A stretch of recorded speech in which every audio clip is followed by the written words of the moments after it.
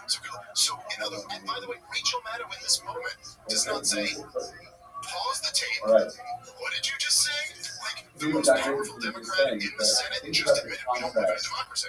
Just between admitted that this whole the thing is Gemara an story illusion. and The President of the United States is not the fascinating. President of And I the don't United mean States. to bring All in our talk yes, about I like democracy to being but I don't about mean democracy to has bring been up gone for a Megillah, long time if it ever but there's a existed. fascinating You just parallel straight up with said that when that it the comes to duly the elected actual writing of the Megillah, Commander-in-Chief you find and some Chief things a little Executive strange. of the The United Gemara States of Megillah America itself ain't spends really about one who's in 5 charge, dots because you better not going through insult every the single CIA. line of the Megillah, trying For to you, interpret what ostensibly. it's truly trying to say. We don't Supposedly. really find this like any other You know, work. and so like Even the that's Torah what itself, gets the you. Gemara Will doesn't get you. spend that much time By the going way, through each and every again, line, but did the thing. especially And now this is that the we're stuff in which is Megillah, very interesting that and Toll Parson says. pointed out, and this is already Releasing alluded to in now. the Gemara, that when it came to the story of know Esther and whether, Megillah I'm itself, kind of you have past to the remember point what of was like, happening at the it's time. hard Whatever to the take. story is going to be It's hard to take a lot of quoted things as, about is Donald going to Trump be read seriously and to me at this fully point. understood by Ahasuerus himself. Flaking on Because the all story texts ends leading and to Esther is still Epstein without stuff, and Ahasuerus. So just they a had lot to of be very kind careful of what they published things were like, so and what Donald they Trump, didn't. at least They according had to to him, write in the code. they stole They the had to election. write. You know, I was thinking about this the other day. They had to Because write. he was talking Figure about out in the that same way thing I'm talking about. later He called it to generations Fox News or try to figure out he said at what one point, actually happened. he goes, To hear about the accounting he goes, Josephus, the war never would have you happened can if I was trace that president. over here Which in the Gemara I is backed him up on that the other day. So the war would have happened if if you Trump look was in president. the Gemara, And just saying what, this just has no saying what, shade. you know, he So I started started talking about the story in the the beginning. guy likes being Humility. complimented.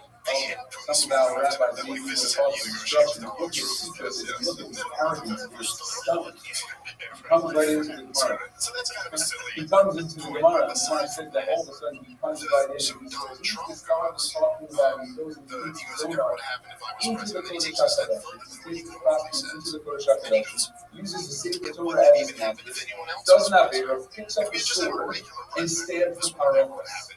And It's immediately only when he because goes and he Joe Biden, stabs the the worst Parochas, president Hashem makes in the the history of blood America, was comes out. president. That's why this happened. But then I'm sitting there as I listen to that, and I go, Blood comes out of the Gemara says over here, Hasavar Haragas Atzmo. like, you didn't really And he lose the thought election that in he killed 2020. That's Atzmo you've stuck to that story himself now because there was for no one else many in the room. years. So he stabbed the So you're Parochas. saying He thought maybe they something cheated. happened to him. But the You're first making thing us points sound out, like right, the really over the for simple democracy. reason behind They this installed is that Joe he thought that Biden. he killed the fly. We're God is referred to as maybe Atzmo.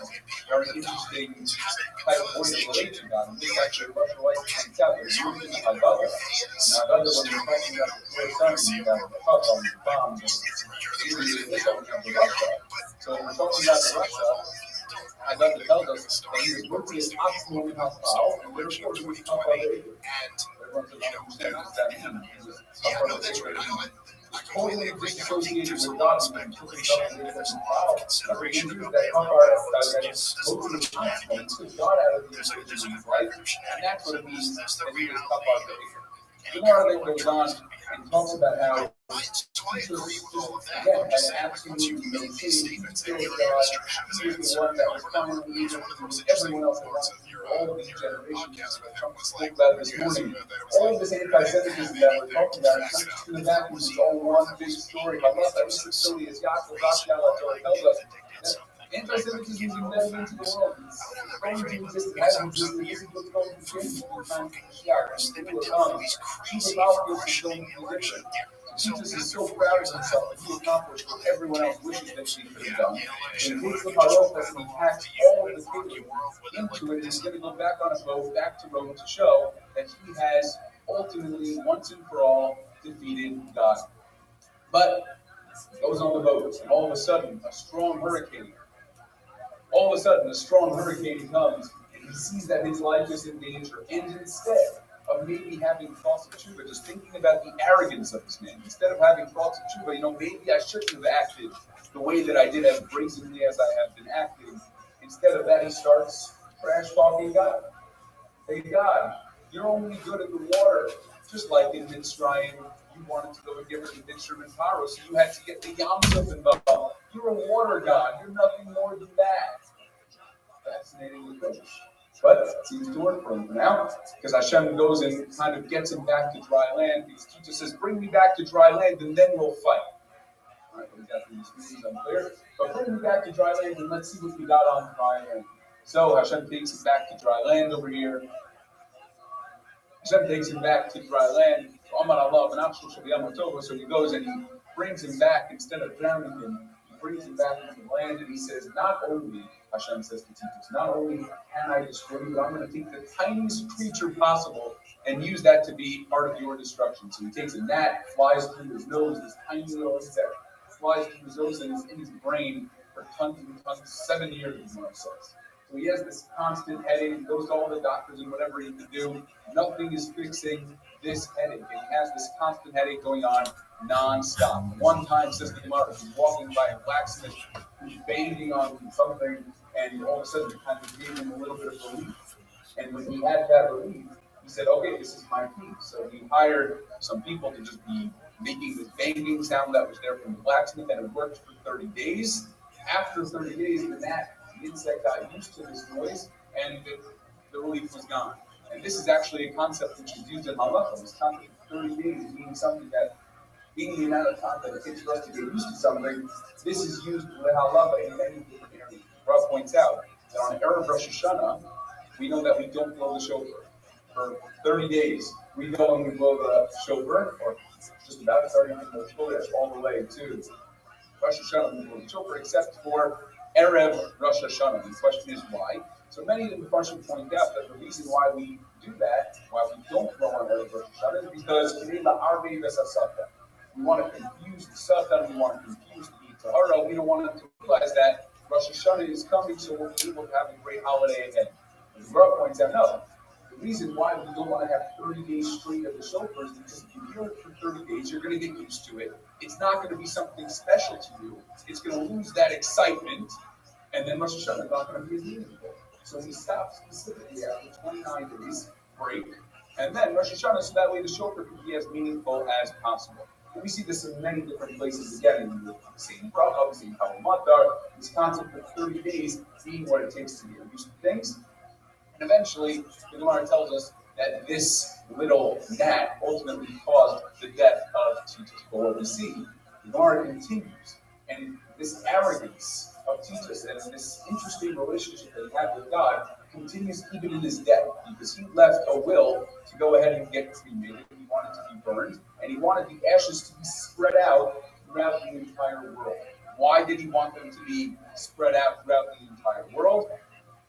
So comes the Gemara and talks about, and the Gemara explains the reason why he wanted them to be spread out is because he didn't want God to be able to find him and all of these ashes to then go and give him a final judgment. He didn't want to be able to get that final judgment from God. We just think how silly. You have someone who's so arrogant, thinks he can run away from God. Well, we know what happens. After he passes away, he goes up to that ultimate dismal life one who probably did not go too well. If you just think, this arrogance is interesting that you can run away from God even in death. And you just realize that when you have something in your mind, when you're so set on a certain goal, when you're so set on something, nothing can ever change your mind. When you're so set, the Jews are bad, and we need to destroy them under whatever pretext it takes. And we just need to get this job done. That's what you're going to do. You're going to take that even with you to death. And it's just concept and arrogance that we need to think about. We need to be able to think clearly. We need to be able to really understand what's going on and see what we can do again to become the best people that we can possibly be. Just to end my part here, as I spoke about this morning, all of these stories are really tough to see. And they're a bit depressing, seeing all the destruction, especially that so much of it came from our own infighting. But the physics that we need to get is that we're all here on Tisha B'Av afternoon. Titus, Romans, nowhere to be found. We're all here this afternoon, still mourning over what we hope will be the last time we're here on Tisha B'Av. And Hashem, through us continuing on this path, we'll be able to have that last laugh.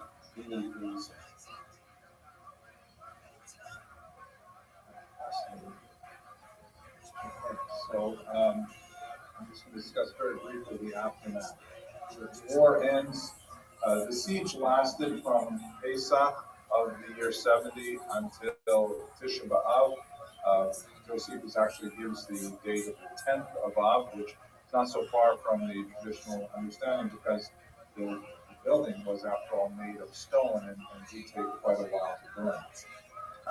Back in Rome, the Vespasian wants to really cement his victory with some major propaganda boosts, and so they have this massive triumph that I described earlier, and they also engage in construction of several memorials, including this Arch of Titus, which was constructed to memorialize Titus' destruction of Jerusalem in particular. This is Under the southern wall of the arch, there is a bas-relief. There's a little better look.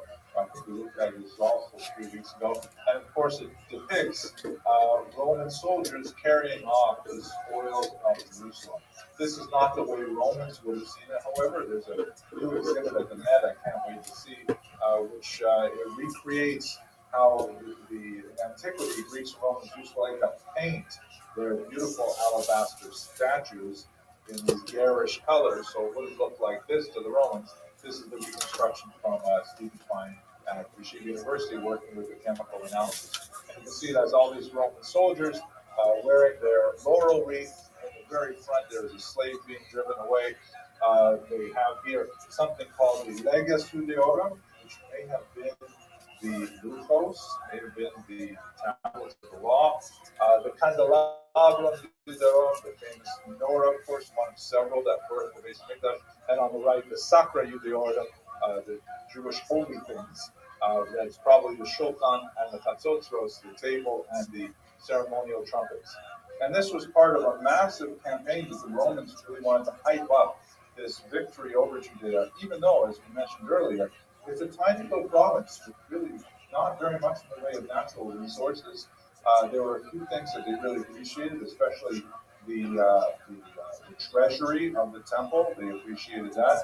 They also appreciated the fact that the Jews had an extremely efficient international voluntary tax collection system known as the Makatzis of Shekel, which the Romans then converted as a punishment into something called the Fiscus Judaeus, where instead of giving a half shekel for the upkeep of the temple, it was still made mandatory, but it was confiscated by the Romans to erect a new temple for Jupiter in Rome. The various kalim, the vessels of the temple, were parted away to be put on display in another temple that Vespasian built called the Temple of Peace. And what he meant by that was not like peace and brotherhood, but like now it's all calm because we defeated all our enemies. And they were on display for several hundred years until Rome was finally sacked by the Vandals. They also engaged in a very effective propaganda campaign through coinage, which was one of the best ways to get the message out internationally, with a series of coins that all depicted Judea Capta, the captive Judea, or Judea is defeated. On the left, you see Vespasian. Sometimes you see Titus, and on the right, you see a forlorn woman in an attitude of decline, terrifying in the top example. She actually has her hands bound. To her back is a balsam palm, which was one of the major exports of Judea at the time. Sometimes there's a disproportionately large Roman soldier looming over Judea at that time. There are so many more things we could say here. The Colosseum, for example, a recent discovery of an inscription that confirms that the Colosseum was built with the wealth of the things taken from the temple treasury, and also with the labor of Jewish slaves, some 100,000 according to Josephus, and it's not an unreasonable number of Jews taken into slavery to the Italian peninsula. But as Rabbi Schreier so perfectly put it, there are no more Romans today. There are people who live in Rome, call themselves Romans, but they are certainly not heir to the same culture at all in the same way. And yet, here's Zen and Dog. We are still here. We're still thinking about this event. In Halavai, this should be the last year that we think about it here. Next year, yeah. One last comment again, just to see how the rabbis close it, because we're focused on the history and where tomorrow places. I'd like to close with what the Chazal they told 4 stories, which is really fun. The more is actually any good reason of saga, that's really best.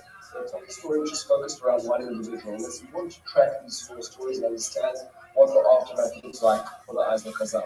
Story number 1 is about a sage by the name of Yoshua ben Hananiah in Rome. And in Rome, this is before the destruction of the temple, he finds a young man who's in captivity. He says, such beautiful eyes, such beautiful face.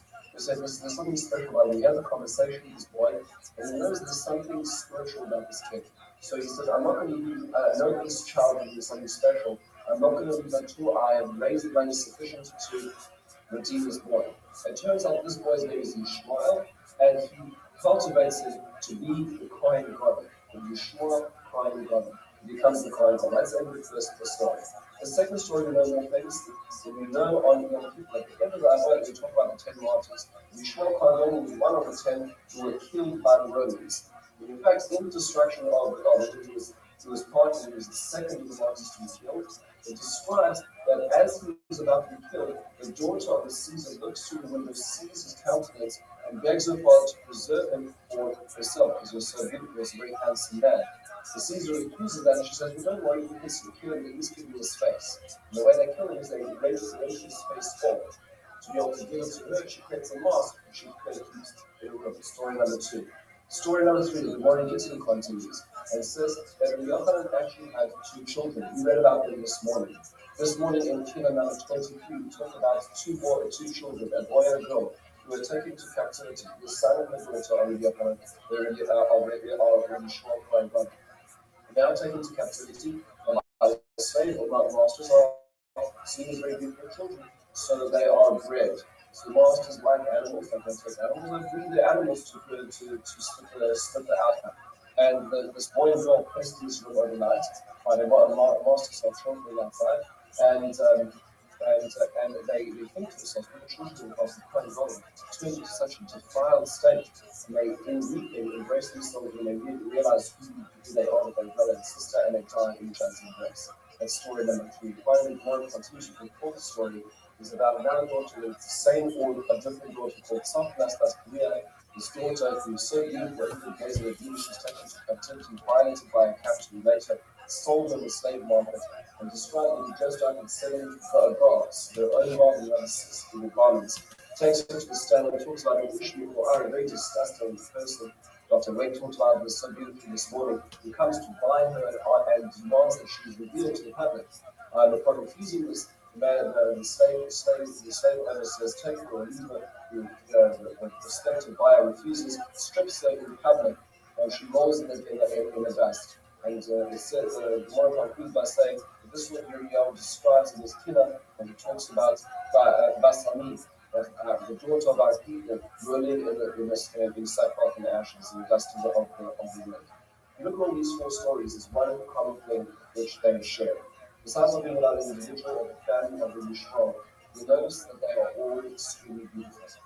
In every single story, there's a description given how Yishmael's facing captivity, how his face was taken off of him, and his death. His children, his daughter and his son, bred for their beauty, and his daughter called Safnas for her beauty. And what the boys are essentially trying to argue with all of this, and the values to be taken out of this, is that what was seen as the beauty of the inner and of the spirit, of the emotion, and of being a person who served and thrived in him. The tragedy of this whole episode in the aftermath was that in Lockwood language could only be described in Roman vernacular as good. And all that was left of what was spiritual all of the world was seen as a sexual argument. That all that we represented as something which is bigger, something which is about values, turned into a commercialized product in the marketplace. Whether it was the face of the Yochanan, whether it was the daughter or son bred, or was his daughter sold in the marketplace. And part of the tragedy that's been described in the aftermath is that value which is lost. And it was not trying to just capture the history, but also that very period, that very fine idea, which can hardly be put in words, which was lost after that attack. There's Rabbi Hashem, which we ultimately claim on the European those are issues.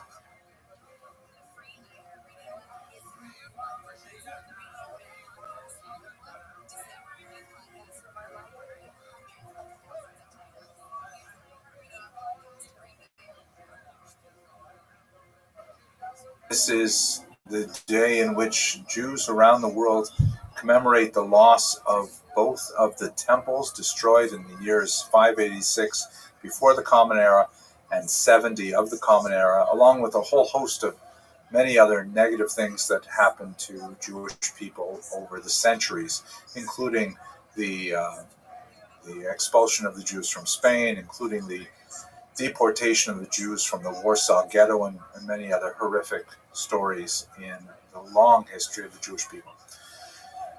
I'd like to speak very briefly today, as is appropriate, about the destruction of the temple. I've spoken on this topic many times, and if you wander around my YouTube channel, you'll find much more detailed videos that discuss various aspects of this period. But for today, let's just have a very quick overview of what exactly happened with the specifically Roman-Jewish War of the years 66 to 74 of the Common Era, and try to understand how the temple was destroyed. And I will leave it for you to contemplate what the greater meaning of this national tragedy is. Let us begin by a quick discussion of what are our sources. So one of the most important sources, without doubt, is Titus Flavius Josephus, shown here. His Hebrew name was Yosef ben Matisyahu, whose years are approximately 37 to the year 100. He's a problematic figure in many ways because, as we shall see, he was originally a member of the rebels. He, in fact, led the troops in the north, in the Galilee region, and then he defected to the Roman side. He became the Jewish expert to none other than Vespasian, later becoming emperor, and even to Titus, his son, who was actually put in charge of waging the second part of the war, including the destruction of Jerusalem. Josephus is a first-hand observer of the war, originally a participant in the war, and his account is without doubt the most important. However, because of his difficult relationship with his Jewish roots and with his Roman patrons, places everything that he wrote within a lens of complexity that's beyond the scope of our discussion today. Please view some of the other videos for longer discussions of why that is so complex. Tacitus offers us some additional details with his own biases. Cassius Dio, fascinating historian who provides us in particular a discussion of the next Roman-Jewish war, the Bar Kokhba revolt, but not as detailed about this first war. And Eusebius, who is a church historian who frames much of his understanding of events within the perspective of the early church.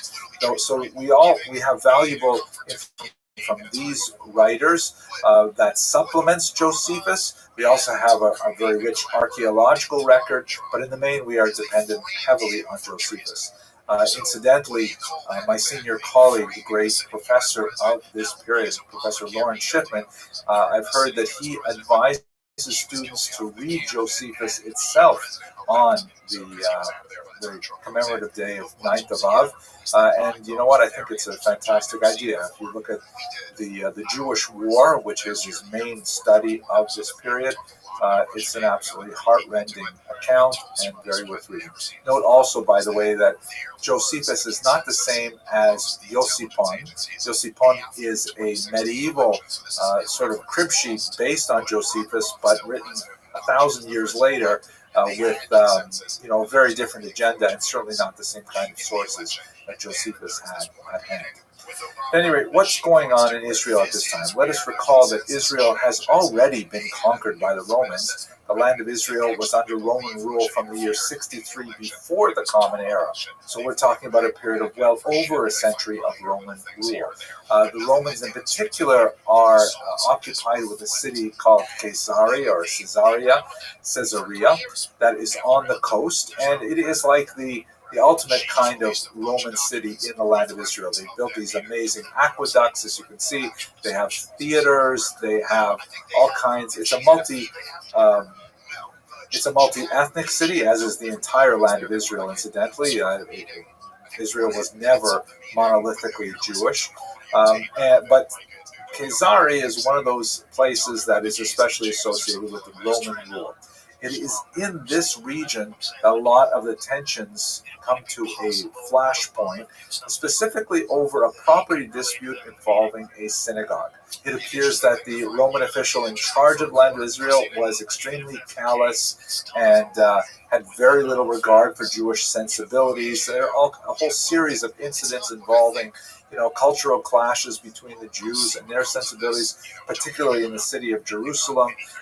There is a level of lawlessness, particularly in the north, with all kinds of brigands running around and engaging in, common thievery. And the Romans are not doing much to stop that. And so when a particular property dispute over a synagogue blew up in this city, things got way out of hand, and ultimately there was enough of a sense of revolt going on in the land of Israel that Rome sent Cestius Gallus with a legion of soldiers down to quell the fighting. Cestius Gallus came down from the north, from Syria, and he made his way to Jerusalem. When he arrived at Jerusalem with a very imposing Roman force, this was in the year 66, that should have, kind of made things right, but he, for reasons that are not entirely clear, chose to turn back from Jerusalem rather than laying it under siege or entering the city and perhaps engaging in hand-to-hand fighting. Some of the modern historians, by the way, I have, two great books that I can recommend while I'm at it. This is a fantastic book by Steve Mason, History of the Jewish War. You can see it's a brick of the book. Nobody writes short books about this particular war. And just this year, this book by Guy McLean Rogers came out, For the Freedom of Zion. Absolutely fascinating treatment of this war. So you can see a lot of the current historiographic debates in those two works in particular. At any rate, Cestius Gallus chose not to enter Jerusalem, perhaps because he was concerned about the threat that city posed, because it was a fortified city with a good pile of grain stored there, and they had water sources and so on, and he felt that perhaps he could not take the city, and so he decided to turn back. But on his way back, he was attacked by rebel troops at this location, Beit Horon, the pass of Beit Horon, and he was deeply humiliated. He was sent into flight. The entire legion was destroyed. A tremendous number of arms were seized by the rebels, including the legion's standard, which was an extremely insulting thing to happen to the legion. Cestius Gallus himself survived and made it back to Rome, but it was a huge embarrassment that a group of guerrilla fighters should send an entire Roman legion packing.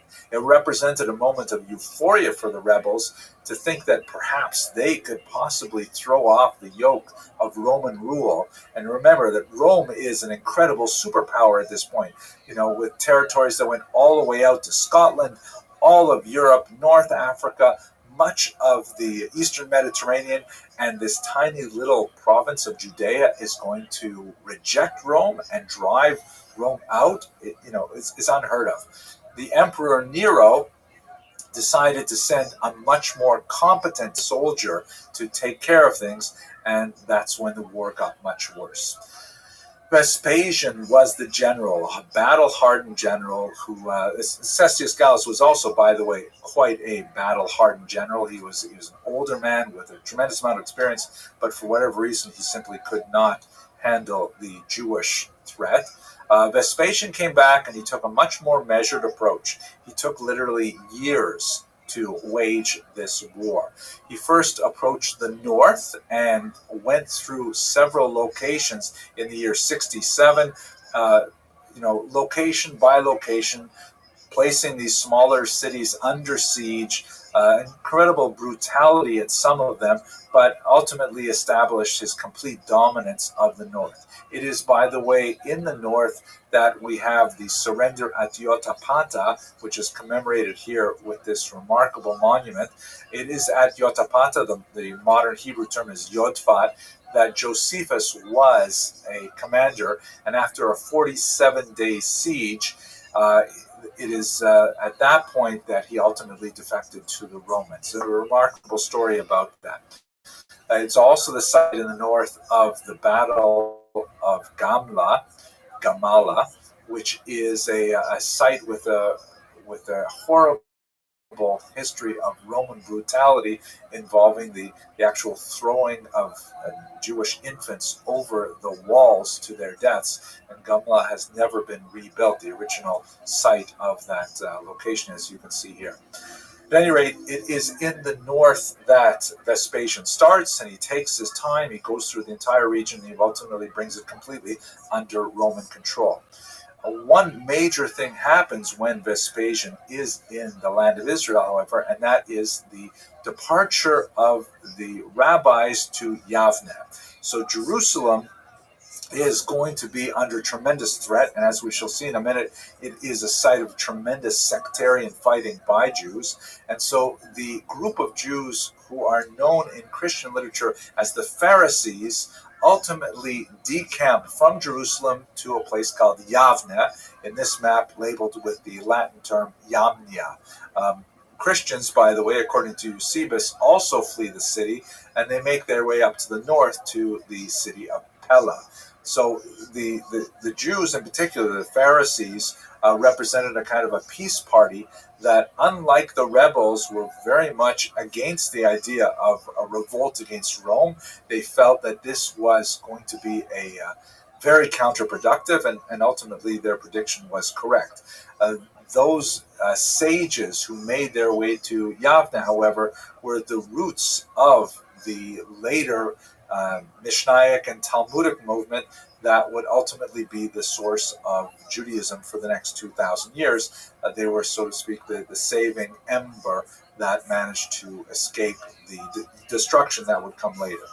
But at any rate, we're focusing on the war. What's going on in Jerusalem at this point?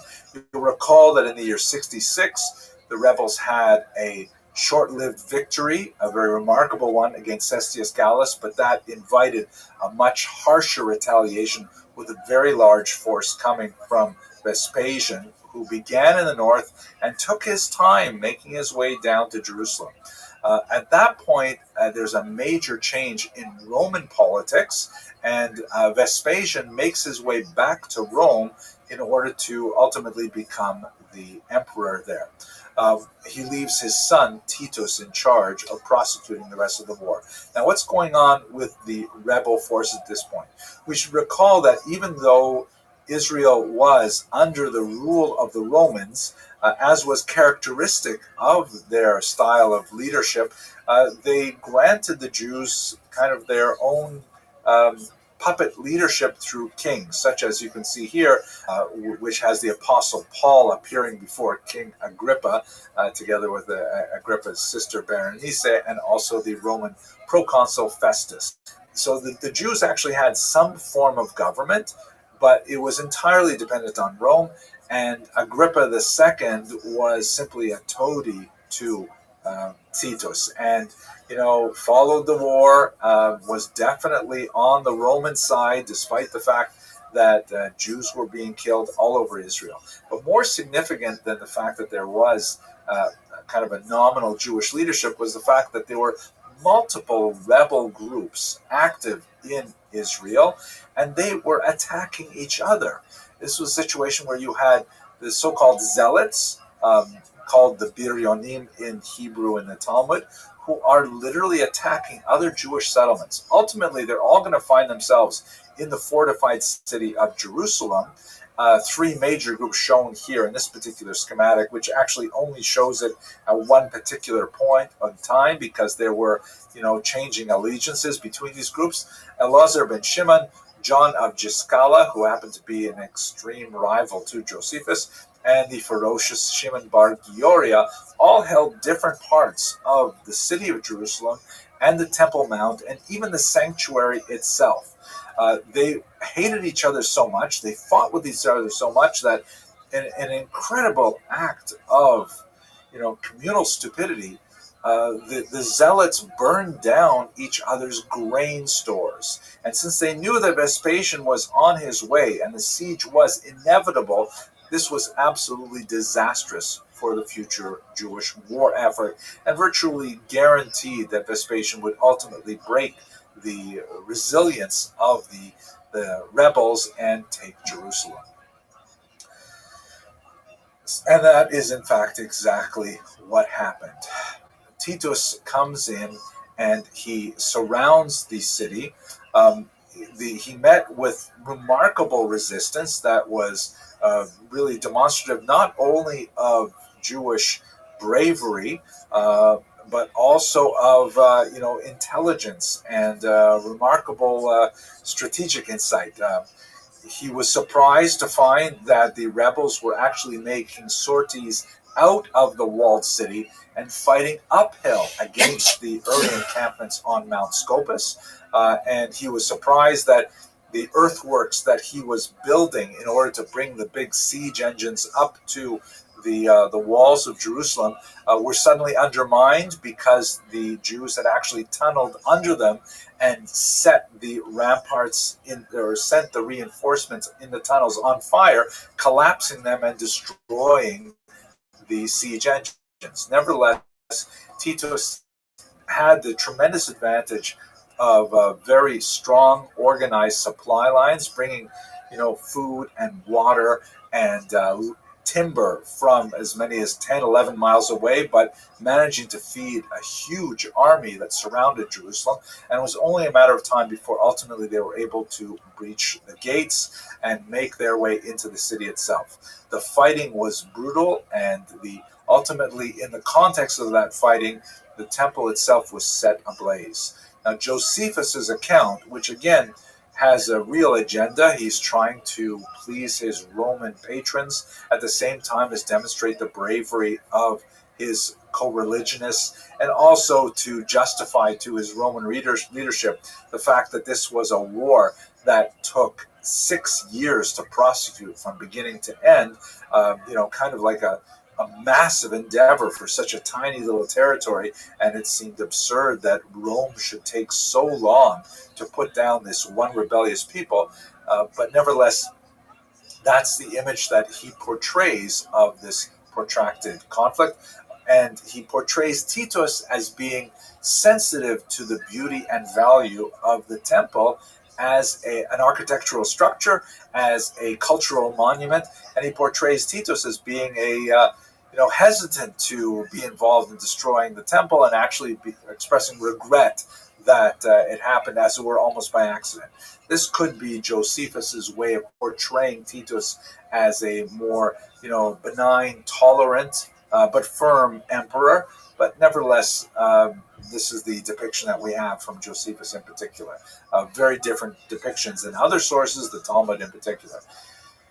In the aftermath, we know that Rome made a tremendous amount of effort to portray this as a very heroic attempt at demonstrating the might of the army. Part of the reason for this was their own internal consumption. There was a huge amount of controversy over the transition to the Flavian dynasty. The Flavians did not have the same kind of royal lineage as other contenders for the role of emperor, and so a great amount of attention was paid to playing up this great victory in Judea, even though it's kind of a strange place to portray a great victory. One of the many arches, ceremonial Victoria arches that were constructed, this one here stands in Rome today, the Arch of Titus, and of course underneath there is this famous bas-relief that depicts the Roman soldiers carrying off the spoils of Jerusalem, including the famous candelabra, the menorah there. Here's a colorized version. That's the way it would have looked for Romans in their day, because they painted their sculptures. That depicts them carrying off, the Jewish law, the candelabra, the Sacra Judeorum, the holy things of the Jews, which appears to be the Shulchan and the Chatzotzrots, the long trumpets of some form, and so on. They also minted many, many coins with the phrase Judea capta, Judea is captive, in order to propagandize their victories still further. And the inevitable images on one side, either the profile of Vespasian or Titus, and then on the other side, the obverse, a forlorn Jewish woman by a balsam palm tree. That was one of the major exports of Israel at the time, sometimes dominated by a large Roman soldier, but and you see in the upper version here, she's actually bound. Very frightening kind of image, I have to say. There was, after Jerusalem was destroyed, there were several other battles, most notably on the mountain redoubt of Masada, that ultimately fell in the year 74. A very dramatic last conclusion to the destruction. So much more to say about this period. I encourage you to look at the other videos I have that discuss this in much greater detail. But for now, for those of you who are observing this day with the national fast, I hope that you conclude the fast with the appropriate degree of meaning and yet ease physically. And I hope that this is the last year that we have to endure another Tisha B'Av in this particular state. Thank you very much for watching.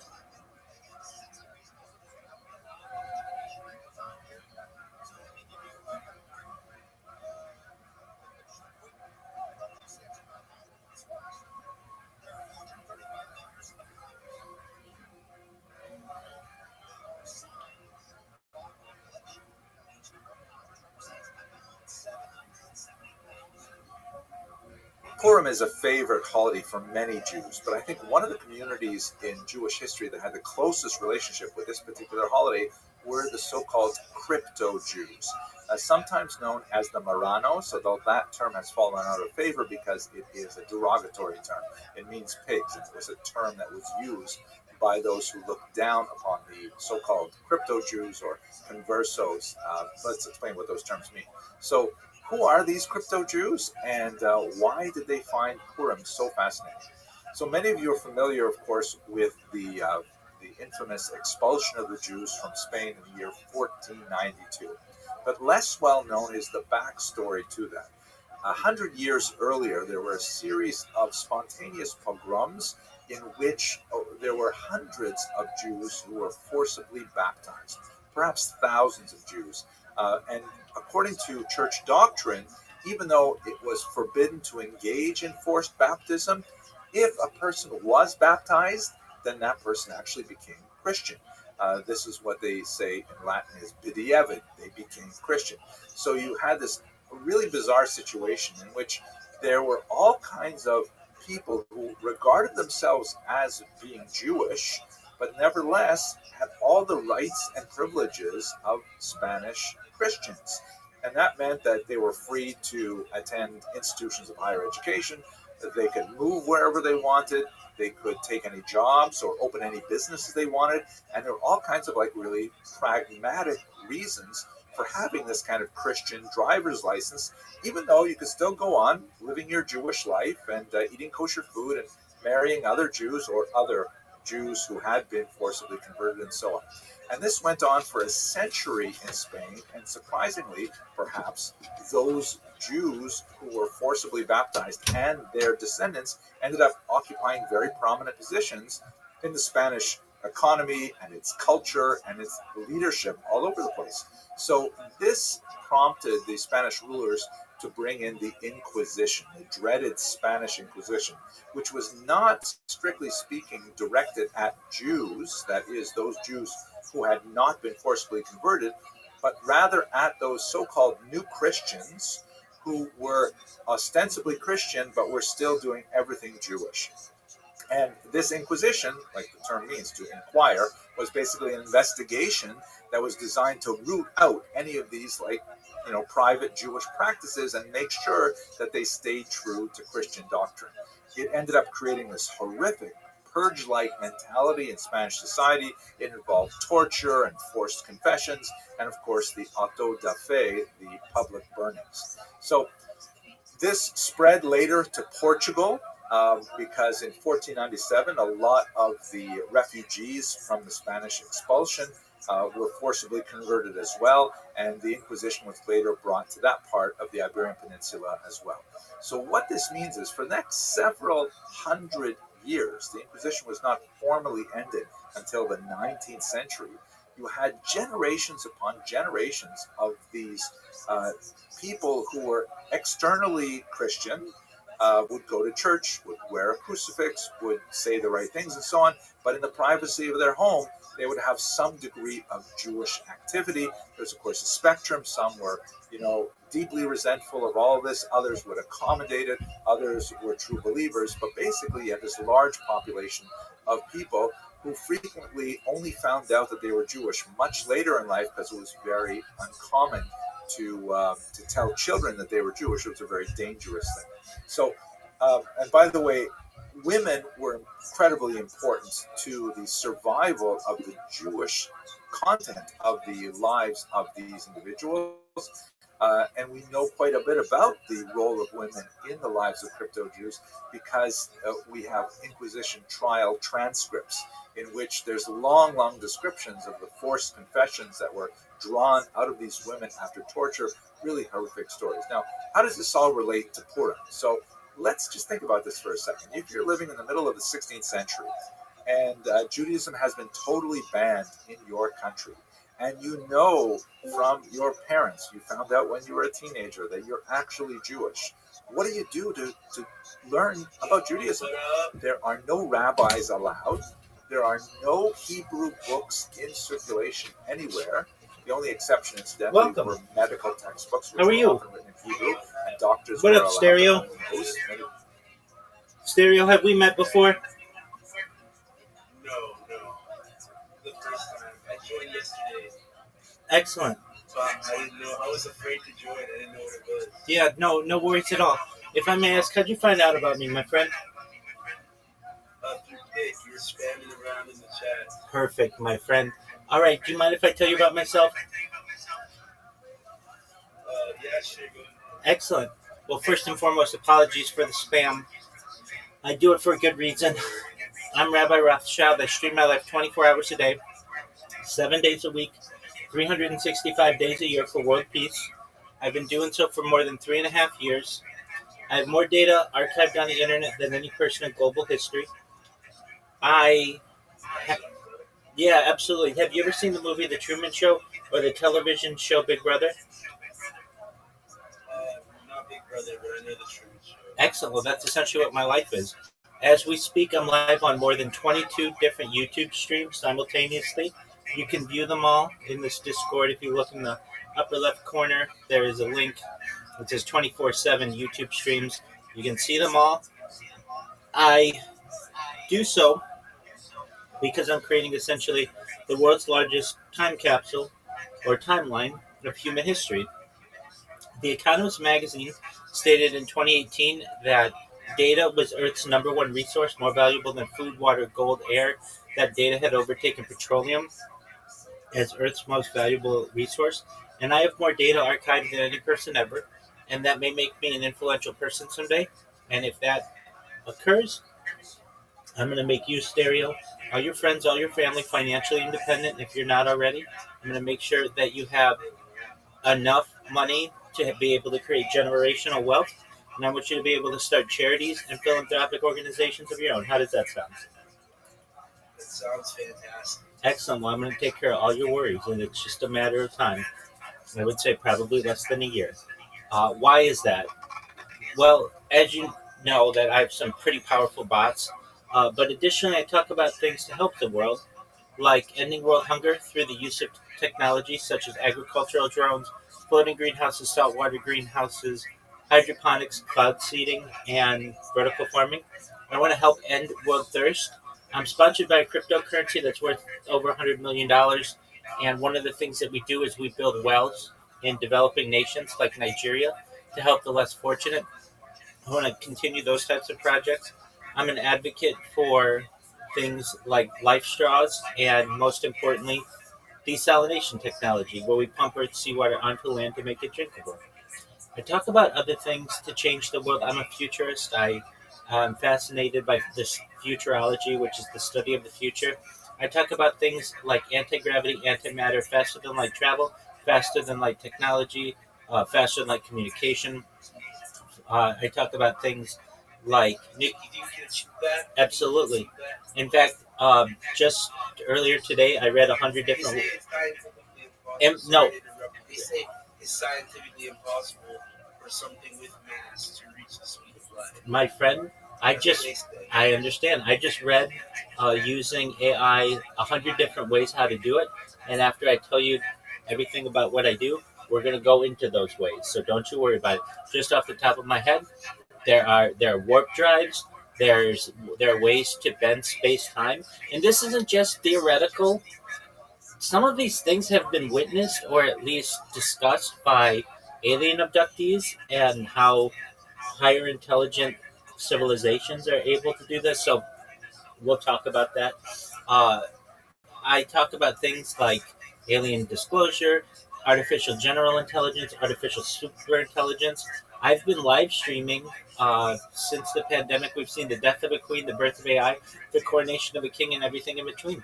I was using ChatGPT the day that it launched, November 30th, 2022, and I've been able to see essentially the birth of large language modeling.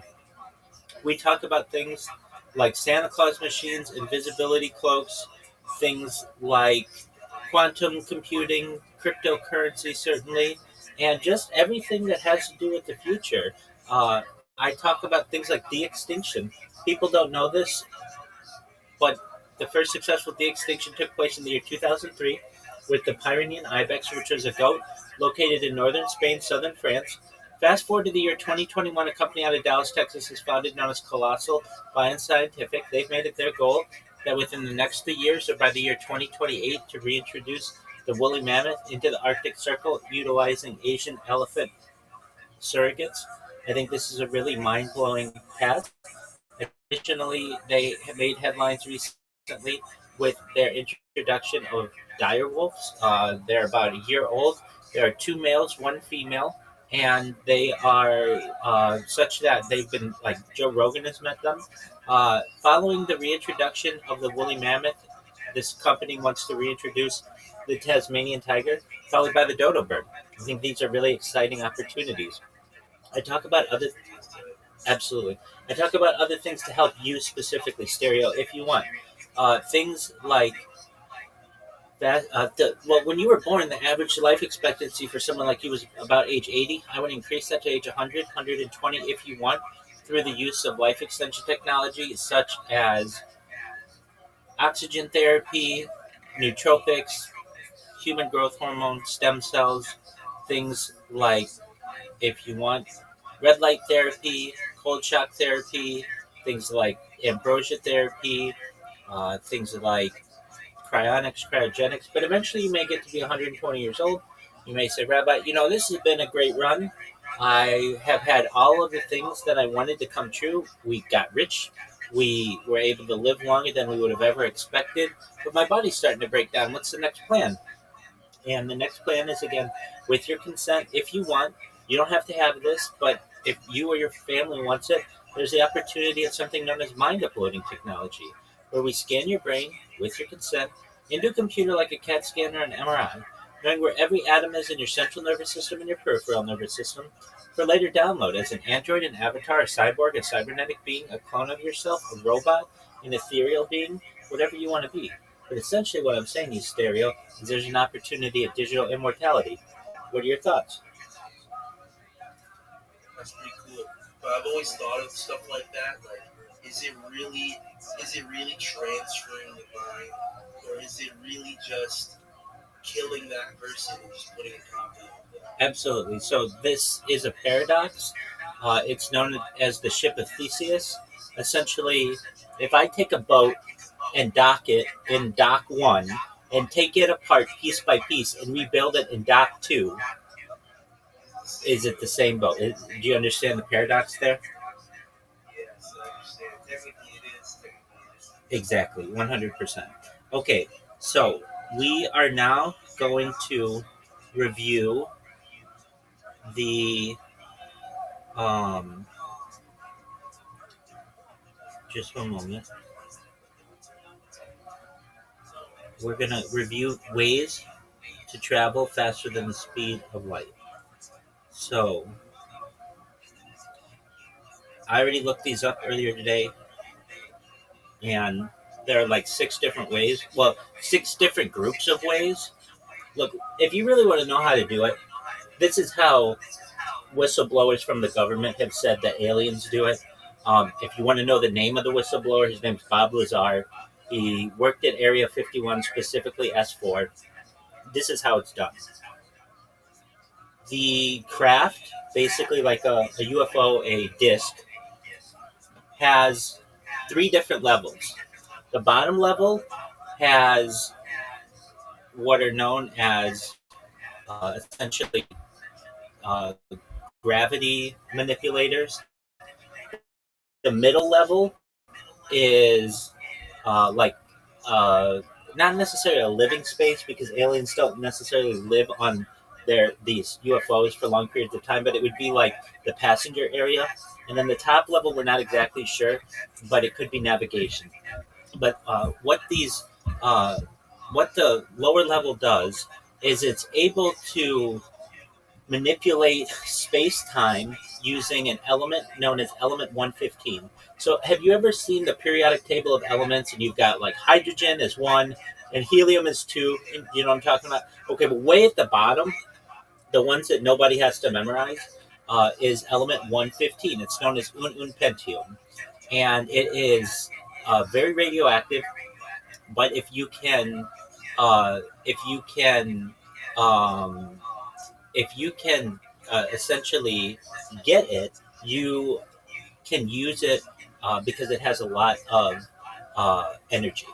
So what these aliens do is they have access to these like really high level, um, these really high level elements, and that allows them to create a huge amount of energy, and they're able to essentially create a pinpoint at the front of the craft that allows them to basically create like a force field and bend space time. Now, the way that these crafts operate, they have two settings. It's called the A setting and the B setting. Basically, the A setting allows them to travel very vast distances very quickly. And then the B setting is when you're coming close to like a planet and you don't necessarily want to travel like extremely fast, but still fast enough. That's how it is hypothesized, or at least that's what whistleblowers with the government have said. And if you are like, okay, well, what's your source for this, Rabbi? You can go to Joe Rogan's episode where he interviews Bob Lazar on this topic. If you want, if we could watch it together. He talks all about it. He talks all about Area S4 and how Sorry, who talks about it? Joe Rogan and Bob Lazar. Do you know who Joe Rogan is? Yeah. I know about Lazar. Yeah. Okay, so they're the ones who they review it on his episode. Um, to give you an idea, Bob Lazar was talking about this in 1989, and everybody thought he was a kook. And then it turned out that um, in the early 2000s, uh, students at the University of Moscow able to discover that element 115 did exist, and they were surprised because Bob Lazar had been talking about this for 10 years already, 15 years or so. So element 115 has the name un pentium, but it also has the name Moscovium because it was discovered at the University of Moscow. Okay, so that's how it will work, or like if you wanted to use it today, that's how it could work. But there are also over 100 different hypothetical ways to do it. So here we go. Yo, dog, can you tell me 100 different ways, like you did earlier, of how to travel faster than the speed of light?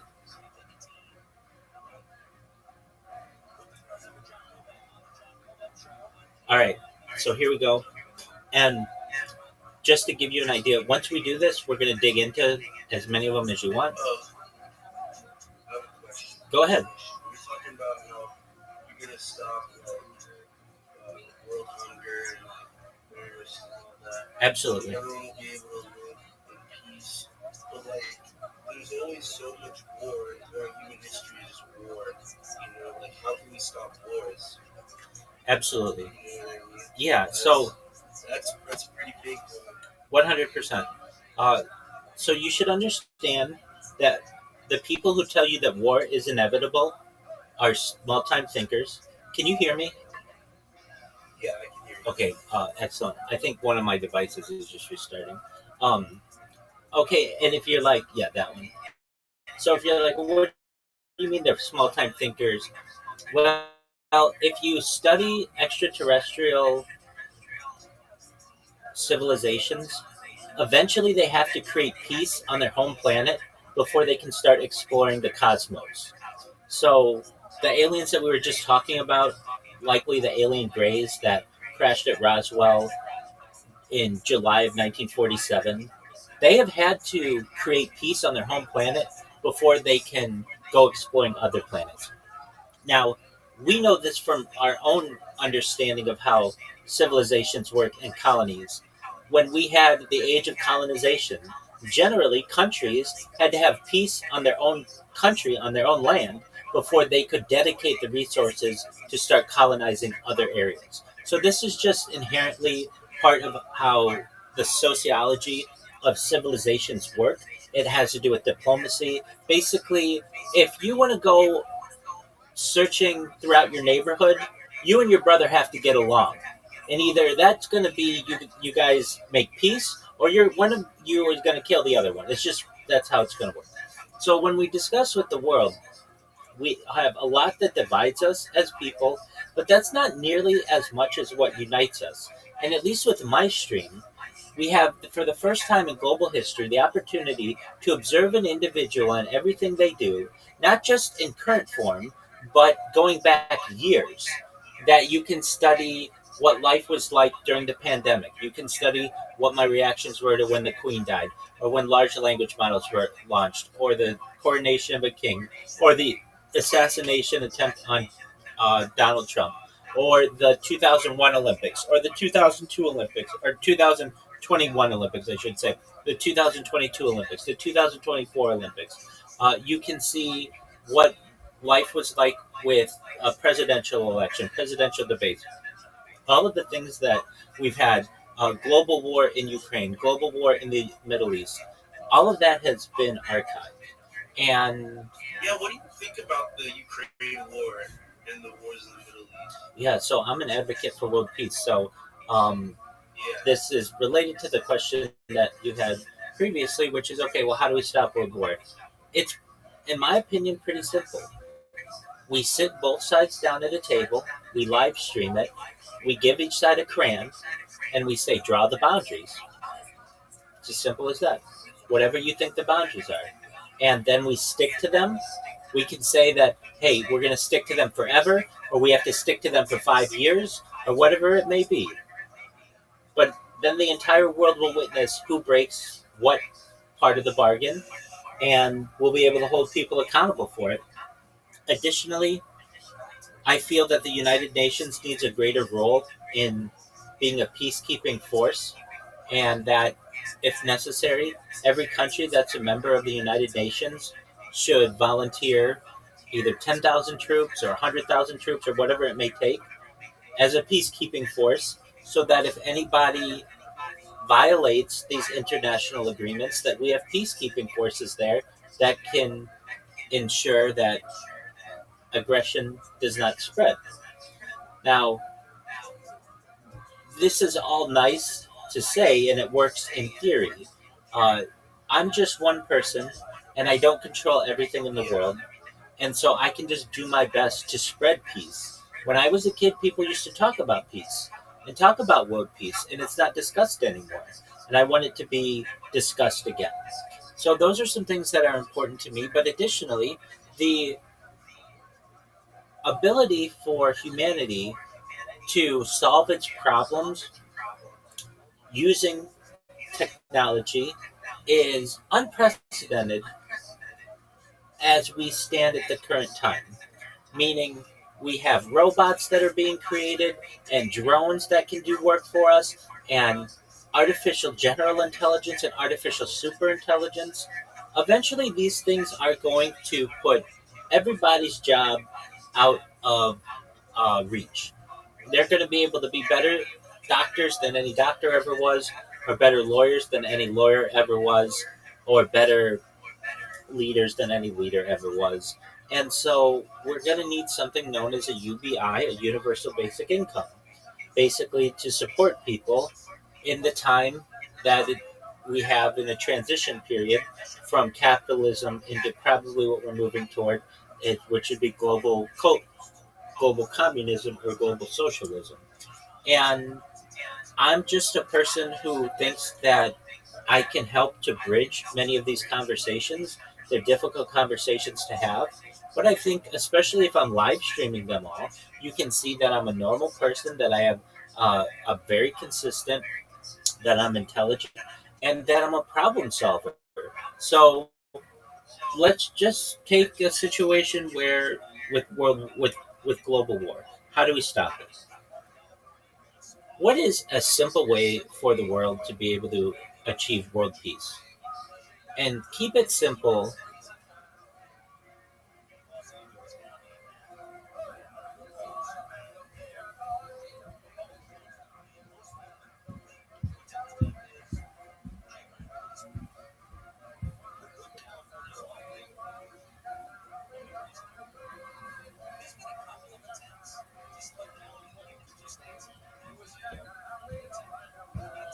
What is a way that the people of the world can have world peace and keep it simple? So we have to have understanding and empathy. People need to try to understand each other's experiences, cultures, and struggles. Most conflict comes from misunderstanding and fear, and I agree with that. I think a lot of the reason why we have the conflicts that we do is just lack of communication. And video is an excellent way to communicate. Fairness and justice, everyone must have basic needs met: food, safety, opportunity, and feel treated fairly. Inequality and oppression breed violence. And that's why I talk about ending world hunger and ending world thirst. If we can solve those issues, it will help us to have a much fairer and just world. Cooperation and communication. Nations, communities, and individuals need ways to solve disagreements without violence. Talk first, act last. And that's exactly what I talk about. We need to sit at a table, live stream it for the world to be able to view, and if needed, if we need to draw boundaries, we draw boundaries, and then we can review them in 5 years or 10 years or whatever it may be. But I feel that these are ways that we can come to um, more peaceful endings and be able to move forward. And Yeah, to me, it's not that hard. It's essentially a lot about communication. If you notice, many of the countries with which the United States has ever had any type of uh, wars in the modern period, none of the opposing side, their leaders, none of them spoke English. Hitler didn't speak English. Ho Chi Minh didn't speak English. Saddam Hussein didn't speak English. The Taliban didn't speak English. You know what I'm saying? So we didn't have this way to communicate with each other. It always had to be through third parties. And I'm someone who thinks that with with devices like I have one, and it's not even that advanced, but it's a universal translator that allows me to speak in any language that I want. So I'd be able to say to the world, we need to have peace in the world, and I would communicate it in whatever manner is necessary.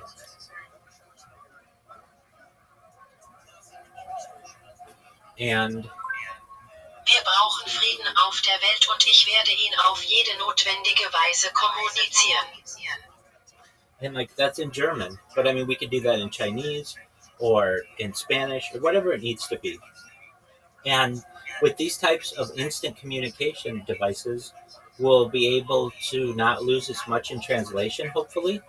And especially if we're doing it and it's being broadcast to the world. I mean, think about any any global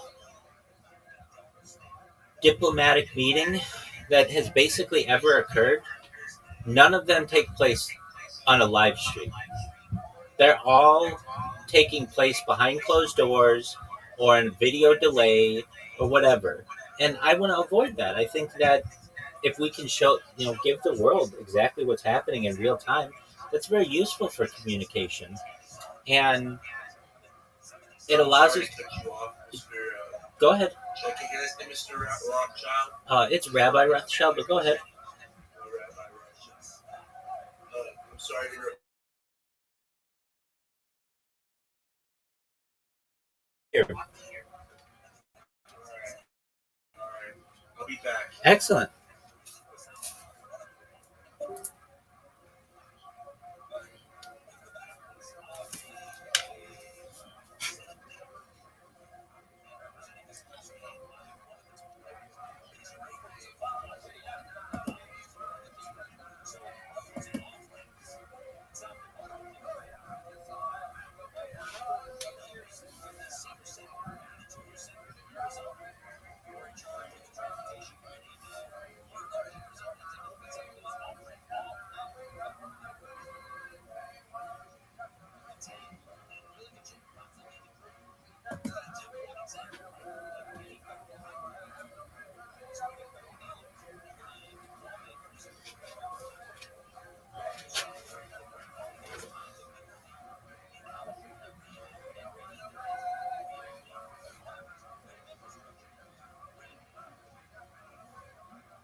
Many doctors were also crypto-Jews, some of the most famous ones of the centuries.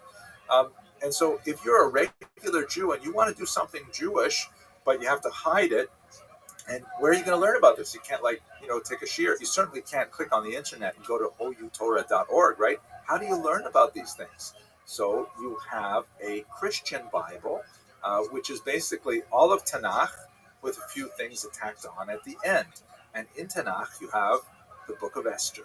The Book of Esther not only gives you a really good description of the main mitzvos associated with Purim, which are, of course, amplified in Maseches Megillah and elsewhere in the oral Torah, but basically you get the gist of it. There may be some things that they would get wrong, like, for example, many women and men would undergo a painful, punishing 3-day fast, because that's what it says in the Book of Esther, of course, but they would try to do the things that it says in the Book of Esther. And also think about the role of Esther in the story, right? She, like these crypto-Jews, hid her identity, and when it came time, she stood up and she revealed who she really was and saved the entire Jewish people. And you can see that Esther would have been a book that had tremendous meaning for these crypto-Jews, waiting for generations upon generations to reenact their Jewish identity, to reactivate their Jewish identity, and I find it deeply inspirational. Okay, I hope you found this interesting. Thank you very much for listening.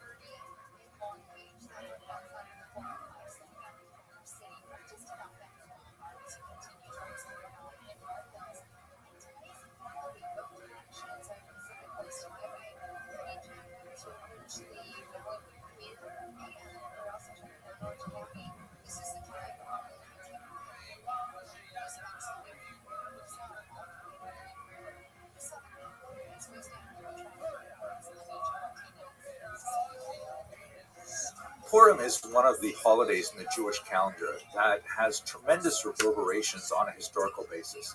One of the most fascinating expressions of Purim, I think, is in a discovery that was made in the 20th century of a time capsule, a synagogue that had been buried since the year 256 and suddenly rendered a tremendous amount of data about the way in which Jews saw themselves in the world around them. I'm speaking, of course, about a very famous synagogue in the city of Duro Europos, which is located in eastern Syria on the Euphrates River. And the story is basically like this. This is a city that had a wall around it, and it was kind of in a borderland territory between the Roman Empire and the Persian Empire.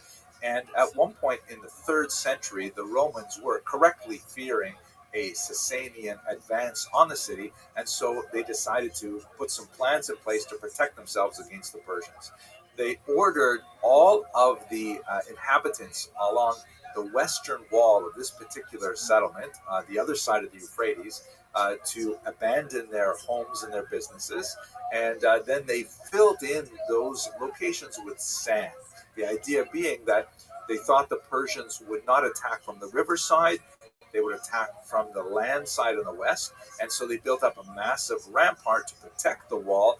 And it was to no avail because the Persians end up sacking the city, and it then was left abandoned for several centuries until it was discovered again in the 20th century and excavated in the 1930s. Now, why do we care so much about this? Because on that western wall, facing Jerusalem, of course, was a synagogue.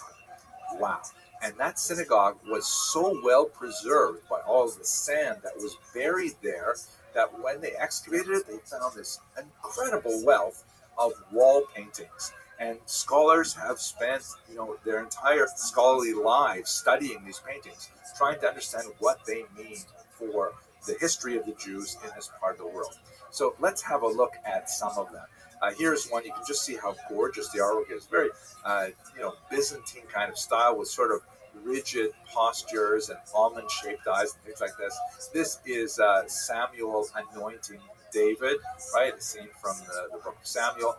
Here's a beautiful rendition. On the bottom, we have something like the base of Mikdash, and on the top, you see it appears to be Moshe, could be Aaron on the right there holding his staff over the waters as the Egyptians are drowning in them. The water is closing. There's even some hands at the top that look strangely divine. It's worth mentioning, by the way, that historically Jews were typically aniconic. They did not like representing any kind of living thing, animals, birds, or especially humans, and certainly not God.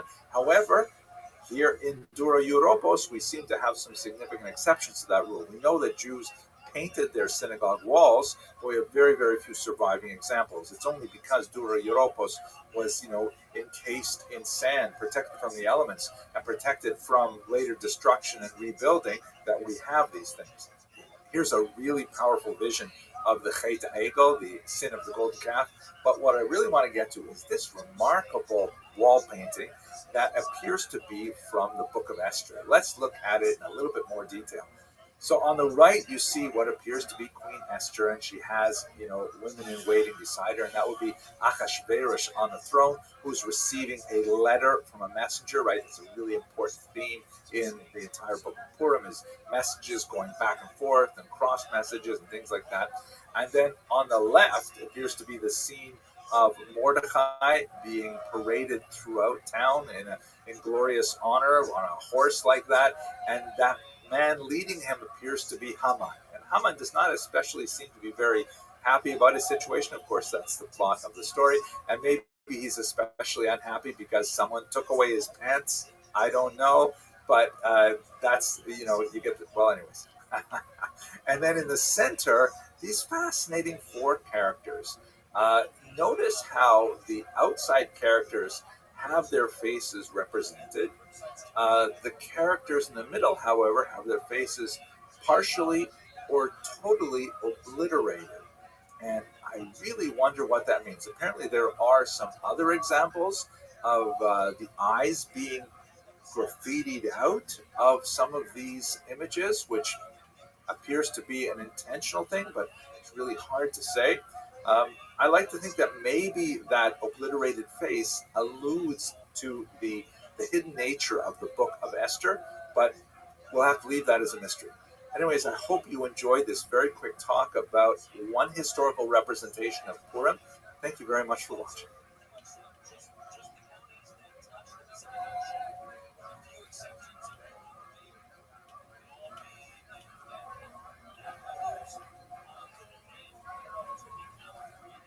One of the most fascinating elements of late Second Temple Judaism is the fact that there were lots of ideas circulating around the land of Israel that did not make it into the rabbinic tradition. We have a lot of books that survived antiquity. Sometimes they're called the outside books in the Jewish tradition.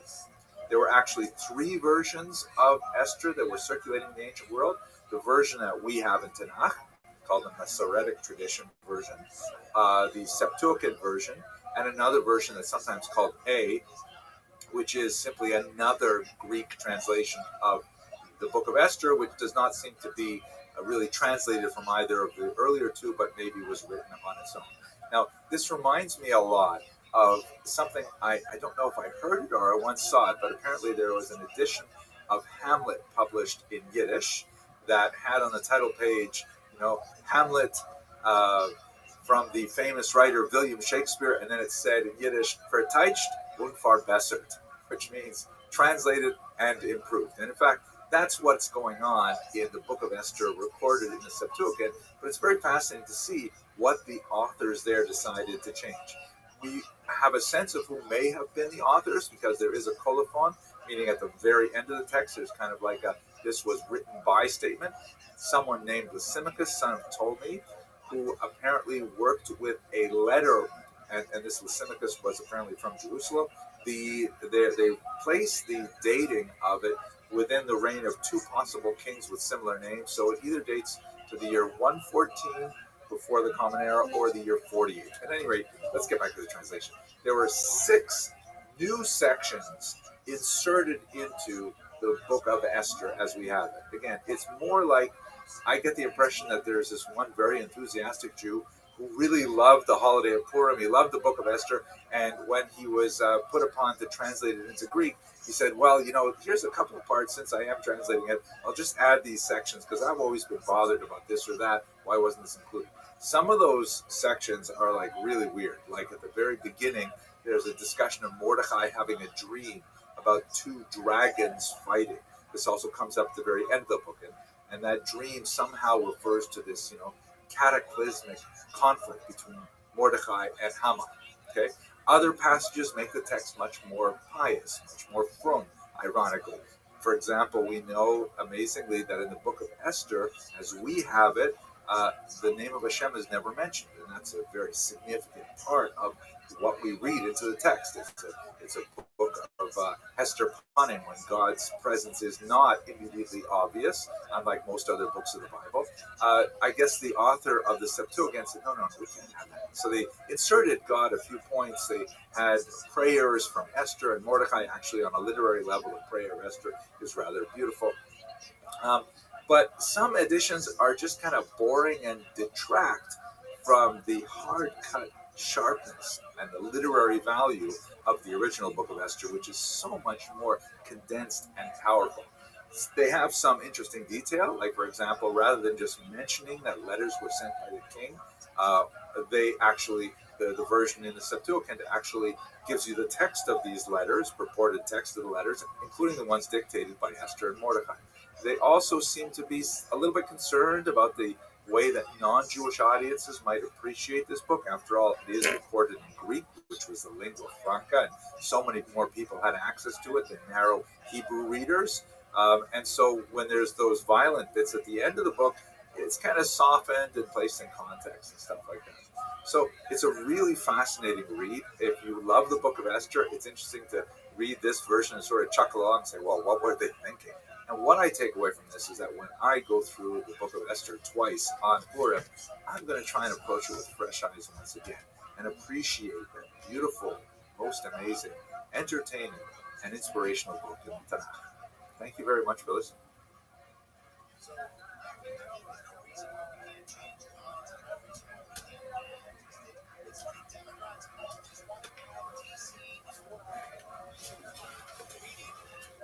One of the more intriguing and puzzling elements of the Book of Esther is the frequent references to drinking parties, and as the Gemara describes it in Tractate Megillah, that there is actually a command to become so inebriated that one not know the difference between cursed is Haman and blessed is Mordecai, which sounds, at least in the surface reading, like a very, very deep state of intoxication. And in fact, the Gemara goes on to say that it can easily get out of hand, even in the ancient period. For example, at one Purim Suda, infamously, Rabbi got up and it says he slaughtered his colleague, Rabbi Zera, which is like, oh my gosh. Now, the Gemara goes on to say that when he saw what he'd done, he immediately prayed to God. A miracle happened, and Rabbi Zera was revived. But then the Gemara, with its characteristic sense of humor, says that the next year, Rabbi says, hey, Rabbi Zera, why don't you come by my place? We'll have a Purim Suda again. And Rabbi Zera says, I'm paraphrasing, are you crazy? I'm not coming back to your place. A miracle doesn't happen every year. Like, we can't anticipate miracles will happen.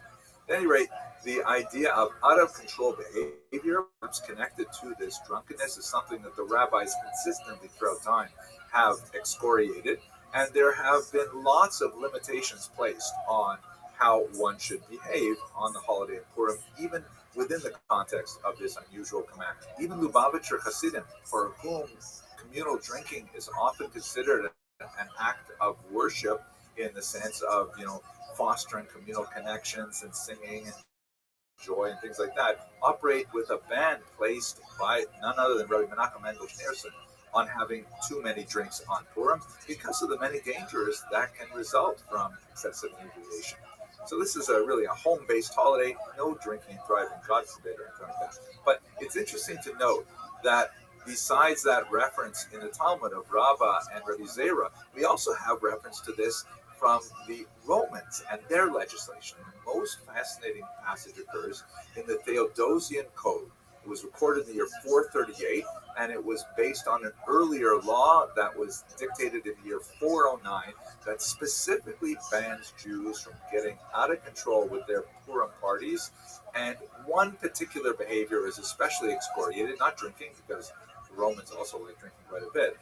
That is burning Haman in effigy.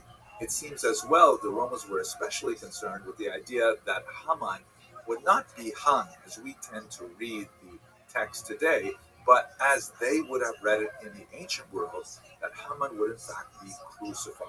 And in fact, this was the ancient way in which Haman's treatment was portrayed, not only by Jews, by non-Jews as well. For example, in none other than Dante's great early 14th century Italian poem Purgatorio, Haman is described as being crucified. Michelangelo portrayed him that way on the Sistine Chapel. I mean, this is really the way in which non-Jews understood that Haman was killed. He was placed on a cross. So you can imagine the sensitivities if parties get out of hand and they have Haman in effigy and they decide to crucify him and then burn him.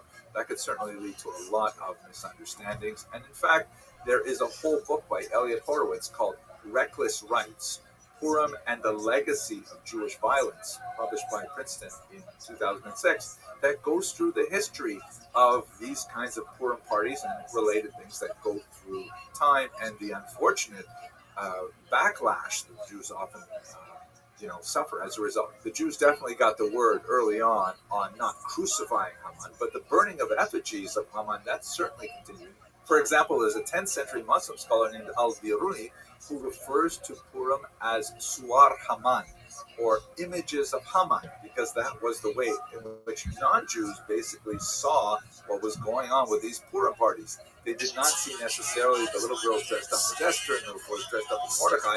They saw the effigies of Haman, which, according to a Cairo Geniza fragment from the 13th century, were apparently displayed for days before Purim. I mean, you would see the Haman hanging from a rope somewhere for 5-6 days before Purim, and that was definitely a very off-putting image for many.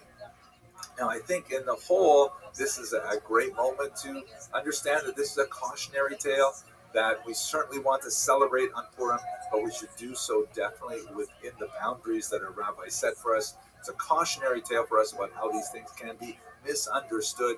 Besides the many dangers that can result from excessive inebriation, we definitely want to explore the spiritual meaning of Purim, and to whatever degree alcohol assists in that, that's great, but beyond that, it's a very dangerous thing. Thank you very much for watching.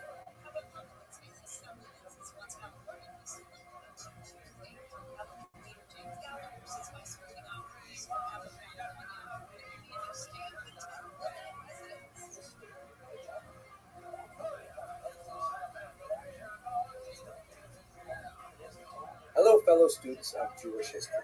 I've got a difficult topic to discuss with you today, and that is what historical evidence exists for the Exodus. I get asked about this a lot, and so let's spend a few minutes going over the sources just to understand what do we know about the Exodus that's not described in the Bible itself. So, some caveats. First of all, the Bible has historical data in it, but for the most part, it's not a book of history.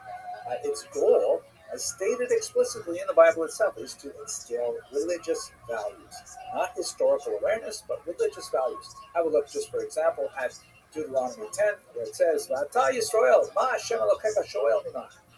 Now, Israel, what does God want from you? That's a really good question. Right?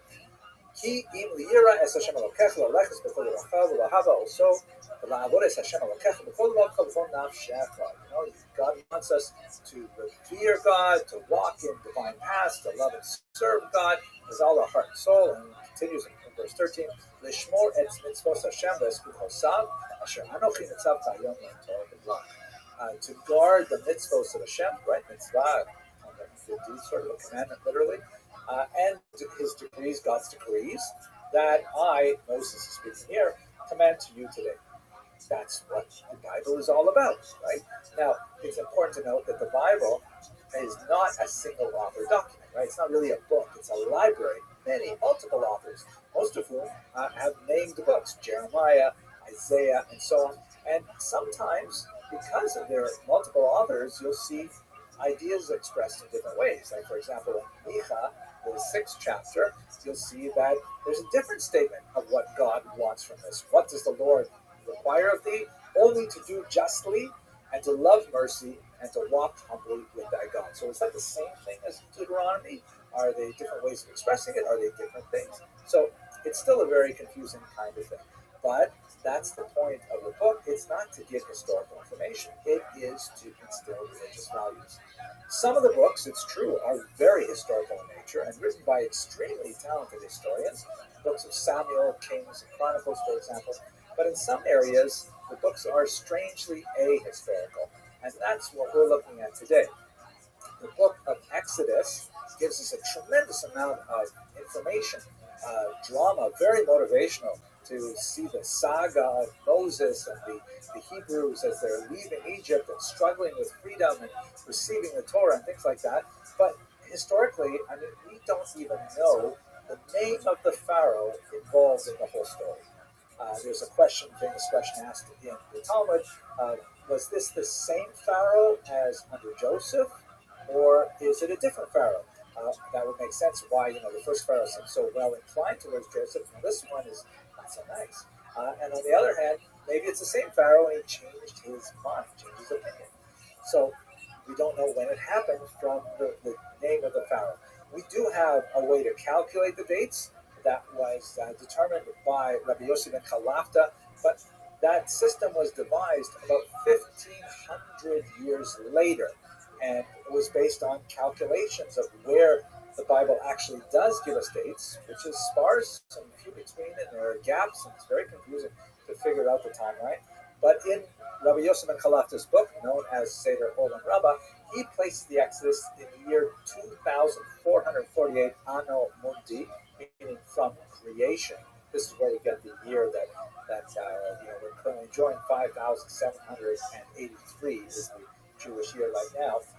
But how does that translate into the Gregorian calendar? It would be right around the late 14th century before the Common Era. That date actually is not too bad when we look at the very first piece of non-biblical evidence that talks about the Jewish people, and that is the famous Merneptah stele, which was erected about 100 years after the Exodus, which, if we're following the biblical narrative, by this point, the Hebrews had left Egypt, had done their wandering in the Sinai Desert, and had crossed into the land of Israel under Joshua, had a few wars with the local peoples, had a few wars with each other, and then, according to this stele, this monolithic structure that was a memorial document for this Pharaoh Merneptah, they were conquered by the Egyptians.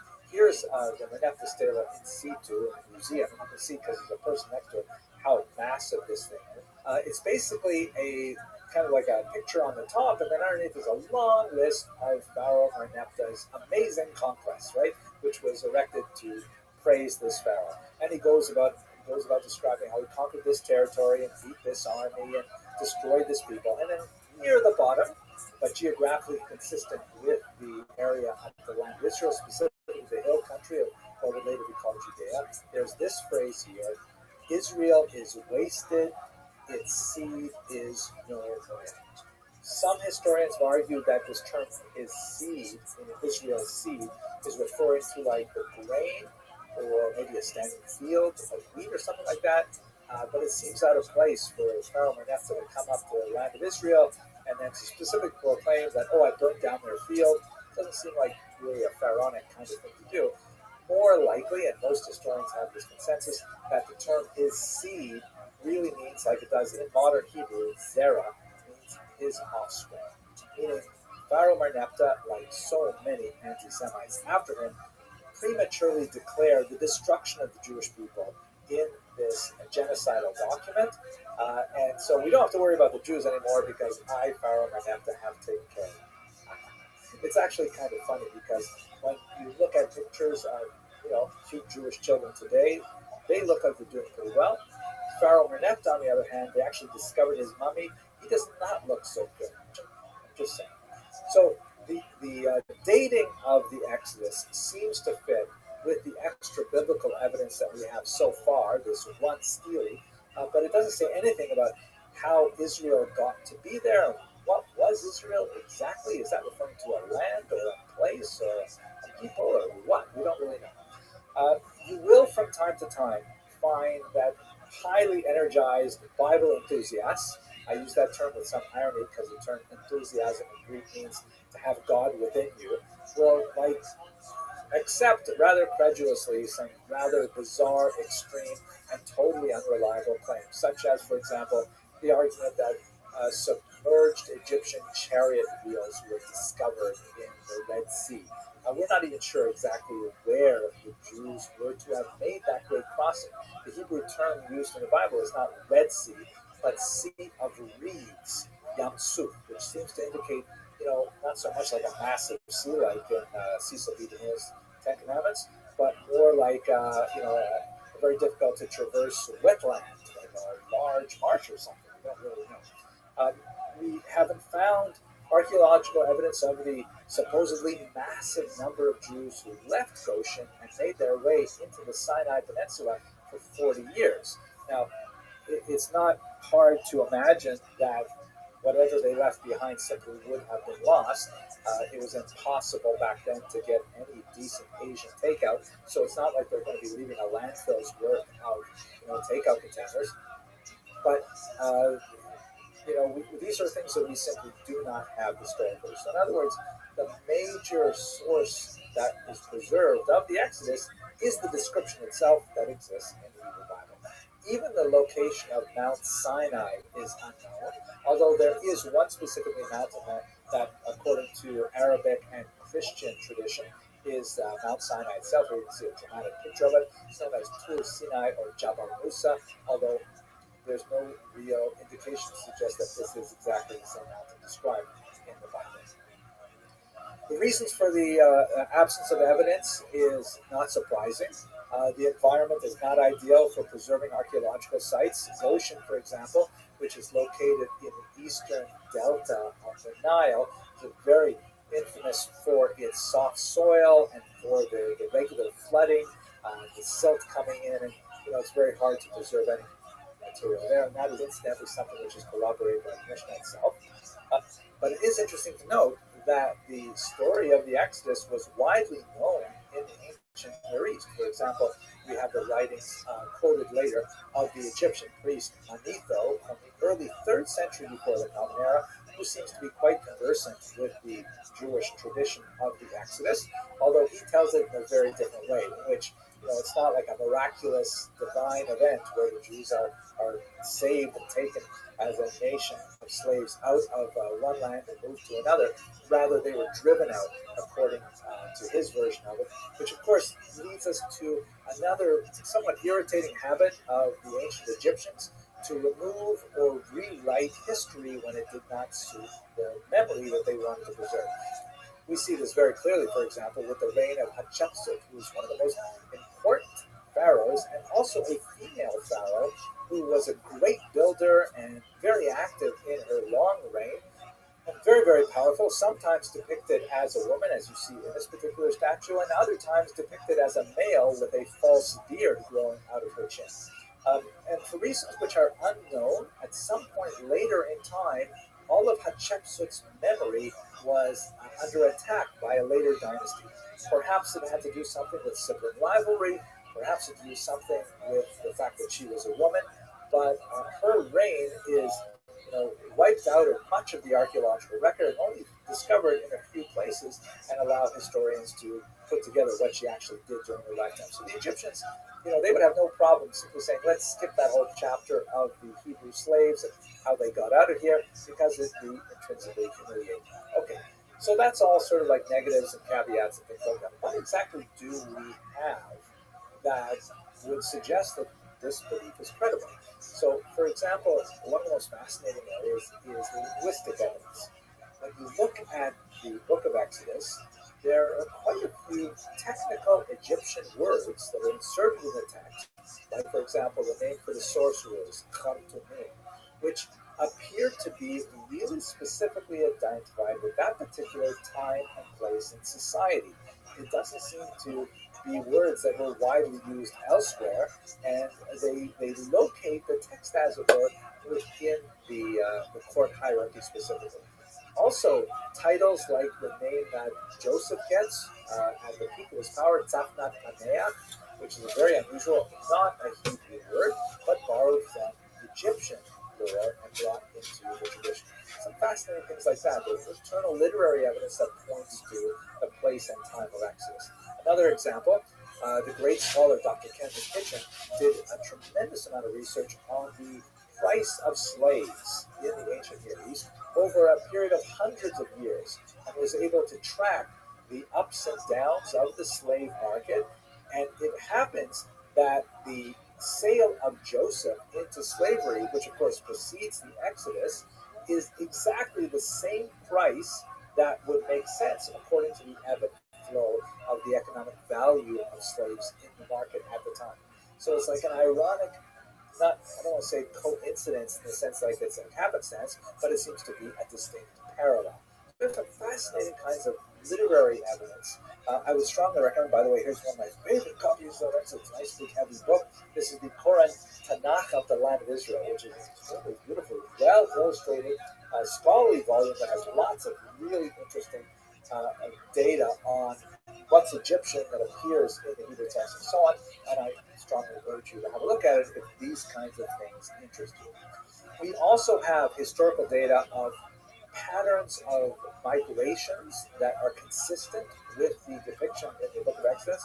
For example, this period depiction that shows you the Hyksos, who were Western Semites, migrating into the land of Egypt, entirely consistent with the story of the Hebrews in Exodus. Some historians have even argued that the Hyksos should somehow be identified with the Hebrews.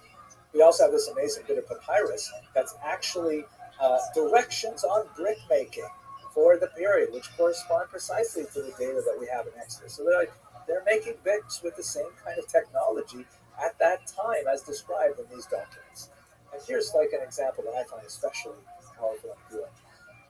In the region of a place called Kantia, which is precisely in the eastern delta of the Nile, which is associated with Goshen, they discovered some mud pits recently, year 2016. And they are like, wow, straight out of Cecil B. DeMille's The Ten Commandments. And here's one photograph that I find especially fascinating, very moving. They actually found some frozen child's footprints in the dried mud itself.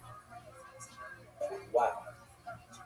We don't know which child left these footprints, but it's amazing to look at this and to read the description of the book of Exodus of the horrible servitude that the Hebrews were forced to engage in, and to imagine what if this was the footprint of a Hebrew child. Okay, now none of this is absolutely hard, indisputable historical evidence. Nothing like that has been discovered, at least not yet. We do have some interesting philosophical arguments, which I won't go into here. So you can look, for example, at Rabbi Yehuda Halevi and Kuzari. But ultimately, the belief in the description of the Yetzias Mitzrayim, the Exodus from Egypt, which is such a core element in Jewish civilization, is ultimately a matter of faith. So ironically, we have to return to where we started. That the Exodus narrative in the Bible does not provide us with an account that we can precisely, definitively prove with some kind of extra biblical evidence. We can find a lot of really interesting sort of parallel bits of information that support the narrative, and that's fascinating. But ultimately, it requires faith. And faith can only exist in a universe where doubt is also credible. So what I take away from all this, after spending so much time thinking about the history of this unusual people, is that the greatest argument for the validity of the Exodus is not going to be found necessarily in some archaeological discovery. What I find most powerful personally, and perhaps this would be useful for you if you're celebrating a Passover Seder in a couple of weeks, that the Jewish people, this remarkable, unusual, creative, sometimes problematic people, have seen so many hundreds of civilizations rise and fall. We've seen so many pharaohs, one after another, many of them like Merneptah, seeking to destroy us. Nevertheless, here we are, over 3,000 years later, still talking about the meaning of the Exodus, what it has to say about us as a people, and about our relationship to larger human civilization, what it says about core values of freedom, dignity, the fact that we're still having the same conversation that no doubt Maimonides had around his table, that Rabbi Akiva had around his table, that's something that to me is far more powerful than any other bit about theology.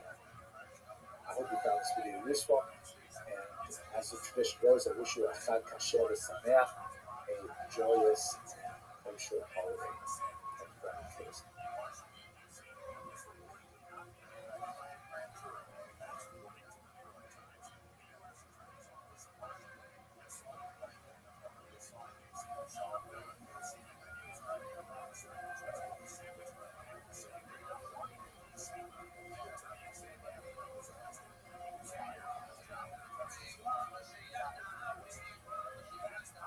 Hello, fellow students of Jewish history.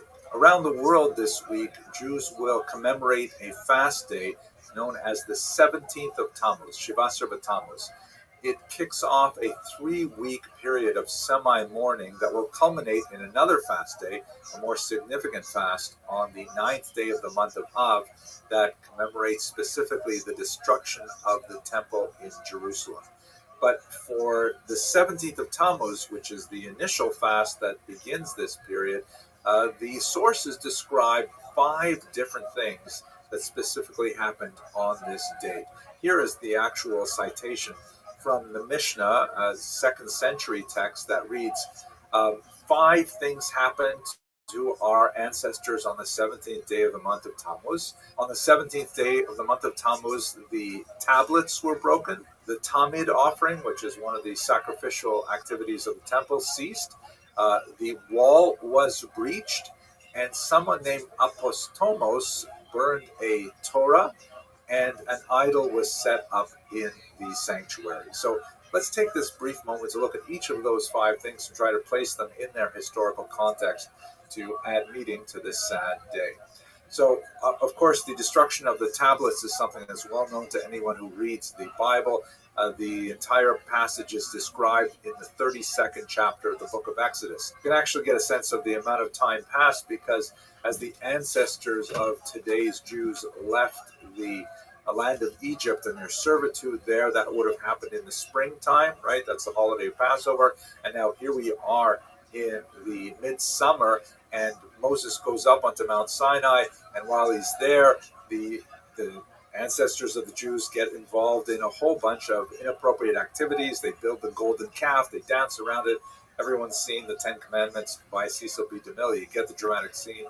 Moses comes down off the mountain, freshly holding these 2 tablets of the law, the 10 Commandments, and he sees what they're doing, and he raises them high and he smashes them to pieces, which Rashi says, God, as it were, said to him, Yasher Koach, well done, which was apparently the right thing to do in this particular situation. Here's a remarkable rendition of it by Rembrandt, the famous Dutch artist, who, of course, was very close with the Jewish community in Amsterdam. This depiction of Moses does not have him wearing a kippah, or certainly not a black hat, but the text on the commandments is a faithful representation of Hebrew, although some of the spacing between the letters is a little weird.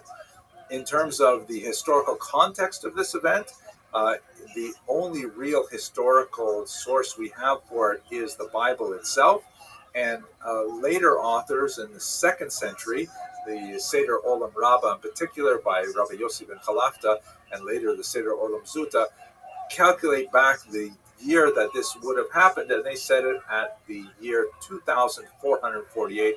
That's Anno Mundi, meaning from creation, according to that count, which would have worked out to about the year 1313 before the Common Era. So that's like one inauspicious event that is associated with the 17th of Tammuz. When we move to the second reason for the marking of this day as a fast day, we get a little bit more historical with other sources involved. The Mishnah said that the perpetual offering ceased. This is an offering known as the Tamid, which means literally in Hebrew perpetual. And there's a couple different opinions, though, as to when exactly that would have happened. According to the great commentator on the Mishnah, Ovadia of Bartanura, known simply as the Rav, he lived in 15th century Italy and then later went to Israel. He said that this is probably referring to the first destruction of Jerusalem under Nebuchadnezzar, which would have been in the year 586 BCE.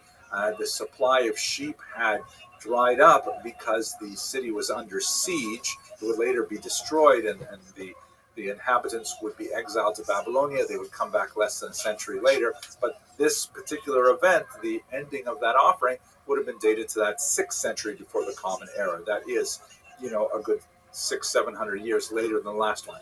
Rabbi Yisroel Lifshitz, a very important commentator in the Mishnah from 19th century Germany, suggests a different possible date. He says that perhaps this is related to the civil war that erupted in the period of the Maccabean kings, the so-called Hashmonaim. After the great queen Shlomzion died, her two sons, Aristobulus and Hyrcanus, engaged in a civil war seeking to control the land. And Aristobulus placed his brother in Jerusalem under siege. And so at that point, that's when the Tamid offering ceased, because Hyrcanus could not get access to more sheep. In the end, by the way, that ended very badly because both of the brothers had appealed to the Romans. And so shortly thereafter, in the year 63, General Pompey himself simply came in and took over the entire region. So it was definitely a very dark day when the perpetual offering ceased. There's also a third opinion that has to do with the destruction of Jerusalem the second time under the Romans, which would have occurred in the year 70. But let's focus right now on the third reason for the marking of the 7th Tammuz, which would be the walls of Jerusalem were breached. Now, as I mentioned, Jerusalem was famously destroyed twice in antiquity. Once under Nebuchadnezzar II, who was a Neo-Babylonian king, who destroyed Jerusalem in the year 586 before the Common Era. You can see here this map where his empire simply reached all over the Fertile Crescent, right up the Euphrates and Tigris rivers, and then down into the land of Israel and right up to the Sinai Peninsula.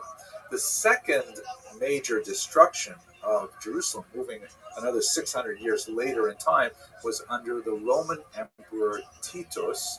And you can see him here in this remarkable painting called The Triumph of Titus by Lawrence Alma Tadema, painted in 1885. And I think it's a really remarkable painting. Titus is actually shown second from the foreground. In the foreground is probably his father, Vespasian, who was made emperor. I'm not exactly sure why he is dressed the way he is, but Titus, who destroyed Jerusalem, is portrayed here holding onto the hand of his brother's wife. There's a whole lascivious story around that as well. And in the background, you can see the menorah, kind of displayed there at the Temple of Peace that Vespasian had set up to commemorate his victory over Judea. Now, in terms of this discussion of the breaching of the walls, I've always wondered, there's 3 weeks between the breaching of the wall and the destruction of the temple. That's a really long time. I've been to Jerusalem, of course, and I imagine that, God forbid, certainly in a modern war, if the wall is breached, it's all over. But let's have a look at this map here that lays out exactly how Jerusalem was destroyed. So there's actually 3 walls around Jerusalem. The first one is this large one around the temple courtyard itself. The second wall was built a little bit later, and it goes around the neighborhoods just to the northwest of Jerusalem, of the old city. And then at the top, you have the third wall that was constructed partially in preparation for a potential Roman attack. There's also this wall over here, which is not actually a wall proper. It's actually a siege dike that was built not by the Judeans, but by the Romans in their attempt to starve the inhabitants of Jerusalem. The siege lasted from the springtime up until the late summer when the temple was finally destroyed, and the siege dike was exceptionally effective for lots of very sad reasons, including the fact that the Jewish rebels were fighting with each other so bitterly that they actually burned down each other's stores of grain in an attempt to seize control for themselves. But that's another story. Maybe we'll talk about that more when we get to Tisha B'Av, the final destruction.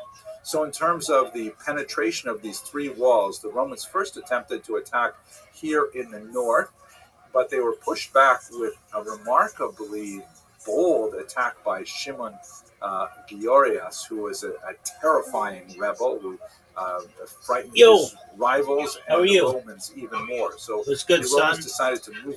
Can you hear me? Yeah. Excellent. How'd you find out about me?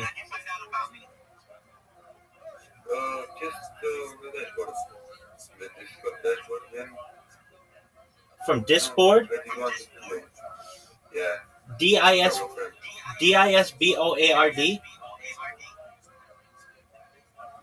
don't understand, bro. I don't speak very good English. That's okay. What dashboard did you find me from? I don't know the exact name, but I got it from I don't know the exact, but Okay, very well. And this is your friend Stefan. How are you, Stefan? very good, my friend. How are you? I'm very well. How did you find out about me, Stefan? Being from Discord or something? On Discord? Discord. No way, you found me from Discord? Yeah, I know. No way, I just created that thing today. You mean the website, DISBOARD.org? Correct? Yeah, I think that. Amazing. I'm not sure. Do you mind if I tell you about I my... can find it in my history. Yeah, would you check, please? That would be great.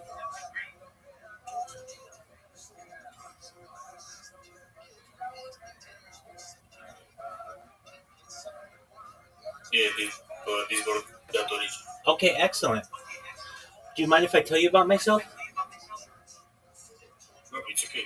I'm Rabbi Rothschild. I stream my life 24 hours a day, 7 days a week, 365 days a year for world peace.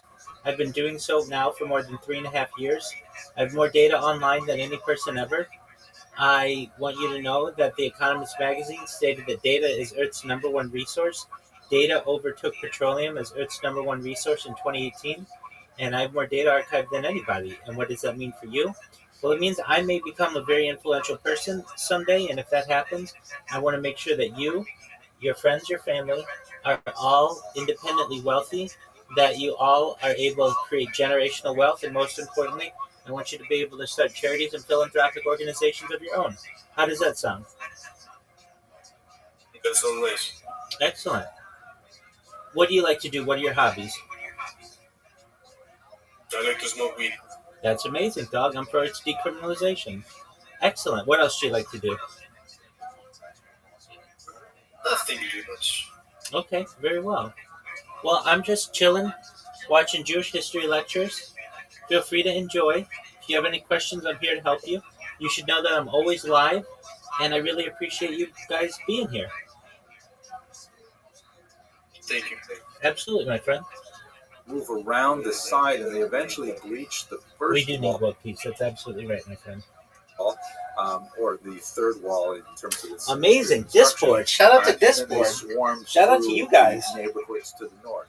They then were able to make short work of the Yes, middle sir. wall, but it was at the third wall, or the first wall in terms of the history of construction, right You're here in Croatia? the north at the fortress known as Antonia, that Oh, shout out to they Romania. finally broke through on the 17th of Tammuz. And in fact, it took them 3 weeks from getting through this major fortification.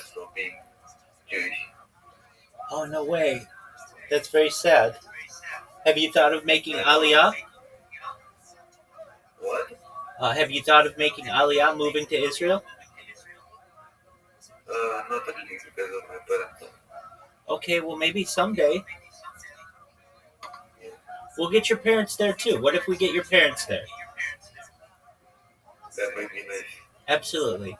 We'll get your parents to Israel, and they'll have a nice house and a nice plot of land, and we'll make sure that they're taken care of. How does that sound? Does that sound good to you? Very good. Excellent, my friend. Well, if there's anything else that we can do for you, please make sure to make me aware, because we'll make all your greatest dreams come true, God willing. Alrighty, my friends. Here's Jewish history lectures. Here are our people. Wonderful. Yeah. To finally destroy the temple on the inside.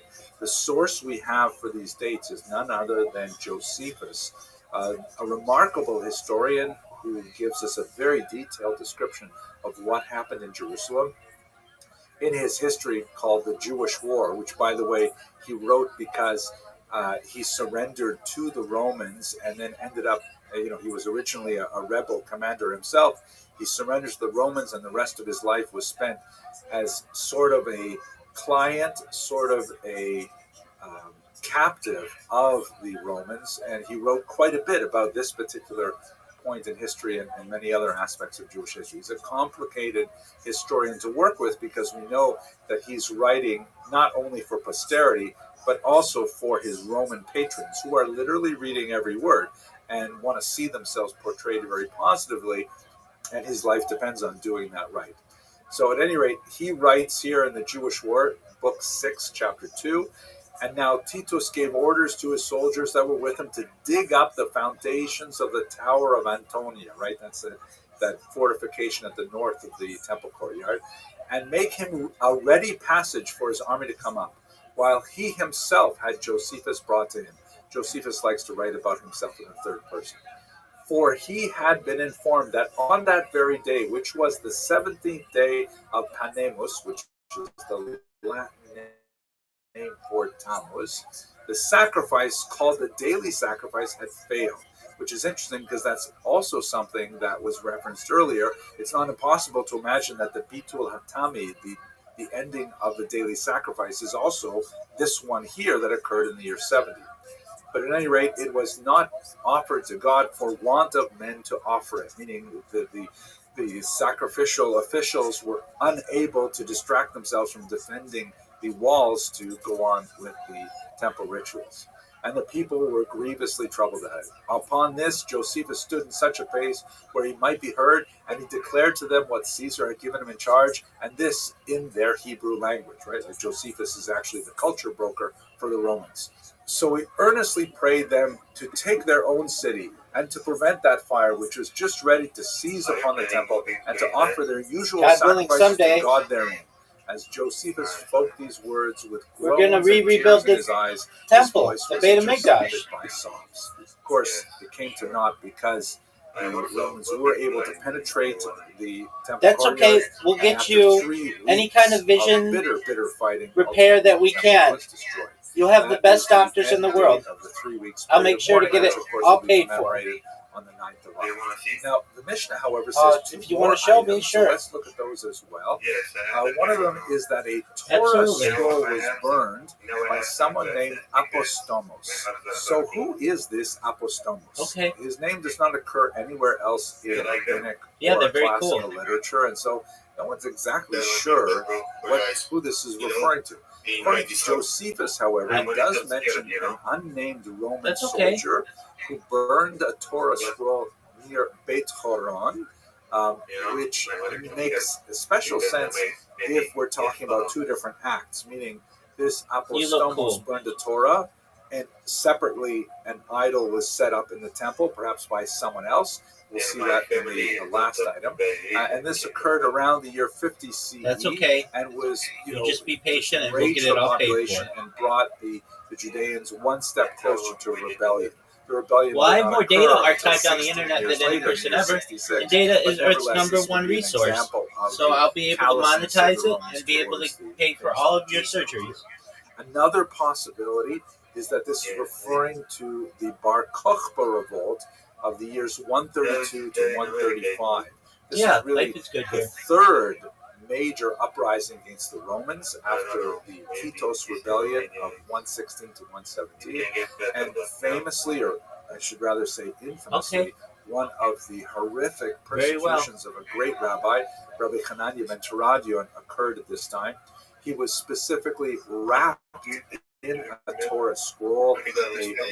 A bundle of wet cotton was placed on his heart, and he was put on a pile of wood and set ablaze. And famously, his students said to him, Rabbi, what do you see?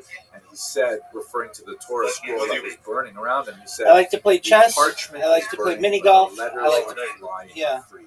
This description of his martyrdom, which is described in the Talmud, Tractate Avodah Zarah, page 18a, has become emblematic for the suffering of Jews throughout the centuries. Here you see in a 20th century I'm not a big fan of it. It's actually created by the artist Ephraim Moses Lillian as a commemoration and an homage to Hanania ben Teradion in the context of the horrific Kishinev pogrom of just at the beginning of the 20th century. In this remarkable envisioning of that martyrdom of Rabbi Hanania ben Teradion, I don't get political. The rabbi wrapped here in a prayer shawl is burning. There you go. Because he is just material, but the angel kisses him on the forehead and takes away the Torah scroll on high, as if to say that the ideas, perhaps the soul of Rabbi Teradion, taken with that I kiss, understand. are then taken up on high to another plane of existence. Okay. But to return to our subject, who was this apostomos?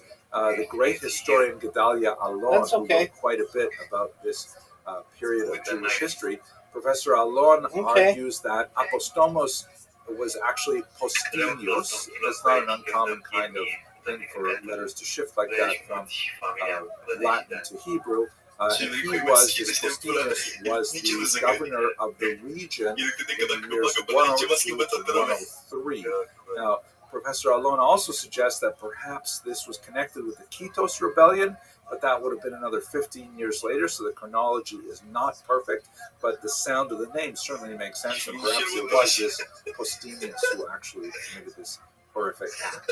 The last of the 5 items that are mentioned as reasons for the fast on the 17th of Tammuz is that an idol was set up in the sanctuary. The sanctuary, of course, is at the center of the Temple Mount, and when you look at the text itself, and especially the variant readings that exist, it's possible to suggest that this person who did this was the same apostomos, meaning he did 2 things. He read the Torah, and he also set up an idol, but it's also possible to read it as Twitch, 2 different acts by 2 different people. This is the argument of Louis Ginsburg, who was a great scholar of Jewish legendary material. He wrote the multi-volume series Legends of the Jews, and he suggests that apostomos may actually be Antiochus, who is shown here. This is Rabbi Rothschild 11, all one word. Villain of the Maccabean rebellion that is commemorated with the holiday of Hanukkah, but that would have been like in the 160s before the Common Era, certainly not closer to the year 70 when the temple was destroyed. Another support for the argument that these are 2 separate acts, that it's not the same person, Apostolos, who did both of these things, is that in the Jerusalem Talmud, it's described as something that happened in the mountain pass near Lydda or Tarlosa. And obviously the sanctuary is only in Jerusalem, so this would mean 2 separate acts.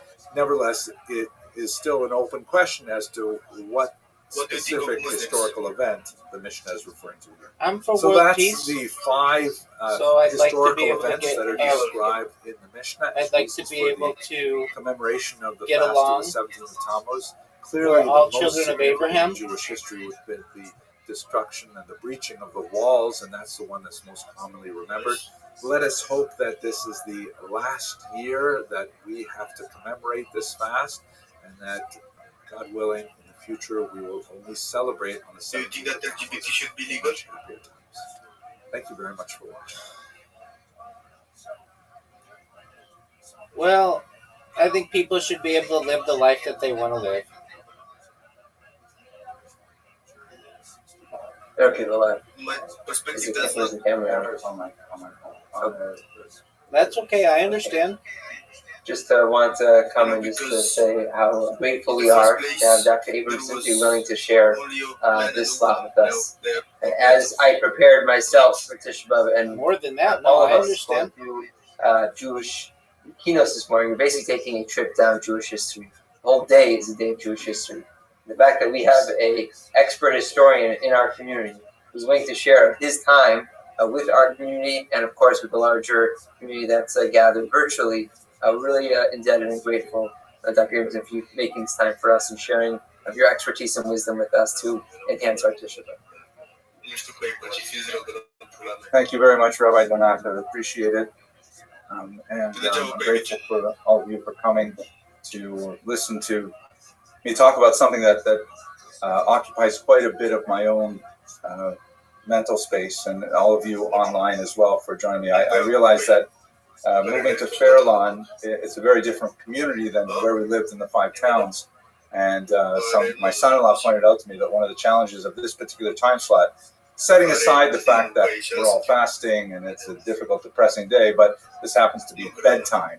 So that means for a good proportion of the demographic of this community, this is like a very difficult time to attend in person. And so I'm grateful to be able to offer the virtual attendance as a possibility. Let's begin by looking at something totally different from the period of ancient Israel. I'd like to look at the unusual phenomenon of the Hep riots of 1819. You may have heard of these. They started in Würzburg, Germany, a very pleasant kind of town. And for a whole host of reasons, a series of riots spread throughout Germany, Bavaria, and parts east in the summer of 1819. We have no recorded deaths as a result of these smaller scale pogroms, but the sheer scope of them was remarkable and spreading throughout East Central Europe and noted in the Western press, as we shall see. The reasons behind it were primarily economic and social. This was a period of tremendous change for the Jews of Europe as they were beginning to transition from a medieval status in which they had distinctly second-class rights, no right of residence, limitations on the number of Jews who can marry, and things like that. It is. And as they strove for emancipation in 19th century Germany, that seems to have stressed a lot of the fabric of society, resulting in the violence. In particular, there was a demand at an important international meeting in 1850 in which Jews specifically requested equal rights. They requested to be emancipated fully. And it seems that these tensions within German society, that would obviously take more than a century to subside, if they have subsided at all, which I hope so. They were expressed in a series of riots in various urban localities throughout the region, with a range and scope and determination that had not been seen for about 100 years. You can see here the size and scope of the riots. Now, these attacks on Jews were accompanied by an unusual cry. Apparently, the anti-Semitic attackers, this is, by the way, about 75 years before the term anti-Semitism was even invented, but it's the same phenomenon. They apparently taunted the Jews with the cry of Hep, Hep. And they would chase after Jews through the streets, shouting after them, Hep, Hep. And a lot of scholars have wondered at the strange origins of this unusual phrase. What exactly does it mean? It's not a word in German. And one particular author writing at the time in the New Times, a London paper, this I owe to Michael Fontaine at Cornell University, this appears to be the original source of the etymology of Hep Hep as worked its way through the historical literature. Specifically, it is an abbreviation of the Latin term Jerusalema est perdita. Jerusalem is lost.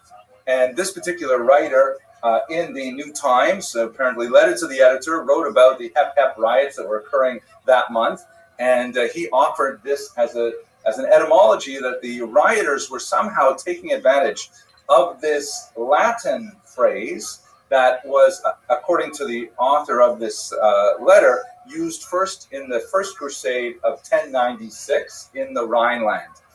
and cites a few authorities for it. The problem with this is that, first of all, it's all a chulent of mistakes. We don't have any of these specific sources from the Crusades. We have no other records from Jews or otherwise of crusaders using this Latin term. Why would 19th century German anti-Semites pick this strange term out of something that occurred 800 years earlier and then use it in their attacks? And it dies down immediately thereafter. And so Montaigne cast aspersions on the theory that they were actually saying Hierosolyma et perdita. A much more reasonable argument is that in 19th century German, the phrase hep hep was used to goad animals. Like we say in English, giddy up, to make a horse move. I don't know if that actually works. I've never tried it, but that is apparently the word we use in English, giddy up, and it only makes sense in English in that particular context.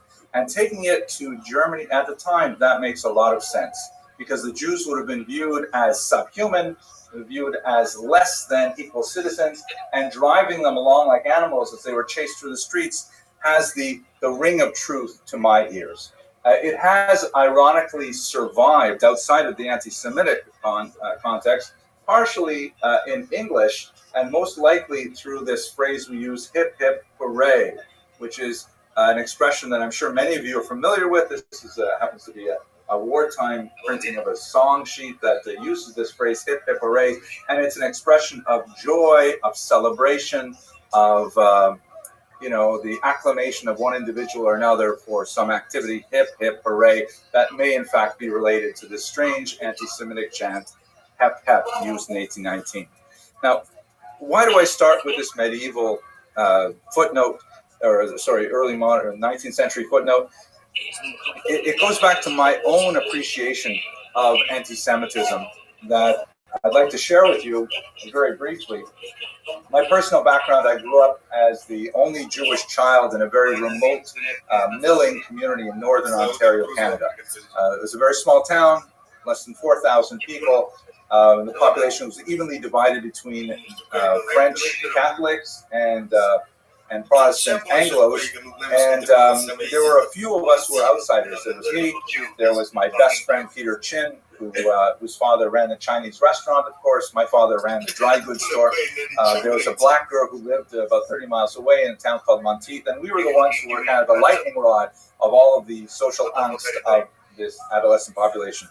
And my parents, at tremendous expense, when I was 10 years old, they sent me to Toronto, a much larger community, so I could learn something about what it meant to be Jewish and have a bar mitzvah.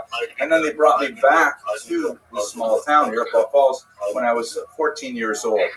And that's when I first discovered anti-Semitism, because so many of the kids that I played ice hockey with, that I went, hiking in the woods with, that I went skiing with, they were my best friends, both the Anglos and the Francophones.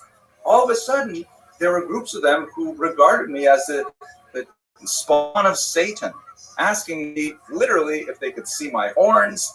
And, I had grown up with them, and I had only been gone for a few years. And all of a sudden, I was not for most people are fine. Most people are nice. Most people are happy to see me. But there were a few really bad eggs who were distinctly and virulently anti-Semitic. And the charges that they hurled at me in English, dirty Jew, in French, maudit juif, a little bit more colorful, cursed Jew, those stung and those stuck with me.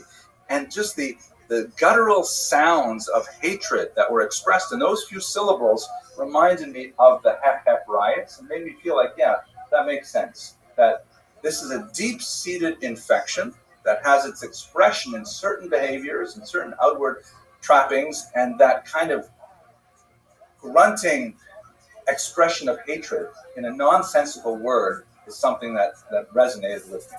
And I think it ties specifically to our topic because, as in my adolescence, as I tried to process this strange change among my friends, I tried to understand how could they, all of a sudden hate me when what have I done differently? I'm the same kid I used to play with before. They used to play with.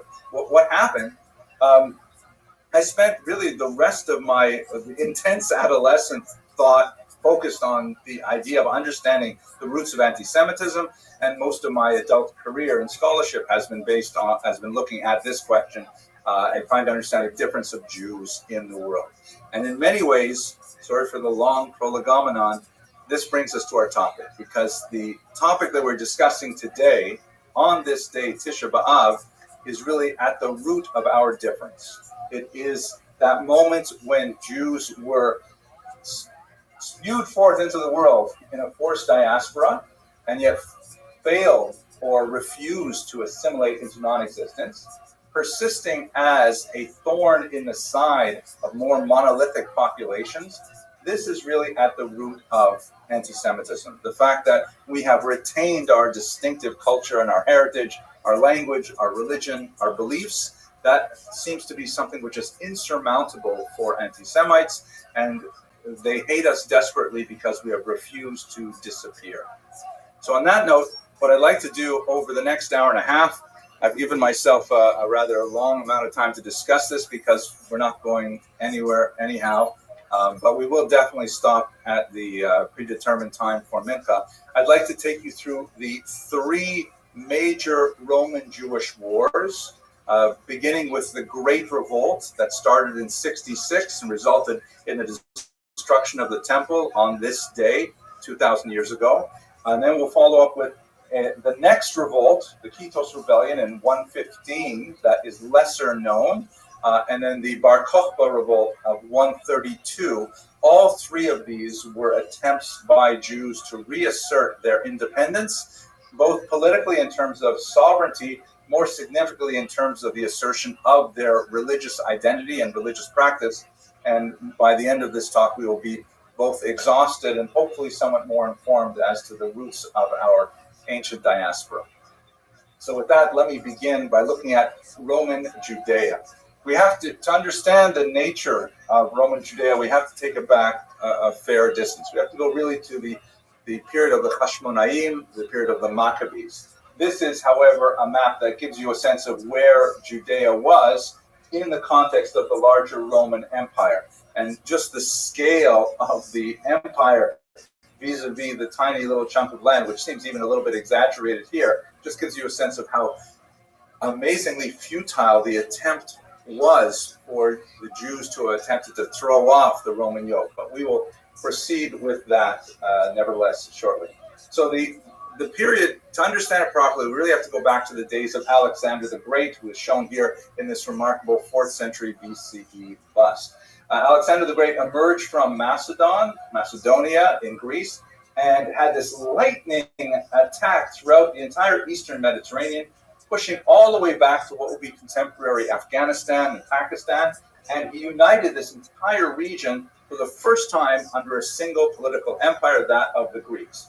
Here's where the Jews are, of course, in Judea, at a really important crossroads, because this is the narrow throat that allows passage really from Africa into Asia and into Europe. It's this little choke point where it's the only place where land travel can really happen. This region here, through contemporary Jordan, is largely desert and can be crossed, but only with great difficulty by a caravan. This is a route that can be crossed with much greater ease. And so it turns out to be an extremely valuable piece of real estate in the ancient world. Alexander wants to push on much further in his attempt to attack and conquer more of the known world, but his soldiers rebel. They've been on the road for years and they want to go home.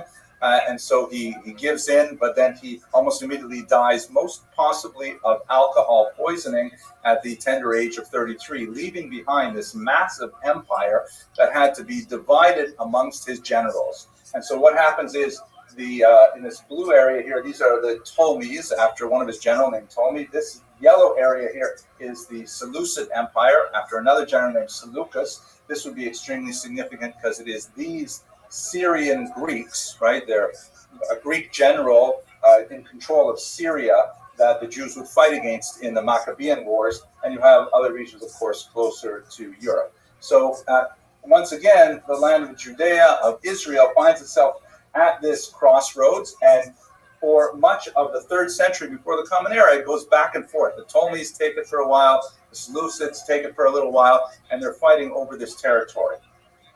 Judah Maccabee, shown here, of course, tremendous, brilliant military commander who fights for the independence of Jews from the Syrian Greeks, and most specifically the kind of cultural imperialism that they had imposed on the land of Israel, and he meets with great success. The key point for us today is that with Judah Maccabee, we have the first connection with the Romans, because Judah himself, seeing that he was going to have difficulty fighting against the Syrians, at one point he reached out to the Romans and wrote and achieved a mutual assistance pact with them, which he did not really use. He was sufficient under his own steam to fight off the Greeks, but nevertheless, that was the first connection specifically with the Romans.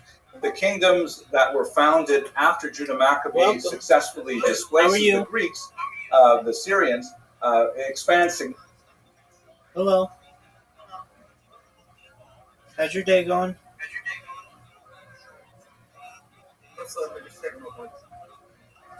Very well. How did you find out about me?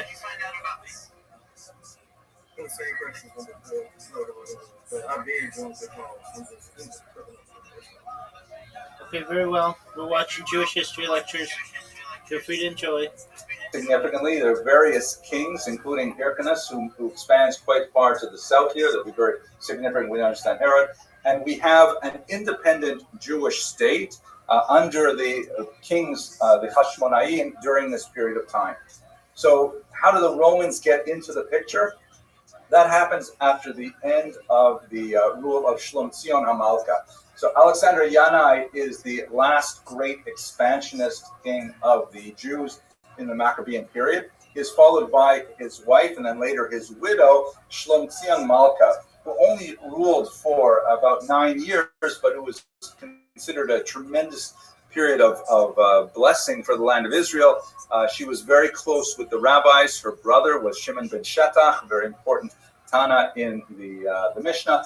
And the Talmud tells us that under her rule, even the fruits and vegetables were larger and probably cheaper too as a result. However, this period of peace would not last. Her sons entered into a civil war, specifically Hyrcanus and Alexander. Hyrcanus II and Judah Aristobulus, were vying for the throne of the land of Israel.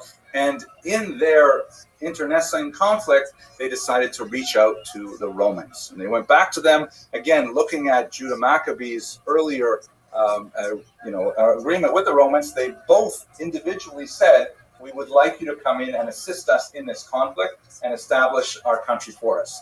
The general Pompey agreed. He came to the land of Israel, and he decided when he was there that rather than assist one or the other side, he'd rather take over the land of Judea for himself, for Rome and its empire, and ultimately that's what happened. He technically favored one of the brothers, Hyrcanus, so we still had a king on the throne of sorts, but clearly only as a puppet king, as a client of the Roman Empire. And from the year 63 before the Common Era, remember, think about the time frame here. The revolt is in 66 of the Common Era, meaning in the years, by the way, for those who may be not familiar with this termination, scholarship in the West used to use the term BC, which stood for before Christ, and AD, which stood for Anno Domini, the year of our Lord. So in the mid-20th century, most secular scholars and with relief Jewish scholars shifted away from saying BC, and they switched to BCE, before the Common Era. And obviously, since secular people and Jews do not regard Jesus as their Lord, we don't use Anno Domini, we use CE, Common Era. And although this is very frustrating to a lot of people on the internet, it nevertheless is the scholarly standard. So thinking about the time frame, the revolt that we're discussing happened after over 100 years of Roman rule. We were under Roman control from 63 BCE all the way up through the fictional year 0, and then 6 decades into the 1st century. So a long time we were under Roman rule. Why did we rebel at that point? Why didn't we rebel immediately when Pompey took over Jerusalem and committed atrocities in the temple as he took it over? That's a question that we will return to shortly. One small detail that I can't help but mention, in the bitterness of the dispute between these two brothers and their sons, the next generation, at one point, at 40 BCE, Hyrcanus' nephew, Antigonus, actually goes up to his uncle and literally bites his ears off in order to invalidate him from ever having the position of Kohen Gadol. The position in Israel at this time, the political leadership and the religious leadership were, uncomfortably enmeshed. The Kohen Gadol was also technically the head of state. Sometimes it would be the same person. Sometimes it would be an uneasy balance between two people. But Hyrcanus' nephew hated his uncle so much that he wanted to physically invalidate him. And it's interesting to note that, as Josephus points out, we'll talk about him in a minute, he did it with his teeth. He didn't do it with a knife. He wanted to be personal about it, right up close. So this brings us, however, to another difficult but nevertheless fascinating period, the rule of Herod. So the Romans, and in many ways the Jews, got lucky with the king they put in place after Pompey and after this whole Hyrcanus Aristobulus period. King Herod, who is largely viewed negatively because of his bloodthirsty behavior, specifically towards the end of his life when he was most likely deranged, possibly addled by syphilis, and is also somewhat maligned with the story of the massacre of the innocents, which is something that we don't have any historical source for outside of the Christian tradition, and it's quite likely that the Christian tradition is confusing the massacre of the innocents with another event in his life, not nearly as horrific as what is described. But nevertheless, he comes from the south, from Idumea here, and he ends up, through a very crafty series of intrigue, he brings himself to the throne. His father was Antipater, who was one of the advisors to the last Jewish king Hyrcanus. And Herod has tremendous political experience from an early age, and ultimately the Romans appoint him as their client king. It was not without effort, but I'm not going to go into the details of it. He had three major skills that rendered him a very, very effective king. First of all, he was known for his bold and brutal repressive tactics. He would brook no resistance whatsoever. Whenever there was any kind of minor hint of an uprising, he was there with his soldiers and brutally repressing it. Very, very effective in that regard. Secondly, he sort of balanced that with remarkable public generosity to all populations, not only in Israel, but in the entire region. He really was very generous with building temples outside of Israel, in Syria, for example, in Jordan and elsewhere, and opening up grain stores during periods of famine. And he was known on the one hand as being an extremely brutal leader, but on the other hand, being extremely generous to the public. We'll see that in his building campaign. And he was, third, a very, very shrewd politician. He knew how to negotiate alliances, to abandon alliances at the right time, and ultimately he found great favor with Augustus, particularly the Roman emperor, and that preserved his position for a very long time. He ruled until his death in the year 4 BCE. But that eventually would decay as well. Let's just look at his building campaign briefly, because it does intersect with our history very importantly. This is a fascinating chart from Leon Ritzmeier, who is an architect that does a lot of these ancient reconstructions. At the top here, somewhat obscured, you see the square Temple Mount that we had in the ancient period under Shlomo HaMelech and so on. A little bit of a fortress added under Antiochus Epiphanes, the notorious Antiochus. And then the Hashmonaim added some extensions. But then Herod sees the value of the temple and invests phenomenal resources into building this beautiful structure. The temple that we appreciate today is basically the Kotel, are Herodian walls, because he had erected this massive rampart all the way around it, and we owe a tremendous amount to him for the archaeological record. What it looks like today, of course, the temple building itself, which was significantly renovated by Herod, was destroyed, and in the 8th century, the Muslims built the Dome of the Rock on top of that particular site on the foundation stone.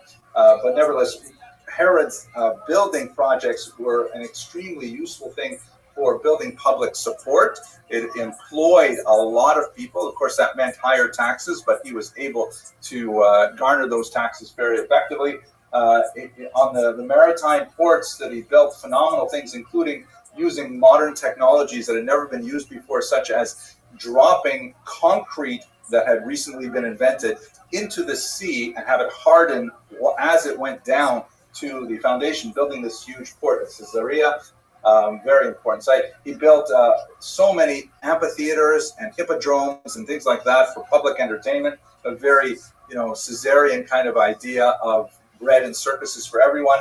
Not, however, in Jerusalem itself, because he understood the local sensitivities that Jews in Jerusalem would not be favorable to the idea of having theatrical plays and certainly not gladiatorial conquests and things like that. But he put them elsewhere in Israel and in surrounding countries as well as an act of generosity. Aqueducts everywhere, improving the standard of living. He's really an incredible builder that people in Israel appreciated. He also built a number of palaces, including this one at Masada that we'll return to. That was sort of his bolt hole, where he actually hid his family at one point early in his career because he realized just how impregnable this massif outside of the Dead Sea was. You can see the beautiful multi-layered stepped architecture that he used there, much of which is still extant today and can be viewed. But he was also deeply, deeply disturbed, particularly towards the end of his life, as he began to fear that others were, and he was not fearing it, by the way, unreasonably, that others wanted to take away his rule of now 3 decades running. Perhaps the most horrific example of his bloodthirstiness, which was directed at his own family because they were the ones closest to him, and he really feared that they were trying to take over his position, was his murder of his beloved wife, Mariamne, who was kind of his claim to legitimacy because she was a legitimate princess of the Hashmonaim. She was descended from the previous Maccabean kings, whereas Herod was descended from the Idumeans, who were a population that an earlier Maccabean king had forcibly converted to Judaism. It's an amazing story that we don't have time to really take aside, but there are several populations to the south and to the north, the Itureans, who were overrun by the Maccabeans, and this was before Judaism had developed the idea that converts should be discouraged and that only genuine converts should be allowed to even contemplate converting to Judaism. But the Idumeans were forcibly converted, and Herod was a product of that people. At any rate, at one point, he suspected that Mariamne was plotting his assassination. It's quite unlikely, although her mother definitely didn't like Herod, and she may have actually been plotting against him. And so he has her killed. Immediately after killing her, he regrets it, and he has her, as the Talmud states, immersed in a vat of honey so that he can preserve her body because he is still in love with this woman that he has murdered. And this was just the beginning, really, of his rampage. I know this is too small for most of you to see, but this is his family tree. Here's Herod here, and these are all the various family members he killed, including his own children, having them drowned in a pool in Jericho and so on. Exiling his multiple wives, several of whom were actually named Mariamne, which makes it much more confusing, and also that he named a lot of his kids after himself and his grandchildren after himself makes it even more confusing. But, I get paid by the hour. So the sheer rampage in his own immediate family was so awful that Emperor Augustus, who was Herod's ally, at one point said, "It is better to be Herod's pig than to be his son," which was kind of a riff on the idea, as Augustus was aware, that Herod would not eat pork, at least not in Jerusalem, and probably when he had to eat Chinese, maybe he was a little bit more lenient. But that was a joke, right? I guess I can't joke on Tisha B'Av, right? Sorry. There is, by the way, for those in the audience, there's uproarious laughter in the room. It's just the microphone doesn't pick it up properly. So, but Augustus is saying it's better to be Herod's pig because Herod won't eat a pig than his own son, because Herod would metaphorically eat his own children. So this is basically, and finally, this is the grave that he created for himself, a tomb at Herodium, which was later excavated. On his death, he wanted to make sure that people would be sad, so therefore he ordered his troops to arrest a whole series of Jewish leaders, and that he left orders that when he dies, all of those Jewish leaders who were innocent should be killed, and that way he would guarantee that there would be widespread mourning in Israel. He was definitely insane by the last days. At one point, he attempted to take his own life with an apple knife. He was unsuccessful. And then the last act is when he heard that his own son Antipater was possibly rebelling against him. He ordered him killed, and then he changed his will for the seventh and final time until he finally expired. His sister Salome was able to rescue the arrested Jews, but nevertheless, afterwards he was buried at Herodium, and he ended an absolutely brilliant in some ways and horrific rule over Israel for several decades. It is the end of the Herodian period, even though it's going to be 6 decades before the Great Revolt breaks out, but it is ironically the loss of Herod that leads directly to the revolt. Here is, by the way, an architectural drawing of what his last tomb looked like, with beautiful, palatial areas. This is the architect who discovered the actual sarcophagus of Herod, which had apparently been raided at some point over the last 2,000 years, and whatever goods were never stolen. Okay, so let us understand what actually happened after Herod died, and how does that substantiate my statement that it leads directly to the Great Revolt. So here is the region of Judea, the Emperor Augustus in Rome. And remember, Judea has this kind of strange level of quasi-independence. Herod was a client king operating under Roman authority and Roman auspices. And when he dies, Augustus is hesitant to give anyone the same kind of rule over the land of Judea. So he decides this, and also this is confused by the fact that Herod left multiple wills in which he indicated who was his favored child to rule, and so Augustus basically had to make the decision. He gave the largest part of the land of Israel to Herod's son Archelaus. The north went to Antipas, and further north really into what we would call today Syria and Lebanon under Philip. This was part of Judea at the time.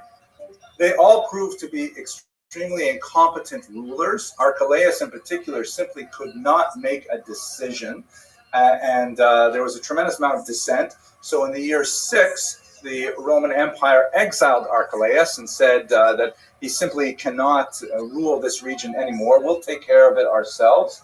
And he was sent to a town called Vienne, which is on the Rhone River near in south of France. So it's not so bad if you're going to be exiled to be sent to the south of France. But there was no Chabad, there was no Chinese food. In many ways, it was. I don't know why. Is everyone fasting or something? Okay. Now, Rome did retain a client king who appears in the Gemara. Fascinating. There are Agrippas. There were actually 2 Agrippases.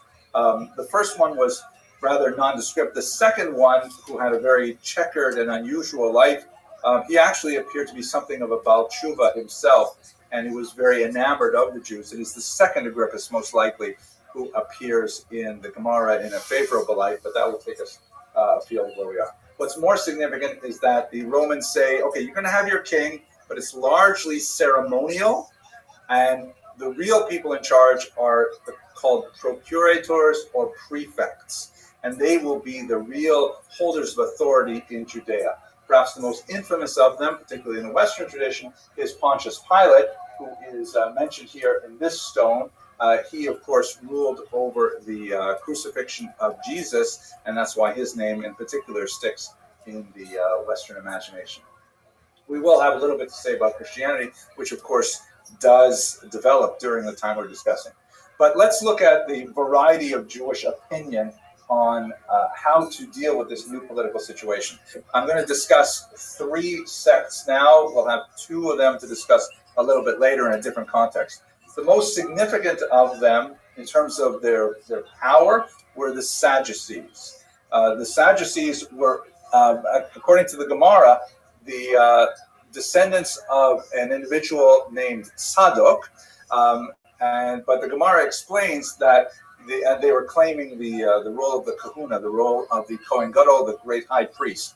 The Mishnah says that Antigonus, the man of Socho and Pirkei Avos, had two students, Tzadok and Boetus, and they both misunderstood a basic teaching of his, in which Antigonus, of course, and I'm sure you're familiar with the Mishnah, says that you should serve the master not for the sake of receiving reward. And they understood that to mean, well, I guess there is no reward. There is no olam haba, no world to come.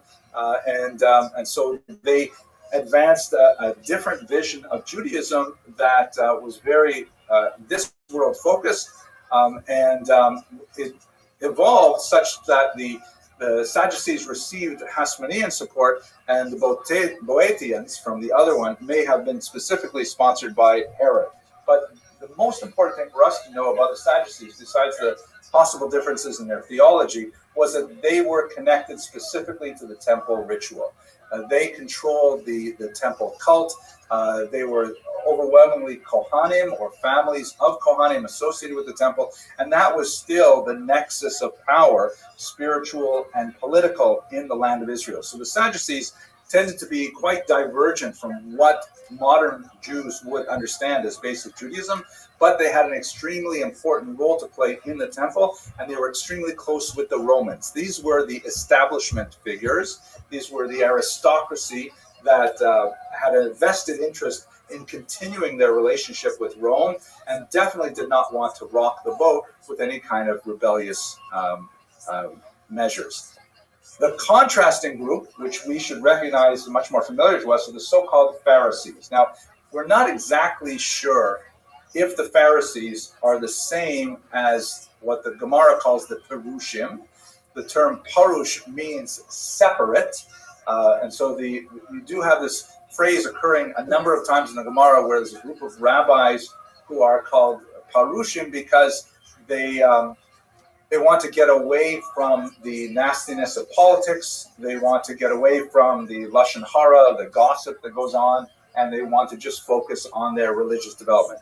It's not entirely clear that that is the definitive etymology of the term, but the term Pharisee is basically borrowed from Christian writings, where it occurs frequently in the New Testament, and specifically in the book of John, usually in argument with Jesus. So in Christian lexicons, the word Pharisee is basically equivalent to hypocrite. So it's definitely not a nice term. Now, of the Jews who definitely say we are Pharisees, we only have two in the entire corpus of ancient literature, and they are both somewhat suspect. One of them is Saint Paul, who calls himself a Pharisee, so he's maybe not necessarily a model Jew. He's not going to be honored at the dinner next year. And the other is Josephus, a little bit problematic as well, and we're going to turn to Josephus momentarily.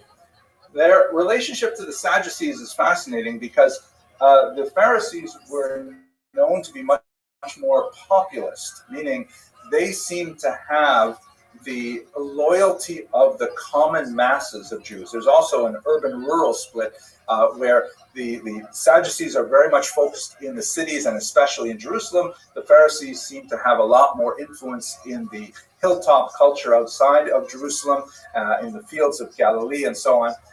And they tend to be viewed as more legitimate spiritual leaders for the common Jew, as opposed to the Sadducees, who are kind of like functionaries who handle the sacrificial ritual, but do not necessarily provide that kind of one-on-one spiritual guidance that you would expect, for example, from a rabbi. And it is, in fact, the Pharisees who are most likely identified with the early rabbis. The follow-through from the writings of who we assume are the Pharisees is very much in line with what Orthodox Jews consider, at any rate, Judaism today. And finally, we will get to the Christians and the Zealots shortly, but the last group I'd like to mention here is the fascinating Qumran sect. We know that sometime in the Hashmonaean period, a group of Jews decided to completely separate from everything that was going on in Jerusalem, the nastiness in the capital, the association with the Romans, and so on, and they went out to live a very ascetic life in the Dead Sea region. We know this, of course, because in the 1960s, a remarkable cache of documents, in the 1950s, beginning actually in the late 40s. A remarkable cache of documents called the Dead Sea Scrolls were discovered. One of the most important scholars involved is Professor Eliezer Sukenik here.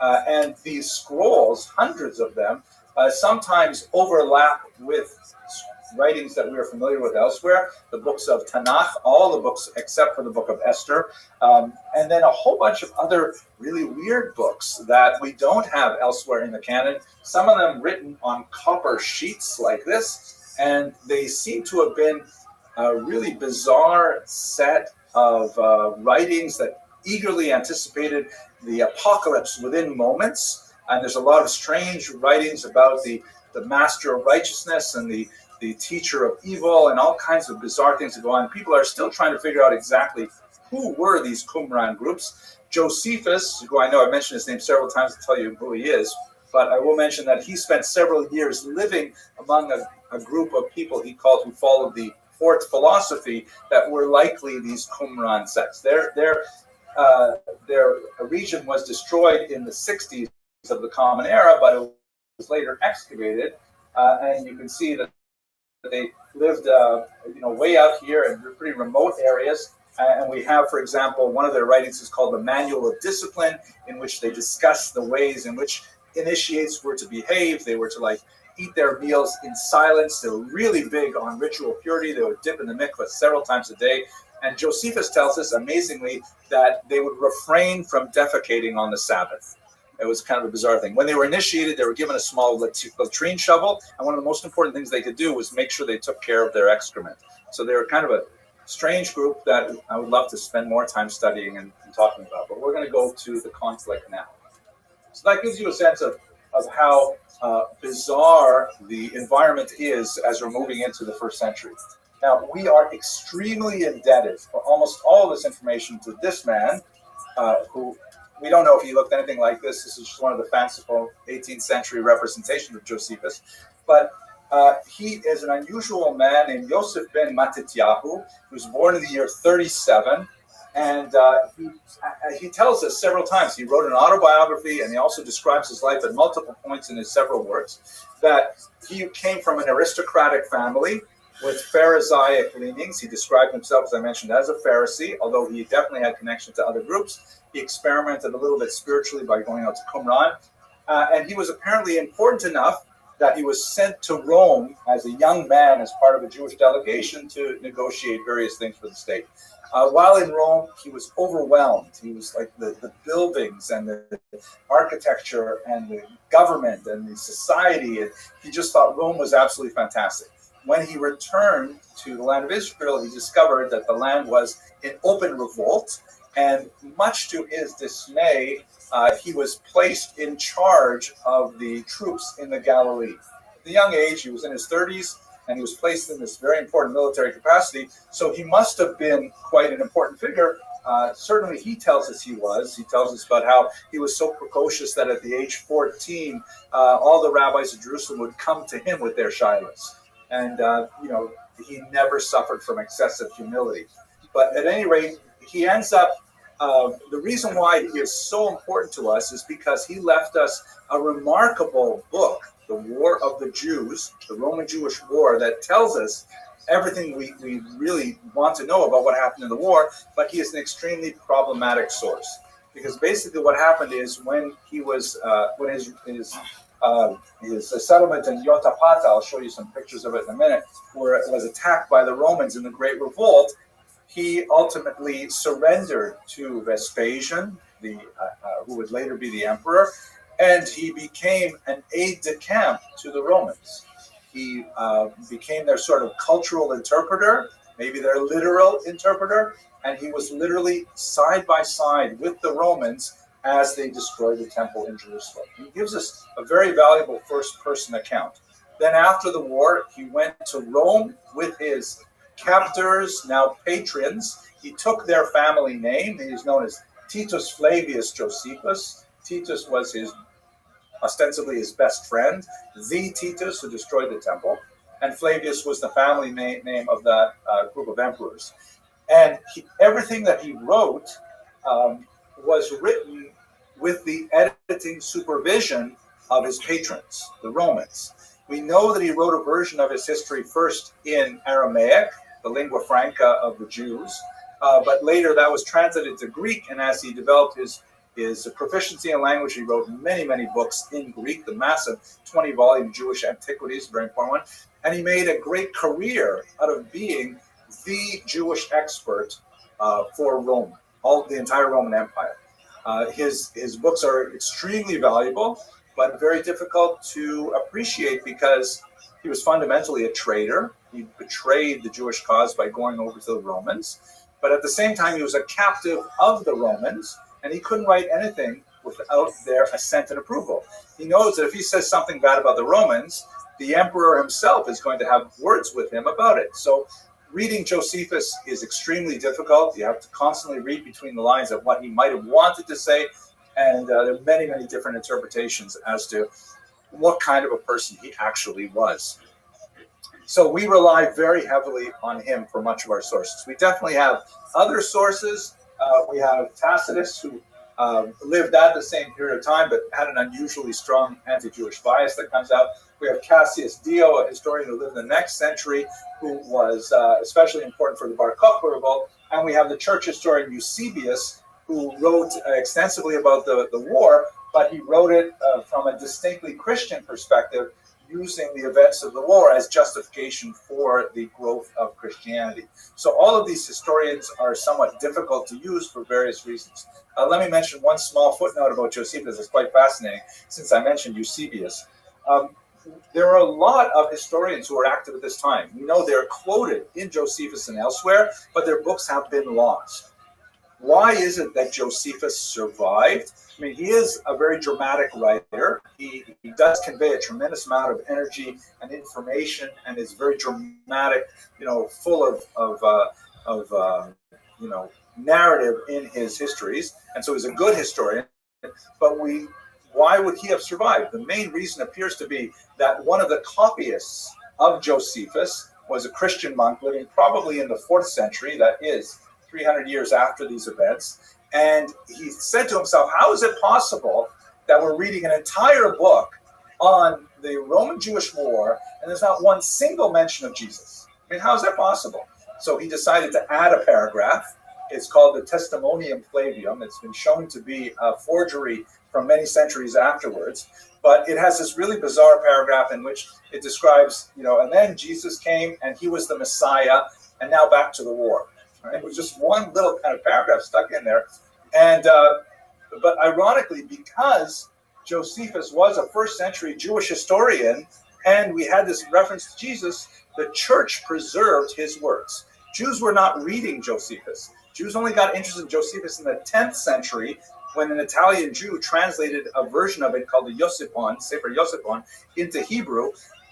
We weren't reading Josephus at all. We weren't, as they say in the Talmud and in the yeshiva, we weren't gores him, literally.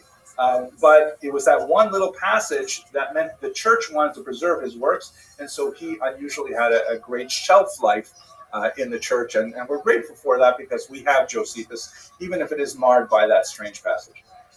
Okay, we're at the end of the Herodian Compromise. How is it possible that we get to a period where we are ready for revolt after Herod?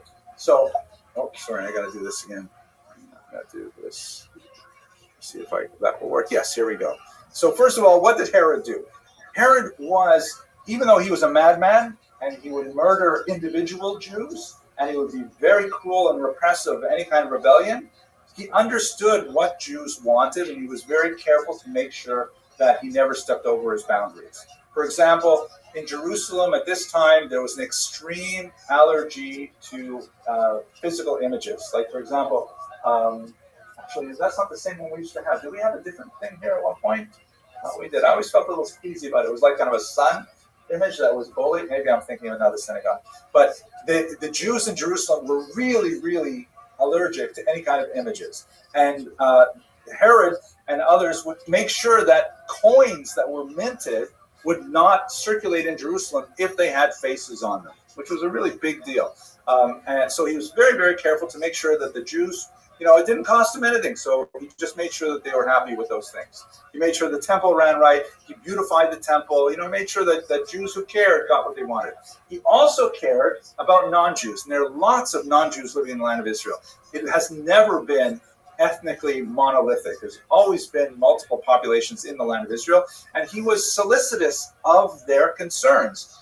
He would not put an amphitheater in Jerusalem, but he would put an amphitheater in Caesarea, for example. He felt that that's what people wanted there, and they can have it there. And when he went there, then all of a sudden he was a different kind of king. So he made sure that the various populations were more or less mollified with what they cared about. And he maintained unwavering loyalty to Rome. This is after he decided where his bread was best buttered. But once he had tied himself to Augustus, then he was very, very strict on this line and made no hint of ever disobeying his Roman overlords. And these three things together really meant that he was able to establish a stable kingdom in Judea for 40 years. With his death, you have a whole cascade of events where they rapidly run out of control. And I'm just going to give you 5 or 6 of them right now, but you can imagine how over the course of a few decades, the peace with Rome, which had been intact for 60 years, was now fraying and eventually would boil over into open revolt. For example, immediately after he died, a procurator named Sabinus tried to raid the temple treasury. Temple treasury was one of the greatest sources of wealth in the Eastern Mediterranean because Jews had been for hundreds of years religiously submitting the machatzis shekel to Jerusalem. We have lots of sources of how the Romans respected the fact that there were specific routes where caravans would bring cash from the Jews in Babylonia, the Jews in Antioch, the Jews in Alexandria, and they would all converge in Jerusalem, and the temple had a massive treasury that the Romans frequently coveted. We see this even much earlier with the Hashmonaim, with Antiochus, for example, wanted to raid the temple treasury as well. So once this procurator, this new Roman leader, shortly after Herod dies, he tries to take some money from the temple treasury. There's like an immediate uprising in Jerusalem with Jews being incensed that how can they take this literally holy money, the machatzis shekel, and they had to pull in the governor from Syria, who Judea was actually part of the larger Syrian administrative apparatus, and he had to come and quell a revolt on Shavuos in the year 4 BCE, immediately after the death of Herod. That's followed later by a property assessment under another prefect, this time named Coponius, that sparked local tax rebellions because when Herod was in charge, they knew they would be taxed, but they also expected seeing things for their money. You saw more public works, you saw more employment, and all of a sudden this was not happening. And so you have local rebellions that are not put down effectively as Herod did. Pontius Pilate, the prefect during the period of the early Christian movement, he allows shields and standards with Roman images in the holy city of Jerusalem, causing another uprising. These are all, over the course of several decades, flashpoints in which Jews increasingly feel that Rome does not have our back. Jews were willing to live with Roman authority for a long period of time, as long as they felt that we had local representation who cared about our desires. But when they began to feel that the Romans were not supporting them, this was terrible, especially in the ongoing conflict with the Samaritans, a group that lived in the northern region of Shomron that were in frequent conflict with traditional Jews. There's a lot to say about who the Samaritans are and who the Jews are. They're very closely related, to be sure, but they're fighting for centuries and centuries. The Romans seem to want to just take a step back and not intervene and let the conflict rage without any kind of authority. Caligula, the emperor, when he hears that Jews in Alexandria are upset with the idea of setting up an idol in their synagogue, he says, well, I'm going to put an idol in the temple itself. This is in the year 37. This is the emperor saying, that's it, we're going to make an idol. And it was only because it was slow-walked by local Roman administrators who knew that if Caligula had succeeded in putting an idol in the temple, there would definitely be war. The way that the Jews got out of it is that Caligula was assassinated in the year 41, and so the effort came to naught. But we came very, very close to the precipice of war several times during the first century. And then, of course, in the year 66, as we shall see shortly, that's when the cessation of temple sacrifices for Rome occurred, and that was a huge insult to the Roman Empire. This is described, of course, in the Gemara, that by not offering, and this story of Bar Kamsa and Bar Kamsa is associated with this, by not offering the traditional sacrifice on behalf of the emperor, this was an insult to the Roman Empire as a whole, and certainly would precipitate war. Almost as if we decided on Shabbos to stop saying the prayer for the government, even though people may not be paying attention and things like that, and who knows what the kavanah of people is. Nevertheless, if you make a point saying we're not going to do it anymore, that's definitely an insult to the government. So that's what really brings us to the brink of war. The moment that sparked the war occurred in the city of Caesarea, that we've talked about as largely a non-Jewish city. The Emperor Nero had actually given more privileges to the Greek population that were dominant in Caesarea at the time. And there was an exceptionally cruel and heartless procurator named Gessius Florus, who was known for, on many instances, of having very little patience with the Jewish population in Judea and favoring other populations. There's one specific incident that Josephus identifies as the last straw on the camel's back. It was a property dispute in Caesarea over a synagogue that wanted to expand. And apparently there were neighboring properties that were workshops, and they were building things on Shabbat, and that was very disturbing to the Jews in the synagogue. And the Jews kept on making offers to buy the next door facility with no avail. And in one particular incident, which was meant to intimidate the Jews, someone in the dead of night went and offered a ritual sacrifice of a bird, like an avodah zarah sacrifice, on the steps of the synagogue, and this caused an upheaval among the Jews in Shul. You can imagine that happening at Darkei Noam. You can imagine, God forbid, something like someone nailing a dead dog to the door or something. That would make us angry. Maybe not an avodah zarah sacrifice, but something like that would be just terrible. And so some of the younger members of the synagogue got up in arms, and actually a fight broke out.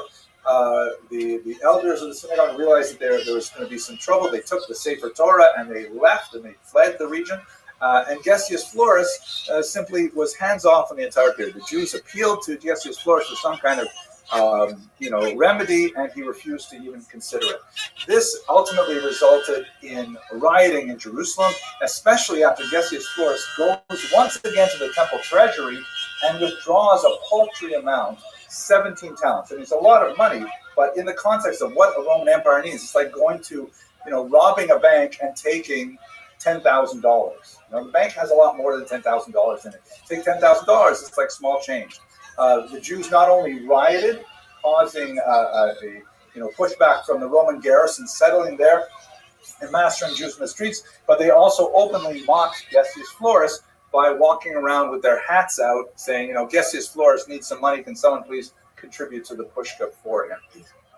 After these massacres, however, and this is all happening in the year 66, the rebels ultimately gained the upper hand in Jerusalem. They had the numerical advantage, and the garrison of Roman soldiers stationed there surrendered, and then the Jews massacred the surrendered soldiers, which was a huge miscalculation, because not only was it an act of incredible cruelty, but it also meant that Romans saw that if they were in a fight with the Jews, there was no point in surrendering, because they would be killed. Josephus is our main account for this, so he portrays the Jews in this context in the worst possible light. But nevertheless, it indicates the level of escalating violence that's happening, that ultimately results in Cestius Gallus's campaign. So Emperor Nero says, what is all this business going on in Jerusalem? This is going to interfere with our tax revenue from Judea. I'm sending you, General Cestius Gallus, down from Syria. Please go down there and take care of this rebellious population. At this point, the Jews had not openly said, we are rebelling from Rome, but they were protesting, and there was violence in the streets, Jews against Romans. And so Cestius Gallus brought a legion, which is about 5,000 troops, and with about the same number of auxiliaries, a massive number of soldiers, and they marched down to Jerusalem in the summer of 66. He came right to the gates of Jerusalem. He stayed there for about 3 weeks, and then he mysteriously departed. And historians have tried to figure out what was he thinking of. I think the most reasonable argument is that he came down to show a show of force, to intimidate the rebels, saying, realize that if you keep pushing this, you're going to have to deal with my armies. But it was a horrific miscalculation because the rebels were only encouraged by his departure. And the rebels took advantage of their superior knowledge of the terrain, and they decided to meet him at this place here, shown in the picture, Beit Horon, which was noted for its very narrow pass. And don't forget, we've got about 10,000 soldiers. We have tens of thousands of donkeys carrying food. We have a massive train that extended for about 6 miles of people largely on foot, trying to make their way up this narrow pass where they can only walk about 3 or 4 abreast at the more narrow spots. The rebels attacked Cestius Gallus at these narrow passes, slicing his legion into pieces, like cutting up a worm on the street, and ultimately dispersing all of them. Cestius Gallus was able to escape with his life. He made his way back to Caesarea and ultimately to Rome, where he was humiliated and defeated, and especially because the Jewish rebels had seized the Roman eagle standard, which was the symbolic presence of the Roman Empire with the soldiers. This represented an entire defeat of a full legion of battle-hardened soldiers, together with another contingent of auxiliaries. And for the rebels, this was a movement of tremendous excitement because they meant that we were able to drive the Romans from our land, but ultimately it meant that the war would begin in earnest. Cestius Gallus had stepped away from Jerusalem. He had made his show of force. Here I am. This is what you'll get if you play with Rome. And the rebels were completely encouraged to only increase their rebellious activity. It was one of the classic military errors of this largely leaderless group. There was no one single leader like Yehuda Maccabee or David HaMelech who was able to bring these groups together. They're all basically acting in their own various factions. And the second greatest error of the Jews at this point was that they realized that they had driven away the Romans, and they didn't significantly plan for the Romans to come back. It's as if they engaged in magical thinking that, hey, we've driven away the Romans, just like Yehuda Maccabee drove away the Syrians, and now we're home free. But in fact, this was just the beginning of the war in the summer of 66.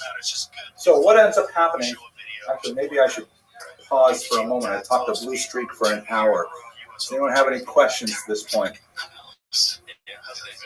Clear as the sun at noonday. Nobody likes to ask the first question. Does someone have a second question? Oh, please, second question. So what degree do they have autonomy? No. So obviously regulars but what degree did Rome actually care what they were doing, and what was it, I guess, finding local leaders versus Rome? No, it's an excellent question. This is the period which is known as the Pax Romana, Roman peace. And the Roman peace was basically one in which as long as you paid your taxes, then everything was copacetic, and that the Romans would be very happy to share authority with local populations. The Jews were not the only population in this kind of situation, where the local aristocracy could be elevated to a level of rulership to varying degrees of real authority, and under Herod in particular, they had tremendous autonomy. There was basically they could wage their own wars against other populations, expand the territory. They had to do this within the context of Roman permission, but it's kind of like, America asserts tremendous authority over all kinds of countries all over the world, but those countries have a high degree of autonomy. It's not a good comparison because America is, after all, a democratic country and so on. But the idea is that Rome was very happy for Judea to do whatever it wanted. It really didn't, and actually, it gave the Jews tremendous freedom religiously. They said, we don't understand your religion. It is so bizarre for us, but we will count it as a religio licita. This is all the way back from Julius Caesar, as a legitimate religion. And Jewish soldiers serving in the Roman army, of which there were many, were exempt from the mandatory rituals of obeisance to the emperor, which is a phenomenal thing. It's like saying you can join the American army, we'll make sure that you have kosher food and you can take off Shabbos and all kinds of things like that. So the Romans were very happy to give the Jews great autonomy as long as the tax returns kept coming in on time. Yes, please. At this point in time, the Sanhedrin did not have the authority to execute. Yeah. So how does that fit into this? So the execution of prisoners, which of course is very problematic because the Sanhedrin rarely engaged in executing people anyways, but that would be one of those areas where the Romans would have a say in, okay, who are you killing, who are you not killing? I think where we see it most significantly is in the gospel accounts of the crucifixion, and to what degree the Sanhedrin is involved, to what degree the local population is involved. Ultimately, it's Pontius Pilate's decision. So it was not basically, it was a client relationship, but tremendous freedom overall. In general, we lived with the Romans for 60 years, and we could have lived with them a lot longer if it were not for the interference of the procurators, largely because Herod was able to hold off that for a long time. Okay, let's go on because we unfortunately have a lot more war to get through. So Emperor Nero, he's disgusted with Cestius Gallus. What a humiliation. He gets sent back to him by a bunch of, who are these people anyways? So he looks for a new general to send there. There's one general in particular, battle-hardened, extremely experienced, was General Vespasian. And Nero had a bit of a grudge against him because Nero was an unusual kind of emperor. He fashioned himself as something of a poet and a singer, and he used to mandate mandatory attendance at his recitals, and he would sing the poems that he had composed for various audiences. Vespasian unfortunately fell asleep during one of those recitals, and Nero was apparently incensed. And so then he said, okay, Vespasian, you are going to Jerusalem. You're going to clean up the mess that Cestius Gallus left behind. And Vespasian was a far more competent general than Cestius Gallus, and he decided to begin, as did Cestius Gallus, in the north. But rather than marching directly to Jerusalem, he spent the first year, 67, mopping up territories in the north. In the Galilee, which was largely populated by these sort of hilltop villages like this one in Gamala, he just went from one to the next, and the Romans had like a hedgehog kind of strategy. Lay in a siege. It's going to be really expensive. It's hard on the besiegers it's hard on the people who mount the siege to survive it, but really invest in your logistics, in the donkeys bringing food and water from wherever, and wait there until they starve and they surrender. And he did this to one village after another, and it was just a machine where the Romans would do the same thing over and over again. They did it also in Jerusalem, and it was the same thing, only bigger, but that was basically the Roman strategy. It almost always worked. Josephus was in command of the north. He describes all kinds of really clever things that he did to try and deceive the Romans. Like, for example, when they were running short on water, Josephus told the people of one town to wash all of their laundry and then hang it over the walls of the city, so the Romans would see the dripping wet laundry, and they say, oh my gosh, they must have a lot of water if they can waste it on laundry like that. But ultimately, the siege always won, and Vespasian simply took his time moving from village to village. One particular village is extremely important. This is a memorial at a city or a town called Yotvat, in Greek it would be Yotapata. And this is where Josephus made his last stand. I mentioned to you earlier how he turned coat. It might be useful to mention that the way in which he describes this scenario is that after, mightily attempting to defend Yotapata, he realizes it's hopeless, and he finds himself in an underground tunnel with about a dozen other soldiers. They're all angry with him because they said, why did you put us in this situation? He says, wait, I got a better idea.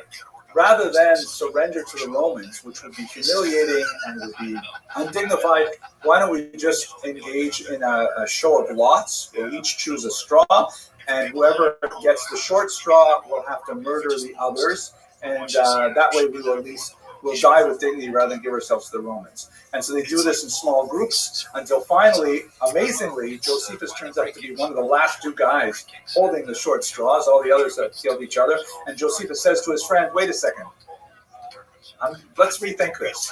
And he ultimately decides at that point not to kill himself, and that's when he presents himself to Vespasian, and the rest of the career we mentioned. So Yotapata, which fell in the summer of 67, is where Josephus ended his career with the Jews. Meanwhile, there's a really important note that's difficult to fit into the chronology, but it's extremely important for us in this room, and that is that a group of Jews led by Yochanan ben Zakkai negotiated with Vespasian. The story of this negotiation is described in the Gemara in Brachos. It has Yochanan ben Zakkai smuggling himself out of a siege to meet with Vespasian and present particular demands to him. There's a miraculous event where Vespasian has had dreams about Yochanan ben Zakkai and sees him as a holy man, so he decides to grant him his 3 wishes. One of them is, Tenri Yavne v'chakameha, give me the town of Yamnia, which is here closer to the coast, and its sages. And this means that the small coterie of Pharisees, who were largely opposed to the war, they were not interested in fighting against Rome. They felt that it was futile and a waste of energy and dangerous. So Vespasian allows him to take a group of Pharisees from the besieged areas and move to Yavne, and that proved to be the nucleus of the growth of the future Jewish community, spiritually in particular. So just mentioning that as a footnote now, because we've got to get to the sectarian infighting. So one of the other groups that I didn't mention, of course, were the early Christians. Christianity is just beginning at this time. The crucifixion is around the year 30, and this particular scene shows you an event that's described in the book of Acts that shows here the procurator with King Agrippa, who definitely does not look nice. This is not like a sympathetic tutorial, and his sister Berenice, who are meeting with St. Paul, the Apostle Paul.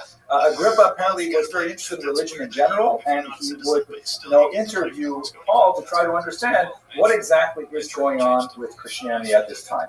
But in terms of what would happen to the Christians is, during the siege of Jerusalem, they would largely flee to the eastern bank of the Jordan River to a place called Perea, and then later they would return, and they would claim that the destruction of the temple was essentially a punishment for rejecting Jesus, and this becomes a really fundamental building block in Christian theology thereafter.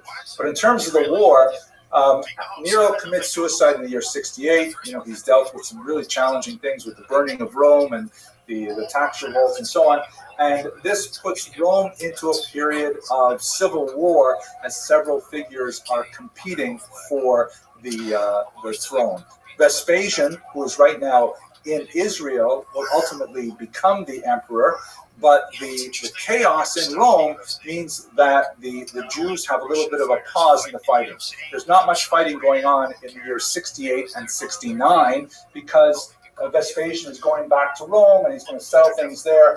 And this gives the rebels a tremendous amount of time to figure out what they're going to do with the impending Roman advance, and they completely waste it. They spend more time fighting with each other than preparing for the attack on Rome. Paul is, meanwhile, by the way, making his way throughout the Mediterranean, proselytizing in largely Jewish communities, but speaking to a lot of Gentiles who are fascinated with this new religion, and ultimately that would represent the growth of the faith as a whole. So various rebel groups begin to converge on Jerusalem. Many of them were displaced from Vespasian's early attacks in 67 in the north. Others came from their bolt holes around Masada, which was ruled by one of them, and the south in Idumea. And they ultimately take over the city of Jerusalem, multiple rebel factions, and they engage in mutual infighting. While Romans regroup, the Jews fight each other. The Shimon Bar Giora, one of the most noted of the rebels and a ferocious, fearsome warrior, he took over much of the lower city of Jerusalem. John of Tzkala, coming from the north, took over much of the temple courtyard, and Elazar ben Shimon was largely ensconced in the Eiffel itself. And they fought with each other so bitterly that, amazingly, they actually burned each other's stores of grain. I mean, they should know that Rome is coming back with armies. They are going to besiege Jerusalem.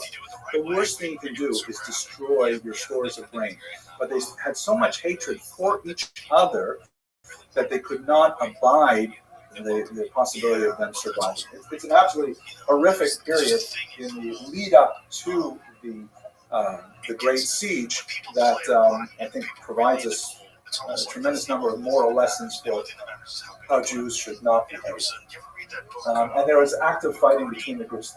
Ultimately, Vespasian will become the emperor in Rome, and he will set aside his son Titus to manage the siege of Jerusalem. Here is a bust of Titus.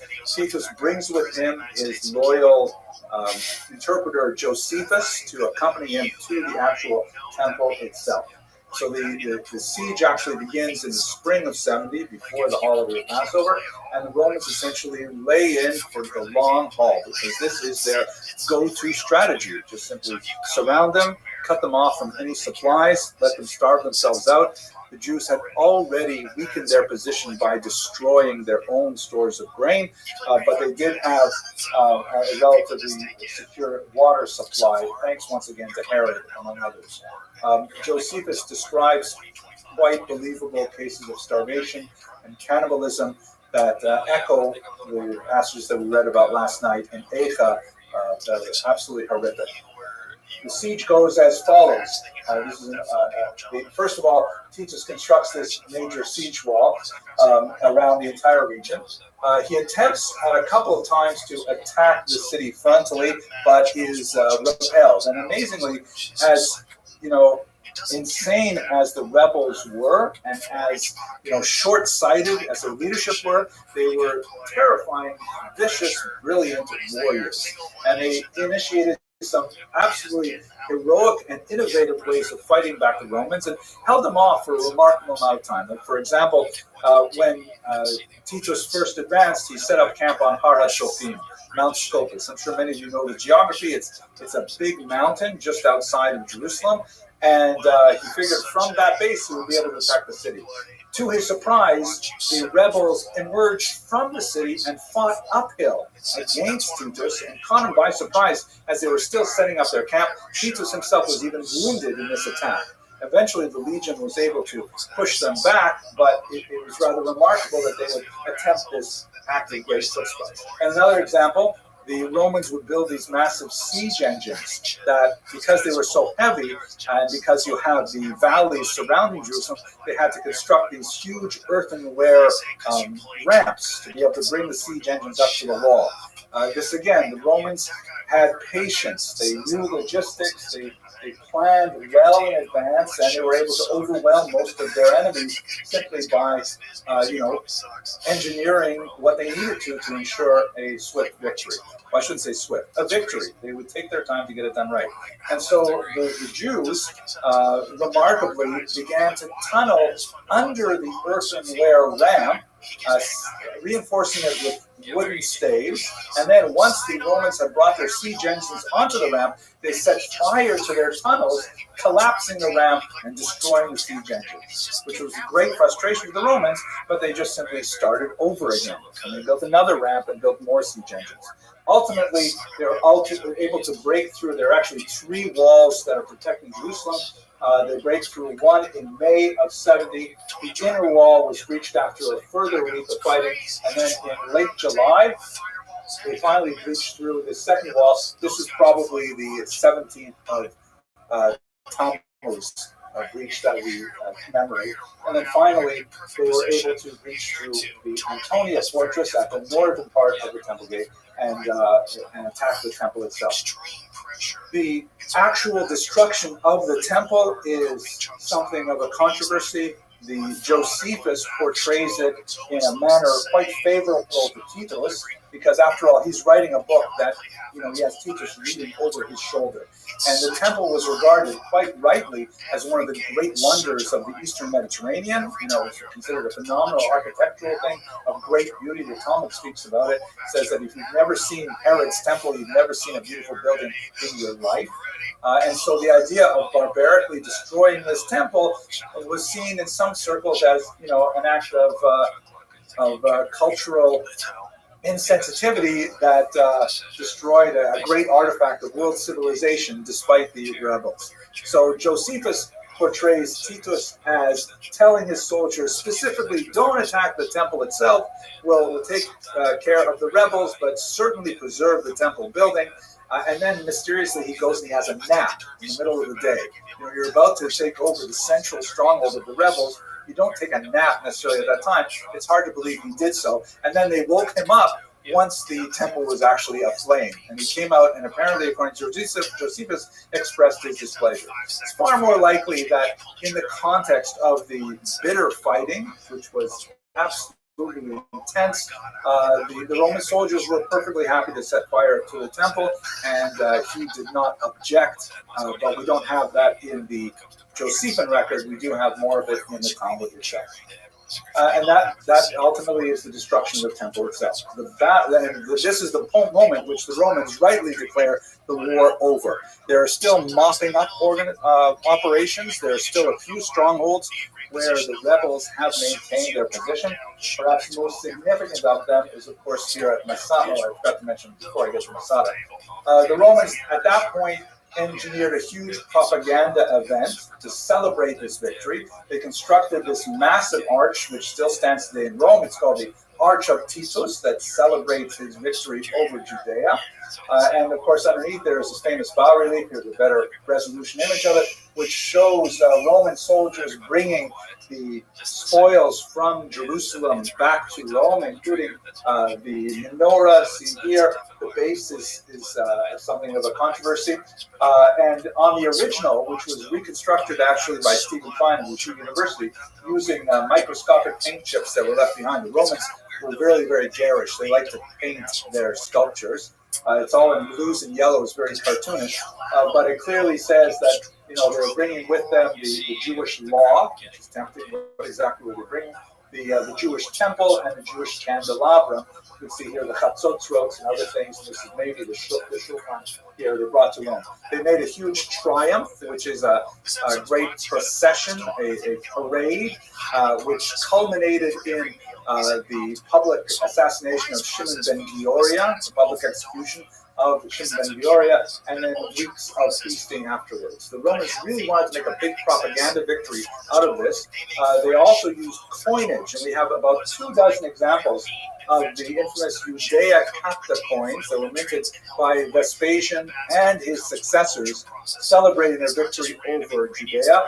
The coins are very similar. On one side, you have the face of Vespasian, sometimes Titus and others, and on the other side, the obverse, you have a woman representing Judea who is seated, sometimes despondent, looking like she's saying Tachanun, sometimes with bound hands, with a balsam pine behind it. It's one of the major exports of Judea at the time. And frequently there's disproportionately large Roman soldiers lording over it. There's a lot of fascinating research on, what exactly, let's just step back for a second. What are you talking about Judea Capta? Judea was Capta over 120 years earlier, right? When Pompey came into the region. It wasn't captured. It was essentially a rebellious province that Rome was able to quell the rebellion. So a lot of scholars have pointed out that this new Flavian dynasty of emperors really wanted to convince the Roman population, the empire at large, that no, we're still in charge and we're taking care of business. And they wanted to mount a huge propaganda campaign to convince Romans of the viability of the new Flavian dynasty, and the Jews happened to be in the wrong place at the wrong time for that. Certainly, so let's return now to Masada. This is one of the last mop-up operations of the era. Masada, of course, is constructed as a fortress by Herod and was occupied by rebels during much of this period. and they had a uniquely strong position to defend themselves against Roman attacks. So the Romans sent another legion under Silva to conquer the territory, and they again did the same thing. They waited them out. They set up a siege wall. They built a massive ramp of 80 meters high, a siege tower with a ramp to bring it up to the walls at the top of Masada, and then they finally reached the walls. When they entered, according to Josephus, unfortunately Josephus is the only source we have for this, the rebels had all determined that they would take their own lives rather than surrender to the Romans. Now, this is very problematic for modern historians because typically when we have only one source for an event, we try to look for some kind of corroborating information, and we don't have anything here. All we have is Josephus, who tells us this mass suicide story of Masada. There are some interesting archaeological bits, like, for example, a series of ostraca, little clay pots with people's names on it, including Elazar ben Yair, the leader of the rebels there, that suggests that they may have actually cast lots to take each other's lives. But the problem is Josephus has done this before. This is not the first mass suicide story that he has told us, and so there are a lot of questions about it. It could be that the event never happened at all. It could be that it happened exactly as Josephus told us. But nevertheless, the attack on Masada, which occurred either in the year 73 or 74, represents the end of the Great Rebellion and the ultimate defeat of the Jews in Judea. This would not, however, be the end of the story. I realize I'm running out of time. I'm going to stop at 6:45 or 7:45 precisely. So I'll just rush through this a little bit if you'll forgive me. Another rebellion breaks out in the year 115 under Trajan. The Jews after the war were in a terrible state. Jerusalem itself was forbidden to them. It was later to be renamed, in fact, Aila Capitolina, and the entire region of Judea was renamed Palestina. The Romans wanted literally to wipe out even the memory of this place. They wanted to remove any association with Jews from Judea. The Machasitza shekel, which was that donation given every year by Jews around the world, was retained by the Romans, but they called it a new fiscus judaicus, a Jewish tax. And instead of going to the upkeep of the now destroyed temple, it was diverted to Rome, where it would represent the upkeep of the temple of Jupiter. Hugely insulting and something that Jews really resented. There was ongoing messianic ferment as well. Christianity is expanding dramatically.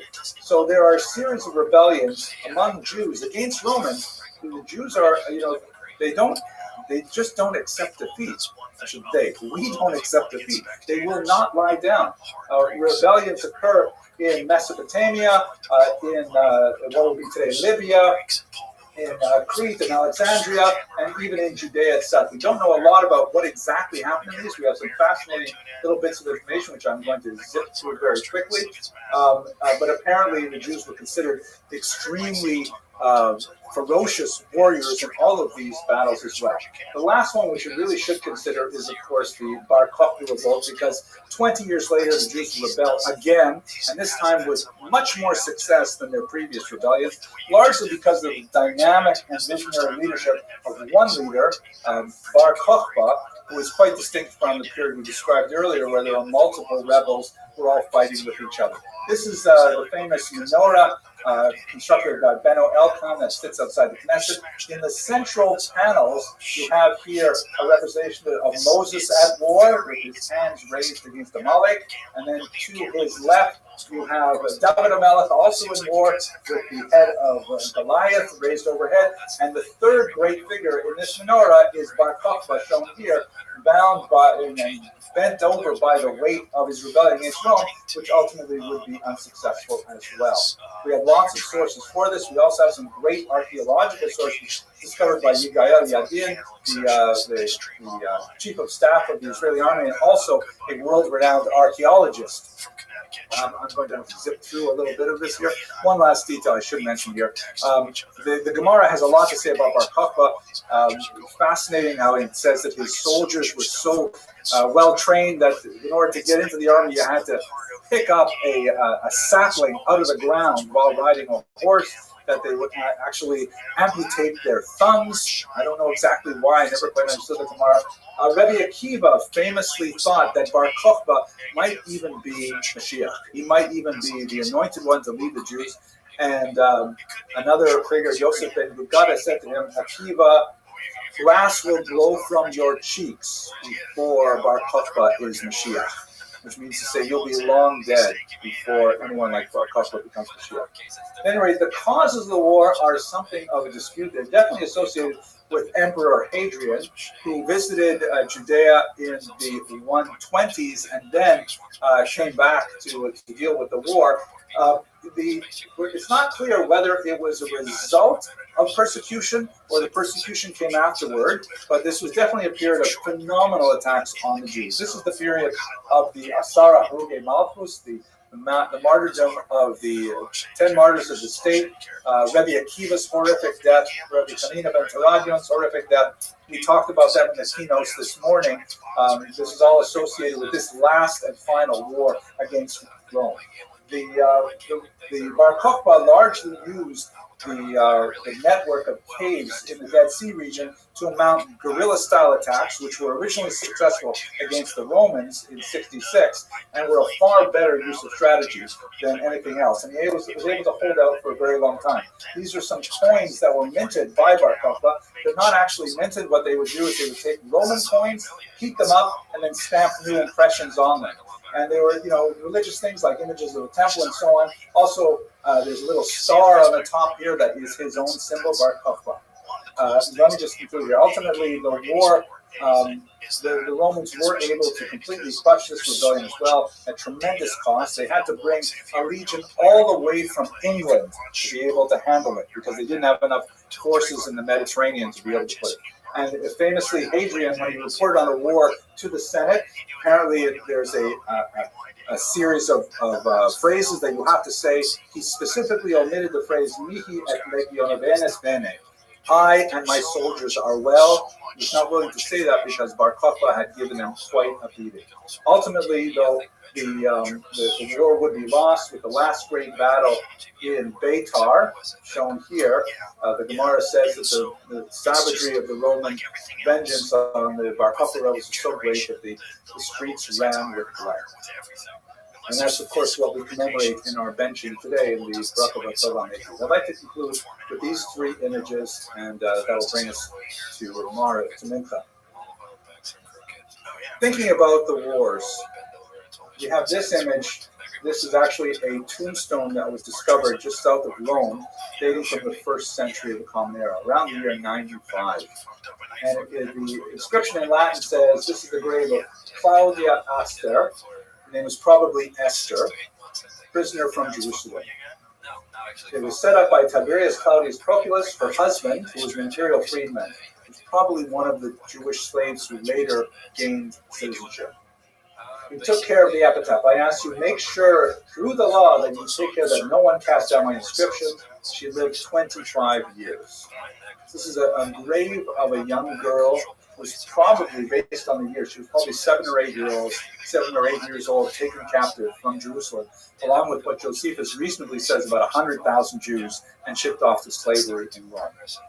And then we have this document, which is actually a deed of sale to a woman named Babatha, who was a refugee hiding in the caves with the Bar Kokhba rebels. She gathered with her everything that was important to her, various documents, about 34 of them, and before the Romans attacked and destroyed the rebels living in the cave there, she buried them, and they were discovered, and we found a lot about her specific life as a regular Jewish woman, nevertheless living under horrific circumstances. And finally, this last image, which just appeared in yesterday's Times of Israel, a half-shekel coin from the revolt against the Romans 2 millennia ago, discovered in a desert cave. The inscription in Paleo-Hebrew says, for the freedom of Jerusalem. And with that, I want to thank you very much for your attention and your endurance over these 90 minutes reviewing the wars against the Romans. And let us hope that this has been meaningful for you, but that we never have to have this kind of gathering again.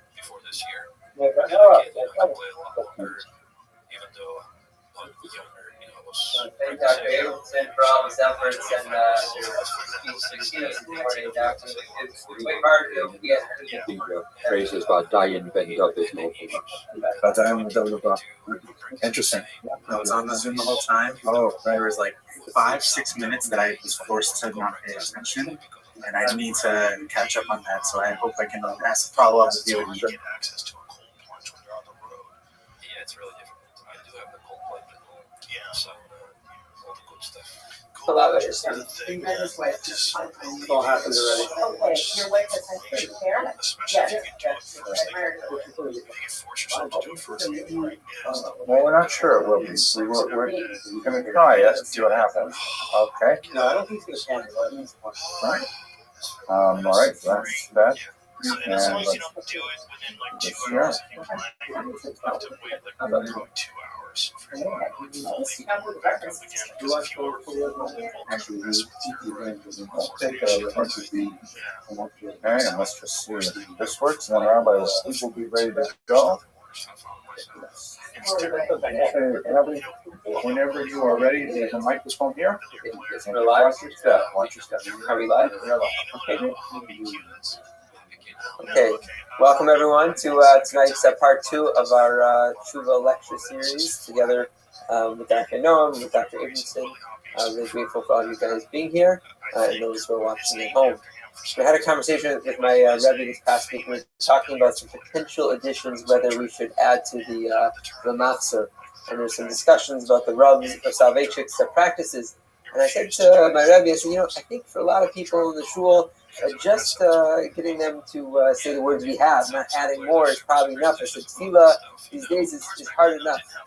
And he had a line to me about Rosh Hashanah that I thought was very sharp. He said, it's not halavai they say the words of the siddur. He said, halavai they do truth.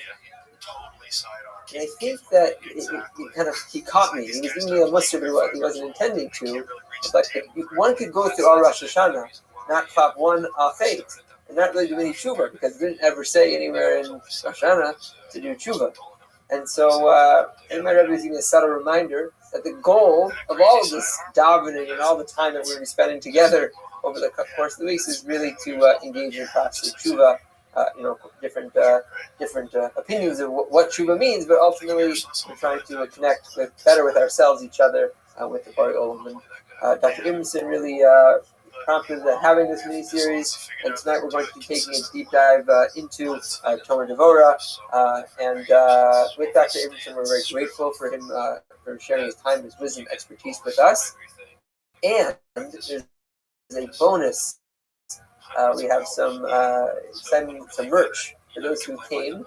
Dr. Ames actually published a book on Tomer Devorah, and he offers for those who are interested. He has some free copies here up front for those who want. So, you know where he lives now. So, that might not be free. You would like a copy of Dr. Abelson's book. So they are here in front. But we're grateful not just for having the book, the man, but to learn live together with Dr. Abelson. Thank you very much, Rabbi. I appreciate the introduction, and thank you all for coming early. I only bought a small number of books, so I think we probably have to pass around right now. So those of you who are early, just get one, and everyone else will be sad. So my goal for tonight, I am trying a little bit of an experiment technologically by live streaming this on YouTube, and I'm not sure it'll work, but we'll have a go at it. At any rate, what I'm going to try definitely do is to move this down here so it's not quite so. Can I move it? No, that is the wrong thing. Here we go. Oh, there we go. And how do I move it? Pardon me, everyone online, for bearing on. Okay, so my goal for tonight is, as you can see from the Prezi, we're going to do a little bit of history first. I want to talk about this remarkable, amazing 16th century master Kabbalistic text called Tomer Devorah. It is a work that really deserves a lot more attention. In my humble and limited understanding of the literary traditions of world religions, it is just a gloriously, supremely wonderful book that talks about something that I don't know any other tradition that has anything similar. It really is something unusual. and it deserves a lot more attention. So we're going to talk just a little bit about what the book is. We're going to place it in its historical setting in the famous Safed Circle, Circle of Tzfat in northern Israel, which is in itself a fascinating historical chapter in Jewish intellectual history. And then I'm going to take you into sort of Kabbalah 101. So if there's anyone in the room who is under 40, possible, this is your chance to leave right now. Although the truth is that the author of Tomer Devorah was a very strong advocate of studying Kabbalah at the age of 20 onward. He felt that 40 was already, it's too late now. Only when you're 20 is when you can really get into it. So I'll give you just a little bit of introduction to the basic ideas of Kabbalah as it relates specifically to the Tomer Devorah. And from that point, we're going to go into the actual crash course in forgiveness. There are 13 distinct strategies for how to forgive people in this book. And we'll have time to maybe do 3 or 4 of them. Ideally, we could have an hour on each one of them and not exhaust all of the tremendous wisdom in them. But we'll just look at my favorite 4, and then we'll wrap it up for the night. So I hope this will be a useful presentation. I can tell you that it is something really important for me. I first encountered Tomer Devorah. I had just turned about 30, and I came across a copy in my local bookstore, and I was kind of like, I knew it was Kabbalah, and I was sort of like, ooh, this is, am I allowed to even look at this? And I started looking over my shoulder, kind of like, can I get a brown paper bag? Maybe I can bring it home like that.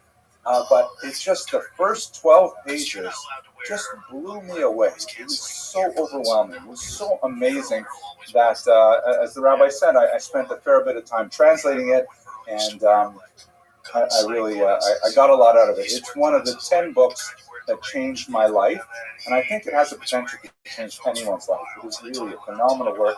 Change the relationships with the people around you, change your relationship with God, you maybe even change your relationship with yourself.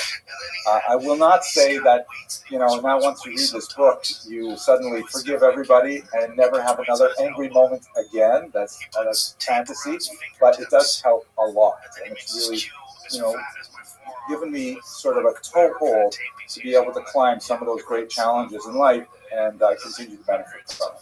Okay, so let's look at the book itself. Click on the screen here, and let's see, here we go. So the book itself, here is the Editio Princeps, the first printing, came out in Venice in 1588-89. It was published posthumously. The Ramak, who will go into his biography a little bit in a second, he had passed away a little over a dozen years prior, leaving behind a widow and an 8-year-old son named Gedalia, and they were desperately impoverished by the devastating plagues that had ravaged northern Israel at the time, and they sold all of his manuscripts to a real Talmud Chacham, a real scholar who was a collector named Moshe Basola, who realized just how powerfully valuable they were, and he went about publishing them. This was one of the first drafts that Ramak, the author, had put together. It clearly has not gone through a second careful draft. There are mistakes in it. At points he says, now there are 2 reasons for this, and then he'll only list one, and there's actually a couple of wrong citations from the Gemara, so you can see that it's his first draft. It was untitled. The strange title, Tomer Devorah, the palm tree of Devorah, was given to it by its later publishers. We don't know exactly what the Ramak himself wanted to call it, or even why Tomer Devorah was chosen. It doesn't occur in the book at all. It may be because Rabbi Basola was thinking of a different work which was published earlier called Elima Rabati, in which the author laid out 70 palm trees, and this section bears some resemblance to one of those palm trees. That's a supposition, but we can go into it in greater detail. One small detail that I should mention is that his name is frequently rendered as Cordovero, which makes you think that he comes from Cordoba in southern Spain. That's probably incorrect. As you can see from the spelling here, and we'll see it also on his Matseva, his gravestone, it's Cordoero. It's a Portuguese spelling, but it's kind of a strange thing to pronounce in Hebrew, so it was sort of mangled into Cordovero, and that has become the standard, even though it's probably not correct. Nevertheless, it gained phenomenal popularity soon after its first publication, largely because it was picked up a generation later by the Shalach HaKodesh, the holy Rabbi Horowitz, who wrote a massive, very popular collection of hashkafic and halachic essays, and he basically said, this book, Tomer Devorah, is so amazing, I am now going to include all of it in my book, the Shalach HaKodesh, and because it is a very short book. The entirety of Tomer Devorah is about 30 pages long. Chapter 1 is about a third of the entire book, and that's what we're going to focus on today, the chapter on forgiveness. This particular book represents a new initiative in Jewish intellectual tradition, specifically that of what some have called Kabbalistic Musar. Musar is, of course, like the literature that builds towards ethical development, classics like Kovos and Levavos, and Silas Yesharim, and so on. One might say Pirkei Avos. But they all have like different sort of tracks, different sort of ways of appealing to the reader. Some Musar is like really super negative. We Lithuanians tend to really enjoy that style of, harsh criticism. But Shevet Musar, the rod of Musar, like to beat you with the shape.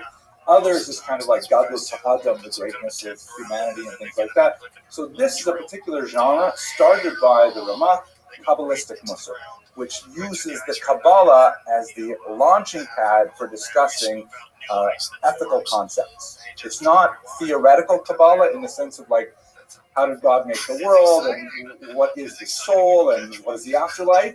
It's not theurgic Kabbalah in the sense that we're not trying to like create a golem or some kind of magical act.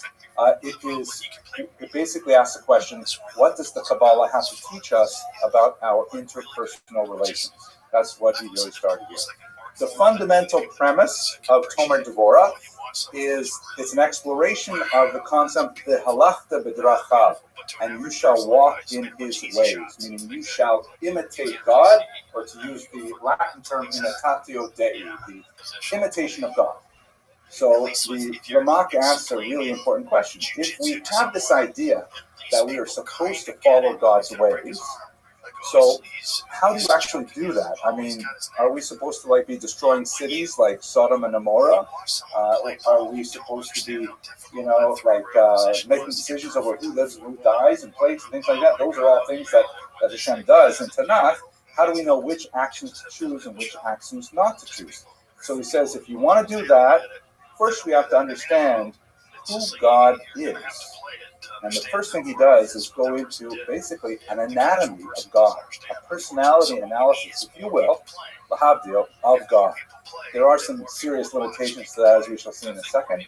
But once we have this kind of working idea of who is this God that we worship, then we can say, all right, now we know what we have to imitate.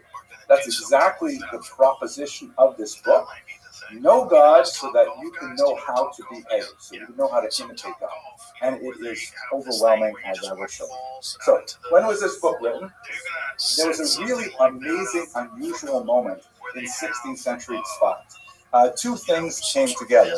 One of them is a remarkably forward-thinking tax policy by the Ottoman Empire that had opened up some of these areas. You can see here, this section here in this green, which includes, of course, Israel, and Tzfat is right here, sort of in the central north of Israel, towards the Sea of Galilee. The Ottoman Emperor offered the Ottoman Sultan offered a generous tax policy to textile merchants in particular. Jews, of course, have a very long association with textiles. It goes back really to antiquity, and also specifically in the Eastern Mediterranean, very strong tradition of working with textiles. Even my own father, Oliver Shalom, was involved in textiles. He called it shmatas, but it's the same thing. Textiles is sort of a nicer way to say it. And so lots of Jews started coming to Tzfat because it had this generous tax policy to be involved in import and export of textiles. This was joined with an incredibly negative event in Jewish history, the Gerush Tzfar, the expulsion of the Jews from Spain, and then shortly afterwards, not exactly an expulsion, but Jews were driven out of Portugal as well by extremely draconian policies of forced conversion. It is, we don't know for sure, but it is most likely that the Ramak was the child, he was born in 1522, of refugees from Portugal.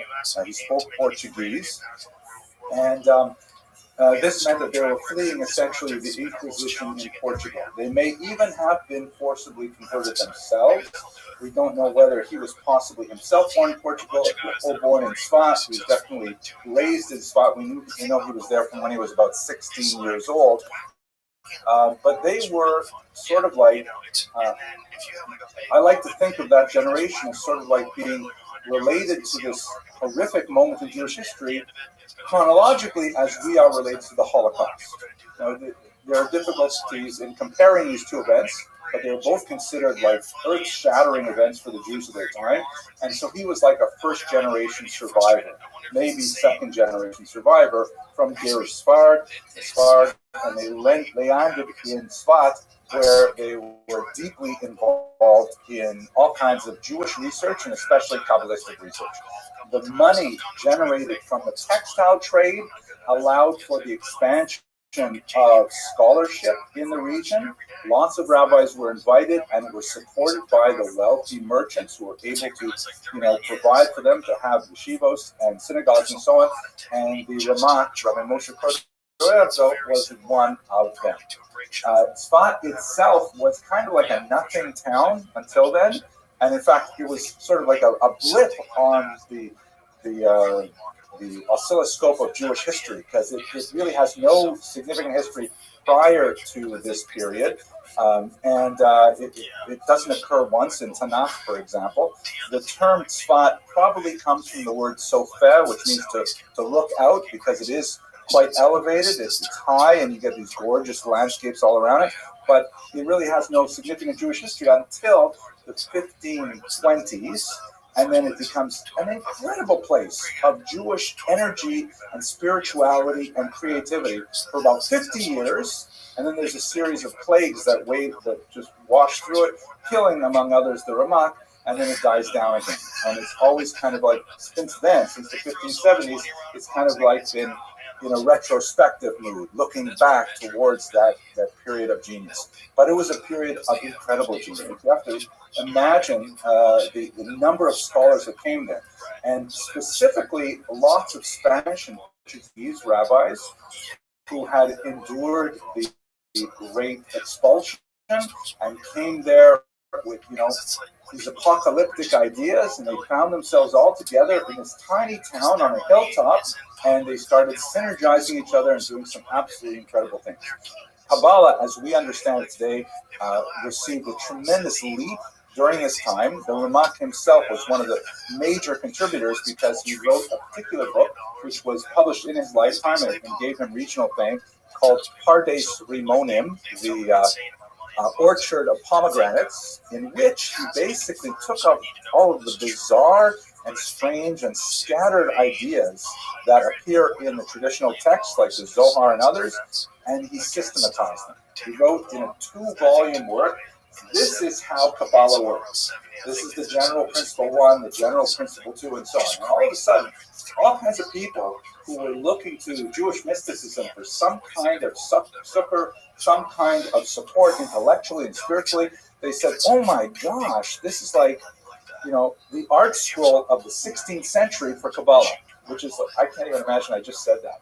Like, how do you put all those things together? No idea. But it was like, oh my gosh, I actually understand Kabbalah.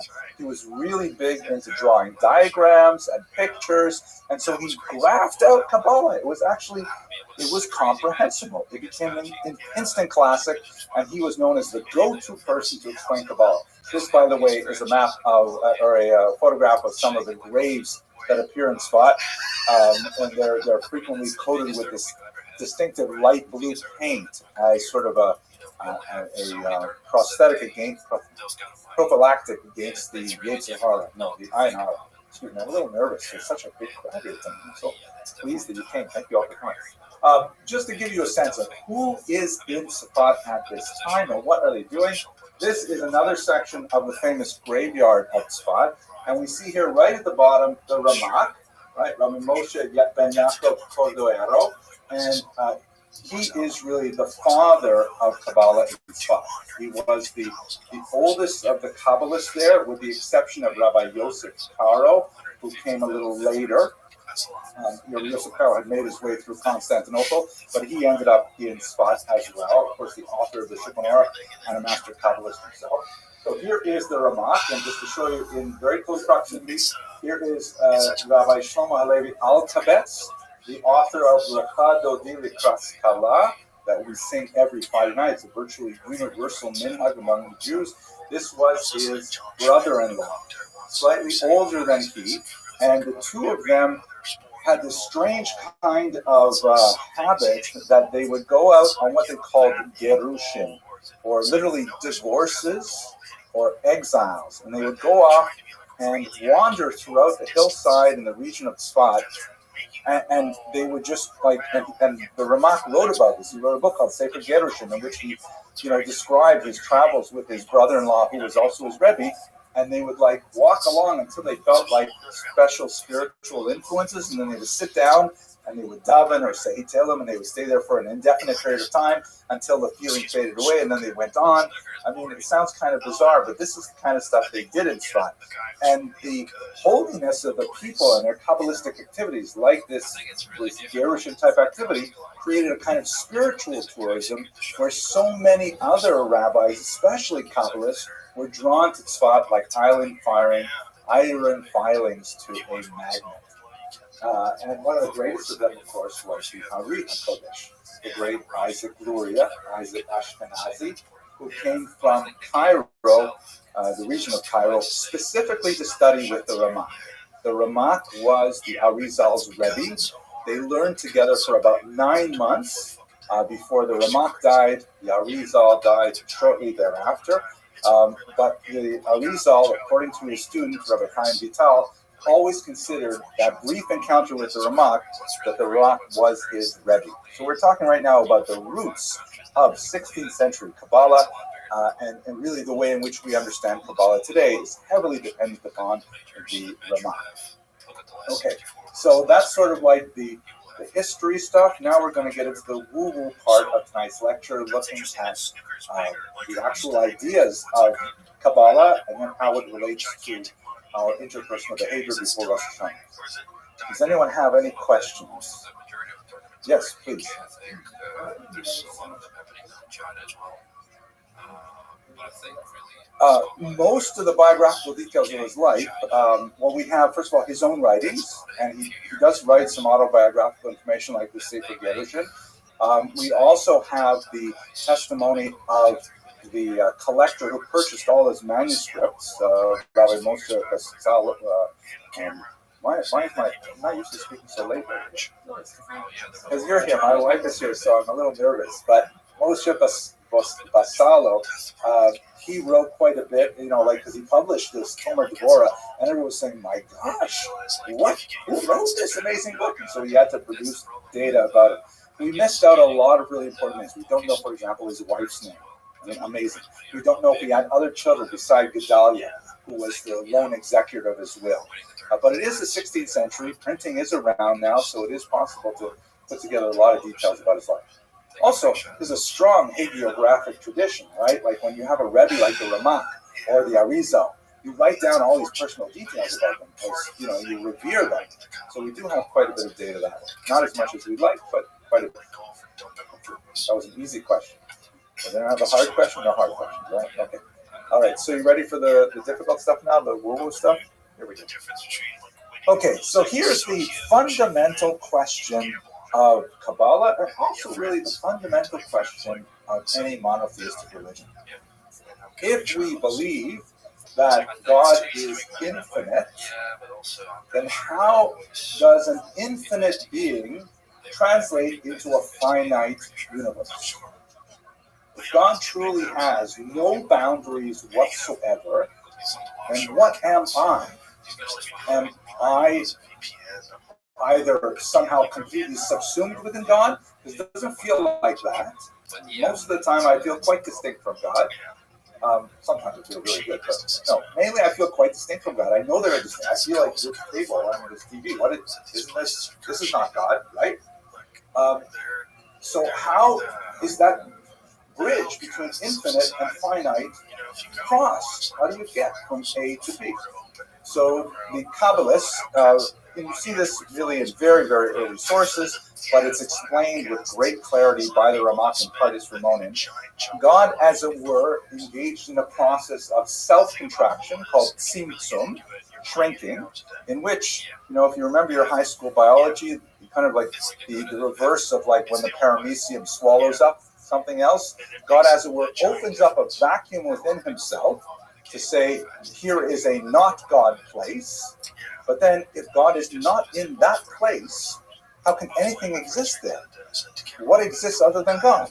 So then God reinserts himself, and there's lots of diagrams of this usually you see like these big concentric circles with a tiny little drop coming into the center and things like that.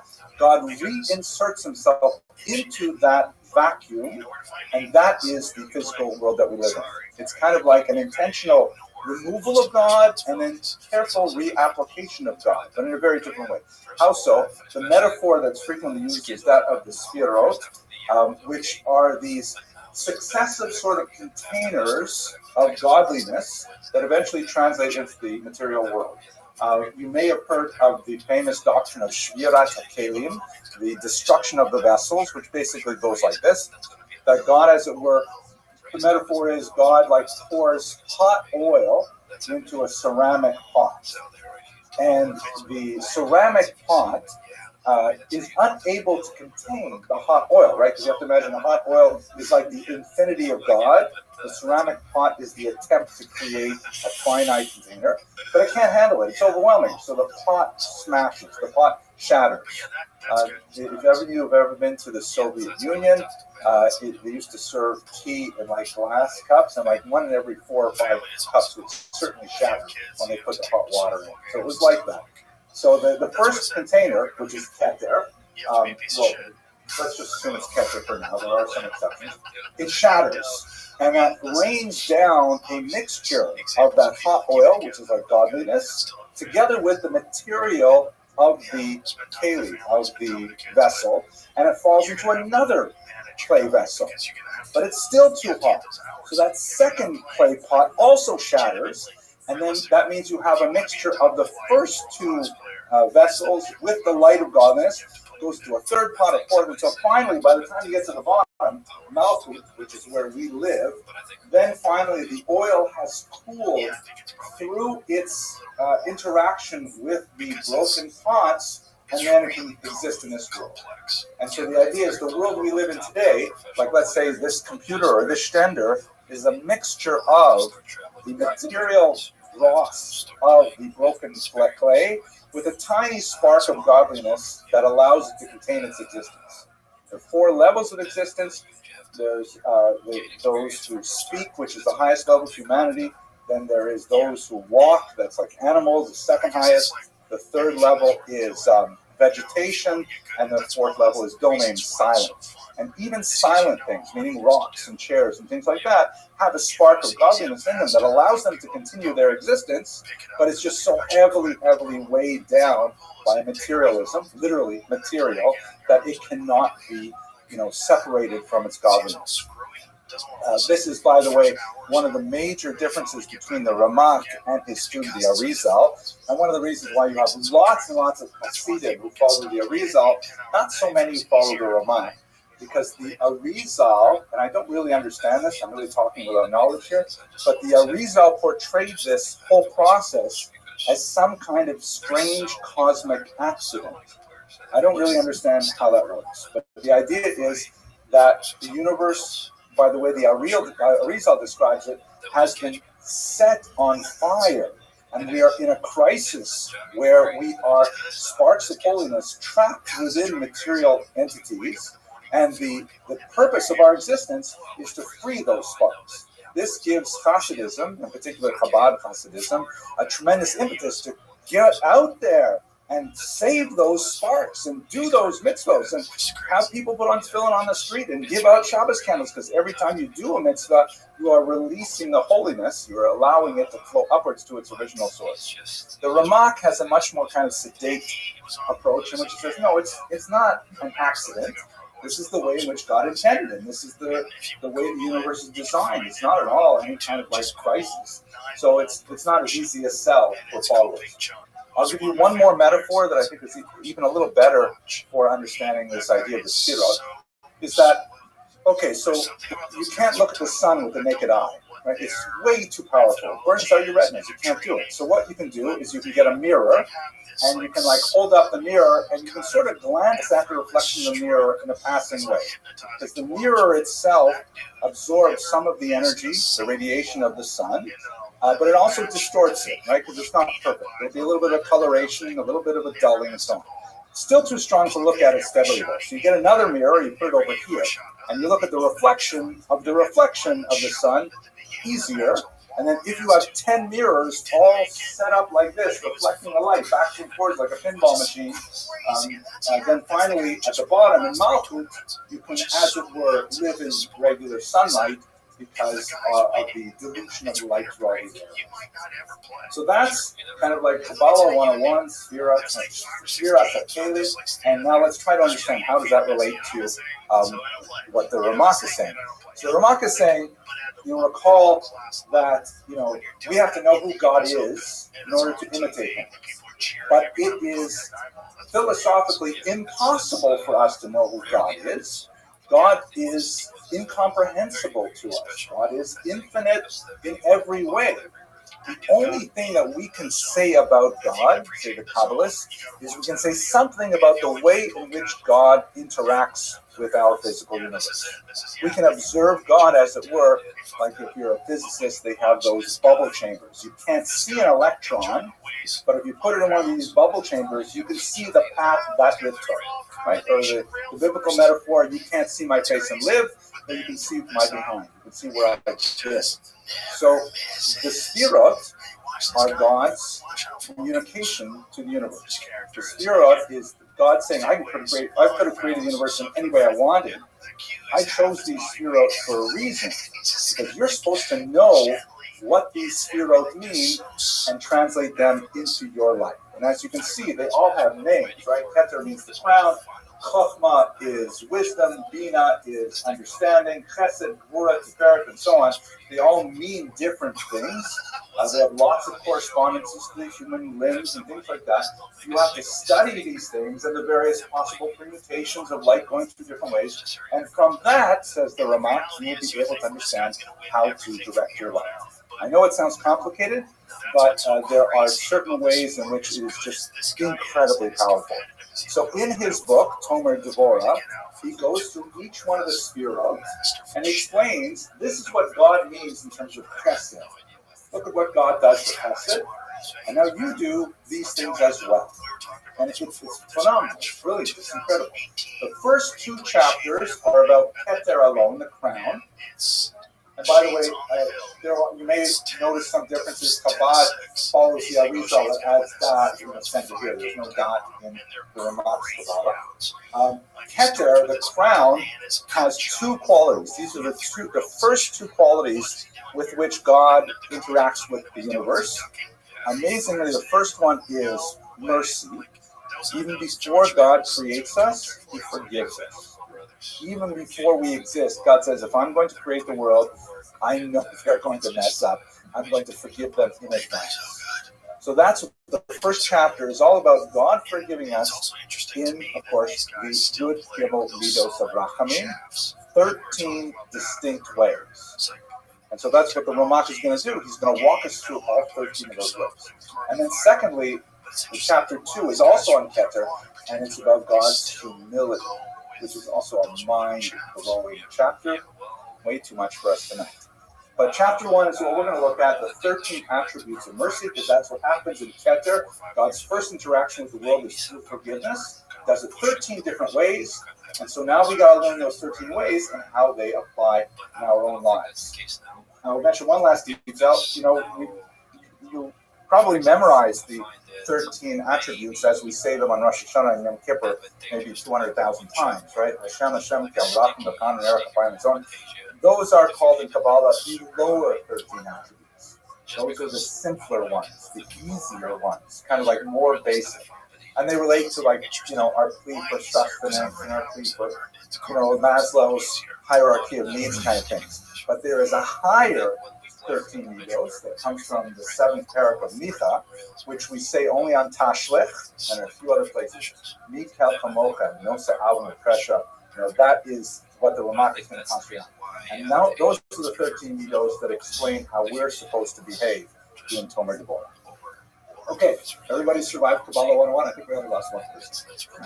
So shall we go on then? We ready? Any other questions before we go on? It's such a mindfuck, though, isn't it? Clear as the sun at noonday, right? Okay. Okay, so let's do selective strategies. Again, I would love to do all 13 of the strategies, but it would take us way too long, and I'm going to try and stop before 9:15.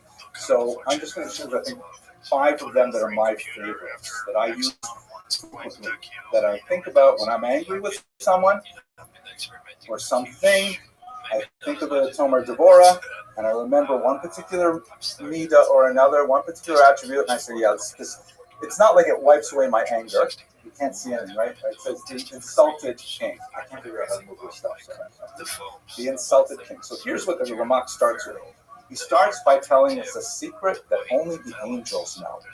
He quotes it in Parties from Morning Wealth. He says the name, one of the highest names, we spend a lot of time thinking about names in Judaism. Names are significant, right? We try and say the Shem HaMeforach, one of the names of God.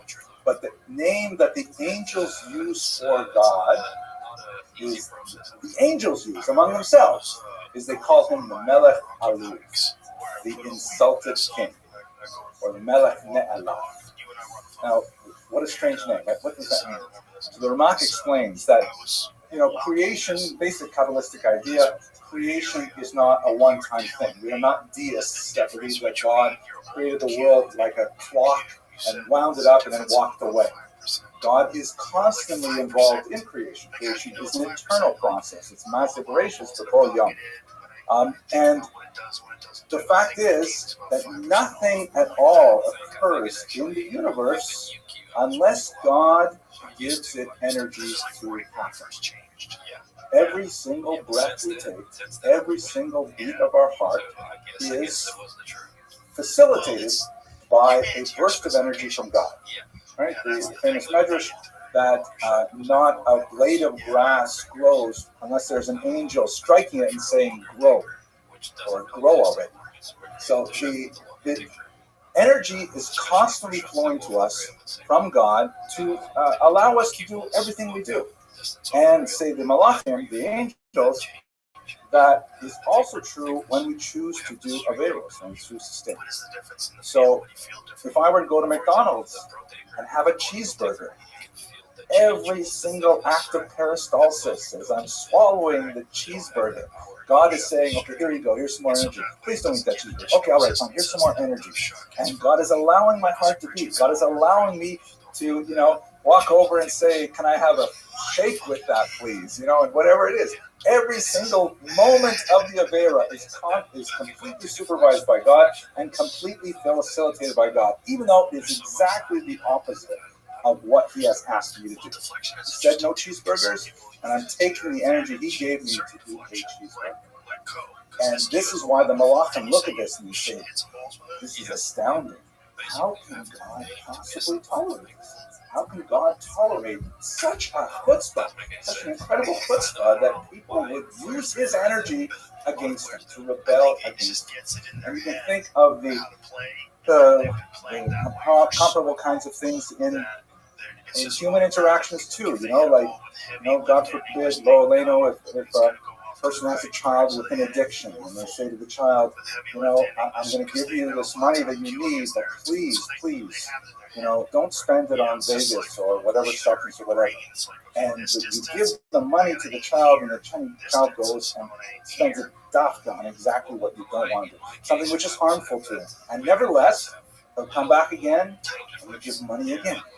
And that's just the way that we interact with God. And the Malachim look at this and they're saying, they miscall it. This is the insulted king. How can you tolerate him? And so the metaphor for us, as the Ramak says, is the very first thing that God does in his creation. He knows that we are going to use his energy against him, Nevertheless, he says, I understand that going in, I accept it, and I'm going to allow them to continue with it. I'm hoping that they'll get past it, I hope they'll grow past it, but that is nevertheless what he does. It's his insulted nature. The second level, this is, by the way, I'm going to show you two pieces of art from an artist in the Isle of Skye who was actually very excited about the Tomer Dvorah, and she did a 13-part series describing each one of the midos. And some of them, I show you two of them, they're absolutely fantastic. This one is called Let It Go for Now. This is my title for it. It's the Hebrew is No Se Avon. She called it Whose Kategors Are These? So this gets also a little bit weird of the Kabbalah. But we have this passage in Pirkei Avos. I'm sure you're very familiar with it. It says that, whenever you do a single mitzvah, you get a sneder, you get an advocate, right? As it were, and I'm sure you probably remember when you were kids, if you said a bracha, your parents would say to you something like, oh, you're going to make a big malach if you say a bracha nice and clear and loud, because we have this idea that when you do a mitzvah, a positive deed, you release positive energy into the universe, which we call a malach, a messenger or an angel, if you will. And this is pretty basic, kind of like Kabbalah physics. But the opposite is also true and not often talked about. The Mishnah in Pirkei Avos also says if a person does an Aveira, they create a negative energy being called a kateger, an accuser, or it's also called a mazik, a damager. And this negative energy being, the Ramak understands it as a real conscious being, not just like kind of diffuse energy, but some kind of like almost demonic force that's out there to do evil.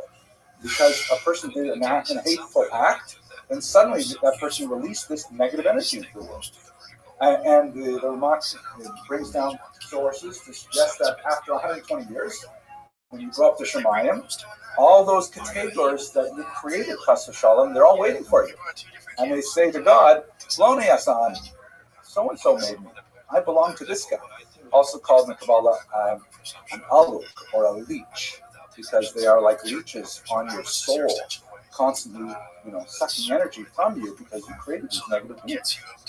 So this is all kind of spooky stuff, but it gets a little worse, because the Ramak says, as we discussed in the first level, nothing happens in the world unless God gives it energy. So if nothing can exist without the energy of God, how do these things exist? Right? We created them initially, but what keeps them going? By all rights, they should immediately go to the source of their energy and withdraw what they need in order to continue living. They're kind of like an energy vacuum. Like, you've got some kind of electric circuit that's draining energy. And by rights, they should come back to you and say, hey, you created me. I'm a hateful being. I'm going to make you sick. I'm going to take energy from you, and you're going to pay off your energy debt. I'm going to take it out of you. But Hashem is no se avon. Hashem says, oh, man, I can't believe, my human being did this terrible thing. Created this awful container, huge amount of energy drain. I will nevertheless pay the bill. I'll pay Kiseg, and I'll make sure that being has enough energy to keep living without going back to its creator to drain on the creator until the creator can do proper tshuva. And that tshuva is a way of negating that energy deficit and bringing it back into balance. So these kategors are like standing around here in this transfer image. That's like when, in human terms, you have someone who has done an awful act in your life, and that awful act continues to exert itself in your life. Like, let's say, for example, the example I use in my book is someone, you've told them a million times, please don't park in your parking spot. And they keep doing the same thing, and you go to park in your spot, and there he is again. You go talk to him again, he doesn't move his car, or he says, oh, I forgot, whatever. But, shouldn't you just call the tow company and your co-worker and have that car drawn away? But instead, the Ramak would say, no, tolerate it, talk to him nicely, calmly, Give him a chance to figure it out on his own if this is the wrong thing to do, and eventually he will get there. Don't come down like a ton of bricks on him right away, because that will be devastating to your work relationship if you have his cartel. It's a lot more specific ones here. Here's a third one, which I call take care of it personally. And the remark here refers to the, again, it gets into the very deep Kabbalistic ideas of where Hashem, as it were, lives. There are like 4 worlds. We live in the lowest world of Sia, and the forgiveness happens in the 3rd world, and third world from the top. And God, as it were, normally for almost everything that has to happen in the world, sends out like agents. He says, I have all of these malachim that I create, and they go and they make the weather run, and they control the stock market, and space lasers, whatever is necessary. The malachim do those things, but there are some things he does not. We make a big deal about on Pesach, right? Ani v'lo Sarah. Hashem says, I'm going to do it myself. I'm not asking anyone to do it for me. So when it comes to forgiveness, Hashem, even though we act against him like we saw in the first level, and we have lasting damage like we see in the second level, Hashem will personally get involved and say, look, I'm not about forgiving you. I'm not going to just delegate forgiveness to some other creature. I'm going to do it myself. The example that he gives is from Tanakh of the metaphor of washing away the soas benos Sion, the filth of the daughters of Zion. And that's like actually a literal metaphor, not a simile. It's a literal metaphor. And the reason why I put a picture here of my parents, this is my mother, she should live be well, my late father, and this is our son Boaz. It's a little bit old picture, but this is just an example of he always wanted to be a marine biologist. Now he's finally he's at Stony Brook University, Toronto University, has a terrible marine biology program. I'm not sure if they're but he's out there scuba diving and things like that. But this is when he was about 8 or 9 years old. He caught a fish, and my parents, of course, are delighted. So, and I'm reminded, when the Ramak speaks this out exactly, that there are things that a parent will do for a young child that they're incredible in terms of the amount of energy expended. I know that I'm going to get personal, tell personal stories. My wife doesn't especially like when I tell personal stories, but I will hint at one. When I was about 8 years old, about the age of yours, I guess, and this was like back in the late 60s, early 70s, right, the space age. And my parents bought me like this incredibly fancy snowsuit, which was sort of like a spacesuit. It was like silver in color, and it had like flags and like patches and stuff like that. This is when they put a man on the moon and everything, and I thought it was like the most amazing thing ever. I also thought it was waterproof. And I'm walking home from school one winter day, and it was like a kind of a yucky fall day, and I'm wearing my super spacesuit, which is brand new, and I'm walking next to the ditch, and I say, this is great, I'm wearing my spacesuit, I can go right into the ditch. And I dove into the ditch, and I discovered my spacesuit is not in fact waterproof. And I came home, and I was like completely covered in the filth from the ditch. And I walked into the store. My parents had a store, and we lived in an apartment on top. And I was like sopping wet with stinky ditch water. It was cold, right? It was probably, September, October time. And my mother, she's so saintly, not a word of criticism. She just took me upstairs, helped me get out of this disgusting clammy thing, get into the bath. Not a word of judgment against me. She never said like, oh, take care of yourself. Go, you ruined your brand new snowsuit. But it was just she herself said, don't worry, Hashem, I have everything taken care of for you. And that's like when Hashem forgives us. He doesn't like give it to some employee to do it. He just says, take care of yourself. He says, you're ready to be forgiven? I'm going to do it personally. very, very powerful, direct metaphors. Oh my gosh. This one is my favorite. This one I use frequently. I call it Who Makes Your Lunch? And it is from the Tukapes Hesed passage in Mika. And this is actually one of those pieces of art by Rebecca Rosessa that this was inspired by a discussion of this. This is supposed to be like me, and this is supposed to be like my wife. And the metaphor inside, it don't take too long for me to give you all of it, but basically the Ramak describes a bizarre incident in, I think it's in Zephaniah, that is also discussed in the Pardes Ramonim, of how Hashem is so angry with the Jewish people at one point, he wants to destroy them all. So he sends Gavriel, the Malach in charge of destruction, go down to get some of the coals from under the Galgal, which is some kind of like strange thing, like under the Aron Kodesh and the base of Mikdash, there's like some kind of like nuclear sort of Raiders of the Lost Ark energy kind of thing, and Gabriel is supposed to go there, supposed to get some of those radioactive coals and spread them out over the entire Jewish people, and they're supposed to be destroyed. Gabriel goes there, and he opens up the Galgal, and he looks inside. He's about to take some of those coals out, and inside the coals, there is the image of a glowing hand. And Hashem says to Gabriel, just wait a second, hang on. And the hand represents chesed, the hand represents tzedakah, giving to others. And after a while, the Pardes Ramonim says 120 years, Gabriel's standing there with, the suntan from the radioactive elements there. Hashem says, okay, forget about it. We're going to let them go. And he calls it off. And the whole story, as the Ramak explains it, is that Hashem, as it were, knew that he was going to get angry with the Jewish people at some point in the future. And so therefore he left himself in advance a reminder of something that he appreciates about the Jewish people. He left in the Galgal itself this image of a hand, as it were. I know these are bizarre anthropomorphisms. I don't know what to do with them. It's Kabbalah.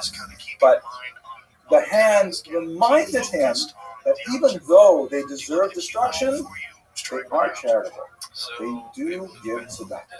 And so therefore he said, all right, and now here the Ramak says explicitly, this is especially good for spouses, that when you are angry with your spouse, which in my case happens about once every 20 or 25 years, you have to put in your mind some kind of little token. You have to prepare in advance. This is like forgiveness requires work in advance. Put in your mind a token that when you get to that level of anger, you remember that token, and it will kind of like be just like a little stop sign. You can run right through a stop sign. I've done it many times. Not literally, but you can run through a stop sign.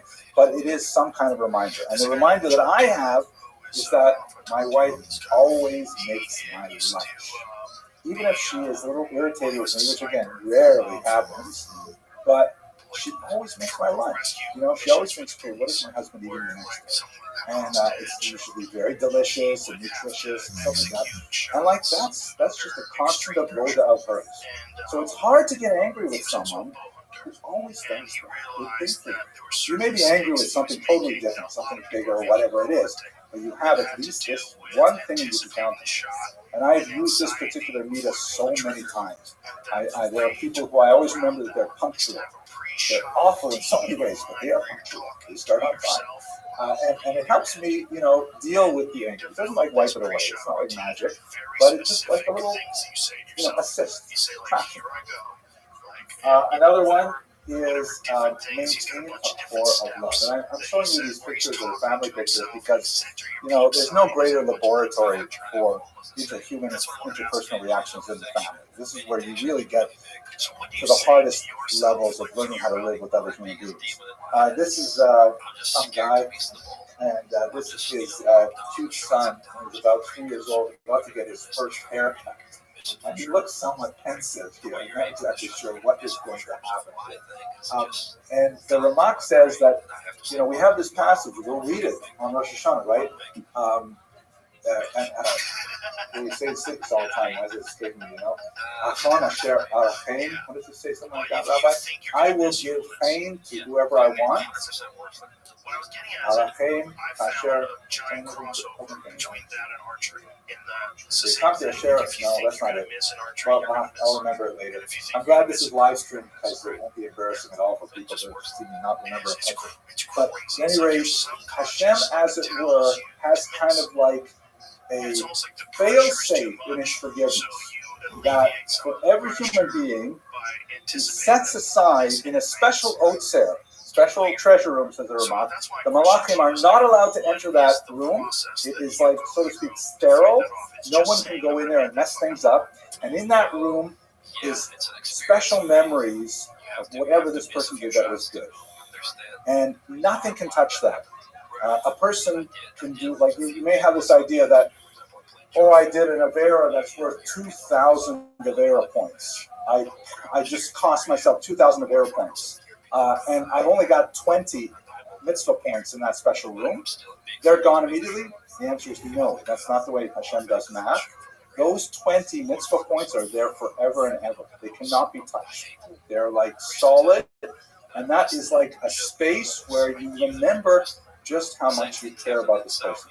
So even when this little boy grew up, and I'm looking around the room, most of you have small children, and I know it's hard to imagine this, but when they become teenagers, it's like they're taken over by aliens from another planet, and they become much more difficult to deal with. And, he was a hard kid to deal with in a lot of ways, but if I can remember, like, what he looked like when he went for the first haircut with me, vulnerable and uncertain, and, it's turned out to just protect those 20 points and love that person forever. That little core of love. And by the way, this is what he looked like after the haircut. I'm not entirely sure that this was a good idea, but nevertheless, okay. So I'm going to give you now the last one. And this is, of course, our very own Chaim and Rabbi, our eldest daughter. And this is the 13th level. Is the Ramak says that if all the other 12 levels fail, this one never fails. You're really trying hard to forgive someone? And again, sometimes people ask me, what about Hitler? I don't know. I've only used this in my personal life with the regular slings and arrows of outrageous fortune. I've never had, like those kind of awful traumatic experiences. I don't know what to say about those things. But in regular life, he says, if you can't forgive a person with the other 12 levels, this level will always work. It is guaranteed in every circumstance to always work to forgive a person, but I have to say it's like hugely exhausting to do it. I have used it on occasion, maybe 5 or 6 times. I've looked to level 13 to try to forgive someone, and it extinguishes a part of your soul. It is really, really hard to do. And basically what he says is every human being had a moment of innocence. Usually when they're infants, but every human being had a moment where they were completely toppled. Nothing wrong with them. They're beautiful works of art. They're everything, and there's nothing wrong with them whatsoever. And what you have to do is you have to go back to that place. You have to imagine that person as that perfect human being before they did anything wrong. And the specific metaphor he gives, although he does talk about childhood, is being under the chuppah.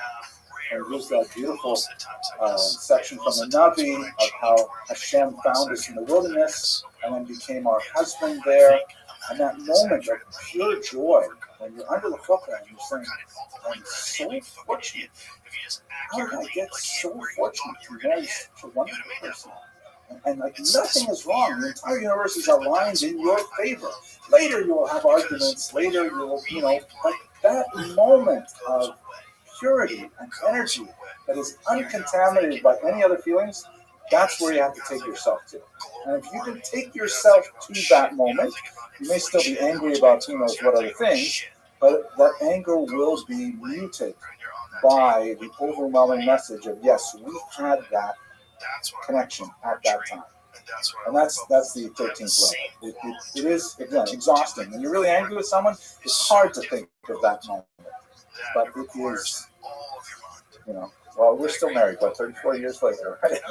Okay, so I'm going to conclude now, and I'm just going to tell a story about the same daughter. This is Rafaela when she was about 2 years old or so. And I think one of the most powerful lessons in tshuva I ever learned was from Rafaela. And it goes like this. So this was when I was doing my dissertation, and my wife was working at in Westchester at the Federation, and I was unwisely in charge of Rafaela and her sister Denise. And I would be working, writing my dissertation papers all over the place, and the kids would basically be doing whatever they want in the rest of the house. And then I would look at my watch, and I know my wife would come home in 15 minutes, so then we would rush around cleaning things up, and 5 minutes left, everything was okay. And one day I'm working really hard on a particular writing, and I realize I don't hear the kids, but they found something really tasty to do. So I come out of my office and I start walking through the split-level house we're living in Muncie, and I find them in one of the bathrooms. They have discovered the joys of plumbing. They're washing each other with the toilet brush, and there's toilet paper everywhere. They soaked up the floors. It was like, and yeah, Rafi was, I guess, about 4. Denise was about 2.5, 3, something like that. It was a huge mess. And of course, it was within the 15-minute window before my wife would get home. And I was livid, right? The veins in my forehead started pulsating, and I started tensing up, and the kids knew they were in big trouble. And Rafaela, if I were she, I would have lit out of it. I would have immediately headed for the hills because they were going to be in big trouble. But instead, this little girl, maybe 4 years old, she ran straight up to me and threw herself at my legs and hugged my legs up. And I was like, oh, how can I be angry with her, right? She has, instead of running away, which would have been the obvious thing, she ran to me. And she said, oh, I did know we weren't supposed to do this. I'm really sorry. And I immediately forgave her and Denise. And I think the lesson in tshuva is really obvious that, we may think we're smarter than God. We may think we'd be able to lit out of here before Hashem realizes that we were the ones who messed things up. That's not going to happen. The only way to succeed is to, overcome our fear and our hesitancy and run to Hashem. And as it were, to clasp him around the legs and to say, Tati, I'm sorry, and I really want to be better. And I hope that this introduction to Tomer Devorah has been useful for you. It's been very therapeutic for me. Thank you for listening. I wish you all a ksiva tova and a good Gebench Shior, and hopefully we should share many happy occasions in the future. That's great. What made it explode in Vietnam? That's a thunderous applause, by the way. Okay, I suppose I could take a couple of questions from the audience. Does anyone have any questions, arguments, objections? Okay. I was thinking of that actually, but it's interesting that you said you never mentioned Spike's name. Yes, Aquarius. Well, he does talk about his wife. He does talk about the marital relationship, rather surprisingly sometimes. But he doesn't personify her really. He's just grateful for her and so on. But it's a little bit like a tznius thing that, she wants to remain anonymous maybe. And it's not at all unusual for 16th century writing. Today it would be unusual. Okay. Ilana, go ahead. The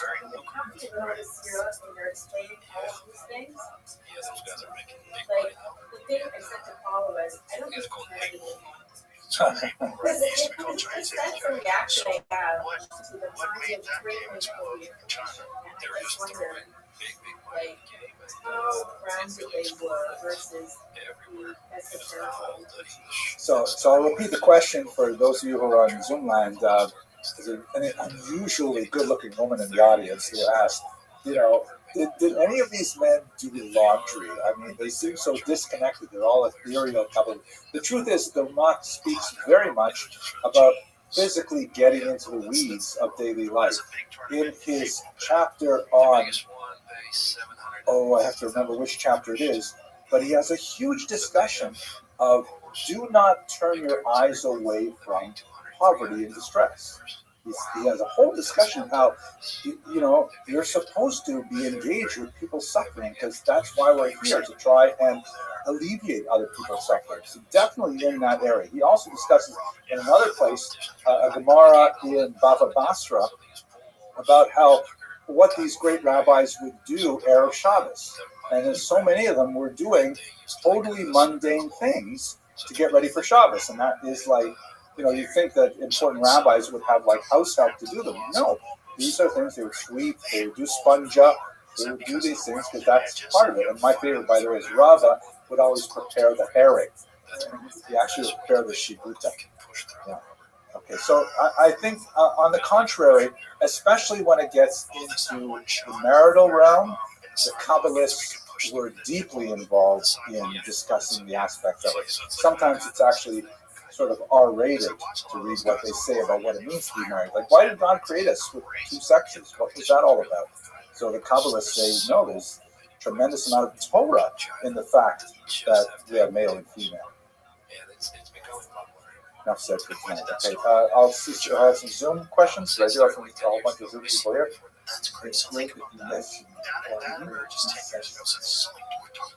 Yeah, no, definitely. He talks about it quite a bit, but I don't want to put that on recording. Okay, we got, lots of things from Tablets of Stone. Tablets of Stone is actually a student who lives in London, so I don't know what time it is there now, but I hope he gets some sleep soon. So it gives me hope that something similar can happen. The question of evil is a huge and too difficult question to answer right now. But it is a really important one, and the Kabbalists do have a solution. Margaret Newhouse, nice to see you. She says this was so inspiring. Thank you. What about self-forgiveness from Richard McDonald? Yeah, that's a tough one. Self-forgiveness. So the Ramach in Tomer Devorah principally discusses the way God forgives us and how we should take those lessons for forgiving others. He does not go into discussion, because it would be logical, of how does God forgive himself, therefore we should forgive ourselves. He doesn't take us there, I think for obvious theological reasons. But the fact is that I have found that by learning how to forgive other people better, I've gotten a lot better at forgiving myself. Most people are pretty good at it usually, but often when we forgive ourselves, we tend to do it in a very superficial way, and in the dark of night, then we revisit why we really shouldn't forgive ourselves. But when you read the Tomer Devorah and you feel empathy for other people's failings, then it's easier to give yourself a little slack as well. It's definitely a topic worth a lot more exploration. We're way out of time tonight, though. And I've done here my 5 fav. Jenna Primers has done my fave 5, my favorite 5 ones. Is there a resource or summary teaching that you can amend for the entire work? So I actually have a whole series of lectures on each one of the levels online. So just look under the title Kabbalah of Forgiveness, which is the title I gave to the book that I wrote about this. And there's actually, in English, I think there are maybe 4 or 5 translations out there. Some of them are really quite excellent. And there's also on Safaria, you told me, is it an English translation as well? 2 or 3 English translations on Safaria. So there's a lot of resources available. Okay, thank you very much for enduring this presentation, and I hope you all have a seat at the same table. I wonder how this works. Yeah.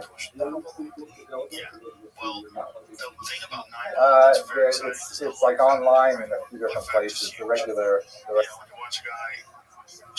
ball into the corner, and he hits the rail, and it bounces 3 rails, goes to the side. There's a microphone here. It's Watch your step. Watch your step. Are we live? Okay, Okay. it's my chance. Okay. Welcome everyone to tonight's part 2 of our Tshuva lecture series together with Dr. Noam, with Dr. Abramson. Really grateful for all of you guys being here and those who are watching at home. I had a conversation with my Rabbi this past week. We were talking about some potential additions, whether we should add to the Matzah. And there's some discussions about the rubs or salvatrix practices. And I said to my Rabbi, I said, I think for a lot of people in the shul, just getting them to say the words we have, not adding more, is probably enough. I said, tefillah these days is hard enough. And he had a line to me about Shana that I thought was very sharp. He said, it's not halavai they say the words of the city. He said, halavai is the truth.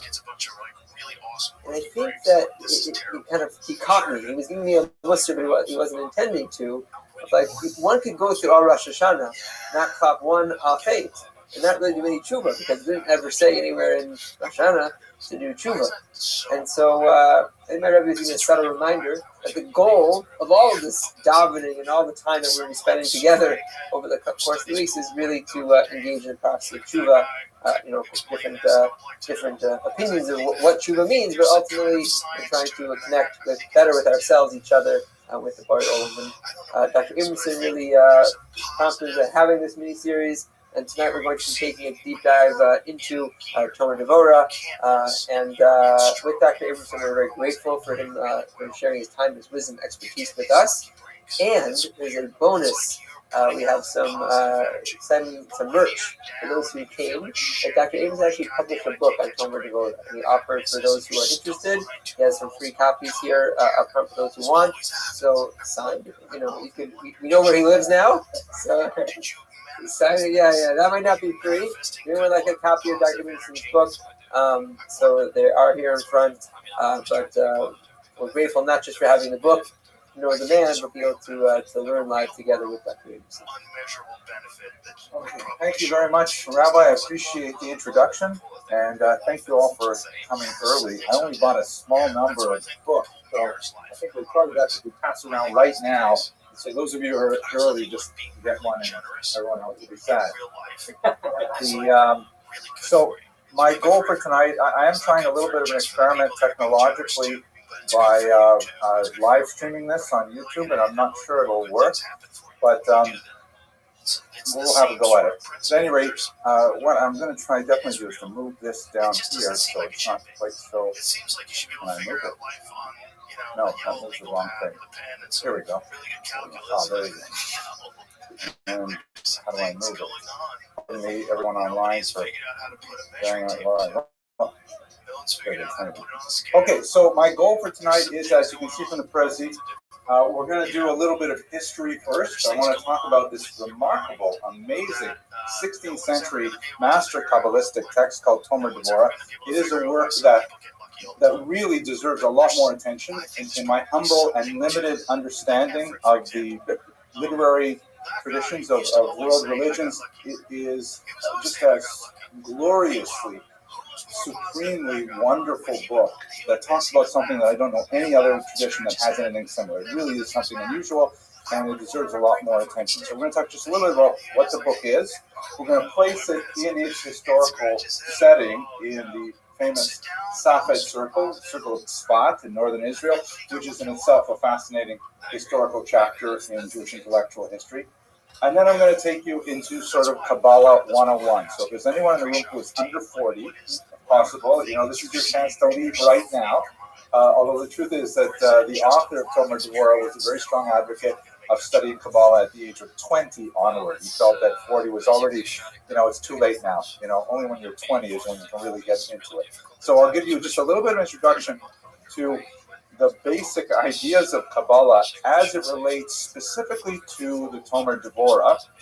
And from that point, we're going to go into the actual crash course in forgiveness. There are 13 distinct strategies for how to forgive people in this book. And we'll have time to maybe do 3 or 4 of them. Ideally, we could have an hour on each one of them and not exhaust all of the tremendous wisdom in them. But we'll just look at my favorite 4, and then we'll wrap it up for the night. So I hope this will be a useful presentation. I can tell you that it is something really important for me. I first encountered Tomer Devorah. I had just turned about 30, and I came across a copy in my local bookstore, and I was kind of like, I knew it was Kabbalah, and I was sort of like, ooh, this is, am I allowed to even look at this? And I started looking over my shoulder, kind of like, can I get a brown paper bag? Maybe I can bring it home like that. But the first 12 pages just blew me away. It was so overwhelming. It was so amazing that, as the rabbi said, I spent a fair bit of time translating it, and I really got a lot out of it. It's one of the 10 books that changed my life, and I think it has the potential to change anyone's life. It is really a phenomenal work. Change the relationships with the people around you, change your relationship with God, you maybe even change your relationship with yourself. I will not say that, now once you read this book, you suddenly forgive everybody and never have another angry moment again. That's fantasy, but it does help a lot. And it's really, given me sort of a toehold to be able to climb some of those great challenges in life, and I continue to benefit from it. Okay, so let's look at the book itself. Click on the screen here, and let's see, here we go. So the book itself, here is the Editio Princeps, the first printing, came out in Venice in 1588-89. It was published posthumously. The Ramak, who will go into his biography a little bit in a second, he had passed away a little over a dozen years prior, leaving behind a widow and an 8-year-old son named Gedalia. And they were desperately impoverished by the devastating plagues that had ravaged northern Israel at the time. And they sold all of his manuscripts to a real Talmud Chacham, a real scholar who was a collector named Moshe Basola, who realized just how powerfully valuable they were, and he went about publishing them. This was one of the first drafts that the Ramak, the author, had put together. It clearly has not gone through a second careful draft. There are mistakes in it. At points he says, now there are 2 reasons for this, and then he'll only list one. And there's actually a couple of wrong citations from the Gemara, so you can see that it's his first draft. It was untitled. The strange title, Tomer Devorah, the palm tree of Devorah, was given to us by its later publishers. We don't know exactly what the Ramak himself wanted to call it, or even why Tomer Devorah was chosen. It doesn't occur in the book at all. It may be because Rabbi Basola was thinking of a different work, which was published earlier, called Elima Rabati, in which the author laid out 70 palm trees, and this section bears some resemblance to one of those palm trees. That's a supposition, but we'll go into great detail. One small detail that I should mention is that his name is frequently rendered as Cordovero, which makes me think that he comes from Cordoba in southern Spain. What's up, Pim? How'd you find out about me, son? As you can see from the spelling here, and we'll see it also on the 1,000%. Cordoero. It's a Portuguese spelling, but it's kind of a strange Word, dog. to pronounce. How'd you find out about me, son? So it was sort of mangled into Cordovero, and that has become the standard, even though How are you? It's probably not correct. Nevertheless, it gained Excellent. phenomenal You mind if I tell you about popularity myself? soon after its first publication, largely because it was picked up I'm a Rabbi generation ROTHSCHILD. later by I the stream my life Shabbat 24 hours a HaKodesh. day, 7 days a week, 365 days a year. Can you turn down the video a little bit I already did, baby. so I can hear you better? I already did. Okay, let's go. All right, start again. Sorry. You're good, my friend. Firstly, apologies for my bot. I'm Rabbi ROTHSCHILD. I stream my life 24 hours a day, 7 days a week, 365 days a year for world peace. I've been doing so for more than 3.5 years, going back to the pandemic. We've seen the death of a queen, the birth of AI, the coronation of a king, and everything in between. Have you ever seen the movie The Truman Show or the television show Big Brother? I've heard about him. All right, well, it's basically the story of someone whose entire life is on camera, and that's what I do. I do it for world peace. In 2018, the Economist magazine stated that data was Earth's number one resource. Data had overtaken petroleum as the number one resource on Earth, and I have more data archived on the world. I have more data archived on the internet than any person ever, which may make me an influential person. And if that happens, I'm going to make sure that you, your friends, your family are made financially independent if you're not already. I'm going to make sure that you have generational wealth. And most importantly, I want you to be able to start charities and philanthropic organizations of your own. How does that sound? Sounds good, but you said data is a resource, but it has to be valued. Like there, who, like comparing it to gold Right. and stuff. Like data, it has a value. So just because you have a lot of data doesn't mean that it's necessarily valuable, right? It is to AI and to modeling. AI models. Who's gonna pay for it? AI models need examples on which to train, and just being an influential person will allow me to get spokespersonships, to be able to do endorsements, be extremely influential, extremely famous. I have more social media than any person on earth. I have over 100 YouTube channels, over 200 Instagram accounts, over 500 Twitch accounts, over 1,000 TikTok accounts, over 2,000 Twitter accounts, over 5,000 Blue Sky accounts, and over 10,000 Kick accounts. I'm the most archived human in global history.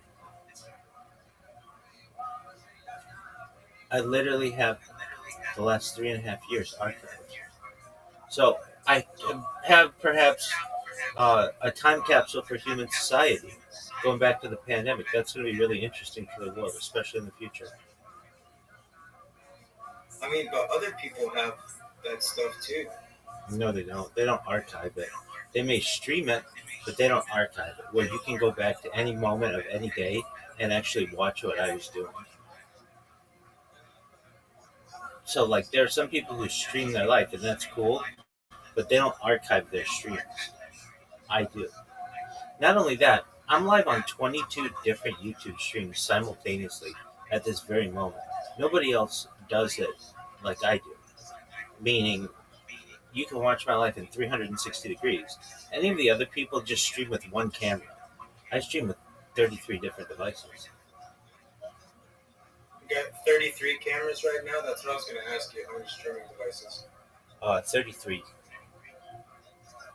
I kind of fuck with it, the 360, like from each point of view. I guess that makes sense.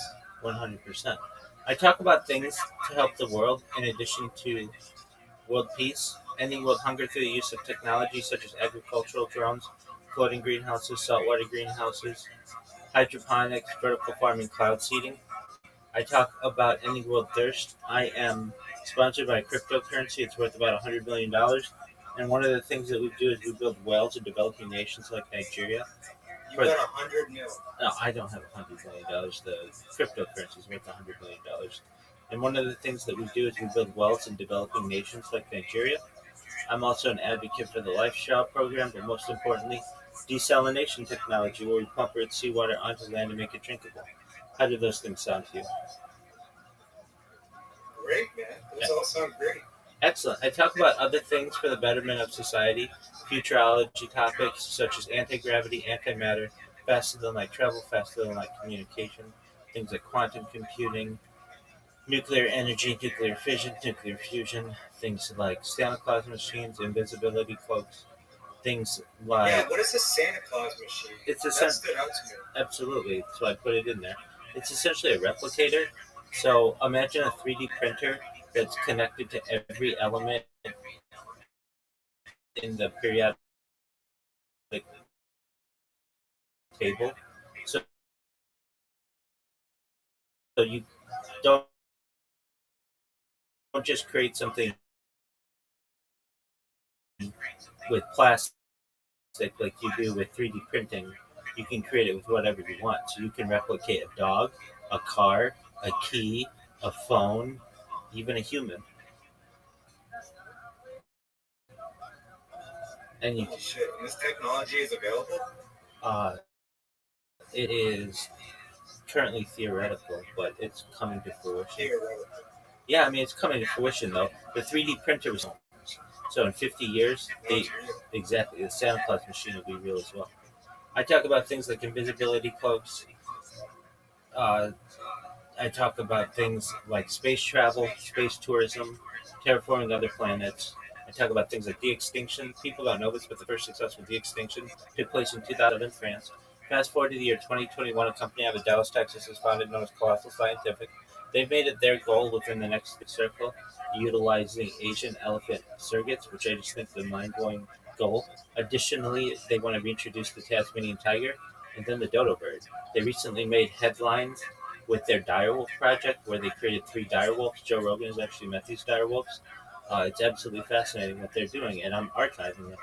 Additionally, I talk about things to help you. Specifically, when you were born, the average life expectancy for you or someone like you is probably about age 80 years old. I want to increase that to age 100, 120, if you want, with your consent. With technology, things like peptides, oxygen therapy, human growth hormone, stem cells, cryonics, cryogenics, red light therapy, cold shock therapy, ambrosia therapy, uh, things like perhaps uh, cryogenics, cryonics, and eventually I think that you'll be able to increase your life expectancy from 80 to 100 to 120. But at 120, you may say, Rabbi, it's been a really great run. Everything that you said came true. My wildest dreams came true. I got really rich. You gave me everything that I needed. Uh, but my body's starting to break down. I'm 120 years old. What's the next plan? And again, this is with your consent. It doesn't have to happen if you don't want it to. But you may be able to utilize a type of technology known as blind avoiding technology, where we scan your brain into a computer like a CAT scan or an MRI, knowing where every atom is in your central nervous system and your peripheral nervous system, for later download as an android, an avatar, a cyborg, a cybernetic being, a clone of yourself, a robot, an ethereal being, whatever you want to be. But essentially, what I'm saying to you is that you may be able to have a future with a digital immortality. What are your thoughts?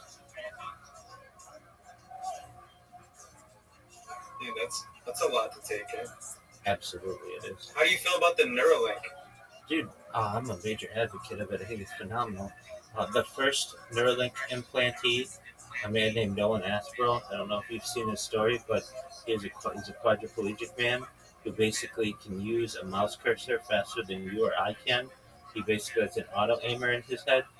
He can play video games better than you or I can. I think that's fascinating. Since then, they put in the second one the next year, the third one the year after that. It's in about half a dozen people now.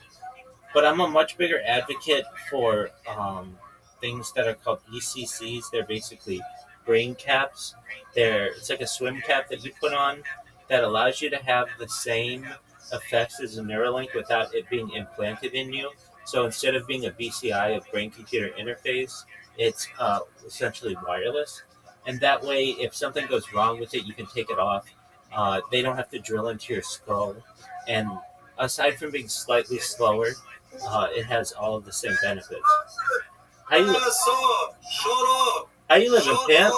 How you living, pimp? What is this? How you They living? literally made a whole fucking South Park episode after motherfuckers like you. Stop talking. Cool, man. You don't know shit. Cool, man. You're surrounded by 10 fucking computers. Cool, man. There's probably Dorito bags and Mountain Dew bottles laying dormant around your bed. Shut the fuck up. Dog, Like, do something with your life. I really enjoy Holy your story. shit. Dog, Like, you're pathetic. you've got Look a at you. you've got a really great story. Jesus Christ, you're You've got a really great story. How'd you find out about me, buddy? I think you left. Yeah, I do too. That's cool. Yeah, who is that guy? I don't know. I take shit from all kinds of people. I just let them just rolls off me like water off a duck's back. I'm online 24 hours a day. So can you imagine the kind of shit that I get from people? Yeah, I can't imagine. There you go. So that's what I do with my life. You can watch me 24 hours a day whenever you want. And I do it for world peace. With that For world peace. word, dog, I hope that answers any questions that you may have. You should. Have you ever thought about like going like outdoors and like live streaming your interaction with people? Absolutely. I've streamed as far north as Santa Barbara, as far south as San Diego, as far west as the Pacific Ocean, as far east as the desert and mountains. I've streamed at Beverly Hills, Los Angeles. I've streamed at Disneyland. Basically everywhere in Southern California I have streamed. Word dog. So like out in Gome, do you have like a channel where somebody could watch those interactions? Because I think those might be more meaningful than like what I have seen from your stream. Absolutely. It's all backed up on my social media, so you can find some of those interactions on like my Instagram. It's just like at Rabbi ROTHSCHILD. Um, a lot of it's just on my YouTube channel. So do I have links to that exactly at this moment? No, but you can find it on my social media. That's what you gotta have, man. You should try to get all like your best moments and put it in one like main page. Because the discoverability is hard. You go and type in Rabbi Ratch and there's like 300 accounts. You're like, which one do I? Exactly, man. You know what's up. No, I understand that. I recognize that. I should probably do a compilation of the best of. I do have some people who put some things together. 100%. Yeah, no, I understand. Because people just come to your stream and then, you're here laying on the bed. And then I was like, dude, like, it was easy to to talk to you, I guess. But aside from like, moments, if anybody is afraid to like find your Discord and talk to you, it makes it a lot more difficult. 100%. I understand that. To watch. I get that. I'm trying to give you tips, G. I appreciate it. Thank you for the advice. I have a lot of interviews that I have archived as well, and people enjoy those. To learn about what I do and my interactions with other people. So I do have a lot of that content. Yeah, man, you should collect it all and put it together so people know what you're trying to talk about. But like the going around and like spamming thing, I don't think that's working too well. Oh, dog, it works really Just well. gets people. It's got 1,900 people into this server. You do have 1,900 people. Absolutely, and it's organic, meaning that's from just the grind of going into people's chats, spamming the shit out of them, creating clips of them, following them, and they come in here just like you did, and then they find out I'm not such a bad person, and that I have good intentions, and then they end up telling their friends, this person is fascinating. True. Well, I'll definitely have to come by more. Absolutely. And I can check you out. Absolutely. Hey, my friend, thank you so much for being so kind. If there's more than anything, all the things that I talk about, I'm here to be a positive person. I'm here to have an optimistic view on society and to just give people hope. And if there's anything you ever need, if you need someone with him to speak, I'm here for you. Okay, my friend? All right, brother. Take care. Thanks for the interview and stuff. Absolutely. Peace, my friend. Thank you for your advice. Later, man. Peace.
$1944.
Yo, how are you?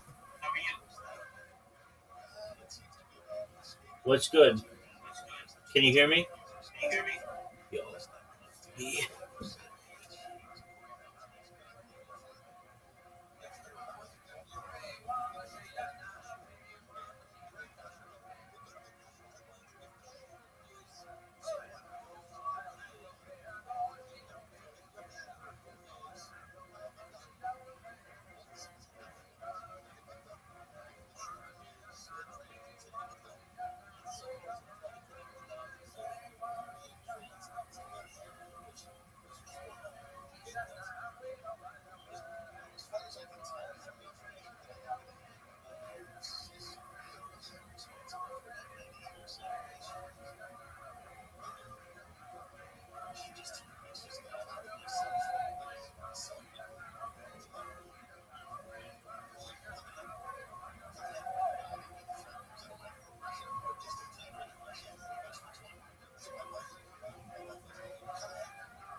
Awesome.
The Holy Rabbi Horowitz wrote a massive, very popular collection of hashkafic and halachic essays, and he basically said, this book, Tomer Devorah, is so amazing, I am now going to include all of it in my book, the Shalach HaKodesh, and because it is a very short book. The entirety of Tomer Devorah is about 30 pages long. Chapter 1 is about a third of the entire book, and that's what we're going to focus on today. The chapter on forgiveness. This particular book represents a new initiative in Jewish intellectual tradition, specifically that of what some have called Kabbalistic Musar. Musar is, of course, like the literature that builds towards ethical development, classics like Kovas Levavos, Mesilas Yesharim, and so on.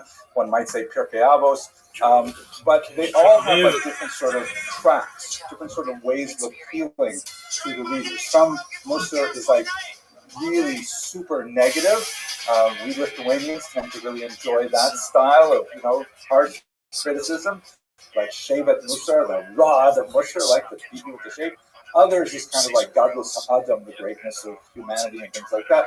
So this is a particular genre started by the Ramak, Kabbalistic Musar, which uses the Kabbalah as the launching pad for discussing ethical concepts. It's not theoretical Kabbalah in the sense of like, how did God make the world, and what is the soul, and what is the afterlife? It's not theurgic Kabbalah in the sense that we're not trying to like create a golem or some kind of magical act. It basically asks the question, what does the Kabbalah have to teach us about our interpersonal relations? That's what he really started with. The fundamental premise of Tomer Devorah is it's an exploration of the concept V'halachta b'drachav, and you shall walk in his ways, meaning you shall imitate God, or to use the Latin term imitatio Dei, the imitation of God.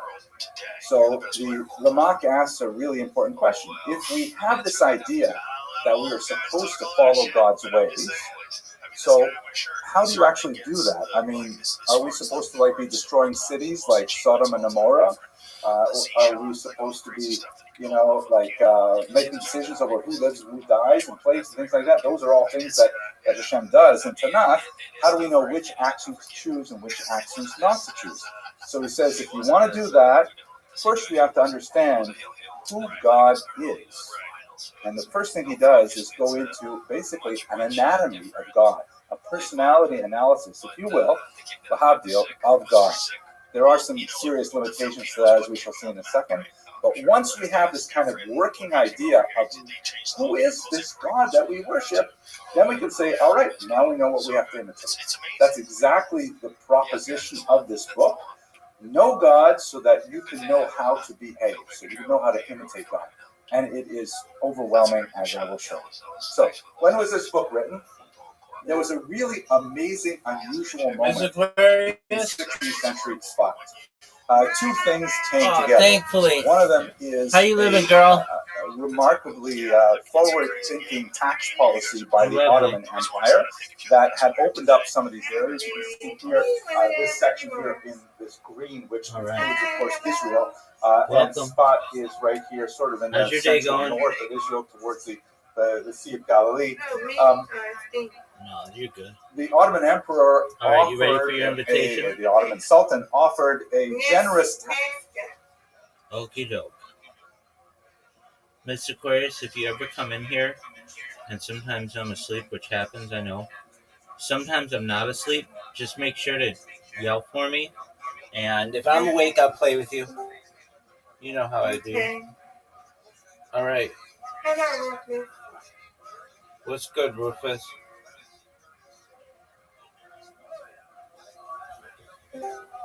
Welcome, welcome. Everybody. Wow, lots of friends. How are you all? Hope you're doing well. All right, Mr. Aquarius, get it. All right, that's 8. Are you going to get this split? I think you can get it. No. Get it, girl. Nope. That one. All right. You got this. Come on. Oh, no doubt. Give me this, right? Okay, 9. That's good. You get that one. Yeah. You get this one. You got this. Absolutely. There we go. That's a spare. Yeah, get there. All right, Miss Aquarius. Oh.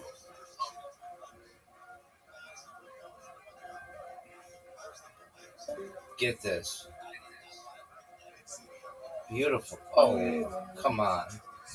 You Okay, should. you got this. Come on, Rabbi. No doubt. Yeah. There we go. That's how we do. Yeah.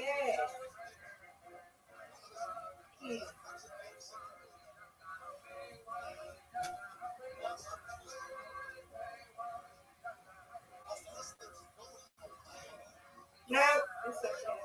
How about that?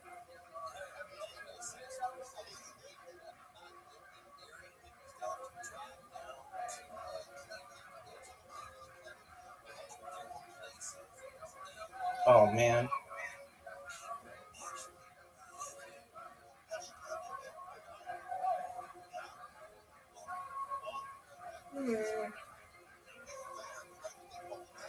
Okay, Rabbi means It's not over yet.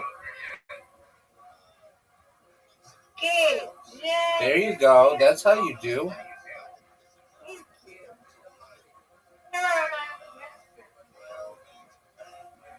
Oh, you got these two.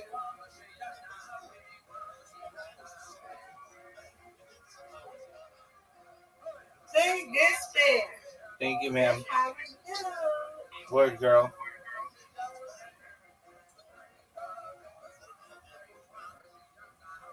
Get it. Welcome. How are you? How's your day going? All right. Hey, Rabbi, you got this. No doubt. All right. Let's get this split. Oh, I got it. Oh, man. I thought I did. Yes. I'll take it. A win's a win. I win, you win. Word, girl. All right. Close to that 300. We're getting there. Now it's your turn to get a win. Come on. You just got one, but you'll get one here so that I get one.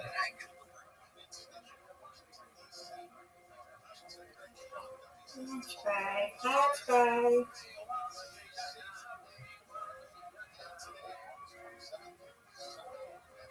No. Oh. Come on, Rabbi.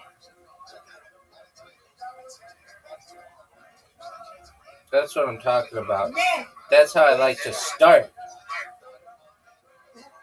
You did a good job. Thank you, ma'am. All right.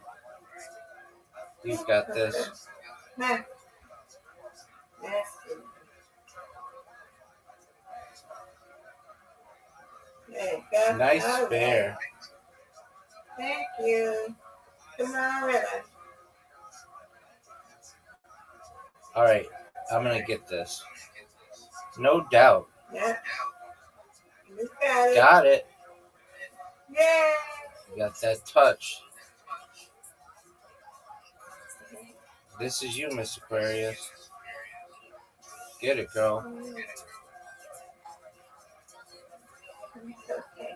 That's all right. Come on, let's go. You've got the lead and a spare. Come on, Rabbi. No doubt. Yay. No doubt. Let's go get it. That's what I'm talking about. That's what I needed to do. Get it. All right, that's going to be some points. You've got the lead, Miss Aquarius. Nope. You got it, Rabbi. Oh, no Now doubt. I get it. Oh. No doubt. Big points. All right, let's get this. Oh, I've got it. That's what I'm talking about. That spare was key. All right, Miss Aquarius, this is you. You've got this. 3 strikes in a row. All right. All right. Get this. Get this. Get this spare. Get one of them. All right, you got it. All right. Yeah, you got this, Rabbi. You go ahead. 3 strikes in a row. Come on. All right, well, let's get a spare. Let's get a spare right here. Oh, no. Ooh, I got it. Yeah, good job. All right. Let's get a strike. No, not even close. Ooh. All right, I'll take it. That's in the 90s. That's a good round. I will you win, Miss Aquarius. Yes, ma'am. All righty, you. You get your rest. All right, I will. Sweet dreams. See you in the morning. God Come willing. tomorrow, God willing. Absolutely. All right, I'm here for you, okay? Thank you so much. I appreciate it. I got you. Okay. Excellent. Okay. See you in the morning. See you in the morning, God willing. God willing, that's right. I ain't going to sleep while I fall over.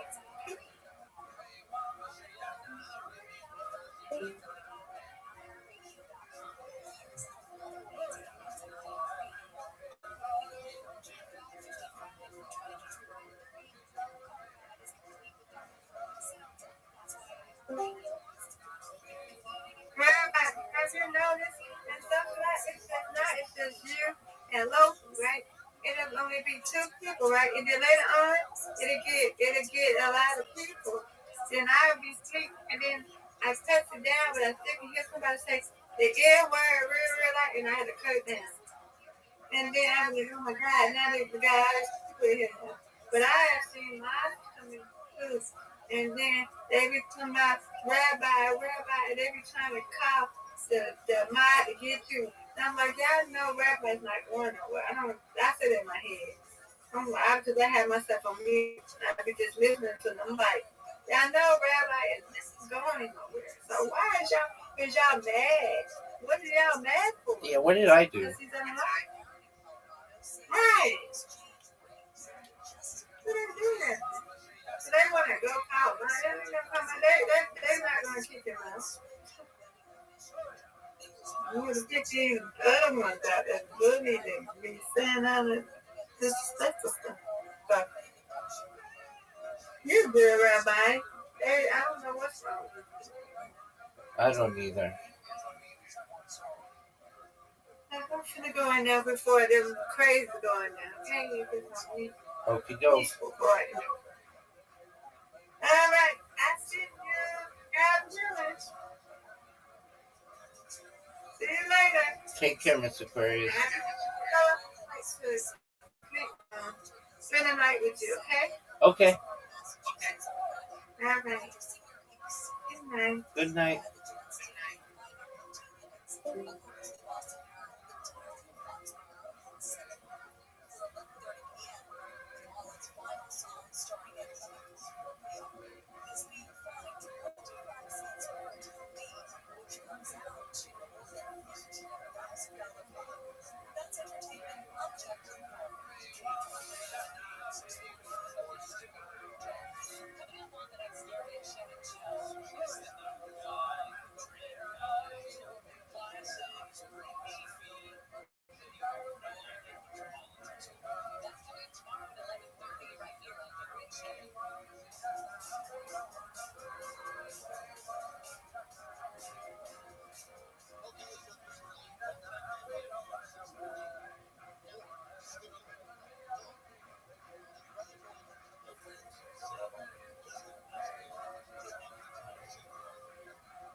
tax policy to textile merchants in particular.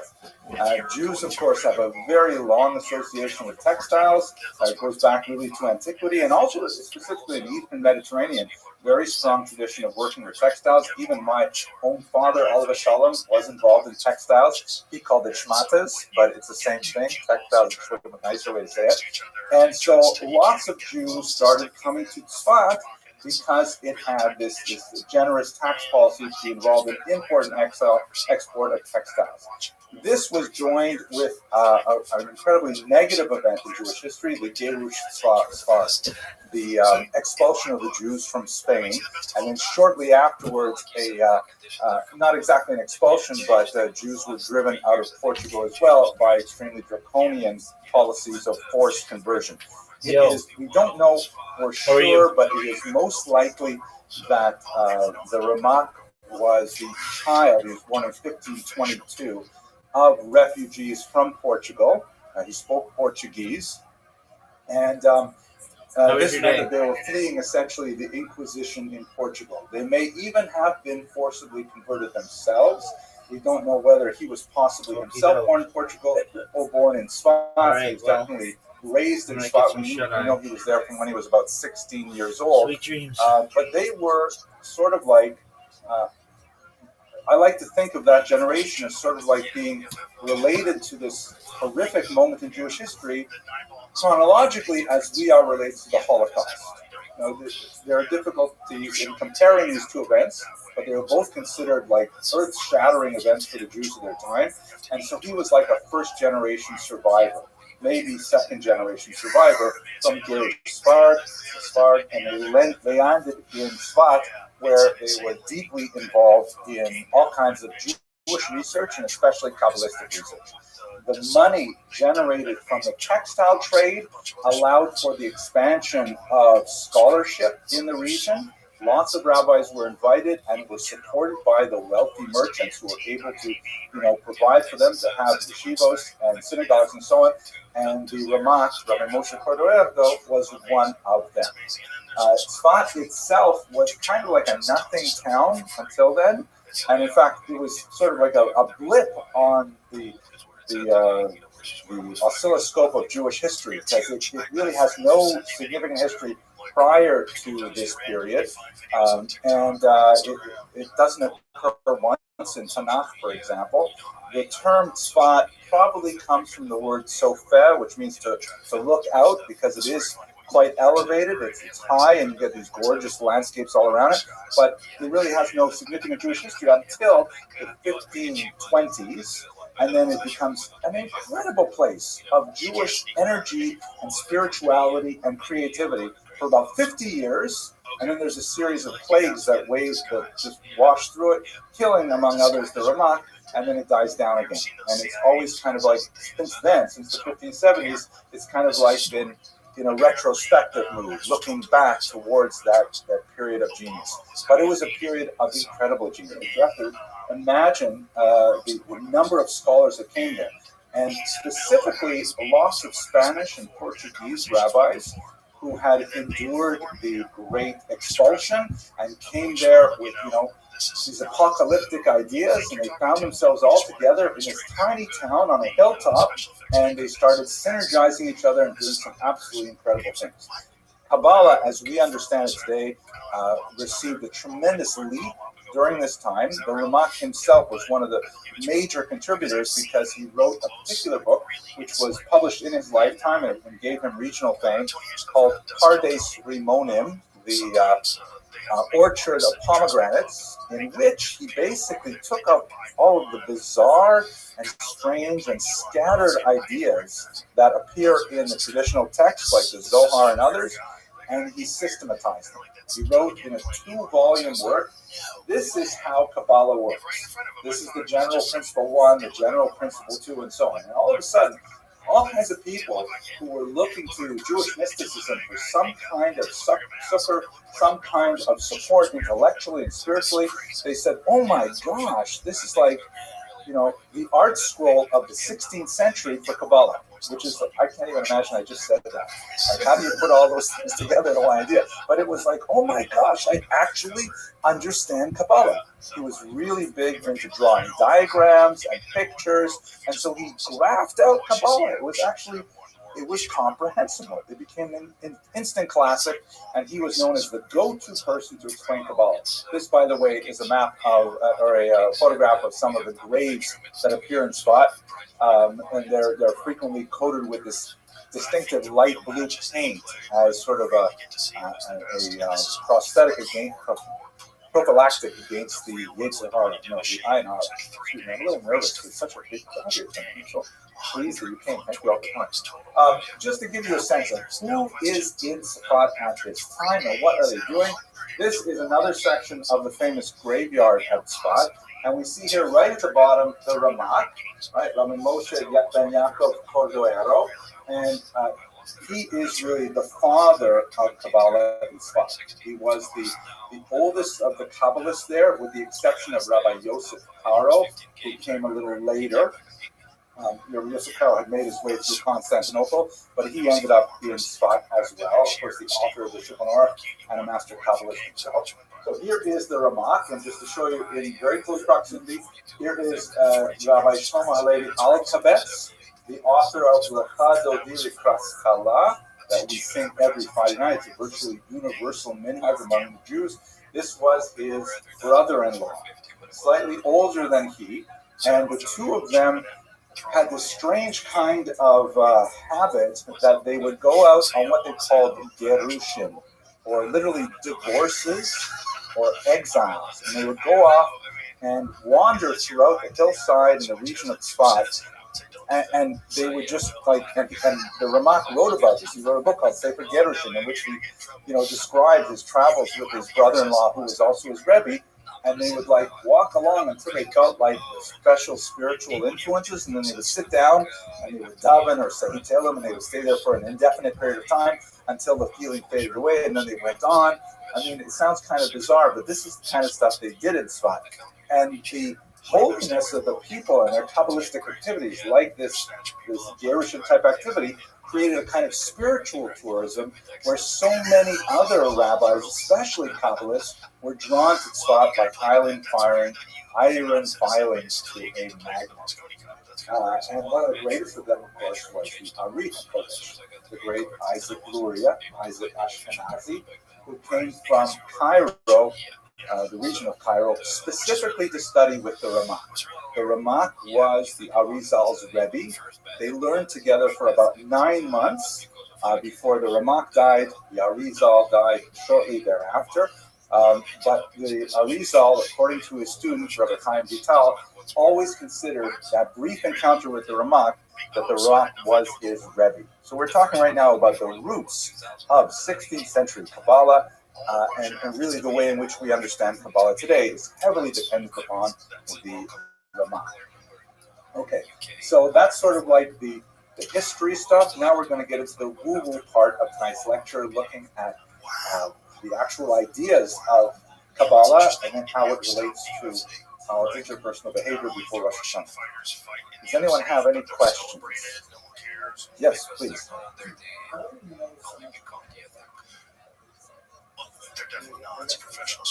Most of the biographical details of his life, we have, first of all, his own writings, and he does write some autobiographical information like the Sefer Gerushin. We also have the testimony of the collector who purchased all his manuscripts, Rabbi Moshe Basal. I'm not used to speaking so late. Because you're here, my wife is here, so I'm a little nervous. But Moshe Basalo, he wrote quite a bit. Like he published this Tomer Devorah, and everyone was saying, "My gosh, what? Who wrote this amazing book?" And so he had to produce data about it. So we missed out a lot of really important things. We don't know, for example, his wife's name. Amazing. We don't know if he had other children beside Gedalia, who was the lone executor of his will. But it is the 16th century. Printing is around now, so it is possible to put together a lot of details about his life. Also, there's a strong hagiographic tradition, right? Like when you have a Rebbe like the Ramak or the Arizal, you write down all these personal details about them because, you revere them. So we do have quite a bit of data that way. Not as much as we'd like, but quite a bit. That was an easy question. So then I have a hard question or a hard question? Yes, okay. All right, so you ready for the difficult stuff now, the woo-woo stuff? Here we go. Okay, so here's the fundamental question of Kabbalah, and also really the fundamental question of any monotheistic religion. If we believe that God is infinite, then how does an infinite being translate into a finite universe? If God truly has no boundaries whatsoever, then what am I? Am I either somehow completely subsumed within God? Because it doesn't feel like that. Most of the time I feel quite distinct from God. Sometimes I feel really good, but no, mainly I feel quite distinct from God. I know they're distinct. I feel like this cable, this TV, this is not God, right? So how is that bridge between infinite and finite crossed? How do you get from A to B? So the Kabbalists, you see this really in very, very early sources, but it's explained with great clarity by the Ramak and Pardes Ramonim. God, as it were, engaged in a process of self-contraction called tzimtzum, shrinking, in which, if you remember your high school biology, it's kind of like the reverse of like when the paramecium swallows up something else. God, as it were, opens up a vacuum within himself to say, here is a not God place. But then, if God is not in that place, how can anything exist there? What exists other than God? So then God reinserts himself, and then there's lots of diagrams of this in the usually you see like these big concentric circles with a tiny little drop coming into the center and things like that. God reinserts himself into that vacuum, and that is the physical world that we live in. It's kind of like an intentional removal of God and then careful reapplication of God, but in a very different way. How so? The metaphor that's frequently used is that of the spheros, which are these successive sort of containers of godliness that eventually translate into the material world.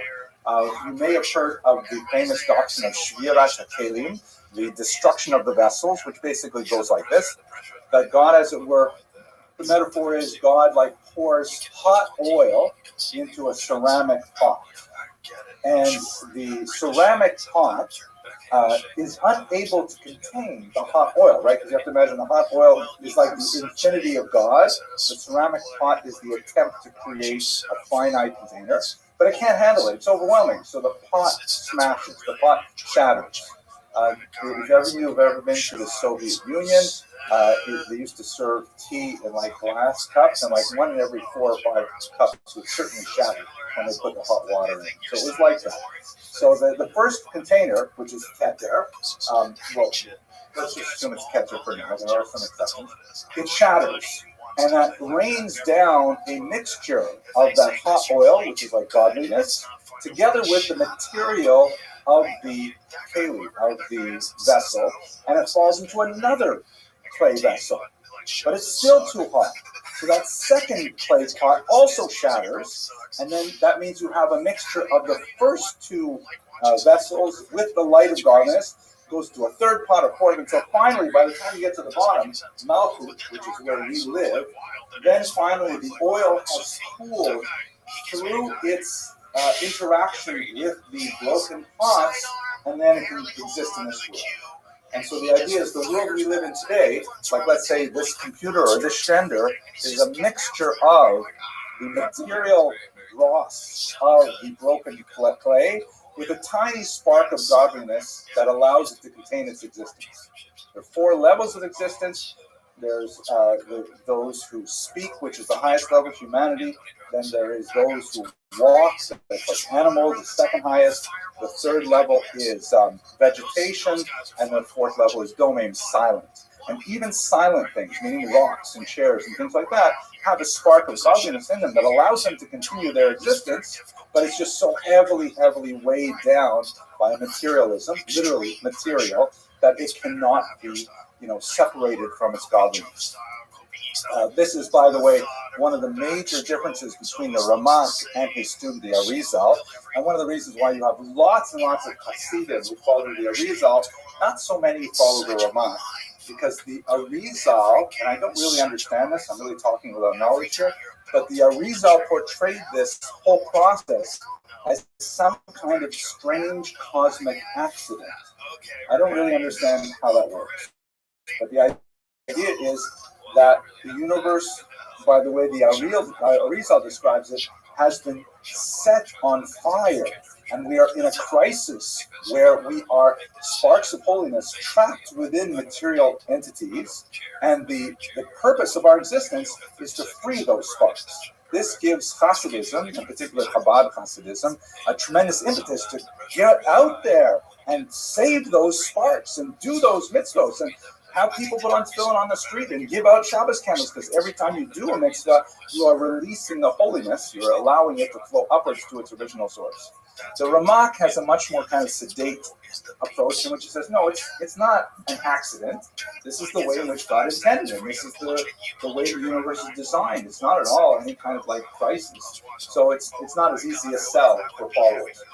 I'll give you one more metaphor that I think is even a little better for understanding this idea of the Sphira, is that, okay, so you can't look at the sun with the naked eye, right? It's way too powerful. It burns out your retinas. You can't do it. So what you can do is you can get a mirror, and you can like hold up the mirror, and you can sort of glance at the reflection of the mirror in a passing way.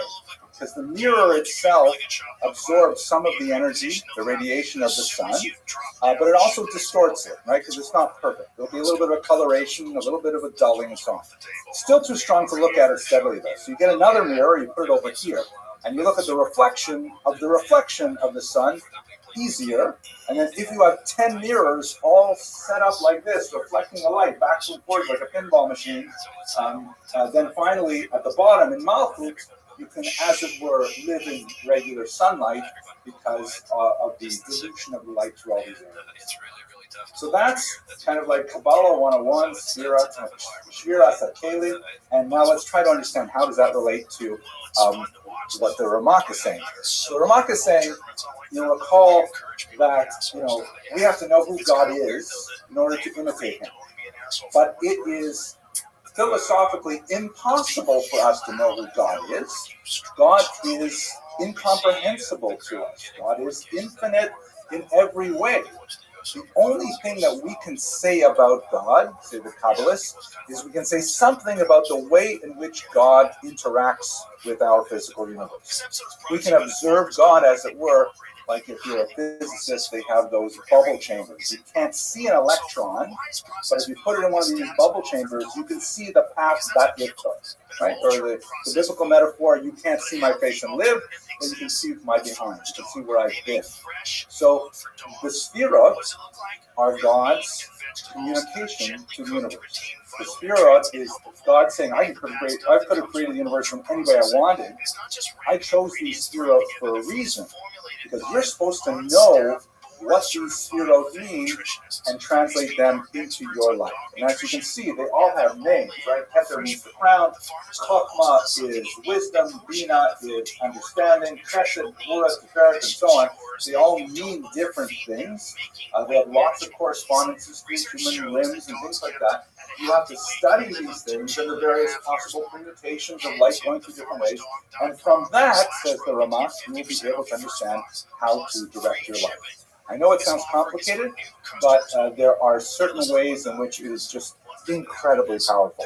So in his book, Tomer Devorah, he goes through each one of the Sphirot and explains this is what God means in terms of chesed.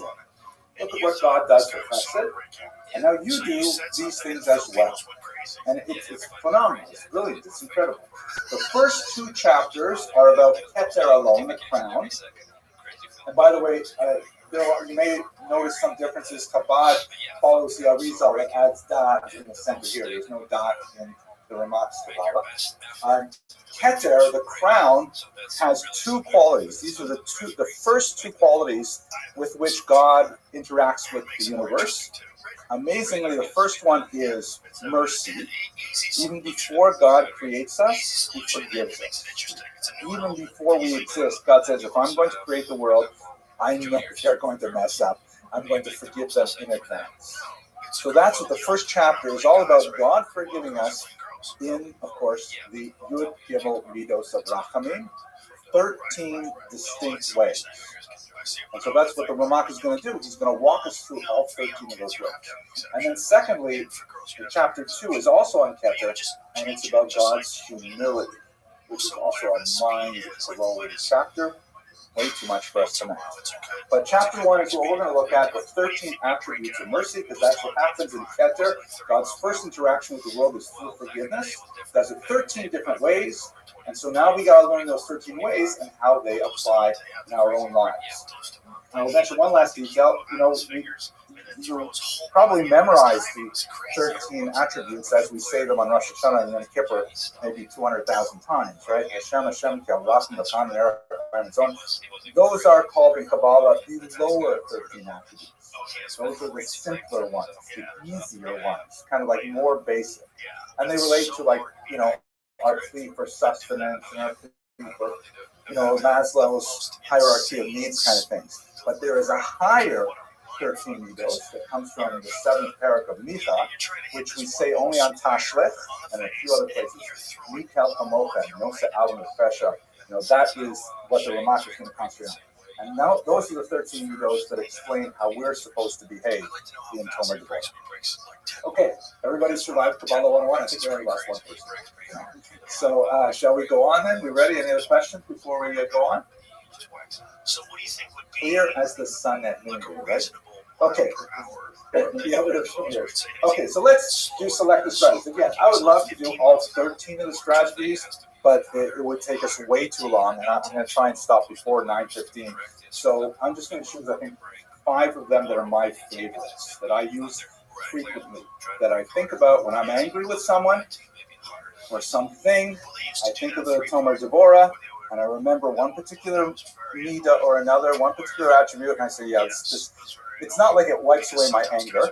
You can't see anything, right? It says the insulted king. I can't figure out how to move this stuff. The insulted king. So here's what the Ramak starts with. He starts by telling us a secret that only the angels know. He quotes it in Pardes Ramon well. He says that the name, one of the highest names, we spend a lot of time thinking about names in Judaism. Names are significant, right? We can't even say the Shem HaMeforash, one of the names of God. But the name that the angels use for God is, the angels use among themselves, is they call him the Melech Aluf, the insulted king, or the Melech Me'alah. Now, what a strange name. What does that mean? So the Ramak explains that, creation, basic Kabbalistic idea, creation is not a one-time thing. We are not deists that believe that God created the world like a clock and wound it up and then walked away. God is constantly involved in creation. Creation is an eternal process. It's massive ratios before Yom. And the fact is that nothing at all occurs in the universe unless God gives it energy to happen. Every single breath we take, every single beat of our heart is facilitated by a burst of energy from God. Right? The famous medrash that not a blade of grass grows unless there's an angel striking it and saying grow, or grow already. So the energy is constantly flowing to us from God to allow us to do everything we do. And say the Malachim, the angels, that is also true when we choose to do Averos, when we choose to sin. So if I were to go to McDonald's and have a cheeseburger, every single act of peristalsis as I'm swallowing the cheeseburger, God is saying, okay, here you go, here's some more energy. Please don't eat that cheeseburger. Okay, all right, fine, here's some more energy. And God is allowing my heart to beat. God is allowing me to, walk over and say, can I have a shake with that, please? And whatever it is. Every single moment of the Avera is completely supervised by God and completely facilitated by God, even though it's exactly the opposite of what He has asked me to do. He said no cheeseburgers, and I'm taking the energy He gave me to eat a cheeseburger. And this is why the Malachim look at this and you say, this is astounding. How can God possibly tolerate this? How can God tolerate such a chutzpah, such an incredible chutzpah that people would use His energy against Him, to rebel against Him? And you can think of the comparable kinds of things in human interactions too. God forbid, if a person has a child with an addiction, and they say to the child, I'm going to give you this money that you need, but please, don't spend it on Vegas or whatever substance or whatever. And you give the money to the child, and the child goes and spends it on exactly what you don't want to do, something which is harmful to him. And nevertheless, he'll come back again, and you give money again. And that's just the way that we interact with God. And the Malachim look at this and they say, this is the insulted king. How can he tolerate it? And so the metaphor for us, as the Ramak says, is the very first thing that God does in His creation is He knows that we're going to use His energy against Him. Nevertheless, He says, I understand that going in, and I accept it, and I'm going to allow them to continue with it. I'm hoping that they'll get past it, or they'll go past it, but that is nevertheless what He does, and that's His insulted nature. The second level, this is, by the way, I'm going to show you two pieces of art from an artist from the Isle of Skye, who was actually very excited about the Tomer Devorah, and she did a 13-part series describing each one of the midos. And some of them, I'll show you two of them. They're absolutely fantastic. This one is called Let It Go For Now. This is my title for it. It's the Hebrew is Nose Avon. She called it Whose Kategors Are These? So this gets also a little bit weird, Al-Pi Kabbalah. But we have this passage in Pirkei Avos. I'm sure you're very familiar with it. It says that, whenever you do a single mitzvah, you get a snager. You get an advocate, right? As it were, and I'm sure you probably remember when you were kids, if you said a bracha, your parents would say to you something like, you're going to make a big malach if you say a bracha nice and clear and loud, because we have this idea that when you do a mitzvah, positive deed, you release positive energy into the universe, which we call a malach, a messenger or an angel, if you will. And this is pretty basic, kind of like Kabbalah physics. But the opposite is also true and not often talked about. The Mishnah in Pirkei Avos also says if a person does an Aveira, they create a negative energy being called a kateger, an accuser, or it's also called a mazik, a damager. And this negative energy being, the Ramak understands it as a real conscious being, not just like kind of diffuse energy, but some kind of like almost demonic force that's out there to do evil. Because a person did an act, a hateful act, then suddenly that person released this negative energy into the world. And the Ramak brings down sources to suggest that after 120 years, when you go up to Shemayim, all those kategors that you created, Chas v'Shalom, they're all waiting for you. And they say to God, Ploni Asani, so-and-so made me. I belong to this guy. Also called in the Kabbalah an aluk, or a leech, because they are like leeches on your soul, constantly, sucking energy from you because you created these negative beings. So this is all kind of spooky stuff, but it gets a little worse because the Ramak says, as we discussed in the first level, nothing happens in the world unless God gives it energy. So if nothing can exist without the energy of God, how do these things exist? Right? We created them initially, but what keeps them going? By all rights, they should immediately go to the source of their energy and withdraw what they need in order to continue living. They're kind of like an energy vacuum. Like, you've got some kind of electric circuit that's draining energy. And by rights, they should come back to you and say, hey, you created me. I'm a hateful being. I'm going to make you sick. I'm going to take energy from you, and you're going to pay off your energy debt. I'm going to take it out of you. But Hashem is no se avon.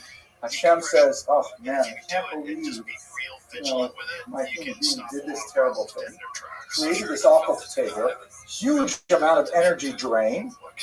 I will nevertheless pay the bill. I'll pay the PSEG, and I'll make sure that that being has enough energy to keep living without going back to its creator, to drain on the creator, until the creator can do proper tshuva. And that tshuva is a way of negating that energy deficit and bringing it back into balance. So these potatoes are like standing around here in this fanciful image. That's like when, in human terms, you have someone who has done an awful act in your life, and that awful act continues to exert itself in your life. Like, let's say, for example, the example I use in my book is someone, you've told them a million times, please don't park in your parking spot. And they keep doing the same thing, and you go to park in your spot, and there he is again. You go talk to him again, he doesn't move his car, or he says, oh, I forgot, whatever. But, shouldn't you just call the tow company on your co-worker and have that car drawn away? But instead, the Ramak would say, no, tolerate it, talk to him nicely, calmly, give him a chance to figure it out on his own if this is the wrong thing to do, and eventually he will get there. Don't come down like a ton of bricks on him right away, because that will be devastating to your work relationship if you have this car towed. There's a lot more specific ones here.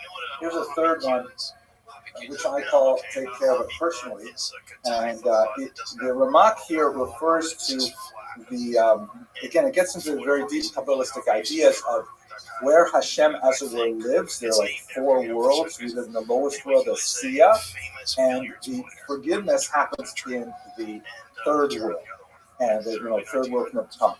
And God, as it were, normally for almost everything that has to happen in the world, he sends out like agents. He says, I have all of these malachim that I create, and they go and they make the weather run, and they control the stock market, and space lasers, whatever is necessary. The malachim do those things, but there are some things he does not. As we make a big deal about on Pesach, right?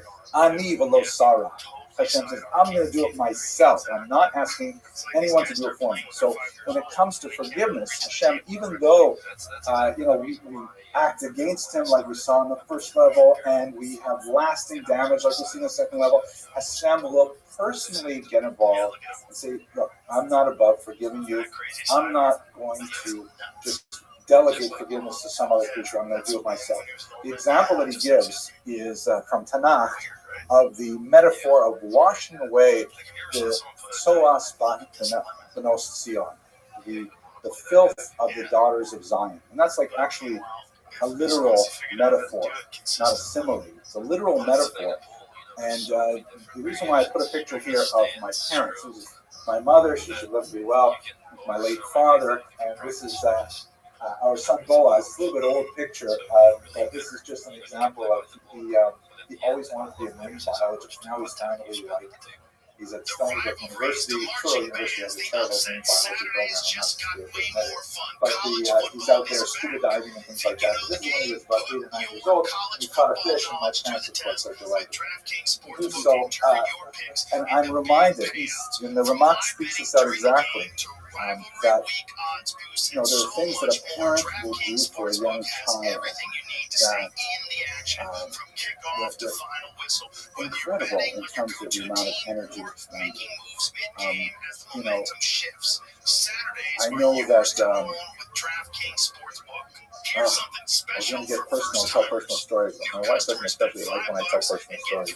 But I will hint at one. When I was about 8 years old, about the age of 4, and this was like back in the late 60s, early 70s, space age.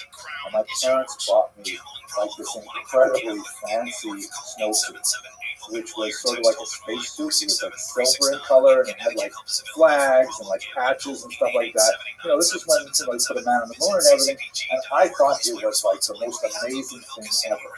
I also thought it was waterproof. And I'm walking home from school one winter's day, and it was like a kind of a yucky fall day, and I'm wearing my super space suit, which is brand new, And I'm walking next to the ditch, and I say, "This is great. I'm wearing my spacesuit. I can go right into the ditch." And I dove into the ditch, and I discovered my spacesuit is not attack waterproof. And I came home, and I was like completely covered in the filth from the ditch. And I walked into the store. My parents had a store, and we lived in an apartment on top. And I was like sopping wet with stinky ditch water. It was cold, right? It was probably, I don't know, September, October time. And my mother, she's so saintly. There's not a word of criticism. She just took me upstairs, helped me get out of this discussion kind of thing, get into the bath. Not a word of judgment against me. She never said like, "Oh, take care of yourself. Go, you ruined your brand new snowsuit." But it was just she herself said, "Don't worry, son. I have everything taken care of for you." And that's like when Hashem forgives us. He doesn't like give it to someone before he needs to do it. He just says, "Take care of yourself." He says, "You're ready to be forgiven. I'm going to do it personally." Very, very powerful, direct metaphors. Oh my gosh. This one is my favorite. You want to use frequently. I call it "Who Makes Your Lunch?" And it is from the Chafetz Chesed passage in the Mikvah. And this is actually one of the pieces of art by Rebecca Odessa that this was inspired by a discussion. This is supposed to be like me, and this is supposed to be like my wife. And the metaphor inside, it don't take too long for me to give you all of it, but basically the Ramak describes a bizarre incident in, I think it's in Zephaniah, that is also discussed in the Pardes Ramonim, of how Hashem is so angry with the Jewish people at one point, he wants to destroy them all. So he sends Gabriel, the Malach in charge of destruction, go down and get some of the coals from under the Galgal, which is some kind of like strange thing, like under the Aron Kodesh and the Beis HaMikdash, there's like some kind of like nuclear sort of Raiders of the Lost Ark energy kind of thing, and Gabriel is supposed to go there, supposed to get some of those radioactive coals and spread them out over the entire Jewish people, and they're supposed to be destroyed. And Gabriel goes there, and he opens up the Galgal, and he looks inside. He's about to take some of those coals out, and inside the coals, there is the image of a glowing hand. And Hashem says to Gabriel, just wait a second, hang on. And the hand represents chesed, the hand represents tzedakah, giving to others. And after a while, the Pardes Ramonim says 120 years, Gabriel's standing there with, the suntan from the radioactive elements there. Hashem says, okay, forget about it. We're going to let them go. And he calls it off. And the whole story, as the Ramak explains it, is that Hashem, as it were, knew that he was going to get angry with the Jewish people at some point in the future. And so therefore he left himself in advance a reminder of something that he appreciates about the Jewish people. He left in the Galgal itself this image of a hand, as it were. I know these are bizarre anthropomorphisms. I don't know what to do with them. It's Kabbalah. But the hand reminded him that even though they deserve destruction, they are charitable. They do give tzedakah. And so therefore he said, all right.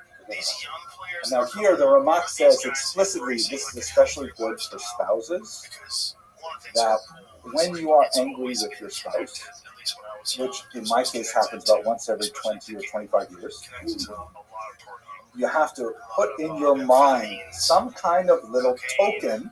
You have to prepare in advance. This is like forgiveness requires work in advance. Put in your mind a token that when you get to that level of anger, you remember that token, and it will kind of like be just like a little stop sign.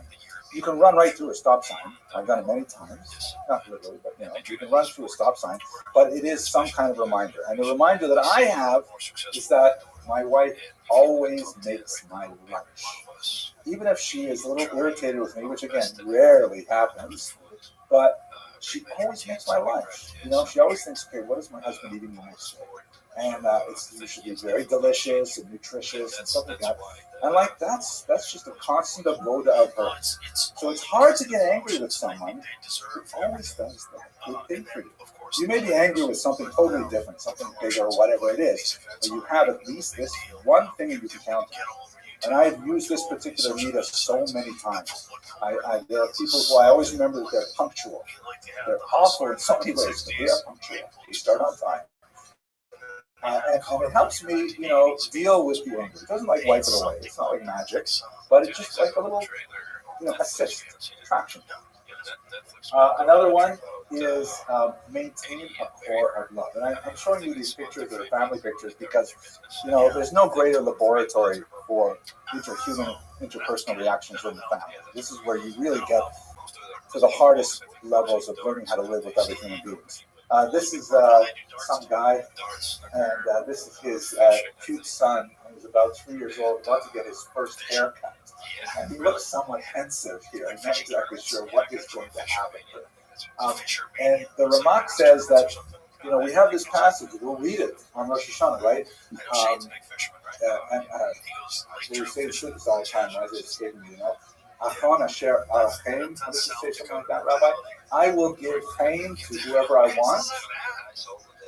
Arachem asher. No, that's not it. Well, I'll remember it later. I'm glad this is live streamed because it won't be embarrassing at all for people who see me not remember it. But at any rate, Hashem, as it were, has kind of like a fail-safe in his forgiveness. That for every human being, he sets aside in a special otzer, special treasure room, says the Ramak. The Malachim are not allowed to enter that room. It is like, so to speak, sterile. No one can go in there and mess things up. And in that room is special memories of whatever this person did that was good. And nothing can touch that. A person can do, like, you may have this idea that, I did an Avera that's worth 2,000 Avera points. I just cost myself 2,000 Avera points. And I've only got 20 mitzvah points in that special room. They're gone immediately? The answer is no. That's not the way Hashem does math. Those 20 mitzvah points are there forever and ever. They cannot be touched. They're like solid, and that is like a space where you remember just how much you care about this person. So even when this little boy grew up, and I'm looking around the room, most of you have small children, and I know it's hard to imagine this, but when they become teenagers, it's like they're taken over by aliens from another planet, and they become much more difficult to deal with. And, he was a hard kid to deal with in a lot of ways, but if I can remember, like, what he looked like when he went for the first haircut with me, vulnerable and uncertain, and, it's hard not to just protect those 20 points and love that person forever. That little core of love. And by the way, this is what he looked like after the haircut. I'm not entirely sure that this is a good idea, but nevertheless, okay. So I'm going to give you now the last one. And this is, of course, our very own Chaim and Rabbi, our eldest daughter. And this is the 13th level. Is the Ramak says that if all of the other 12 levels fail, this one never fails. You're really trying hard to forgive someone? And again, sometimes people ask me, what about Hitler? I don't know. I've only used this in my personal life with the regular slings and arrows of outrageous fortune. I've never had, like those kind of awful traumatic experiences. I don't know what to say about those things. But in regular life, it says if you can't forgive a person with the other 12 levels, this level will always work. It is guaranteed in every circumstance to always work to forgive a person, but I have to say it's like hugely exhausting to do it. I have used it on occasion, maybe 5 or 6 times. I've looked to level 13 to try to forgive someone, and it extinguishes a part of your soul. It is really, really hard to do. And basically what he says is every human being had a moment of innocence. Usually when they're infants, but every human being had a moment where they were completely toppled. Nothing wrong with them. They're beautiful works of art. They're everything, and there's nothing wrong with most of them.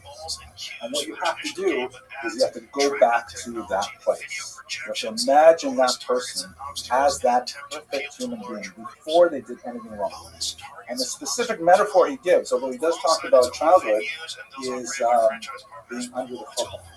And gives that beautiful section from the Navi of how Hashem found us in the wilderness and then became our husband there. And that moment of pure joy, when you're under the football and you're saying, I'm so fortunate. How did I get so fortunate to marry such a wonderful person? And like nothing is wrong. The entire universe is aligned in your favor. Later you will have arguments. Later you'll, but that moment of purity and energy that is uncontaminated by any other feelings, that's where you have to take yourself to.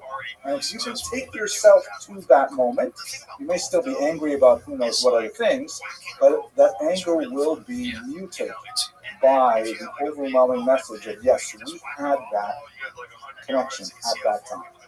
And that's the 13th level. It is, again, exhausting. When you're really angry with someone, it's hard to think of that moment. But it is, well, we're still married, 34 years later, right? Okay, so I'm going to conclude now, and I'm just going to tell a story about the same daughter. This is Rafaela when she was about 2 years old or so. And I think one of the most powerful lessons in Tshuva I ever learned was from Rafaela. And it goes like this. So this was when I was doing my dissertation, and my wife was working in Westchester at the Federation, and I was unwisely in charge of Rafaela and her sister Denise. And I would be working, writing my dissertation papers all over the place, and the kids would basically be doing whatever they want in the rest of the house. And then I would look at my watch, and I know my wife would come home in 15 minutes, so then we'd rush around cleaning things up and trying to make it look like everything was okay. And one day I'm working really hard on a particular writing, and I realize I don't hear the kids, which they found something really tasty to do. So I come out of my office and I start walking through the split-level house we're living in Muncie, and I find them in one of the bathrooms. They have discovered the joys of plumbing. They're washing each other with a toilet brush, and there's toilet paper everywhere. They soaked up the floors. It was like, and yeah, Rafi was, I guess, about 4. Denise was about 2.5, 3, something like that. It was a huge mess, and of course, it was within the 15-minute window before my wife would get home. And I was livid, right? The veins in my forehead started pulsating, and I started tensing up, and the kids knew they were in big, big trouble. And Rafaela, if I were she, I would have lit out of them. I would have immediately headed for the hills because they were going to be in big trouble. But instead, this little girl, maybe 4 years old, she ran straight up to me and threw herself at my legs and hugged my legs like that. And I was like, oh, how can I be angry with her, right? She has, instead of running away, which would have been the obvious thing, she ran to me. And she said, oh, I did know we weren't supposed to do this. I'm really sorry. And I immediately forgave her and Denise. And I think the lesson in Tshuva is really obvious that, we may think we're smarter than God. We may think we'll be able to get out of here before Hashem realizes that we were the ones who messed things up. It's not going to happen. The only way to succeed is to, overcome our fear and our hesitancy and run to Hashem. And as it were, to clasp him around the legs and to say, Tati, I'm sorry. I really want to be better. I hope that this introduction to Toma Devorah has been useful for you. It's been very therapeutic for me. Thank you for listening. I wish you all a Kasina Tova and a good to bench your, and hopefully we should share many happy occasions in the future.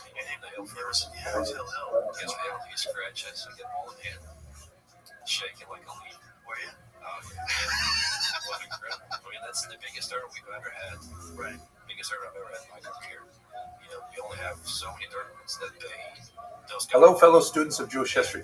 Let's take a little bit of time to talk about the rabbinic holiday of Tu B'Av, which is, of course, a holiday that falls on its name, the 15th day of the month of Av. If you're wondering how Tu makes the number 15, it's the letter Tet and the letter Vav, which is 9 plus 6. And you may think to yourself, wait a second, why 9 plus 6? Why not the more logical 10 plus 5? The reason is because in printers' conventions in particular, we don't write the letter Yud and the letter Hey following it for the number 15 because that happens to be one of the names of God, and you wouldn't want to write down the name of God in vain. So that's why the convention of referring to it as Tu B'Av, 9 plus 6 equals 15, the 15th of Av has arrived. So what exactly is the deal with Tu B'Av? It is clearly a rabbinic holiday. It came out, it's not recorded in the Bible, it's recorded in the Mishnah. And here's the locus classicus, which is in the Mishnah Tainis 4. It's a beautiful passage. Amar Rabbi Shimon ben Gamliel. Rabbi Shimon ben Gamliel says, Lo hayu yamim tovim Yisrael kachamisha asar ba'av u'chayom ha'kippurim. There never was any more beautiful days for the Jewish people like the 15th day of Av, or like Yom Kippur. Now you may wonder, Yom Kippur, fasting, yikes, that's like one of the best days. Well, it is, but obviously in a spiritual sense, but we're not going to go there. Let's focus on the 15th of Av. Shebahen benot Yerushalayim yotzot b'chli lavan sheflumin. Because on that day, the daughters of Jerusalem would go out wearing white clothes that were borrowed. Why were they borrowed? In order to not embarrass someone who did not own white clothes. Remember, in the ancient period, having multiple changes of clothes was, quite expensive and onerous. In the biblical period, it was actually fairly rare. In the Messianic period, a little more common, but still, having the right outfit, it's something you really need to have. So on this particular day, the beautiful custom was that you had to wear something that was borrowed. You had to go to someone else to get it, and that way people wouldn't feel embarrassed by not having one of their own.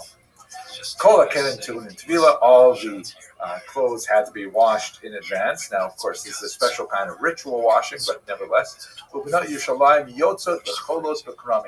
daughters of Jerusalem would go out and they would dance. They would, Cholo means like they would be moving in circles in the orchards, which must have been very beautiful. Mahayu omrot, and what would they say?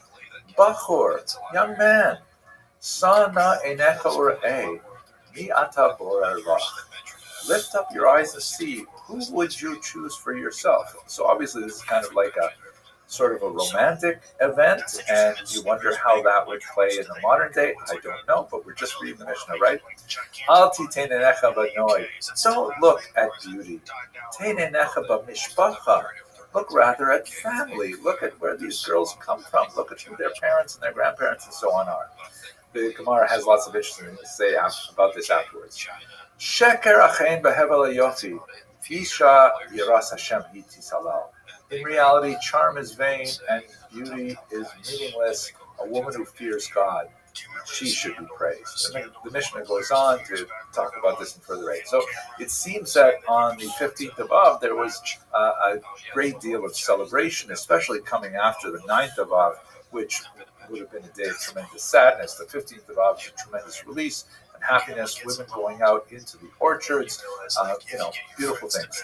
So the Gemara, after this Mishnah, discusses 6 historical events associated with this date that justified it for this particular celebration.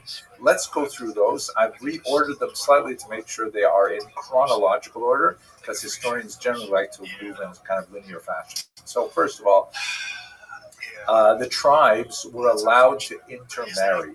If you recall the discussion of daughters of Tzalafkad, when they go to Moses and say, we want to have our inheritance, our father did not have any sons, and we should inherit as well. So there was a discussion there that, yes, they would inherit, but in order to keep the tribal distinctions intact, they would marry within their own tribe. But this presupposes that they had been allowed to marry outside of their tribes before that. So that date of being allowed to marry outside the tribes would have been on the 15th of Av, according to the Talmud. Secondly, it was the day in which the Jews wandering through the desert, who were old enough to have known Egyptian servitude, finally stopped dying off, and those Jews who were born in the desert were, and of course the two spies who spoke favorably of the land of Israel, were able to go into the land of Israel. So the date on which there were no more deaths, that was the 15th of Av, and a date of celebration.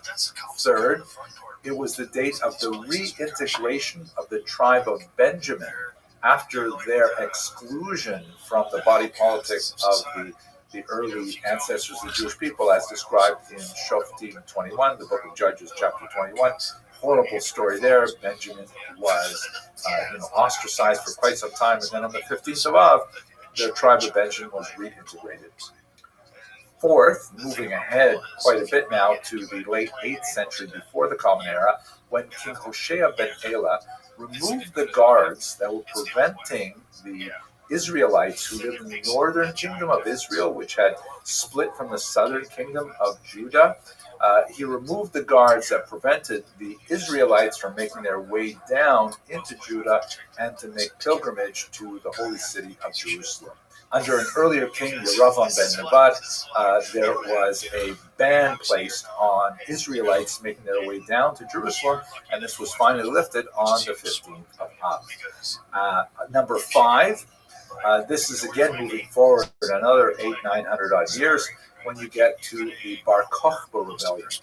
During the Bar Kokhba rebellion, which was horribly and brutally put down by the Romans, only after tremendous difficulty, however, there was one final battle at a place called Beitar. And the Romans were so incensed at the difficulty that the Bar Kokhba rebels had posed for them, they did not allow the bodies of the Jewish fighters to be cleared from the field and buried. And so they were left out in the field, guarded by the Roman soldiers until finally on the 15th of Av, which was probably in the year 136 or possibly in the year 137 of the Common Era, finally the Romans relented and allowed the Jews to collect their dead and to grant them a proper burial. This is, by the way, also memorialized in the Grace After Meals. The blessing Hatova Hameti is also composed in honor of being able to bury the last rebels of Bar Kokhba. And then finally, this date, the 15th of Av, is the last date when wood would be chopped for the temple. And the reason provided is because it happens to be the summer solstice, meaning that every day after the 15th of Av, the days get shorter. And the rabbi said there's not going to be enough sunlight on each successive day to properly dry out the wood so that it would be ritually fit for the temple. And so therefore, this was a celebratory day. It completed another cycle of chopping the wood for the temple, and those are the 6 historical reasons. I probably should have put that one actually, on the 5th reason, because that would have predated the Bar Kokhba revolt. By the time Bar Kokhba rebelled, the temple was already destroyed, but I already recorded it. So that's the 6 historical events that are associated with this particular date. I hope you found this interesting. Thank you very much for watching. Smart, yeah. And then you have to gain experience from those tournaments. It's gonna take a lot of time. Yeah, but I guess it's like anything that's worth doing. Hello, fellow students of Jewish history. Since we're just about to begin the amazing holiday of Passover, I thought I'd take a few minutes every day and just offer a short historical insight into either the Exodus, as we have it described in the Bible, or the Haggadah, and some interesting things that we find out from extra-biblical sources in particular. I'd like to begin today by talking about Pharaoh Merneptah's premature obituary.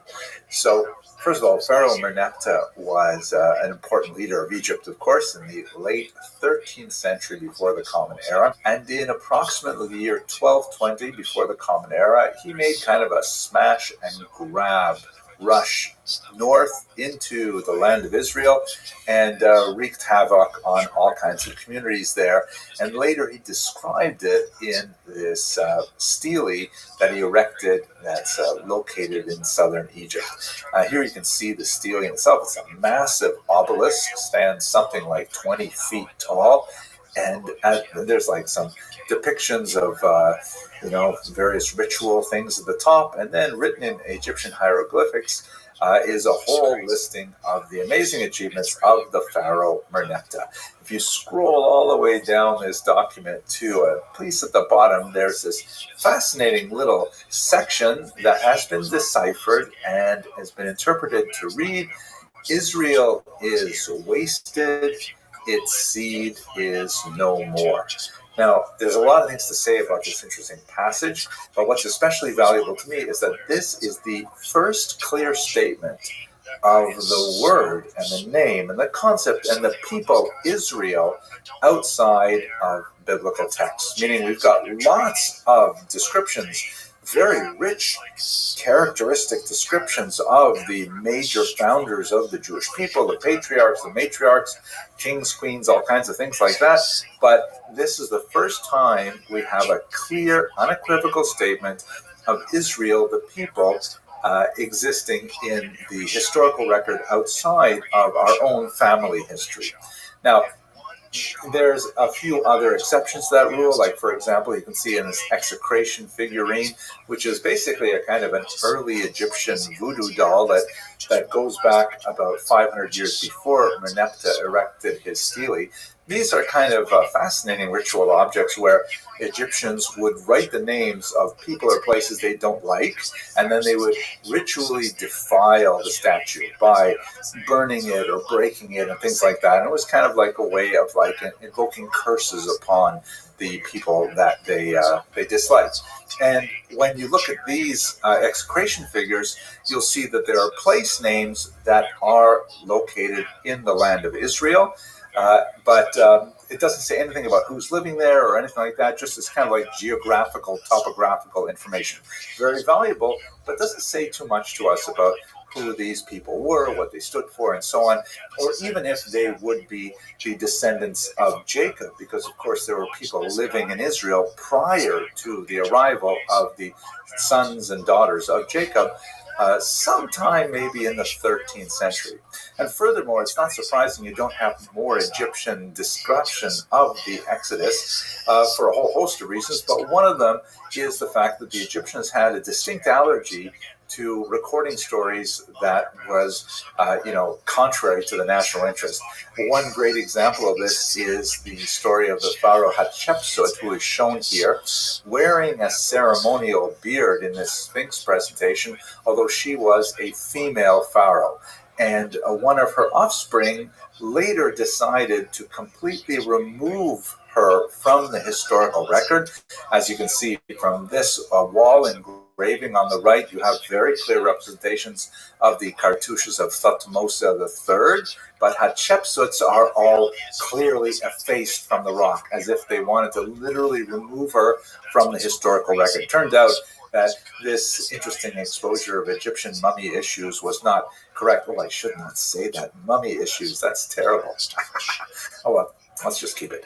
Anyways, it was unsuccessful because Hatshepsut happened to be a really important pharaoh, and so a lot was known about her activities later, and these attempts to wipe her out of the record were completely unsuccessful.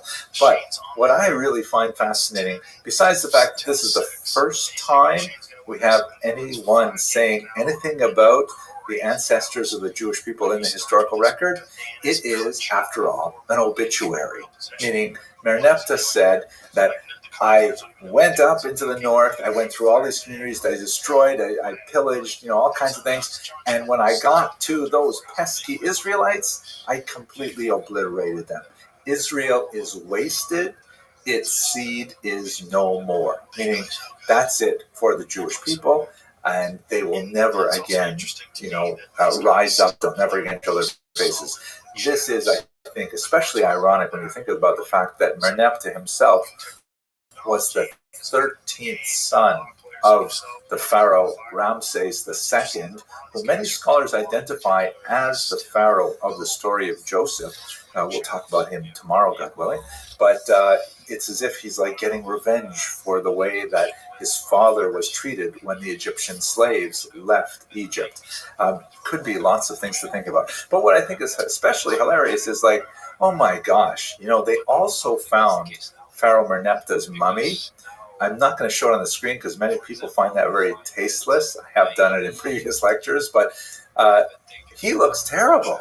He looks like he's wasted and his seed is no more.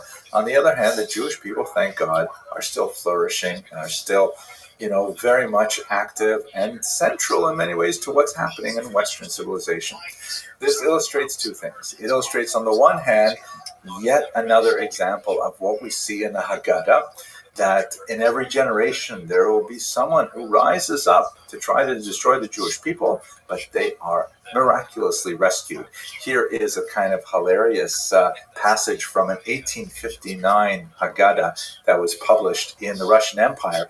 And the censor said, how can you possibly include that statement that in every generation there will be some kind of massive anti-Semite? That's not true. We live now in the paradise of the Russian Tsar, and life for Jews is fantastic here in 1859. There's no way there's going to be any challenges. So therefore the censor insisted and had added to the text the words Hayu, which is circled here, and the letter Hey before Matzilenu instead of the Mem.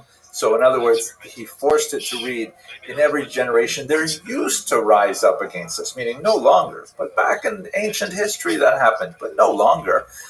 And then later he says, it's not that God continues to rescue the Jewish people, it's that he used to rescue the people. Doesn't have to anymore because now life is great.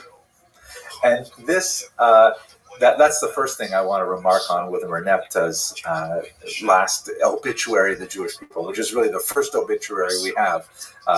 Mark Twain, a great writer and humorist of the late 19th century and early 20th century in America. There was, of course, a famous story, I'm sure you've heard it, that at one point someone thought he had died and they published an obituary and he quipped, and there are various versions of what he actually said or wrote. But it was apparently something to the effect of, rumors of my demise are greatly exaggerated. And that's also, I think, reflective of Merneptah's premature obituary. Let us go back to Mark Twain, though, to close this out. And I often reflect on something he wrote in the year 1899, in a remarkable essay in Harper's Magazine called Concerning the Jews. It was later reprinted in 1934.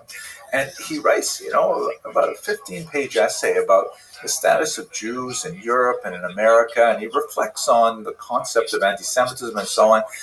And he says a lot of really fascinating things, some of which are real howlers, like looking at it a century later, we see how wrong he was in many ways. But this conclusion is so powerful. I'm going to read it to you because I just think it's a great sort of mindset to bear in mind as we go into the Passover season, as we go into the celebration of the Haggadah. Once again, we go through another year of reciting this ancestral story and thinking about what it means for the Jewish people and for the world. So here's Mark Twain's conclusion of his essay Concerning the Jews, 1899. To conclude, if the statistics are right, the Jews constitute about 1% of the human race. It's actually smaller than what Mark Twain said.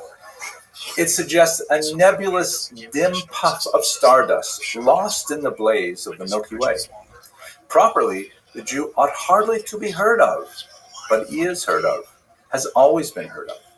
He is as prominent on the planet as any other people, and his commercial importance is extravagantly out of proportion to the smallness of his bulk.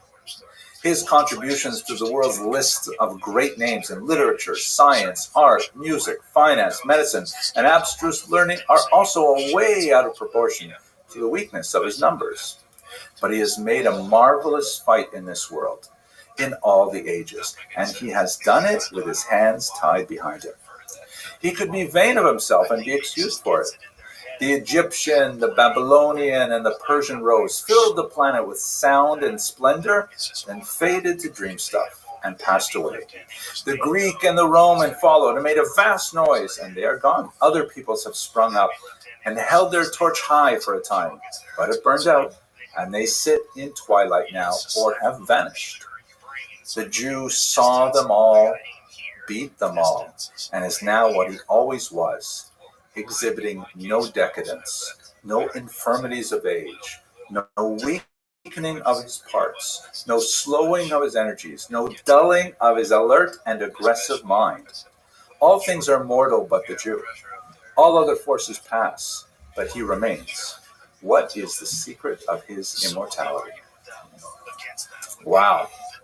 That's an amazing passage. Thank you posthumously, Mr. Twain, for that amazing conclusion to your essay. And this is what I think about when I go into the Passover Seder. I think about how many centuries upon centuries Jews have gathered around the table. What have they eaten? What were they dressed like? How they sometimes would sit on cushions on the floor, how they would, in distant times, recline to their lefts on chaise lounges, because that's the way that they used to eat in Hellenistic Israel. I mean, it's just so amazing that there's this phenomenal continuity, and what Twain said only a century ago is so dramatically true even today. Thank you very much for watching, and I hope you have a fantastic Passover. Sometimes they'll get lower, but you very rarely see like an 18-ounce Southwest. You see a lot of 20-ounce Southwest because, you know, they're ebony or Coca-Cola or something that are really heavy. But they have a very specific tone to them and sound. It's just like a... Hello, fellow students of Jewish history. I'm glad you're back to talk a little bit more about historical background or historical context of the Exodus and the Haggadah. I want to talk a little bit about the Pharaoh who knew not Joseph. Of course, this is a citation from the beginning of Exodus where, you know, Joseph comes to the land of Egypt and he does tremendous things with their economy and just gets them through that 7-year famine.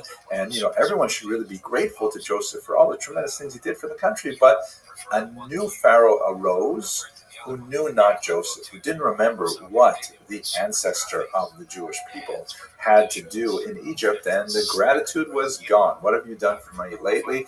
It ended up, you know, descending into exploitation and eventually slavery, which is at the core of the Exodus experience. Now, there's so much to talk about here, but I really want to focus on this Pharaoh and one aspect of his personality. But let me just begin by starting with a more general background concept.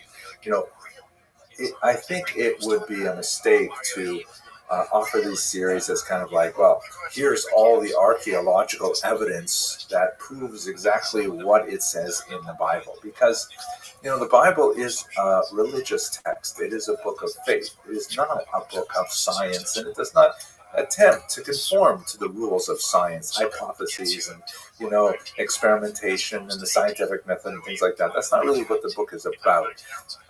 That does not mean that one may not rely on it for historical data.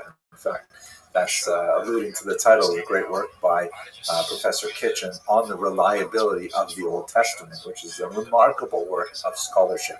A lot of the crucial information in the Bible is not something that we can pin down with historical data from extra-biblical sources. For a host of reasons, this is a short class, so I'm not going to go into all of them, but I do want to illustrate why that's not necessarily the right way to go about thinking about how to read the Bible.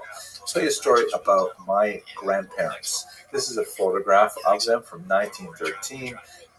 My grandfather Alex and my grandmother Pavka. They're both Lithuanian migrants to Canada, and they lived up in the north of Canada when this horrible forest fire rushed through the area in the year 1916, known as the Great Matheson Fire. It was absolutely devastating for people living in this, you know, very congested timberland of the north.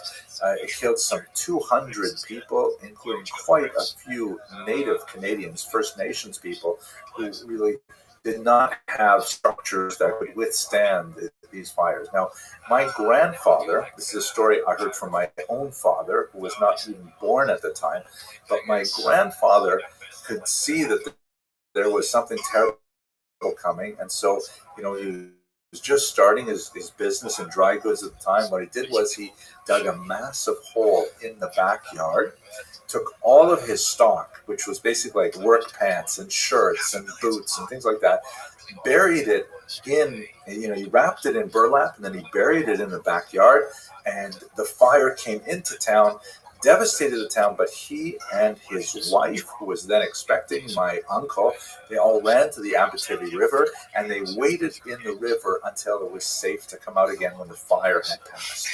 The town was devastated, people were impoverished, but they could go to my grandfather, who gave them clothes for free. They could pay back later when they were back on their feet and so on. But this act of foresight and of courage and of kindness ultimately allowed the entire town to survive and my grandfather's business to survive. And it went on for a whole century after that. My father took it over, and then my mother, and it lasted for a very long time. Now, this story is very hard to find in the historical data. The records simply aren't there. We know the fire happened. We know the names of people who were killed. We can go visit their graves. But we don't have these smaller family stories of tremendous import. They're just not recorded anywhere. But that doesn't mean they didn't happen. And more importantly, that's the real story that I want to gather from that episode. What my father told me, and he never witnessed it because he wasn't even born. But what my father told me, and I trust my father, that's the Masorah, that's a tradition. My father told me things about his father and mother that gave me tremendous lessons into how I should lead my own life. And I think that's how we have to look at the historical data we have on the Exodus that leads into the Haggadah and so on. We may not be able to put everything under a microscope and find this fact or find that fact or confirm this idea or that idea, but we will nevertheless find a tremendous amount of information. If you want to go into the weeds in this, have a look at Kenneth Kitchen's book. It is absolutely tremendous. He includes, for example, this piece of data, which is so fantastic.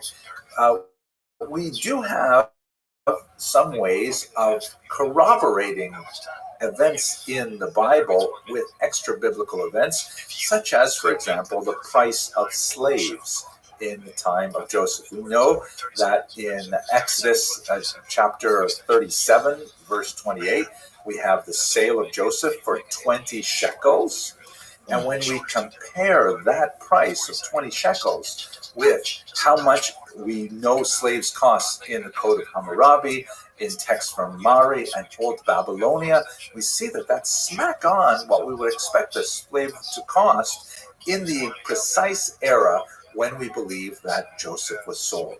Moreover, if we look at the price of slaves as recorded in Exodus chapter 21, verse 32, with what we know that slaves were going for from documents in nearby Nuzi or Ugarit, we see that, my gosh, it's exactly the same. And finally, when you look at the price of the redemption of the nobles under King Manasseh, the nobles were taken into Ashur.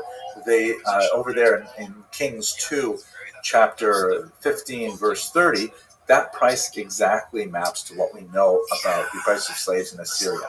And you track all of these on a chart, and you can see that it's a pretty linear progression that tends to confirm the statement of the sale of Joseph for 20 shekels, placing it appropriately within its historical context. It's pretty amazing, I think, to see this corroboration. This is data that's derived from Dr. Kitchen's work. But let's go to our main subject, which is, of course, the personality of Ramses II, who many scholars believe would be the specific pharaoh described as having forgotten about Joseph. Whether, as we have a famous controversy in the Talmud, he was the same pharaoh who just, chose to forget for whatever reason, or whether he really was a new pharaoh who didn't read the, Egyptian history textbooks. One of the most fascinating debates in the Talmud about Pharaoh Ramses is, what is the degree of his culpability for the maltreatment of the Jews? Especially because as the plagues were instituted, the verse says, and it says this only about Pharaoh Ramses II and his direct administrators, that his heart was made heavy, kaved. In other places, the term his heart was made hard, chazak, for example. We see that, in several places in the Bible. But to see his heart made heavy, it's the only time it's used is with regards to Ramses II. And what exactly does a heavy heart mean? In the English language, when we say a heavy heart, we mean, despondent or sad or, something like that. But it doesn't seem to make sense. The context of the making of one's heart heavy in the book of Exodus is that Ramses became more belligerent, more obstinate. The opposite of a soft heart or an open heart. It was somehow making him more culpable. Now, here's an insight from Dr. Racheli Shlomi Chaim, fascinating Egyptologist from Hebrew University, who points out that if you look at Egyptian myth, the main thing that Pharaoh has to do, the one job that he has, is to maintain something called ma'at, which is an Egyptian term meaning harmony, order, balance, i.e. that the Pharaoh has to make sure that society progresses in an organized fashion with equity and justice. And this is what a Pharaoh is judged for. So, for example, if you look here at a remarkable 13th century representation of Pharaoh Seti I, presenting a little statuette of the goddess of Ma'at, the goddess of this kind of balance, indicating that this is what he does. This is his offering. Ma'at is frequently portrayed as having a headdress that is adorned by a large feather. You can see here's another example of that feather. Now, why I'm saying this is because there's an amazing thing that Professor Shlomi Chaim points out, that in the Egyptian Book of the Dead, a very famous scene where after a pharaoh dies and is mummified, part of the process is his heart is removed and placed in a canopic jar, placed in like an urn, a clay urn, and then it is weighed against the feather of Ma'at. Meaning, if he did his job right, then his heart will be lighter than the feather of Ma'at, and he will get whatever benefits there are in the afterlife.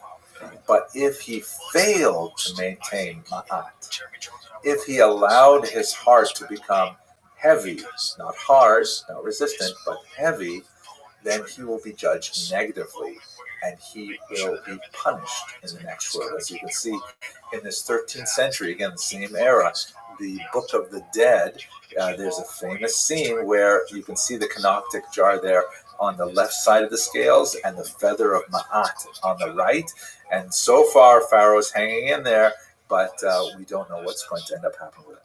So this is really the meaning within the Egyptian context of the 13th century, which we've largely lost, except for the research of people like Professor Racheli Shlomi Chaim, who point this out, that it is his failure to maintain a just and equitable society, that is his maltreatment of the children of Abraham, Isaac, and Jacob, and his forgetfulness for what he should have done for the people of Joseph is fundamentally what caused his heart to become heavy, and fundamentally what brought about his own downfall.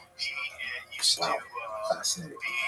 I hope this was useful to you, and maybe you'll even talk about it a little bit at your Passover Seder. Thank you very much for watching. Like someone had a hostage, he would have to execute shots under extreme pressure, and he was also a bow hunter, and he realized that there were certain mistakes that he was making, and a lot of people are making bow hunting. Hello, fellow travelers in Jewish history. I had a brilliant idea this morning, thinking a lot about Passover and thinking about my upcoming cruises with Kosher River Cruises. I thought, wait, what if we offer a fully kosher recreation of the Exodus, skipping the slavery part and just going straight from Egypt to the Promised Land? Wouldn't that be amazing? We would not even have to split the sea because we have these beautiful ships that we travel on. Let's just recreate the journey. It would sell tremendously. It would be amazing.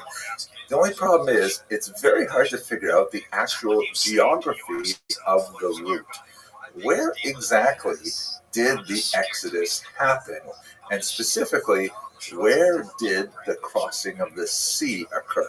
So let's get into the geography a little bit and the archaeology, and we'll try to reconstruct what we know. And unfortunately, there's a lot of stuff that we simply don't know.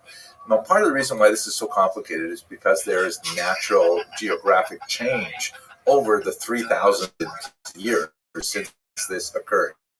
If you have a look at this satellite image here, you can see that the primary geological feature of the land of Egypt is, of course, the Nile River that flows from the south to the north. That's why the lower Nile is actually higher on the map, and the upper Nile is actually lower on the map. And for, recorded history and beyond, the Nile has regularly flowed along this route and emptied out into a large delta that flows into the Mediterranean Sea. Now, the challenge is that there is a certain amount of natural change to the geography, as rivers do tend to move a little bit. There are oxbows that form, and as irrigation changes, and this river has been heavily drained for irrigation with canals built over the centuries, sometimes the nature of the delta can change and so on. And this is complicated by the fact that in 1970, a big dam was built in the upper Nile. You can see it at the bottom of this map, the Aswan Dam, and that changed a lot of the features of the water flow as well. So how does that affect what we know about the biblical sites that are described as the settlement of Jews in Israel? Historians believe that Goshen, the place where the Jews settled after Joseph is described as coming to the leadership of Egypt, would be in the eastern delta. You can see where I've indicated it here on the map.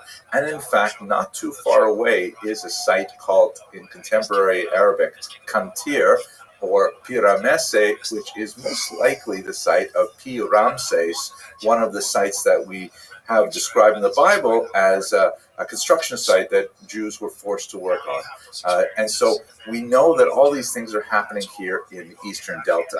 The challenge is that while some things are actually really well supported, for example, the Midrash talks about the actual soil of Pi Ramses being very unstable, and the Jews would engage in building buildings, and the buildings would collapse. That actually makes sense based on the nature of the composition of the soil in the delta there. But we don't have much archaeological, evidence from that period of any of the buildings that may have been constructed according to the biblical accounts. We do have, however, some new archaeological evidence that has come about as a result of the desiccation of the region related to the creation of the Aswan Dam that indicates some amazing things, like even these phenomenal mud pits that were described there, which are entirely consistent with what we know about brick making in ancient Egypt from, for example, the tomb painting of Rechmira that describes the entire process of brick making, which is consistent not only with the biblical account, but also with papyri that have managed to survive till this day. And in this particular mud pit that just blows me away, there's actually some remnants of a child's footprints. They measure to be about size 8.5 to 10, which would describe a child of 4 to 5 years old. We don't know, who this child was, Egyptian child, Jewish child, slave child. We don't know. What are they doing in the pits? Well, were they forced to work there? Were they playing there? We don't know, but it is nevertheless a very chilling reminder of the reality of work at that time. Still, doesn't say too much about the route that we're trying to describe. We know that the biblical account places the Jews in the eastern Nile Delta. So how did they get from there to the Promised Land? The Bible specifically states that they did not take the shortcut, which is the Derech Plishtim, the Philistine way, also known as the Way of Horus. That would have been the easiest and most logical. That would go along the coast of the Sinai Peninsula, which actually had several, established fortresses that were built by the Egyptians. The Egyptians frequently went this route when they went on raiding campaigns into the land of Israel. So we know they didn't go that way. Specifically, the Bible says they took an alternate route, a long route that somehow had them wandering throughout the Sinai Peninsula, eventually ending up in the land of Israel. But when you look at the overall map, you got to wonder, where did they cross the sea? Where exactly? What sea are we talking about? We should point out, in Hebrew, the term is Yam Suf, which means literally the Sea of Reeds. The term sea here, Yam, has to be not viewed from, let's say, a Western perspective of what a sea is. Sea is normally a fairly large body of water, but in biblical Hebrew, the word yam can mean something a little bit more like what Americans would call a lake, and maybe not even a great lake. Like Yam Kinneret, the Sea of Galilee, is actually a fairly small body of water. I'm not sure if you can easily swim from side to side, but you can at least contemplate swimming from one side to the other. Similarly, the Dead Sea is very small. I mean, in comparison to the Great Lakes, these are small bodies of water, but in Hebrew they are called seas. Now, the second word, reeds, is interesting. The Sea of Reeds. It does not describe the Red Sea or the Mediterranean Sea. It says the Sea of Reeds. So this makes it sound a little bit like it could be a wetland, kind of like, a marshy area, which very much fits with what we know about the geography of the Eastern Nile Delta. And so many historians have attempted to reconstruct a route of the Exodus that goes through what are sometimes called the Bitter Lakes, which are not so much like big bodies of water. Again, that's not necessarily what the term yam or sea might mean in biblical Hebrew, but they might be like incredibly inaccessible wetlands, so you just can't cross them. Maybe the water is 3 feet deep, 6 feet deep, but lots of vegetation, and the only way to get through would be if it split and you could walk on dry land. A miraculous occurrence, to be sure. Other historians have suggested that no, it must have been the Mediterranean Sea that we're talking about. And you can see there are routes that describe going up north and then over the Sinai Peninsula into the Mediterranean and then back down into the Sinai, where they would wander around for a while. There are also theories that say no, they went further south down to the Red Sea and cross at that point. And then basically from there on in, it's really confusing, because one thing I forgot to mention is that the very first project in archaeology is really topography.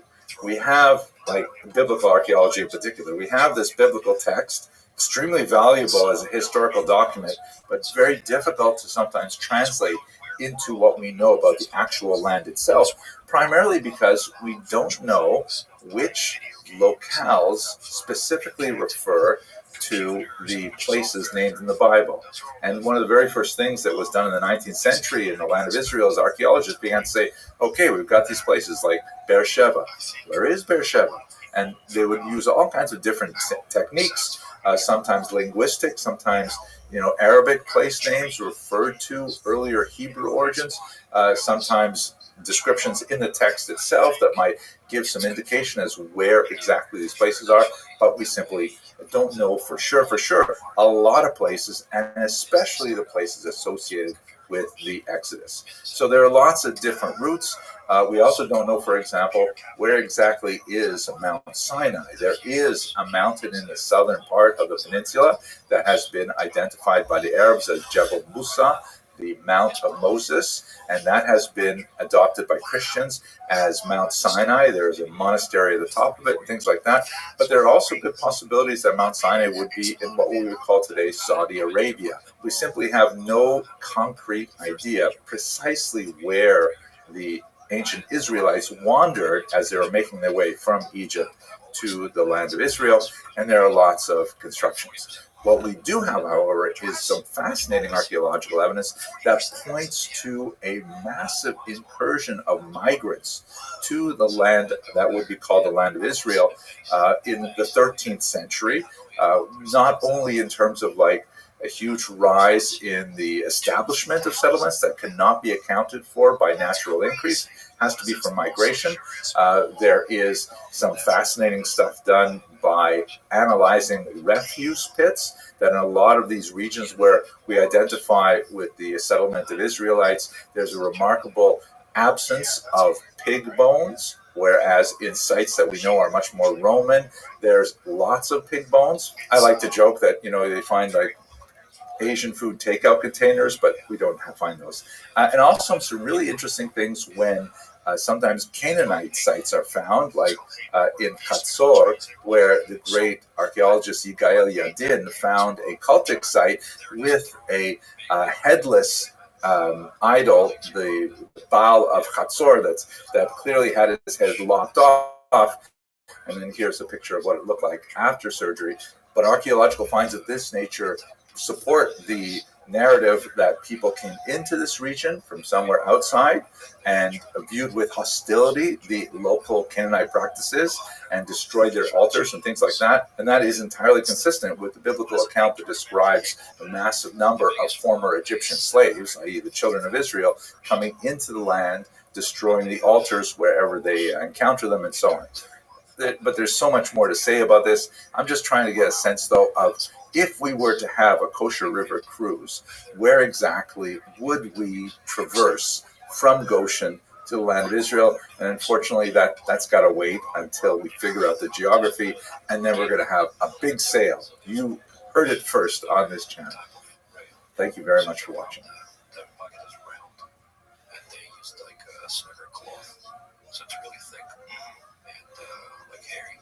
So it's got a lot of nap to the claw, so the ball moves slower. Right. They hit balls really hard. Is that because of the rounded edges that you got to fire them through there? For example, if the ball is close to the rail, that's probably the best way to make the ball. Hello and welcome to the very first Jewish History Lab report, dated December 20th, 2020. So this is a new experiment. I hope you find it useful. I took a poll last week and I got over 600 people voted, with 92% of you indicating that you'd like to see something like this. 81% of you expressed very strong interest, but in keeping with the season, we're going to have several recounts. Anyways, what is the purpose of this newsletter? Well, as I mentioned in a video a while ago, I've signed a major contract with Koren Publishers in Jerusalem to put together a 3-volume history of the Jewish people. And it'll take me a few years to write this, and I'm really excited about it. I think it's going to be a great book. I'm looking forward to it.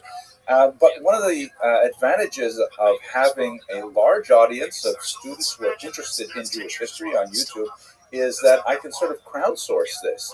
Obviously, I'm going to do the first stage of writing, and essentially the Jewish History Lab lectures are sort of my first draft of what I intend to put in the book. And I get a lot of feedback in the comments section, sometimes personal emails, and it's actually very useful. It's helping me shape the book. So this is what we intend to do in these newsletters. First of all, I'd like to tell you a little bit about what's coming up this week. The topic for this week is the birth of Christianity. This is totally coincidental. When I planned out the fall semester, I didn't realize that it would happen to occur right at this time of year, but there you go, serendipity. So we have 4 videos that are related to this, 4 shorter videos. On Thursday the 17th, we premiered Judea in the Days of Jesus, which was a popular video, actually. It was the #1 popular for that week. And then later today on Sunday at 1 p.m., these are Eastern time, by the way, New York time, we'll have a little bit longer video, Jesus and the Jewish Community. I'm a little bit concerned about this one. I usually don't speak about Jesus specifically in these videos because it tends to generate a lot of unwelcome comments. I'll talk more about that in a second. But, you know, this is the planned trajectory of the book. It's impossible to avoid this very crucial topic if we are going to write a comprehensive survey of the Jewish people. Then following that, on Tuesday, we're premiering the separation of the church and synagogue, which is basically talking about the activity of the young church under Paul in particular, and looking forward. And then on Thursday, we'll begin to look at the origins of the First Roman Jewish War. So that's what's coming up over this week. Also, this morning, I'm premiering something, speaking virtually at Torah LA, which is a conference organized in Los Angeles by the Orthodox Union, and I'm giving a talk on Jewish history in Daf Yomi. For those of you who are not familiar with it, this is a global study of Talmud program. Daf Yomi means a folio a day, essentially like 2 pages a day, which allows people to complete the Talmud in 7 years. And my small part in this year's cycle, or this cycle, which takes 7.5 years to complete, is called Jewish History in Daf Yomi. It's a little video that appears on every daf of Gemara, 2,711 in total, and it's available on the aldaf.org website, and also there's an app that goes along with it. So please have a look at that. That's going to be airing at 10 a.m. LA time, but I'll also put it on this channel at 10 a.m. Eastern time. Okay, that's what's coming up this week. In terms of channel member news, you may have noticed that I have membership available on this channel. And, you know, when YouTube first made this available to me, I didn't really understand how it would be helpful, but then I realized a really great way that it will push forward my agenda of working on some serious Jewish history for the globe. First of all, if you've seen the manifesto video in which I talk about my basic values, I really believe that Jewish history information should be completely accessible and should be available for free around the world. And so that's really what I've tried to build over the past 10 years or so of working on this channel. But what is not free is my personal engagement, because when you put something out globally, you get so many unwelcome comments. Sometimes there's a lot of attention from anti-Semites. Sometimes there's a lot of attention from people who want to convert me to a different faith. Some people who want to convert me to the same faith that I'm currently in, but maybe in a different slight version, things like that. And I just don't have time to deal with that. So I have tended to shy away from certain subjects and certain topics because I don't want to, spend a lot of time debating with people about these things unless they are serious. Now, what I mean by serious is not learned or advanced. What I mean is people who have a strong level of motivation to study Jewish history, and also that they're prepared to observe basic scholarly norms, meaning to be respectful of others who are in the conversation, to appreciate that other people have a perspective that is maybe very valuable, and that if you listen to them, you may actually gain something from it, you know. As the 7 Habits say, my rabbi loves quoting the 7 Habits, right? Seek first to understand, then to be understood. So people like that, I love to have them in classes of any age. And I never tire of engaging in people like that. So membership is a way of trying to filter out hoi polloi and focusing on those people. There are 3 levels of membership. The student level gives people advanced access to all the videos, which is really useful because some of the most helpful comments that I get back are from the students who see it before I release it to the rest of the world. That's when I release to the rest of the world, I get a lot of spam and a lot of things that I have to actually filter out. So it's nice to get just the information from students first. At the researcher level, that's where I start to introduce some of the more difficult things that maybe shouldn't be shared with everybody because of the reasons I've mentioned. Today, for example, I'm recording a book review of the Jewish Annotated New Testament. It's a little bit more controversial. And then at the colleague level, there's invitation to participate in live classes so we can engage in real time and have video conferences and so on. So what's happening for the colleagues this week is we're going to be having a live class specifically on the first Roman-Jewish War, and then the video versions will appear over the next couple of days. Let's close with some fascinating Jewish history news from this week. One fascinating article that came out from Amanda Borshel-Dan, who is an amazing journalist who writes fantastic things, particularly in the realm of archaeology. She writes that just a few days ago, an amazing seal whose authenticity was doubted for a long time was recently authenticated. And it is a seal that comes from Israel from 2,700 years ago. That's the reign of the second Yeravam, the second Jeroboam. Here's a picture of it. Wow, it looks so fascinating. I'm going to include in the newsletter the link to this article. Have a look at this. It's absolutely fascinating. And look at everything that Amanda Borschel writes, because it's absolutely great. Okay, I hope this is helpful to you, and enjoy the videos this week. Thanks for studying Jewish history with me.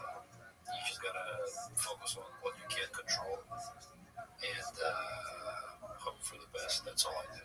Have you ever thought about doing what Nick Vandenberg does when he sits on the couch? Just like visualizing running out while you're watching your opponent play? I think I have that going through. Hello, fellow students of Jewish history. I hope this message finds you and your loved ones well. So this is the second issue of the Jewish History Lab report, and I'm actually really pleased to see how this has evolved.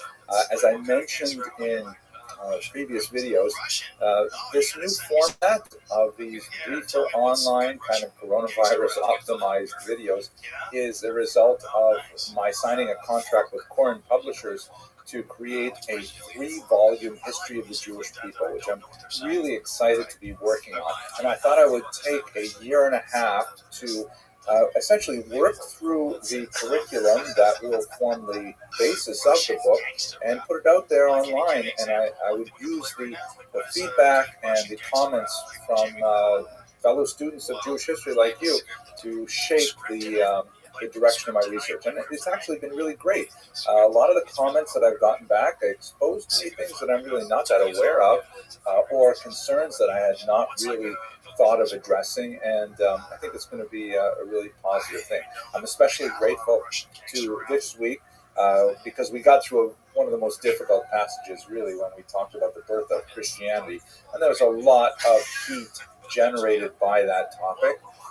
Very difficult to sort of navigate the possible minefields of controversy, but I'm especially grateful to Boxer Fencer, one of the users on this channel, who sent me a really useful passage from Thessalonians, 1 Thessalonians chapter 2, verse 14, which really made me rethink a little bit of what I had to say about St. Paul and the development of Christianity. This is a passage that, when I looked a little bit into the scholarship, it's called the Great Diatribe, by the way. Many scholars actually question whether it is authentic, that it may have slipped into manuscripts as they were copied, but there are no variant manuscripts that fail to show this passage, so it presents an interesting kind of problem. Anyways, you can have a look there if you're curious. I also received, of course, a lot of nasty comments about the birth of Christianity. My favorite actually was one commentator who said some very nice things and said that I was doomed to hellfire, but then at the end he concluded by saying, anyway, I like your work and personality, keep up the great work. Well, I guess I don't know what to say about that. At any rate, thanks also to Barb Todd, who sent along a really useful link from NPR on the use of modern computer technology to digitally reveal the contents of the Dead Sea Scrolls, which are, of course, very fragile and very difficult to unravel and difficult to open. So it's very difficult to actually read them, but with new imaging techniques, wow, it's been really fascinating. Okay, so here's an update. Last week, we premiered the video on the First Roman-Jewish War, the first stage of it, with Cestius Gallus in particular, the war in the north, and then Vespasian's arrival. Today we're going to be releasing the video of the fall of Jerusalem specifically. Very important turning point in Jewish history, and I look in greater detail at the way in which Vespasian's son Titus actually besieged Jerusalem and brought it down and burned the temple on the 9th day of the month of Av. A little later this week we'll release the video on the aftermath of the Great Revolt, which will look specifically at Masada, the last holdout of the rebels in the fortress and a mountaintop in the Dead Sea Zone. In terms of moving forward, this week we're going to be looking at the Kitos Rebellion, a very unusual rebellion that was not especially important in Israel itself, but especially important in the Jewish diaspora outside it. That would be in the years 115 through 117. And then we're going to look at the Bar Kokhba revolt in much greater detail and its impact on Jewish thought, civilization, and culture thereafter, with some focus on the Asara Ruge Malchut, the 10 martyrs of the state, a very important element that has informed Jewish thought and shaped how Jews have related to the diaspora as a whole. In terms of membership perks for this week, the members at the colleague level, we're going to have our live class on Wednesday night, as usual, at 7:30. For researchers and colleagues, I've got a new video that I'm just hoping to release this week, which is a fantastic re-look at Yigael Yadin's amazing book on Bar Kokhba, which was, such a classic, and I so enjoyed rereading it, so I thought I'd talk about it a little bit with you. And then at student level membership, we're going to have some advanced access to those videos on the Kitos Rebellion, the Bar Kokhba revolt, and the 10 martyrs of the state, and then we will be premiering them to the larger internet audience thereafter. Okay, that's the plan for this week. I hope you all enjoyed watching these videos, and I look forward to interacting with you as we put together this amazing history of the Jewish people. Thanks very much for watching.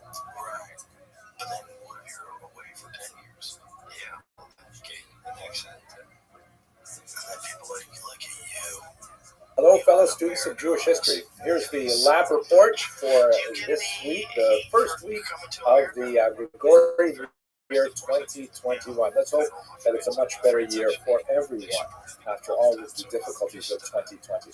So last week we premiered a few videos specifically looking at the period of Great Rebellions. We looked at the aftermath of the Great Rebellion, the war that ultimately resulted in the destruction of the Temple in Jerusalem. And then we looked at a lesser-known revolt called the Kitos Rebellion that occurred in the years 115 through 117 under the Emperor Trajan. And then premiering later today will be the final video in that series of rebellions. We're going to look at the Bar Kokhba rebellion, which is absolutely fascinating in many ways, although there's so many questions that still remain unanswered. I've also issued last week a brief researchers and colleagues video on Yigael Yadin's research in particular. It's so exciting. I really enjoyed so much of it. The plans for this week are to shift a little bit from the kind of chronological march of history and go back to a theme or an issue, and specifically we're going to look at women in ancient Israel. We touched on this somewhat when we looked at daily life in ancient Israel, but now we're going to focus more carefully on a very difficult topic to study appropriately because we really lack so many women's voices in the historiography, in the material itself. The connection to Bar Kokhba, though, is especially fascinating because I'm looking forward to talking to you about Babata, who was a remarkable woman who left behind a cache of documents relating to her private legal life, dealing with a lot of personal crises that she was going through with multiple husbands and her widowhood and conflict over inheritance, conflict over child custody. Really fascinating materials that gives us a great sort of cross-section of what it must have been like to be a woman in the 2nd century. But we're going to start much earlier and kind of cover much more theoretical and historical ground in that lecture. The live version of this lecture will be open to colleagues. We'll check the links in a separate post for that material. I also want to let you know that we are coming to the conclusion of this semester. We'll go through January, looking at the ancient period, and then we're going to make a transition to the medieval period. And as I mentioned to you before, all of this work is in preparation for the much larger project of creating 3 volumes for Koren publishers on the history of the Jewish people.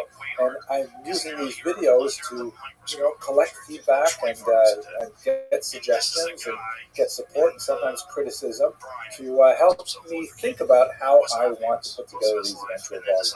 And I really appreciate all of you who have maintained, pretty steady diet of commenting on the website. I apologize that I can't get to absolutely every comment, particularly when the threads get longer and longer, but I am spending time every day going over the comments and trying to respond to you.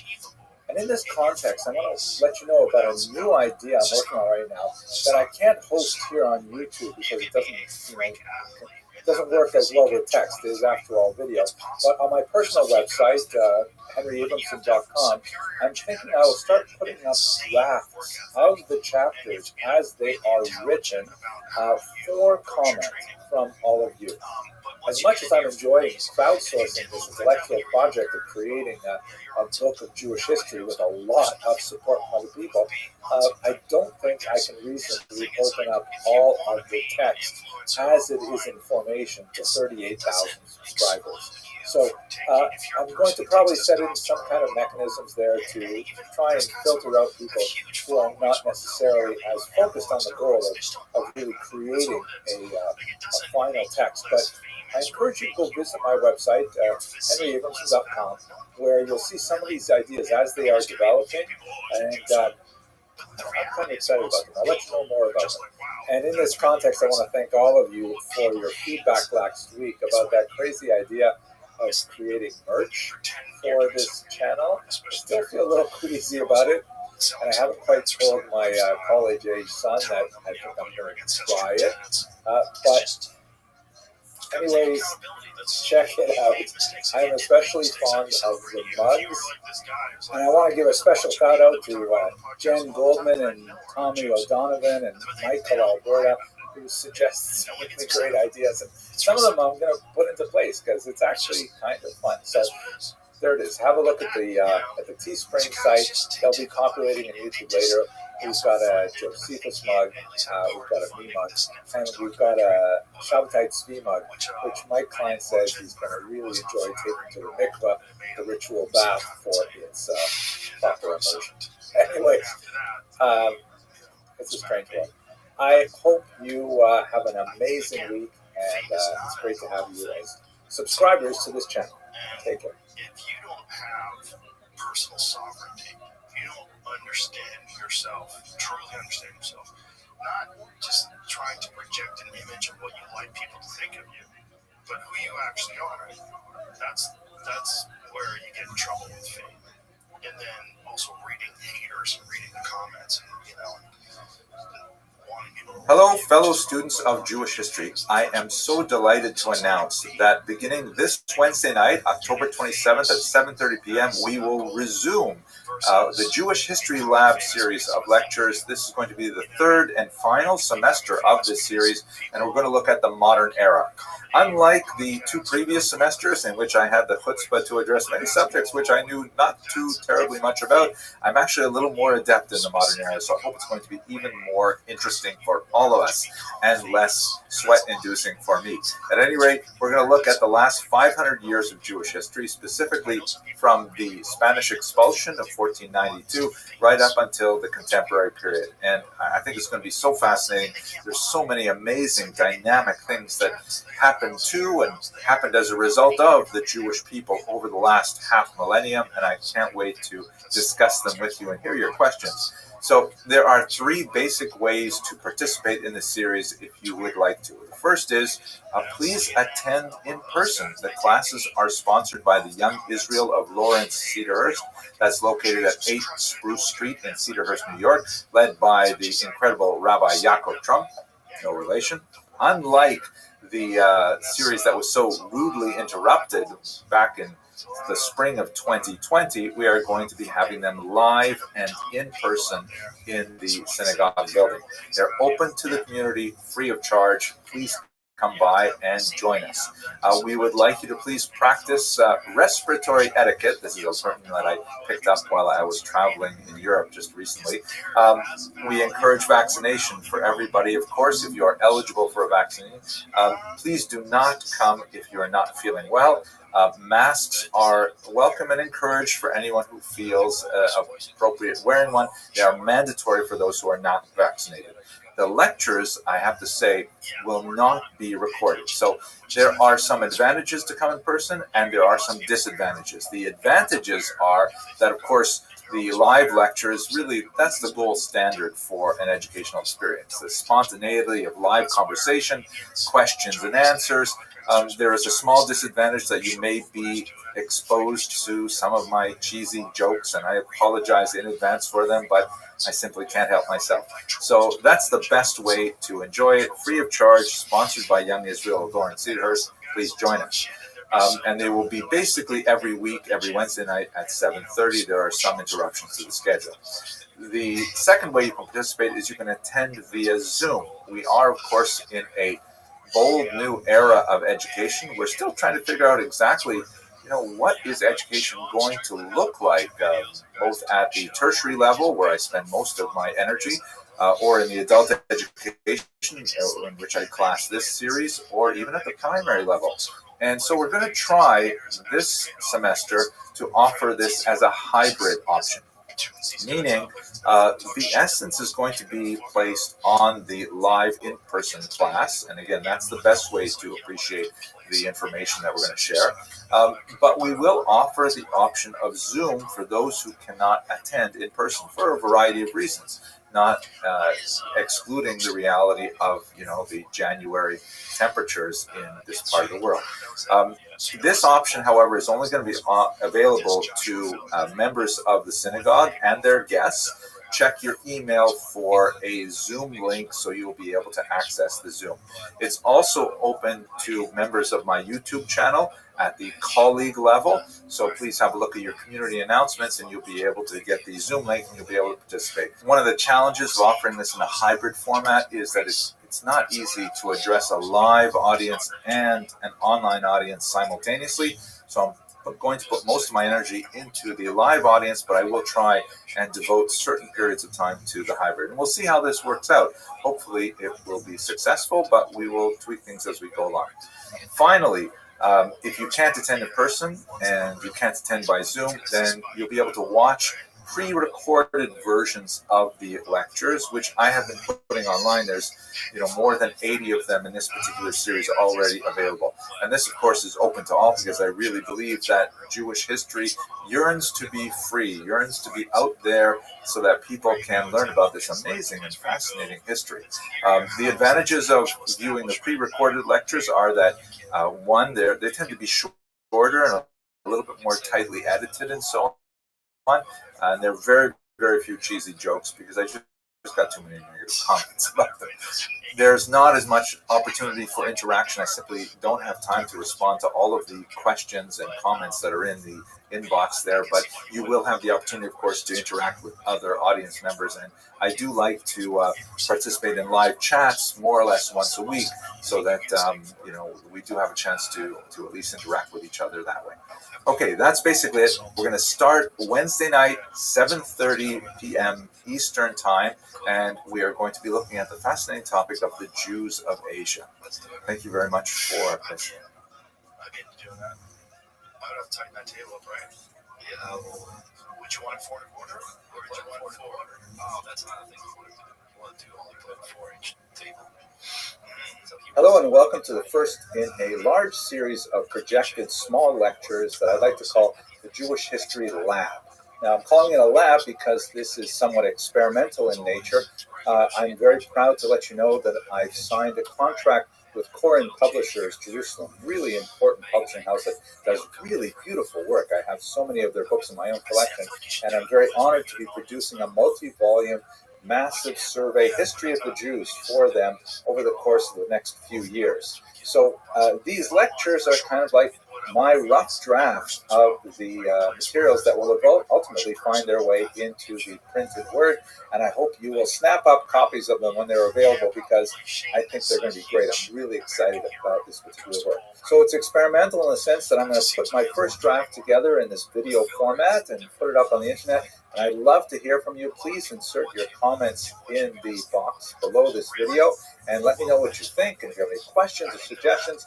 And then we'll see how we go forward as I transform these lectures into the written word. But let's get straight to the material. Let's look at this little piece of global real estate and try to understand how it fits within the larger perspective of the history of the Jewish people.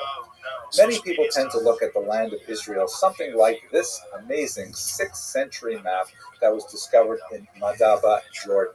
Now, what do I mean? They look at it this way. It looks intriguing and fascinating, but at the same time illogical and confusing. So, what exactly is this map? First of all, it was discovered in Madaba, Jordan. You can see here's a screenshot of where it appears on Google Maps, just a little bit northeast of the Dead Sea, a little south of Amman. And it was in the floor of a 6th century church that was designed for pilgrims, Christian pilgrims, who were making their way into the land of Israel from the west. And it was intended as kind of like a permanent physical reminder of how to find the various holy sites. It was discovered in the late 19th century in the course of church renovations, and unfortunately this gorgeous mosaic was badly damaged over the centuries. Nevertheless, a significant amount of it was preserved, and we can learn some fascinating things about how they viewed the region. Obviously, it's not to scale, but I think one of the most fascinating things is that it is disoriented with east at the north. That is, you can see the Dead Sea is right in the middle of that region there. It's got some boats, massive boats by scale, floating on the Dead Sea, and there's a river, the Jordan River, that's at the left that would connect up to the missing Sea of Galilee, or Yam Kinneret. And so this is how pilgrims would have seen the land. They would have seen it with Jerusalem really at its center. Here is a close-up detail of Jerusalem, and comparisons with archaeological data indicate there's a lot of features here that indicate that the mosaic artists actually did have close experience with the land of Israel itself, and the city of Jerusalem with the Cardo, Roman road running through the center of it. And there's all kinds of fascinating features in the map, such as, for example, if we zoom in on the boat in the Dead Sea, there are a couple of fishermen there, but they look sort of like potatoes, because what you can see, the figure on the right has a hand extending from it. The reason for this is because Muslim iconoclasts approached this map and wanted to wipe out any kind of reference to human beings, so they disfigured specifically the recognizably human faces on these forms, so we still have some sense of what they look like, and they replaced them obviously with other mosaic tiles. A fascinating kind of look at the land of Israel, but as I said, very confusing, obviously deeply affected by political and religious concerns. Here's a more conventional look at the land of Israel, with north at the top, as is the custom in Western cartography. And I think the most important thing that I can point out here is just how small the land of Israel is. I mean, check it out. If you go from the southernmost tip of the land of Israel in Eilat, the Gulf of Aqaba, and you go all the way to the north, roughly equivalent with Mount Hermon in the Golan Heights, and you see that basically it's only 420 kilometers or 262 miles. If you could drive that in a straight road, it's basically 4 hours driving from one end of the country to the other. And the widest waste of the land is only 115 kilometers or 71 miles. You can easily drive across that in about an hour. I mean, this is essentially what people commute to work, crossing the entire country of Israel. When the lightly shaded areas with Shechem or Nablus in the top and Hebron in the south, that refers to the West Bank, which we'll talk about much further on in this course. This is the region, of course, which is not annexed to Israel itself as the Palestinian Authority. And of course, you see the Gaza Strip there, which is sort of hatched, that is on the lower left side. Also, really a very small strip of land that looms large in the public imagination. If you were to take the amount of real estate that the state of Israel takes up in today's newspapers, for example, and you were to make that geographically to scale, I mean, it would be the size of, I don't know, Africa or something like that. But it is really a tiny little territory. Looking at it geographically, I think this map is especially helpful. This, of course, turns it on its side, facing to the east, somewhat like the Madaba map we saw earlier. And the most prominent feature, of course, is the Judean mountain range. They're not really mountains by, like, Rockies standards or the Alps. They're really more like dry, desiccated hills. And once again, this map, which is in Hebrew, shows that it's 53 kilometers from the Jordan River over the Judean mountains, and then an additional 16 kilometers to the sea, the Mediterranean itself. And it gives you some sense of the vertical topography and the climactic effect of those fairly low mountains. There's one more view of the same idea. This is once again oriented north-south. You have the coastal plain, which is quite dense and gets a lot more rainfall. Then you have the Jordan Valley and the Dead Sea, which are much lower. In fact, the Dead Sea is the lowest point on the surface of the earth. Now, let's look at the land of Israel in its regional context, because this is where it gets really important. How does this tiny little country subsume so much history and so much politics in contemporary time? If you look at this satellite view, you can see that Israel is very centrally located between the three continents of Africa, Europe, and Asia. And if you remove air travel, which of course was impossible in the ancient world, and if you consider the limitations of water travel, of sea travel because of land barriers, you can see that Israel is the main thoroughfare between those three continents. Any kind of trade typically has to go through Israel, unless you're talking about Europe to Asia directly or vice versa. Really, Africa, Asia, Europe are all connected to Israel over land routes. If we look in a little closer, you see that one of the most important aspects of those connections is the Fertile Crescent. And it is so called because there's kind of like a C shape, or more precisely, kind of like an upside down flattened U shape of arable land that extends from the Nile Delta, which is in the lower left of this map. You can see it says in Hebrew Mitzrayim, or Egypt, and the hatched area represents the greater arability that is the product of the Nile River that flows from the bottom of this map into the Mediterranean Sea. And then there's a little bit of a dead spot to the right of the Nile Delta, where you have the Sinai Peninsula. But then the land of Israel itself becomes fertile again. It goes up north through Lebanon and Syria, and then it curves over and follows the Euphrates and the Tigris rivers down into the Persian Gulf, which would be today's Iraq and Kuwait. The two rivers that flow from the northwest and down into the southeast are the Mesopotamian region. The word Mesopotamia is from a Greek word meaning between the rivers, Mesopotamos. And so that's the Tigris and Euphrates represent another great fertile area. Now, these two regions on the extreme west, Egypt, and on the extreme east, Mesopotamia, are really the superpowers of the world, but any kind of land or commerce communication between them has to go through Israel. And note that it is not very practical to try and go straight, like let's say following the latitude from Egypt straight over to the Mesopotamian region, because that's essentially crossing a lot of desert, which is basically impassable and not practical except through camel caravans. It's much easier to follow the fertile, settled regions and actually make travel from the southeast all the way up over the top and then down into Israel. This is in fact the route that the patriarch Abraham followed from ancient Sumer, the city of Ur, and then made his way up over the north through Syria and down into Israel. But we'll talk about that in a later lecture. Here is a roadmap of the ancient world where you get to see the actual routes that they would take. First of all, there was the so-called Via Maris, or in Hebrew, Derech Hayam, the way of the sea. I like to think of this as the scenic route, where you would go from the left, from the Nile Delta, and you would basically follow the coastline. And it's a little rough as you're going along the top of the Sinai Peninsula, because that's quite dry. But then once you hit the region of Gaza and move up north, then you've got quite a bit of settled territory and a lot of arable land, and you can follow the road all the way up and then down over to the right into Mesopotamia.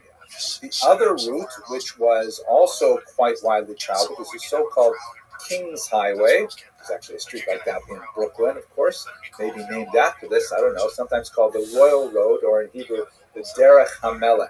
And this was a little bit shorter in the sense that you crossed the relatively small Sinai Peninsula compared to the great Arabian Desert. It's much more passable. And then you make a straight shot north up to Damascus. So it's not nearly as beautiful because you don't have the Mediterranean Sea to your left. At best, you have to travel through the very hot zone of the Dead Sea. But after that initial burst through the Sinai, then you've got fairly clear rest stops along the way, lots of gas stations as you make your way to Mesopotamia. And so Israel was extremely important as these commercial ventures expanded, and of course that becomes a political question as well. Perhaps what makes Israel so important to the rest of the world is the religious context that we're going to be exploring in a lot of lectures as we go on. It is the center really of three major world faiths, Judaism first, and then Christianity, and then Islam to a slightly lesser extent.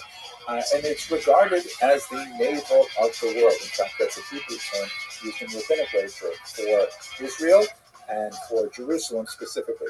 This is a sentiment that is echoed by many other cultures. Have a look at this amazing 16th century map by Heinrich Bunting, which is meant to be kind of a thematic map. He published a lot of really beautiful maps that captured ideas in cartographic form. And you can see that he has indicated that Jerusalem specifically is at the center of European, Asian, and African history. Like a clover leaf. If we zoom in here on Jerusalem, we get a beautiful sense of this very Christian sort of perspective of the region. You see the three crosses there just outside the city. So that gives us a sense of the geographic features of the land of Israel, the political and economic features of the land in its regional context, and just a hint at what we're going to be discussing as we go further in this Jewish history lab. Thank you very much for watching. I'm feeling super tired because my schedule has been hectic lately. Yeah. I played the World Championships in Saudi, where I also lost in the finals. Did you play Florida Open too?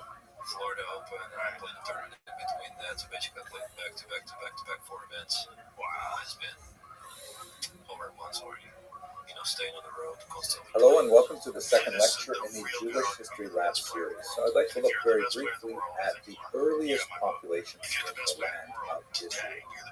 It's important here that we should distinguish three different types of what's called chronological analysis. There is history, which is the area in which I feel most comfortable, and then there is proto-history and prehistory, moving backwards in time. Proto-history is generally understood as the history when we have the earliest written documents. Because historians, we like to work with text, we like to work with words. And as soon as you begin to get words, like in cuneiform or in hieroglyphics, you begin to be able to tease out some of what the earliest generations are trying to communicate, then you have at least the basis of these kind of things that we go to work with. On the other hand, moving further back in time, you have what's often called prehistory, which means what happened even before people were writing things down, or we have any written records of what may have been written down but simply did not survive. And when you get into that area, well, historians like me start to feel distinctly uncomfortable. You've got to get into archaeology, you've got to get into geology, you've got to get into scientific fields to understand how carbon dating works and things like that. Those are things that are not really my strongest suit. We will be dealing with much of that, especially archaeology, in the next couple of videos. But for the time being, let's just understand that there is history before that, proto-history before that, prehistory. And let's think about something really basic right now. First of all, how do we know that this is the year 5781? That is, of course, the Jewish year that was celebrated on Rosh Hashanah, which occurred in October of 2020. How do we know that this is really the 5781st year since creation? If you look at the book of Genesis, the first book of the Hebrew Scriptures, there is an accounting of years, but it's not really precise. it does not give us a really clear date for the year 1. And until you get to the 2nd century, when an important rabbi, Rabbi Yossi ben Chalafta, that is the 2nd century of the Common Era, meaning about the year 160 or so of the Common Era, Rabbi Yossi ben Chalafta authored a text called Seder Olam Rabbah. I should say, by the way, it's attributed to Rabbi Yossi ben Chalafta. And what the author of Seder Olam Rabbah did is he went back to the text of Genesis and pieced together all of the gaps, like figuring out how old this person was and how old this person was, and added them all up. And there are a couple of areas where it's not entirely clear, like when exactly did the flood happen, when exactly did the generation dispersal happen, and things like that. But that's how we got to the calculation of the year 5791. Now, as I'm sure you're aware, a lot of scientific evidence argues with this calculation, suggesting that the universe is considerably older. So what that means for our purposes as historians, and by the way, I know people often think I'm a rabbi, and I suppose it's the kippah and the beard that gives it away, but I am not a rabbi. I am just a regular guy who happens to work as a historian. And so the question is not so much a historical question here, because the scientific evidence is generally what historians work with, but it is a theological question. How do we read the Seder Olam Rabbah, and how do we read the text of Genesis? We're not going to go into those issues in this lecture. If you are curious to see how do we reconcile cosmology from the perspective of traditional Orthodox Judaism, and how do we reconcile that with scientific evidence, I strongly recommend you have a look at this great book, which I've actually read twice because it is so fascinating, The Challenge of Creation by Rabbi Dr. Natan Slifkin. It is not an uncontroversial work, but basically he dips deeply into both science and Torah to look at how rabbis in the past have dealt with these challenges. And this is nothing new. I mean, Jews have been dealing with the age of universe questions really since the 19th century for sure, in a very forthright way, but there are even some fascinating earlier opinions as to how to calculate these dates. Have a look over there if you want to go further in that direction. Anyone who possesses even a cursory familiarity with the first 5 books of Moses and some of the early prophets, like the book of Joshua, Judges, Samuel, and into Kings, will be aware that, of course, there are many peoples who predated the mass arrival of Jews in Israel. The earliest penetration of Jews into Israel, of course, with the patriarch Abraham, as described in the book of Genesis, that's generally understood to be around the beginning of the 2nd millennium before the Common Era. That is something like the date 1750 BCE. The later Exodus and the arrival of Jews in Israel, which is something, again, we've got to push that off to another lecture. There's a lot to say about that. That would have been several hundred years after that date. But there are lots of peoples already living in Israel, and in fact, the interaction with them is a major theme in much of those early prophetic works. Some of the most fascinating archaeological discoveries of the prehistoric peoples of the land of Israel were uncovered by Dr. Dorothy Garrett, shown here in a 1913 photograph. She was associated with Cambridge University, and in fact, she was the first woman to hold a chair at that great school. Unfortunately for her at that point, however, because she was a woman, she was not allowed to receive a full position on the faculty, and although she was allowed to attend faculty meetings, she was not allowed to vote or even to speak, if you can believe that. She was a pioneering figure not only in the field of archaeology, but also in the field of women's rights in academia in particular. And her research led to some phenomenal discoveries, such as these remarkable stone hand axes used by primitive peoples somewhere south of the Sea of Galilee, which, by the way, is also the site of some of the earliest beer manufacturing plants in the history of humanity. So we owe the discovery of beer possibly to the earliest peoples of Israel. In the Kabaran cultures, she discovered these remarkable mortar and pestles. You can see there's a little bit of grain on the left, and you would take that pestle and you would grind it up. It's actually quite tactile. You can actually imagine ancient hands, actually grinding grain to flour. This remarkable tiny sculpture from Ein Sachri is also quite fascinating. Her discoveries of things like this tiny little bird medallion indicate that the peoples of ancient Israel had a very rich spiritual life. Looking at grave sites, she was able to discover, fantastic ritual items that were associated with people, such as the inclusion of many tortoise shells in with this grave, which is believed to be of an ancient shaman of the period. But I think one of the most fascinating things that she's associated with is the discovery of these things called desert kites. T.E. Lawrence, already in the 20th century, was writing about these and trying to figure out what do they mean. And really, the only way they were finally understood is with a lot of aerial photography. And they remind me of the Nazca sand drawings in Peru. So T.E. Lawrence, writing about this, says, what are these things? You've got these miles and miles of these tiny little piles of stones that seem to be quite deliberate.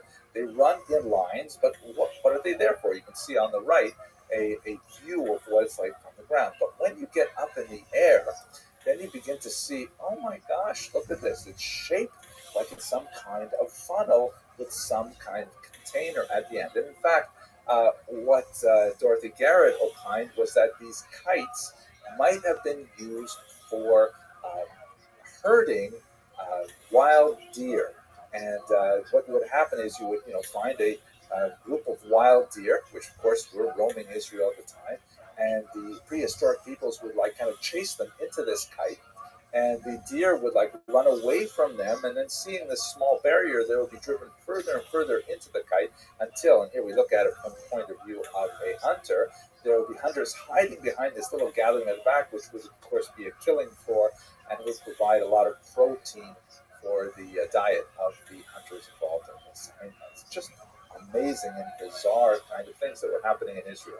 But if you think that's bizarre, wait till I show you this stuff. Oh my gosh. Some of the most fascinating things are discovered in the region of Jericho and the Judean hills. In particular, the discovery of these plastered human skulls, which appears that the ancient peoples of Jericho, one of the oldest cities in the world, would preserve the skulls, presumably of their ancestors, and then decorate them and bury them apparently under the floor of their homes. So you can see sometimes they had plaster on top of them, and sometimes they had specific decorations, like the use of these shells for their eyes and so on. And perhaps this was associated with some kind of ancestor worship. The people of ancient Jericho were also into trephination, which is a really wild practice that involves the drilling of holes into the skull, a procedure which people tended to survive, believe it or not, because the skulls actually show evidence of healing. It's uncertain why they were doing this, perhaps as an early medical procedure, perhaps as an early psychiatric procedure. Maybe it was some kind of cultic practice. Who knows, but it was definitely very bizarre. Also discovered in the region of Jericho were a whole series of fascinating masks, which again give us some inkling of their spiritual life, perhaps their entertainment. It's hard to tell, but you can see here that the masks clearly had holes drilled at the side, so they could be attached to the face, perhaps for some kind of dramatization, maybe in connection with ancestor worship.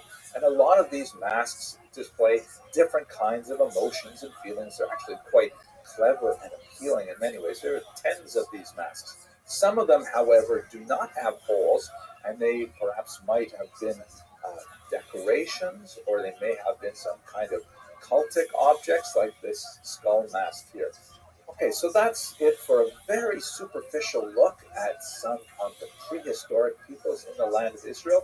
We're going to continue our story with the biblical data regarding the arrival in Israel of the Mesopotamian patriarch Abraham, and what that says for the beginnings of Jewish history. Thank you very much for watching.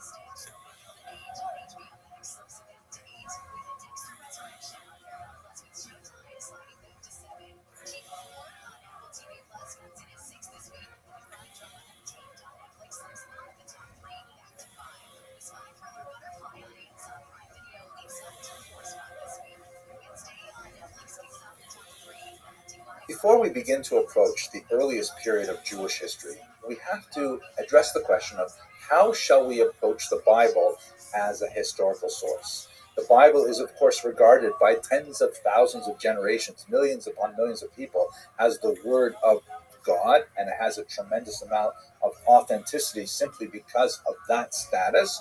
But if we're trying to approach it looking for historical data, is that an appropriate way to understand this text?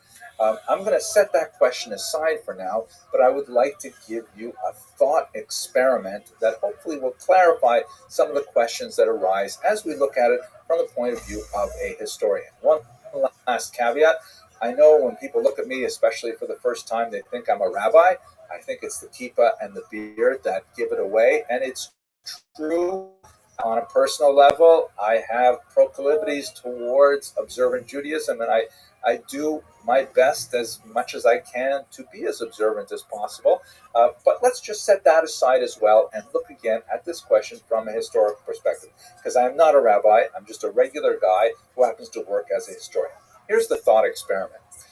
The year is 1985, and you are in middle school. You're 12 years old, and your teacher gives you an assignment. She gave it to you a few weeks ago, but you ignored it. It's only due tomorrow. You have a few hours left to write it. The assignment is, please write 500 words on the life of Julius Caesar. Middle schoolers today would say, no problem, but it's 1985, and no one has invented the internet yet. So you're stuck. You have a few hours left. The library is closed. What do? You scramble around the house looking for some kind of book that says something about Julius Caesar, and in your older sister's bedroom you find some of her college textbooks, including a ratty old paperback that was probably published sometime around 1972 that has on the spine Julius Caesar by William Shakespeare. Great. This is fantastic. This is exactly the book you look at. It's kind of hard to read. It's not written in modern English, but you sort of skim through it and you figure out a few key things and you scrap together a paper for your teacher. Now, the question is, how reliable is William Shakespeare's account of the life and death of Julius Caesar as a historical account? Can we say that the things that Shakespeare described actually happened? Not terribly likely. First of all, Shakespeare's account was written about 1,600 years after the events described. Oh my gosh. Now, Shakespeare probably had some other data, read other histories to be able to put together the story of Julius Caesar, but he clearly was not even writing a history book. He was writing something for popular entertainment. And what kind of poetic license did he take in producing that particular work? Can we actually say anything real about William Shakespeare's account of Julius Caesar? And just to take it to a meta level, which is going to be very relevant for looking at the Bible as well, the copy that you're holding in your hand was published in the 1970s. Who says that it doesn't actually date from the 1970s? Who says that it even dates from the 1600s? Maybe it really was published for the first time in the era of Elizabeth II as opposed to Elizabeth I. How do you know that this is an accurate copy of something that was actually written 400 odd years earlier? All these questions abound. Just to make it a little bit more fun, notice the iconic presentation of Shakespeare's Shena Ponim, his visage. That's based on something called the Chandros portrait, which is named after its owner, not after the subject or the painter, neither of which are known for certain, but is generally believed to be a depiction of William Shakespeare himself. When you look a little closely at it, you see that Shakespeare himself apparently wore an earring, but that has been removed from his ear in the version that you hold in your hand. So there's just so many possibilities for inaccuracies in understanding the life of Julius Caesar. Shouldn't we say that as well about the Bible? Even according to the Word of God approach, whatever that means exactly, many of the events described in the Bible are written down explicitly as having occurred in the distant past. So what do we do with this as a historical account? One more word about the Word of God approach. can we possibly penetrate the inscrutable mind of the Almighty to determine that the purpose of the biblical text before us is to give us historical data? Perhaps it's to give us religious instruction, moral instruction. It's for our edification, without necessarily giving us a blow-by-blow chronicle of events. It's a big, complex, sprawling document. We will be exploring it in greater depth in the following lectures as it relates specifically to history. But it's like a real, tangled mess of complications to try to understand this text as a historical source. But by the time we get to the 19th century, there are a lot of questions about how to approach the Bible as a historical text. We see people like William Albright who say, well, okay, without denying the higher criticism approach that is advocated by people like Wellhausen, we can still go back to the land of Israel and discover the facts as they occurred using this relatively new science of archaeology and construct the past and see how it conforms to the Bible as essentially the template for historical events. In other words, the way Albright looked at biblical history is he said, we have essentially got in the Bible the cover of the puzzle box. Inside are 1,000 pieces, but we see what it's supposed to look like. So all we've got to do is go to Israel, find the places mentioned on the biblical narrative, dig up the ground there, and we'll find evidence of things that happened. We'll go to Jericho, we'll find the walls of Jericho that were destroyed by Joshua and things like that. The thing is, once you get to Israel, you're confronted with a massive amount of data. And who says that it's going to conform to the picture box? Maybe we should instead look at the pieces, put it together without knowing how it's going to look, and then we'll look at the picture afterwards. That's the approach that many later archaeologists began to take, especially when they began to find pieces like this that looked like they didn't belong anywhere in the original picture box cover. So by the time we get to the middle of the 20th century, there is a lot of confusion about how are we supposed to look at the Bible as a historical text. Things came to a head in the 1990s with the development of the so-called Copenhagen School of Biblical Study. This is an outgrowth of a philosophical cultural movement called postmodernism that essentially questioned the narrative reliability of text. And the Copenhagen School advocated essentially a minimalist approach to the use of the Bible as a historical document. It's sometimes caricaturized as like a rejection of the Bible as a historical document. That's not a scholarly approach at all, and it's hard to really stick that label on any of the major proponents of the Copenhagen School. But definitely they wanted to downplay the reliance on the biblical text as a roadmap for what happened in ancient history. The reaction to the minimalist school was the so-called maximalist school. And the maximalists, again, it's a caricature of a term, but essentially maximalists are scholars who say, hey, you're throwing the baby out with the bathwater. There's a tremendous amount of reliability in the Old Testament, and perhaps the greatest proponent of this school is none other than the great Kenneth Kitchen, who wrote this phenomenal work, which I happen to have my copy of it right here. What a monstrous brick of a tome this is. You can see I've taken a lot of notes because it is absolutely fascinating. And over the course of a lifetime of studying of Egypt and Assyria, Babylonia, Ugaritic and Akkadian, and you name it, this is definitely one of the most accomplished scholars of the period. He says that, fundamentally, the historical descriptions that are contained in the Hebrew scriptures are pretty reliable. Now, he's not advocating the Word of God approach. There are certain passages in this particular book that would cross a Rosh Yeshiva's eyes. It's definitely not what we would say in Jewish terms a frum book. But from a historical perspective, it really cements the idea that the Hebrew Scriptures has a phenomenal amount of valid historical data. We're going to be spending a lot of time in this work as we go through this series because it is impossible to understand anything about the history of ancient Israel without looking at Dr. Kitchen's magisterial work. We'll also be looking at contemporary scholars like Rabbi Dr. Joshua Berman, who wrote a series of books, most recently this very powerful book called Ani Mamin. The Hebrew term means I believe, and is clearly an allusion to Maimonides' 13 Principles of Belief.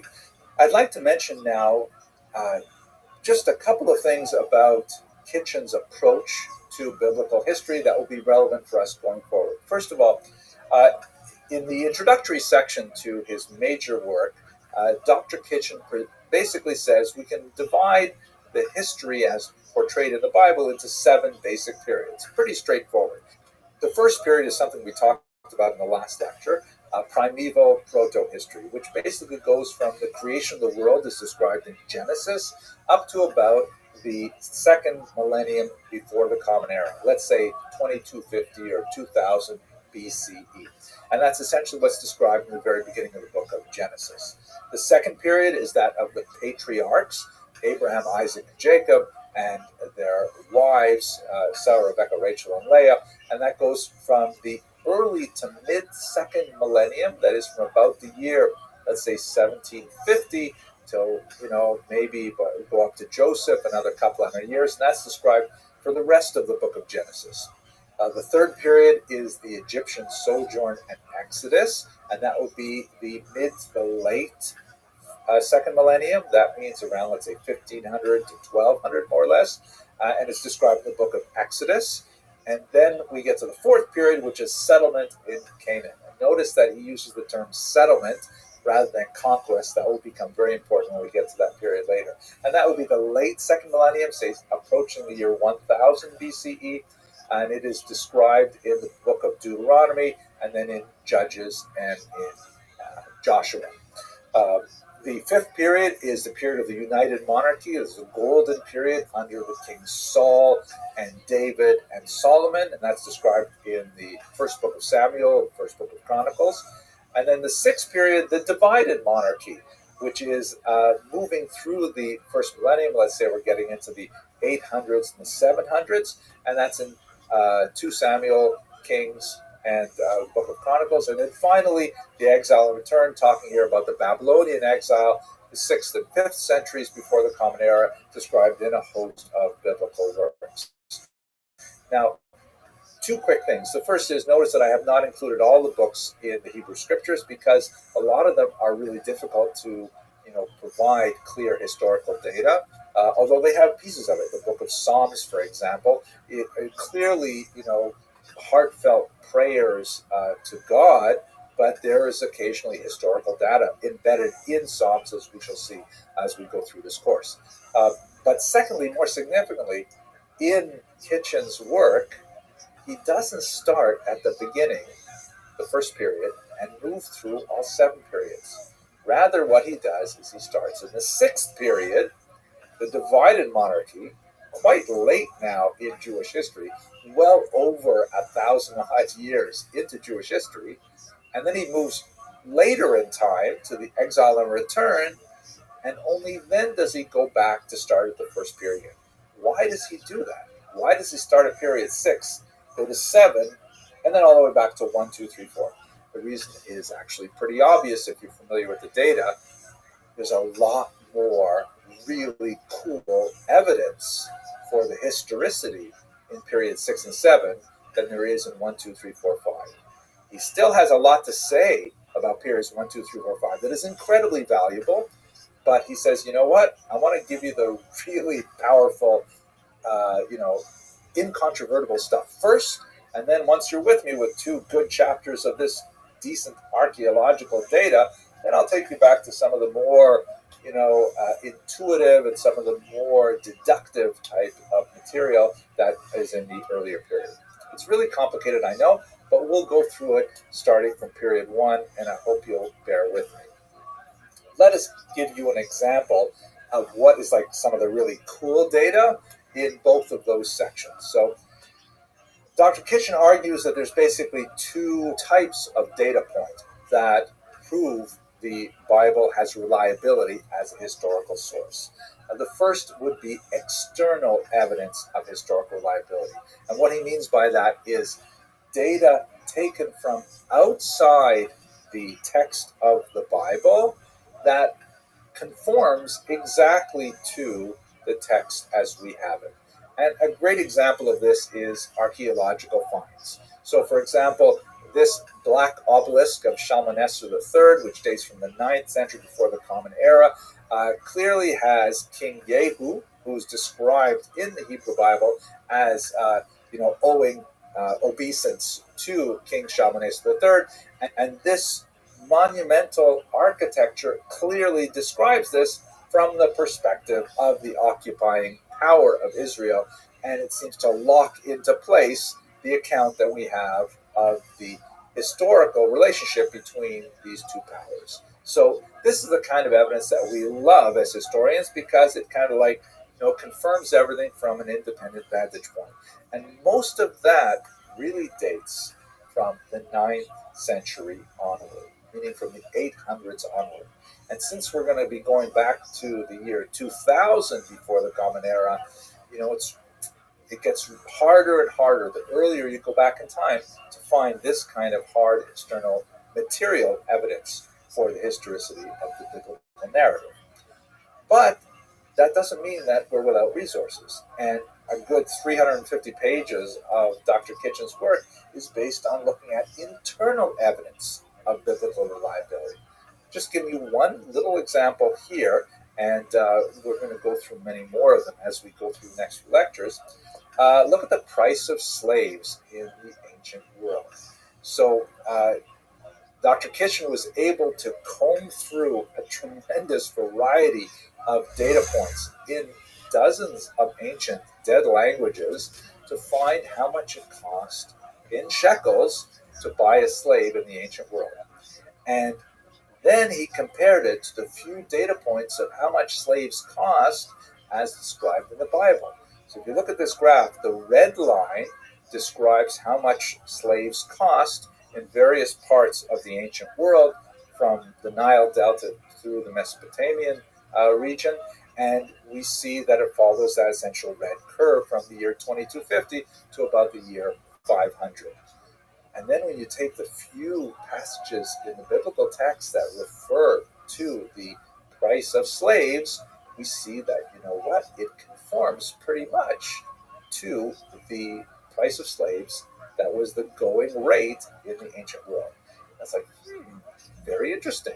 Now, it does not have the same kind of hard proof. It's not going to fall on your foot like a big piece of monumental architecture will make you say, ouch. But nevertheless, it's really quite persuasive to say, hey, if it cost 20 shekels for a slave in the old Babylonian period, and Joseph was sold for 20 shekels around that time, that sounds like a reasonable piece of historical data that we could rely on. We're going to see a lot more of this in the next few lectures, but for the time being, I want to thank you for sticking with me through this difficult historiographic introduction. We're going to get back to the history itself, God willing, in the very next lecture. Thank you for watching.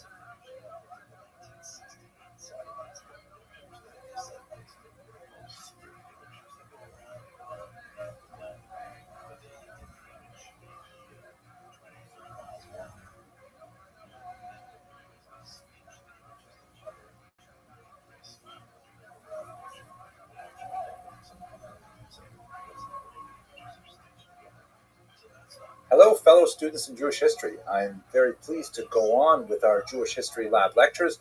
We're going to look now at Genesis in historical perspective. I'm, of course, speaking about the biblical book of Genesis. And I've got to say one thing just to start out. I would love to go through the entire book of Genesis, in fact, the entire Tanakh, and just speak about it as a work of tremendous power. If you have not read Genesis, and in fact, if you have not read the entire Bible, just stop watching right now and go get a copy of the Bible. They're available online, and read it, because it is phenomenal. It's incredibly important. It has so much, power as a moral document, as a spiritual document, as a transformational document. And even if you're not Jewish, even if you're not a monotheist, if you're a a Buddhist or a Hindu or an alligator, I don't know. I think you will find a tremendous amount of value in this incredibly important work that is really at the foundation of Western civilization. I'm going to just speak very briefly about the plot line of Genesis, with the assumption that you have some broad familiarity with it, and this brief lecture in no way should replace general cultural familiarity with this very important document. Okay, let's begin by going to the biblical narrative itself.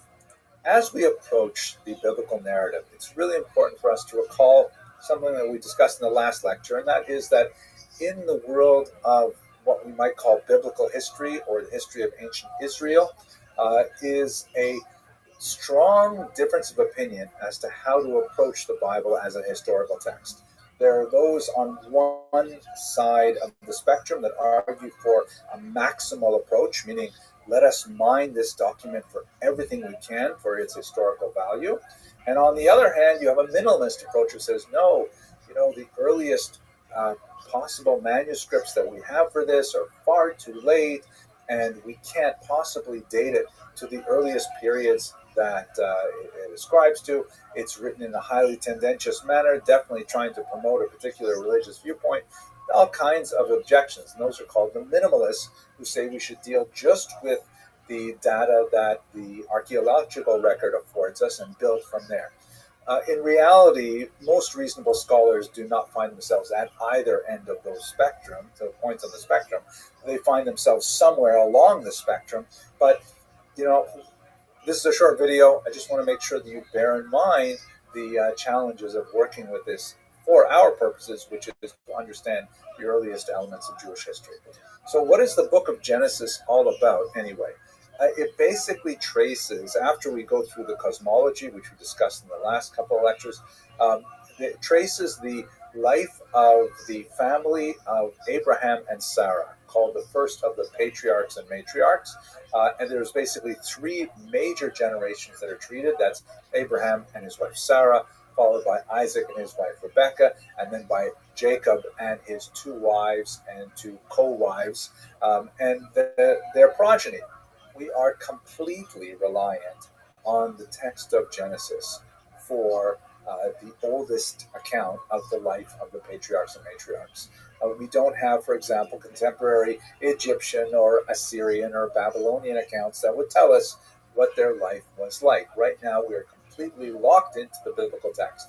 So if we just approach that text, what happened to them? So again, just broad outlines.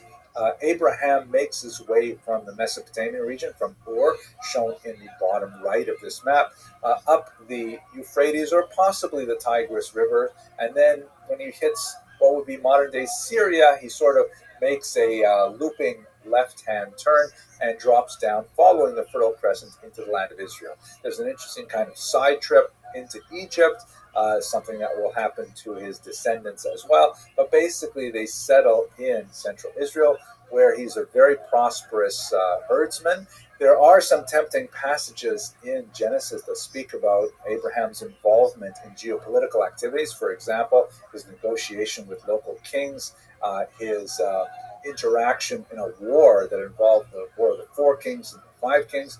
And there are some tempting things to try and verify there. For example, the names of the four and the five kings have some interesting correspondences with the region, but nothing really solid they can hold on to. So continuing with the biblical text, Abraham and Sarah go through 10 distinct trials, certainly the most awful of which is the Akedah, the binding of Isaac, which is shown here in a haunting painting by Caravaggio called The Sacrifice of Isaac. Isaac is shown here as a young man. In the Jewish tradition, he's actually 37 years old when this happens, and that's actually one of Caravaggio's actual assistants who's modeling for this. You can tell it's not a Jewish portrait, however, even though it is quite gripping, because of course, Abraham isn't wearing a hat. That's something you would expect him to do. But nevertheless, this is part of the very dramatic story of Abraham's life. It goes on to discuss the adventures and the trials and tribulations of his son Isaac and his grandson Jacob, who have tremendous, life stories with great challenges, and they're really quite edifying, and they give people strength reading about them because they endured such tremendous challenges. But about half of the book is about his great-grandson, Joseph. Joseph is the second youngest of the brothers, the 12 tribes of Israel. That Israel, of course, is the same person as Jacob. Joseph is cruelly sold into slavery by his elder brothers, an act of tremendous, fraternal betrayal.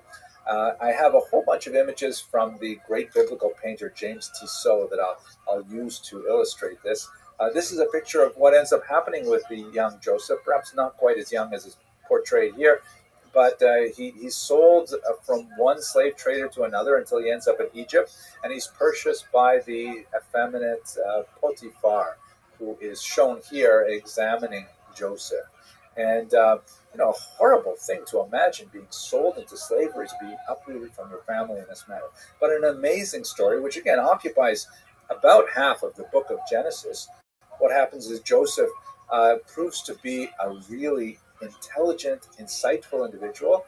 He ends up in jail, where he begins to interpret dreams, something that is associated with Jews from Joseph all the way up to Sigmund Freud. There has been a very strong connection between Jews and the interpretation of dreams. And here is Joseph, who is summoned before Pharaoh himself, the leader of Egypt, to interpret Pharaoh's troubling dreams. You can tell he's Joseph because he's the only one wearing a kippah here among all these chartumim, these various magicians and necromancers working for Pharaoh. Pharaoh is, of course, very impressed with the results of Joseph's interpretation, and he promotes him to a position of great authority, giving him the name Tzafnas Paneach, which we'll discuss at the end of this lecture. And here he is adored by so many Egyptians because of his very wise policies that actually get them through a 7-year-long famine and provide great riches for the royal home and security for the nation as a whole. And then, as things work out in this very dramatic story, because of the regional nature of the famine, his brothers actually come down to Egypt seeking food, and they don't recognize Joseph. It's amazing. And there's a lot of things that happen there. I don't want to give away the story. You've got to have a look at it. But in this next image from James Tissot, you see Joseph revealing himself to his brothers, saying, I am Joseph. Does my father yet live? A period of tremendous exaltation that I think Tissot has captured very powerfully. And also, I especially look at the reaction of his brothers here. These are the brothers who sold him into slavery and now are completely at the whim of this incredibly powerful state authority. It's a very, very amazing, dramatic story.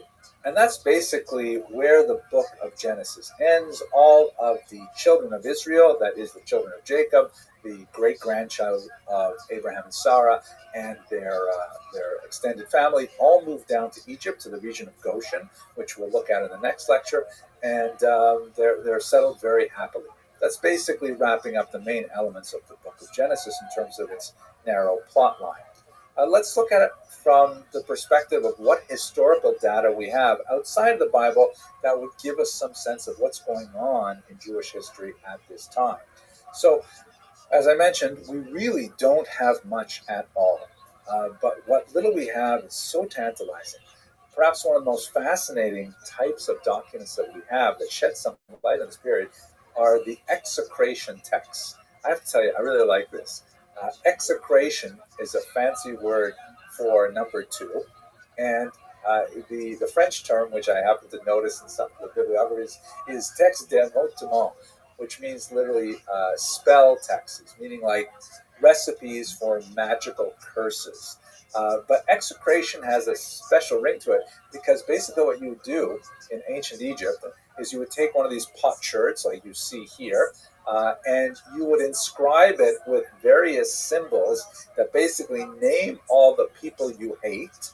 And then you would go through a ritual that involved all kinds of nasty things done to the potsherd, including like urinating it and throwing it on the ground until it's smashed into pieces.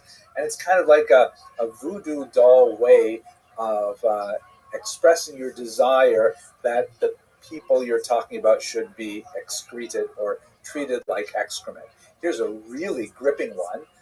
from the early second millennium, maybe the year 1900 or so before the Common Era. You can see it's actually shaped like a figurine, and it's got all these names written all over it, and then it would be smashed.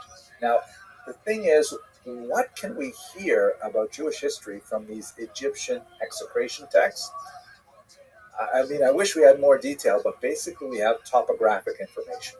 Like from time to time, the Egyptians would curse all kinds of different territories. The broken potsherd is primarily dedicated to excreting Nubia, which would be south of Egypt, and some of the execration texts mention cities in Israel, cities whose names appear in the Bible. So even though the execration texts are maybe 150, 250 years prior to Abraham, there is definitely correspondence that there are some of the cities described in the Bible are described independently by these texts. Now, again, it doesn't say a lot to us about what happened in those cities, who lived there, how did they change with Jewish settlement? None of that stuff is there. The only thing we know is that the Egyptians didn't like them. It's okay, though. They didn't like a lot of people. Jews were not singled out, especially in this case. We also have amazing documents like the Amarna letters. You can see they're not written on paper. And in fact, one of the reasons why we have so little data from this early period of Egypt is because the primary mode of communication would have been papyrus, a paper-like substance that is organic in nature and simply fades with time and rots away. And so it's not surprising that 3,000 years later, we just don't have many papyrus documents at all. And furthermore, it's really Egypt that we're concerned with because the Mesopotamian region had very little state contact with the land that is known as the land of Israel. And so they're not recording any monumental architecture or things like that at this point in time. More on this later, of course.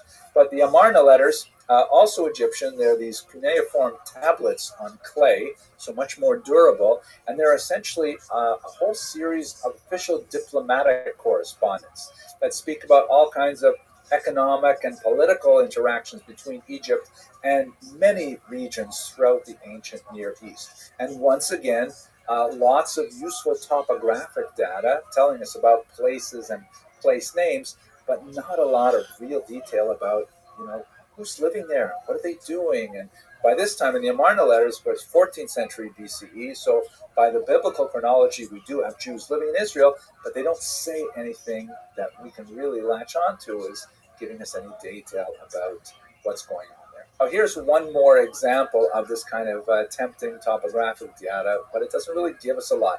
This is some monumental architecture that celebrates Shishak, or Shoshenq. He was a king that invaded Israel and referred to a couple times in the Bible, as you see up here. And he basically listed all these places that he conquered.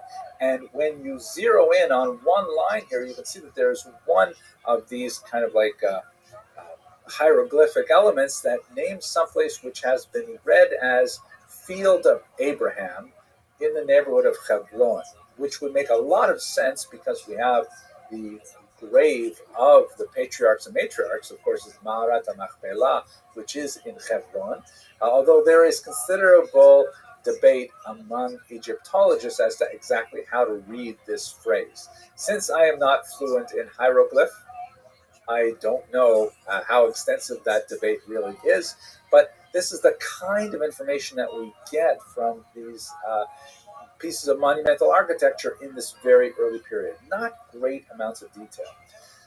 Much of the historical scholarship on the life of Abraham and his children is really focused on trying to disprove passages in the Bible. And sometimes the arguments are more convincing and sometimes they are less convincing, depending on your background, your proclivities, and so on. But many of these attempted arguments against the historical value of the Bible end up falling flat with later discoveries, because for the most part, you're trying to argue from a negative. There is no data. What can you argue from there being no, or at least very little data? Just to give you one example, for a while it was very popular. I mean, for about a century, it was very popular to argue that the Bible could not have been written, the earliest parts of the Bible could not have been written in the time they describe, because there are very important passages that describe camels, such as when Rebecca first sees her husband, Isaac, far off, and she falls off her camel, which I always like to read that literally. Probably means she got gently off her camel, but it does say in Hebrew that she fell off her camel. So for a long time, scholars argued, hey, there is no evidence that camels were domesticated in the land of Israel at this time. Hence, the Bible must have been written much later. Later, research has found many examples, however, that disprove this, such as, for example, this cylinder seal, which comes from nearby Syria, and it dates from about the year 1900 BCE, which is a good, let's say, 100, 150 years before we can estimate Abraham's arrival in the region. And it may be difficult for you to see this. What is a cylinder seal? It's essentially a cylinder which has an incised kind of graphic on it. And then when you would have a document written in wet clay, you would take the seal, which could be very small, like really it's something you put in your fingers, and then you press it on the clay and you roll it so it leaves your mark embedded inside the clay, and people would know that you were the author of it. And so we have a lot of these that have all kinds of interesting descriptions that give us a sense of what people thought. But here on this particular cylinder seal, you can see a fanciful image of two men riding one camel simultaneously. The man on the left is just cut off slightly, but if you put that into clay, this is what it would look like. There, just over to the left, you can see the camel is walking. The head of the camel is on the left-hand side, and the two men are conversing, somewhat improbably set on the two humps of that camel. This is just one of half a dozen odd finds that have argued against the supposition that camels were not domesticated. And that's basically how a lot of the archaeological argument seems to go. Let us, though, point out here, and again, I refer you to Kenneth Kitchen's amazing work on the reliability of the Old Testament for a much more in-depth discussion of these kind of sideways proofs. We occasionally have things which really reinforce the idea that, yes, this could have occurred within the time period described. Here's one of my favorites. This is again from Tissot's collection on the life of Joseph. Here he is on the left, and he's conversing with his older brother Judah, negotiating at this point the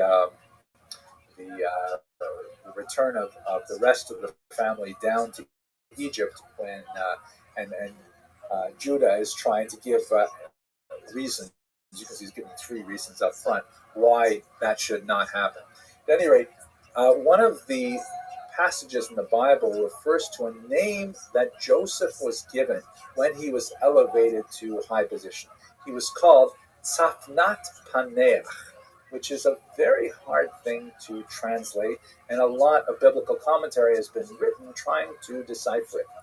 If you look at it as an Egyptian phrase, which of course it would have been, they weren't speaking to him in Hebrew, speaking to him in Egyptian, it appears that the word Tzafnat means he who is called, and the word Paneach is derived from the word Ankh, which is a symbol that we're familiar with today. It's used very commonly today in jewelry and things like that.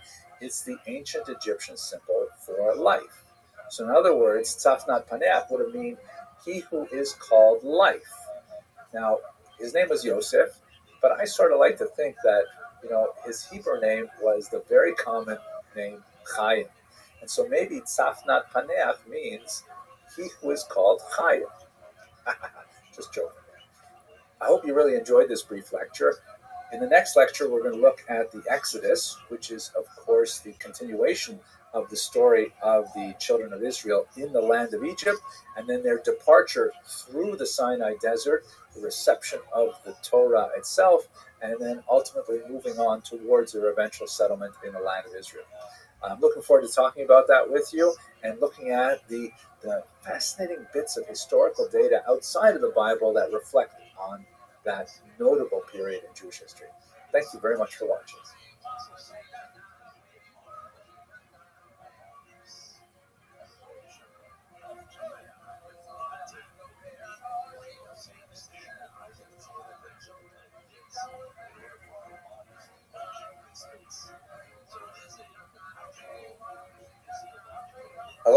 Welcome to Jewish History Lab. Let's continue our discussion of the Bible in historical perspective, trying to understand the roots of the Jewish people. And I have to share with you at the very beginning a couple of personal moments. The whole Exodus narrative is so powerful and so central to Jewish identity that I can recall my own first meaningful encounters with this biblical narrative. And I'm sure that's something that most Jewish people can retain as well. I'll tell you two very quick episodes. The first is when I was at a Passover Seder, and I remember this is perhaps the greatest kind of generational pedagogic tool to have this celebration once a year where the elders of the family are commanded to relate, even in whatever imperfect way they can, the teaching of how the Jews were born as a people in Egypt and then in Sinai. And the children, even if they're not interested, they're forced to ask at least 4 questions.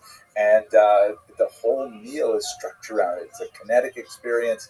It is an essential experience with all the various tastes, the very special foods associated with things. And in that context, I remember once when I was probably maybe 6, 5, I'm not sure how young I was, but I was at my Aunt Enid's for Passover Seder. That's where we usually went. And my father, of blessed memory, he handed me a spoonful of traditional horseradish. It was mixed with beets. It was not the really strong stuff, but I looked at it and he didn't tell me what it was, and I thought it was something like candy. It had that deep red color, and so I put it straight in my mouth and wow. I don't know what my father was thinking, whether he knew I would do that or whatever. He thought maybe I would taste a little bit of it, but my eyes started watering. I looked up at him and he said to me, "Henry, that's what slavery feels like." Very, very powerful impact on a young child. The other thing that I want to share with you is when I was maybe about 8 years old, Cecil B. DeMille's The 10 Commandments, a 1956 film, not exactly kosher, but nevertheless very powerful, 3-hour epic, came to the one theater in my hometown in Northern Ontario, Canada. And this was a unique experience for me because I was the only Jewish child in that small rural town. And, I just went to the movies as often as I could because I found it so fascinating. It was just up the street from where we lived on top of my father and mother's store. And I was so totally amazed sitting in this matinee showing of the Commandments because this was story I realized was all about me and my family and where I came from. And I'm sitting in this room filled with, Anglophone Protestants and Quebecois Francophones who are Catholics. And I'm looking around saying, I'm the only Jewish guy in here. In fact, I was probably the only Jewish guy, except for my parents, within about a 100-mile radius. And I was so overwhelmed that I had such an amazing backstory. So this kind of feeling, both the Passover Seder and whatever meaningful encounter a child has with this is transformational. And there's no doubt that the sages were thinking of this when they embedded the Passover rituals so deeply into the Jewish cultural fabric and into the calendar year. Anyways, I've gone on further than I wanted to here. The kind of messages that come out of the narrative of Exodus, as we discussed in Genesis, if you haven't read this, you've got to go read it right away. It's the very beginning of the book of Exodus. Just the first few chapters is overwhelming. It describes the figure of Moses, who has an amazing story himself, transformed from a near-death experience to become a leader in Egypt, and then realizing his own background, he is exiled and then returned, and he ends up leading this nation of slaves out of the other nation of Egypt, which is, again, a mind-blowing experience. And there's a strong message throughout the book of Exodus that the nascent Jewish people are subservient only to the king who is king over kings, meaning only to God directly, and no human being, even one as powerful as Pharaoh, has any say over their destiny. there is a very strong element here of a collective revelation and the birth of a people as a whole. Yehuda Halevi, among other philosophers, have pointed out that one of the unique aspects of this revelation is that it's not something that happened in a miraculous way with one person or a small group of people, but this is something that happened to the entire Jewish people as a whole, as described in the book of Exodus, and as such, it is something that every Jewish person has a personal share in.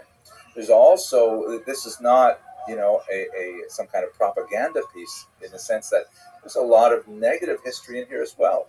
The Jews demonstrate terrible failings. The incident of the golden calf, where despite the phenomenal miracles of the 10 plagues and the Exodus itself, they nevertheless, within a short period of time, they're worshiping idols again.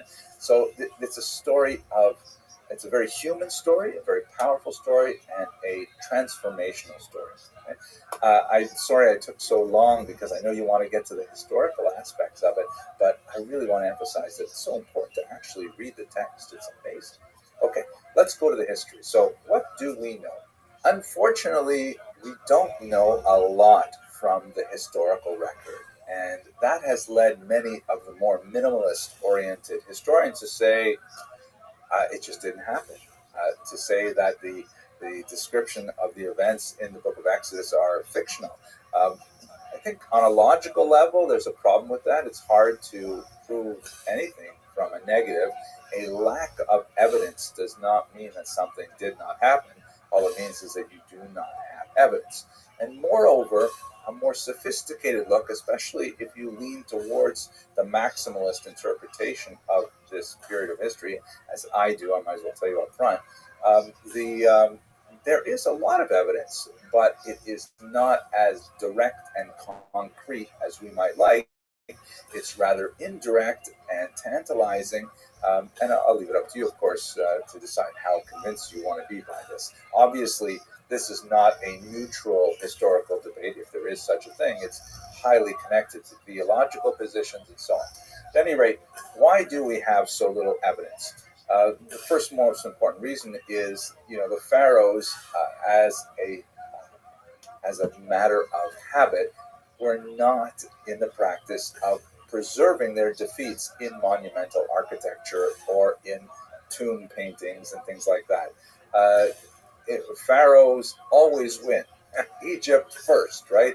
There's no strong record of pharaohs expressing humiliating defeats, which is, by the way, another thing that makes the Hebrew Bible as a historical text so amazing, because there's lots of negative information there where Jews do the wrong thing and then they have to repent and so on. Secondly, besides the fact that it's not a cultural thing for pharaohs and Egyptian leaders to preserve this data, there's very little actual material from the area that the Jews were residing in, the land of Goshen shown here in this satellite map.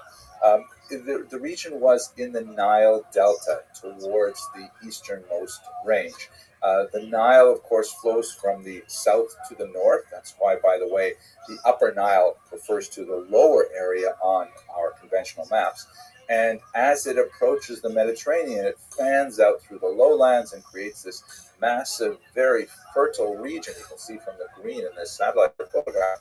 But it is not conducive to any kind of sustained quarrying or even building.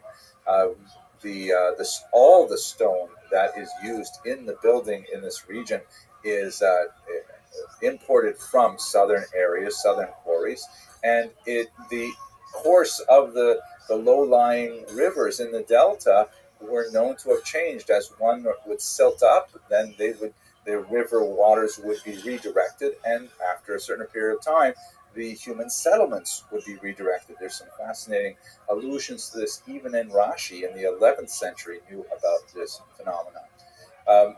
The major construction in the region was made out of mud bricks, and these are not very durable materials, and in fact, much of it was actually later burned for other purposes that, it was actually combustible. So this is not material that can last a long time. Finally, papyri, or documents written on a paper-like organic substance just simply do not survive. There are a very, very tiny number of scraps of paper from the region that are basically preserved when they're carbonized. If they're burned, like let's say in a scroll on the outside is like very tight, it's very difficult to even unroll that and find out any kind of data from the period, such as at Pompeii. There are similar types of data. So, it's very difficult to even gather any data whatsoever from the region about a slave people that, as the narrative describes, inflicted a humiliating defeat on the pharaohs that they didn't want to admit. Nevertheless, we do have some fascinating little bits of things. Like, for example, here's a bit of papyrus that is from the late 13th century, before the Common Era, which describes the brick-making work that would have taken place in this region. And we also have some fascinating tomb paintings, such as this Vizier's tomb painting, from about the time when the Jews would have been in the land of Goshen. And you can actually see them here working side by side with Nubians, that is Africans. And the Egyptians also did not label any of their slaves specifically as Hebrews. They tend to refer to them as one big group as Semites, which have included a lot of different people from the region.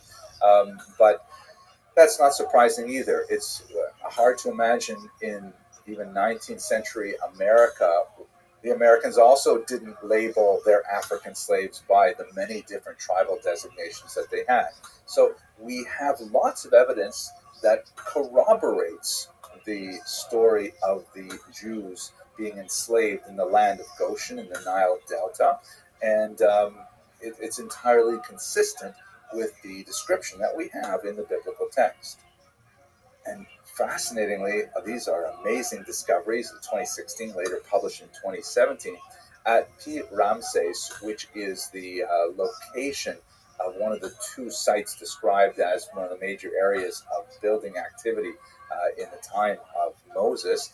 They discovered some mortar pits that give us an example of what it might have been like to be a slave at that time. Where, you've seen the famous scene in the 1956 Ten Commandments where, Moses is in the dirt with the other slaves and he's, working the mud into bricks. This is one of those actual mud pits. And they even found some children's footprints. Now, there's no way to tell if these were Jewish children. There's no way to tell if they were made by slave children, but nevertheless, it is, it excites the imagination to place yourself in these footprints and imagine what it must have been like for the children who made them thousands of years ago. But I digress. Let's go now to the actual moment of the Exodus. Once we have the idea that, there's a lot of data that is consistent with the description in Exodus, it's not, again, direct proof that clearly confirms everything, but it corroborates it. So the most famous element, of course, is the 10 plagues that are visited upon Pharaoh and the Egyptians. And I'm not going to go into details about how we could corroborate them with geographic or geological or weather type advice. There are many different historians who try to walk through each of the plagues and say, there's a problem with the river and that caused the frogs to jump out and so on. And I think those are very interesting, but I think they're a little further away from where I'd like to go with this particular history series. Let's talk specifically, though, about the departure of the Jews from Egypt and the famous splitting of the Sea of Reeds. Now, there are many different theories as to where exactly was the route that the Jews would have taken on their way out of the land of Goshen. I've shown you here in this particular image the best guess of a very well-known scholar, again, towards the maximalist interpretation of biblical text, K.A. Kitchen. And perhaps the most important thing that people who are new to this should understand is that we're not talking about the Red Sea. For some reason, that has kind of entered English parlance that the Jews crossed the Red Sea, which was to the south of the arrows here, you see towards the Gulf of Suez. That's not where any medieval authority or any modern scholar would place it. The Hebrew term is Yam Suf, which means literally the sea of reeds, right? Like the sea of like sort of bamboo-like shoots that come out of a wetland. And the image is not necessarily of like a massive miles-long sea, but it could have been an otherwise impassably large wetland or maybe a river area. It's very difficult to estimate exactly where it would be today because the Suez Canal was dug, completely changes the nature of the river flow through the water flow through that region. So we don't know precisely. But Dr. Kitchen opines that they went from Goshen here on the left and moving their way to the right through the wetlands, which would have been completely impassable, especially when you're pursued by Pharaoh and his chariot. So it's still quite a miraculous event, in my humble opinion. And then they made their way down towards the south. There are opinions, by the way, that suggest that the Yam Suf was actually in the southernmost part of the Mediterranean and that the Jews somehow went north and then over it. I haven't indicated that on this particular map, especially because it's very clear that the Jews did not take an overland route along the coast to Israel. The Bible specifically says that God did not direct them there because it was filled with armed camps, which in fact we know the Egyptians had many different stations along the coastline there for travel and protection of travelers and so on. I don't understand exactly why some scholars suggest they went to the north. But going to the south, the next big question is, where is Mount Sinai? I have indicated the traditional location, which is so revered by Christians and Muslims, Jebel Musa, or the Mount Moses in Arabic, or Mount Sinai in English. It's not confirmed that this is in fact Mount Sinai. There are at least two other very viable contenders, one of them in the Sinai, one a little bit further to the west. But for the sake of argument, I've created the map based on Dr. Kitchen's best guess, which is much better than my own. Then they moved up towards the north to a place called Kadesh Barnea, and then looped around, and this is a process which the biblical narrative says took 40 years, looped around up to through Jordan, and then crossed into Israel proper at Jericho, just north of the Dead Sea. That would be the most reasonable route to describe the Exodus. Again, on a historical level, many point to the lack of significant remains of any kind of settlement of Jews as they traveled throughout this region. The biblical text describes 600,000 adult males, which would generate a population of 2 to 3 million people, which is a monstrous number in ancient terms, and it's hard to imagine they didn't leave any trace behind. So there are different ways to approach this. Some historians have said we have to reevaluate what that number means. Does the Bible really mean to indicate to us 600,000 on a literal level, or perhaps it is some kind of metaphor? We definitely have a lot of use of metaphoric numbers in the biblical text, so perhaps it's not anywhere near that large. And even if it is a fairly significant number, whatever it might be, there's still, it's hard to anticipate that a nomadic Bedouin-like lifestyle wandering in the desert is going to leave behind anything.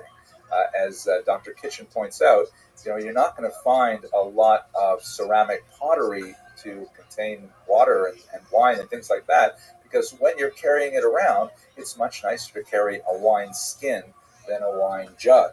It's just for obvious reasons. So I don't want to get too far into details here, but this is basically that.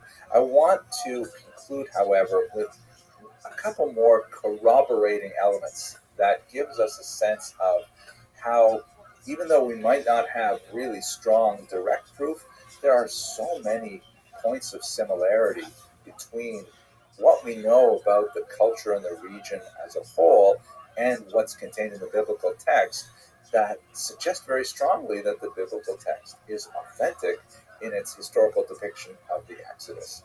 Specifically, let's have a look at Ramses II. Now, this is the pharaoh that is most likely the new pharaoh who was otherwise unnamed in the book of Exodus. He lived at just about the right time. The Egyptian propaganda we have on Ramses is pretty frightening. He was a terrifying warrior, fought many battles, which are recorded, and so we have a sense of what kind of person he was. Here's a picture of him in battle, and you can see he's stomping on the head of one of his enemies and about to drive a spear through the heart of another enemy. Now, here's a couple of interesting propaganda elements. This is from the Battle of Kadesh, a very important battle that was up in northern Syria. The pharaoh ranged far and wide through the whole land of Israel, as we saw with Shoshenq in the last class, and we're going to see again with Merneptah next class. You can see that on the left here, he is mounted in a chariot, very evocative of the biblical text. It gives us a sense of what that might have been like. And notice here that in one of his most famous victories, he's driving his enemies into a big river where they all drown. Now, isn't it fascinating that the biblical account of Exodus has an ironic parallel to the enemies in their chariots drowning in water? I don't know. Now, what does that mean if there is an ironic similarity? I'll give you another one just for you to think about it more. On one of the commemorative wall paintings that describes that particular battle, you see Pharaoh's encampment, and there's a whole bunch of different people here that are performing various functions, but on the right is his sanctuary tent, and you can see there's his cartouche, which has the two winged features, which is ironically reminiscent of the cherubim that decorated the ark, and that's not the only thing that's similar. A scholar named Dr. Michael Pullman, who's done some fascinating work on this area in particular, he points out that it's not just the cartouche that's similar. Oh my gosh, it's the exact proportions and orientation of the camp and the tabernacle. You know, the book of Exodus has some really exciting parts. About through 2/3 of it, and then it kind of like gets into the nitty-gritty of constructing this portable ark that will later be transported to Israel and then eventually be translated into the permanent temple in Jerusalem. And the structure of it is very bare, but look how similar it is to the orientation and proportions. This is the second camp. Now, this is like an astounding kind of series of coincidences. And what exactly does it mean? It clearly suggests that the biblical text of Exodus is totally aware of how Ramesses the camp was constructed, and is it similar in order to communicate to the young Jewish people that the tabernacle is a place of sovereignty, like the Pharaoh's tent would be at war? Is it intended to be an ironic kind of jab, saying, do you think, a war tent is what protects people rather than this tabernacle of God? These are questions that would cross a rabbi's eyes. I'm going to leave that to the rabbis to discuss, but I do think the similarities are incredibly striking. And I urge you to look at Dr. Holman's work, also Dr. Joshua Berman's work in this area. Absolutely fascinating. I've skipped over a lot of really cool things just to try and give you the highlights. I hope you enjoyed this. We're going to continue with the next lecture as we look at the settlement of Israel, moving towards the golden era of Kings Saul, David, and Solomon. Thanks for watching.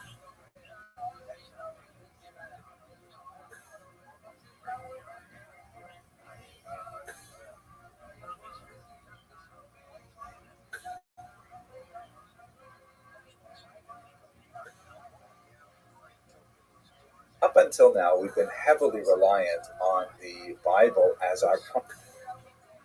primary guide to understand the earliest history of the Jewish people. But as the Jews begin to enter the land of Israel, slowly the archaeological record reveals more and more details that in many ways corroborate the accounts that we have in the Bible. In other ways, they pose fascinating questions, and we're just going to have a quick look at some of the references that we have in the archaeological record to the biblical text and try to understand what we can about this early period of Jewish history. So let us recall, first of all, that we can't think in modern terms about the earliest settlement of the Jews in Israel. It's not like they established a modern state with firm borders that clearly delineated what was their territory and so on. We should recall that for centuries after the Exodus, the land of Israel was clearly under Egyptian sway. Egypt was the major geopolitical power, and although the Jews had certainly some autonomy, but they continued to have conflict and moments of coexistence with non-Jewish peoples living in the land of Israel. One of the most fascinating early bits of archaeological evidence that we have regarding this period is a piece left behind by the pharaoh Meremptah, also pronounced Merneptah, who was the son of Ramses II, and the Ramses II is most likely the unnamed pharaoh that's described in the book of Exodus. Have a look at this map here, which shows you one of Meremptah's forays into the land of Israel, and as he made his way north, he described the various cities that he destroyed and laid waste to and dominated and so on. And when he gets to the north, there's one fascinating thing that he records in this big stone obelisk, which is called a stele, also pronounced stele. Merneptah left behind a record of his exploits in the land of Israel in this stele, which was in the 5th year of his reign, 1209 before the Common Era. And fascinatingly, as he goes through his map of the various places he destroyed, he left behind this fascinating little passage that says, Israel is wasted, its seed is no more. This is the first non-Jewish or non-biblical reference to the existence of the Jewish people. Now, there's been a lot of debate over what exactly does this mean. It might mean a place, but that seems unlikely given the larger context. It seems to be referring to a group of people. The term seed, does that mean literally grain in the sense of like burning down the fields in a particular region? More likely, within the context, it seems it's referring to the progeny of Israel, that is, the children of Israel. And I have to say there's a certain delicious irony here because, it's funny that the very first time the Jewish people are described in history, other than by their own account, they're described as being totally defeated. And, Jewish children, thank God, are still doing very well, as they say, let there be no evil eye. On the other hand, they discovered Pharaoh Merneptah's mummy, and I have to tell you, he is not looking so good. I would show you a picture here. That's perhaps a little bit tasteless.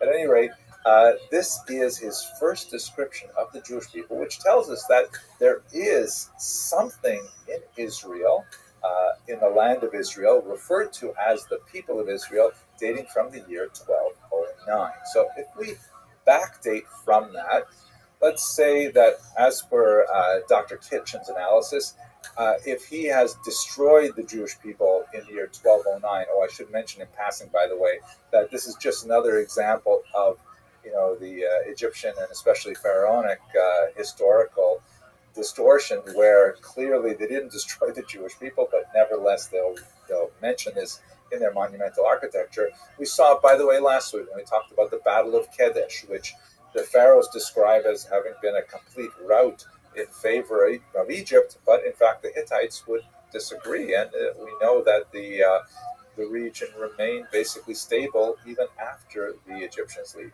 So anyway, let's backdate. If Israel was, so to speak, destroyed in the year 1209 before the Common Era, that would mean they would have had to have been there, let's say, at least no later than the year 1210. So that means that the Jewish people, Israel, was in this region in the late 13th century. And that actually works pretty well. If you look at the Exodus as it's counted in the Jewish tradition, we spoke a little bit about that a few videos ago. That is recorded in the year 2448 of Anno Mundi, meaning the since creation according to the Jewish count, which the equivalent, which equals 1312 before the Common Era. And again, working with the biblical account of 40 years wandering in the desert, that means that the entry into the land of Canaan, the land of Israel, would have been in the year 1272 before the Common Era. So it actually lines up pretty well. And up until now, I've been very, very vague about dates because, we're relying on so much different contradictory evidence, and it's really hard to pin it down. But beginning with the stele of Merneptah, we begin to see a pattern that we can actually get a lot firmer. We can even post-date some events based on Dr. Kitchen's analysis. We can say that Judges would have occurred, let's say, a rounded number, about the year 1200 before the Common Era, and extending for about 160 odd years. That would mean that King Saul would have begun his reign somewhere around the year 1042 before the Common Era. You'll note, of course, that these numbers get smaller because we're BCE, before Common Era, moving up to the year 0. David around the year 1010, and Solomon, Shlomo, around the year 970. But we're going to catch up with that as we go into later lectures. At any rate, now we have the Jews definitely in the land of Israel in the late 13th century. But it remains to be seen, what kind of conquest are we talking about? What kind of settlement does this refer to? In the popular imagination, we tend to think of the Jews coming into the land of Israel and having a series of phenomenal military successes that eventually pushes out all of the indigenous peoples and establishes the permanent Jewish presence there. Permanent, at least until the first exile, which would occur, some 500 years later. But if we go back and we actually read the text of the book of Joshua and Judges in particular, you'll see that that's not entirely what happened. We tend to work with this idea of conquest, which implies once and for all, but in fact, it seems that was not the case. This is especially so when we look at things like the conquest of the city of Jericho, of Jericho, which is certainly one of the most dramatic early conquests of Joshua and his armies. The famous story, they surround the walls of Jericho, the mighty walls, and they blow the shofar and things like that, and the walls come coming down. So obviously, since we know where Jericho is located, there is a tremendous amount of archaeological interest in the late 19th and early 20th centuries in particular about what exactly happened there, and can we line it up with the biblical account. Perhaps one of the most important archaeologists working on Jericho is the great Kathleen Kenyon, who did some phenomenal work in the region. Let's have a look at Jericho itself. Here's an aerial view of the tell, meaning the actual mound left behind by the ancient site of Jericho. And it's been dug over and over again. You can see it's quite scarred by many specific digs. The nature of the wall is not like, let's say, for example, the Kotel, the western wall of the temple, where you have a 90-degree vertical structure that is dramatically distinct from the surrounding territory. Rather, this kind of ancient wall, and as Kenyon described, it goes back way, way before the advance of the Jews into Israel, is really something like a massive kind of ramp, where most of the wall is actually kind of like piled up dirt. And there's like kind of like this ramp-like structure that is separated by two distinct walls, an upper wall and a lower wall. It appears that although this wall was definitely destroyed, it was likely destroyed far earlier than the 13th century. Now, that doesn't line up very well with the biblical account, and there are a lot of approaches to this. Some of the minimalist historians have seen, therefore it was destroyed and much earlier than Jericho, and that would argue that the Bible's description of Joshua's attack on Jericho is really borrowing from an earlier tradition. Others, such as Dr. Kitchen, for example, who lean towards the maximalist school, would say, no, the wall was destroyed and then it was built up again, and erosion has taken its toll. And in fact, erosion is a fairly good argument for losing a lot of the archaeological data. So it's hard to say exactly what would have happened. Much of this remains an archaeological conundrum to try and fit it together with the biblical text. So a lot of archaeologists have scratched their heads at this and look at what other kinds of evidence indicates this massive scale of Jewish settlement. Many have looked at the style of pottery used in ancient Israel, which argues for some significant shifts in change right around the 13th century. And this would argue that perhaps there was a major population that moved into the region and brought different styles with them. But again, as you can imagine, it's hard to argue exclusively from things like pottery finds. Others have focused on the architectural styles, specifically looking at something called the four-roomed house, which seems to be very evident in Israel around the period of time that we're looking at, with an argument that the four-roomed house was distinctly Jewish. And still others have said that, we note that there's interesting things like the lack of pig bones in those settlements, which we estimate to have been Jewish.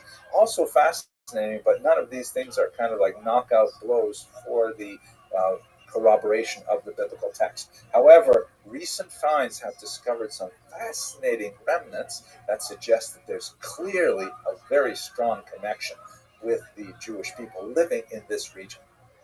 Okay, I'm joking with that, but you have to forgive me. I wanted to show you a picture of our Nepta. At least I can show you a picture of the Chinese food joke.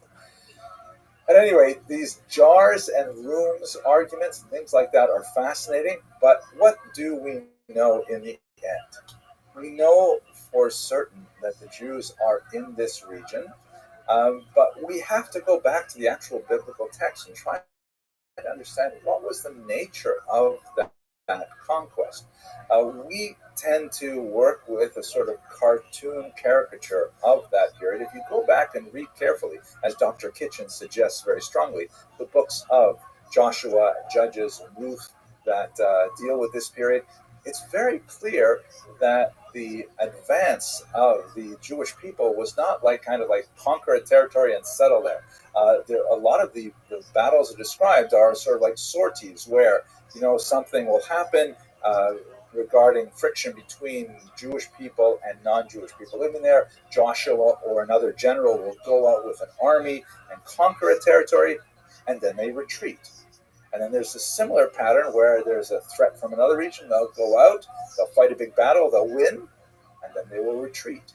And it seems like the ebb and flow of Jewish settlement in the region is not so much one in which the Jews are like inching further and further towards the sea, as most of these maps indicate. And this is, by the way, largely based on reading earlier parts of the Bible, such as the book of Numbers, where the land of Israel is apportioned to the 12 tribes. And if you look at the regions that are apportioned to the tribes, that may not correspond to the regions that were effectively conquered under Joshua and his successor, Judges. In fact, when you try to map out the regions where we estimate that Jews had control over the land of Israel, it looks something like this. And this is not a map that is widely reproduced, but it's much more historically valid in the sense of you can see that it's kind of a blob, and the Jews are largely denied access to the very important coastal region, largely because of the Philistines, the recently arrived sea peoples, and so on. But it does give you a sense of a newly implanted people that have come into the land. They have significant conflicts with the local population. They also have significant conflicts with each other. And in fact, that's where we're going to have to pick up the story in the next video, where we speak about the united monarchy under King Saul, which represented a dramatic political and military leap forward for these scattered tribes in Israel.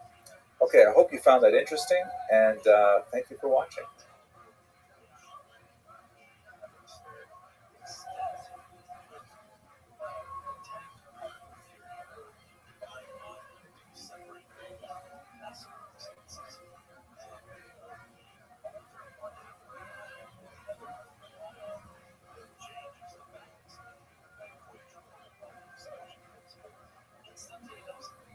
let us continue our discussion of the settlement of the Jews in the land of Israel and their political development into the United Monarchy, which basically is the golden age, which is the high point of ancient Jewish civilization after the remarkable Exodus that we talked about a couple of videos ago. So this background image, by the way, is a detail from Marc Chagall's remarkable depiction of the life of David. At one point towards the end of his life, David faced a rebellion from his son Absalom. Terrifying, terrible story described in Samuel 2, in which, among other things, he has to flee Jerusalem, the capital, barefoot, with a handful of men with him. And he is derided by passers-by, Shimon ben Gera. It's an absolutely terrifying look into the collapse of a person's entire world, really an entire empire, and then his remarkable recovery, which is political in nature, but not necessarily familial in nature, because, of course, Avshalom is killed in the civil war that ensues. But Chagall really beautifully evokes the depth of feeling in this light, looks like charcoal depiction of David's life. Okay, let's go straight to the historical period as we have it today. And I want to emphasize that we're going to try and look at the history here. We're not really going to touch the tremendous depth of the biblical text, which is phenomenal, filled with insights, absolutely beyond what I can possibly provide in this very brief historical summary.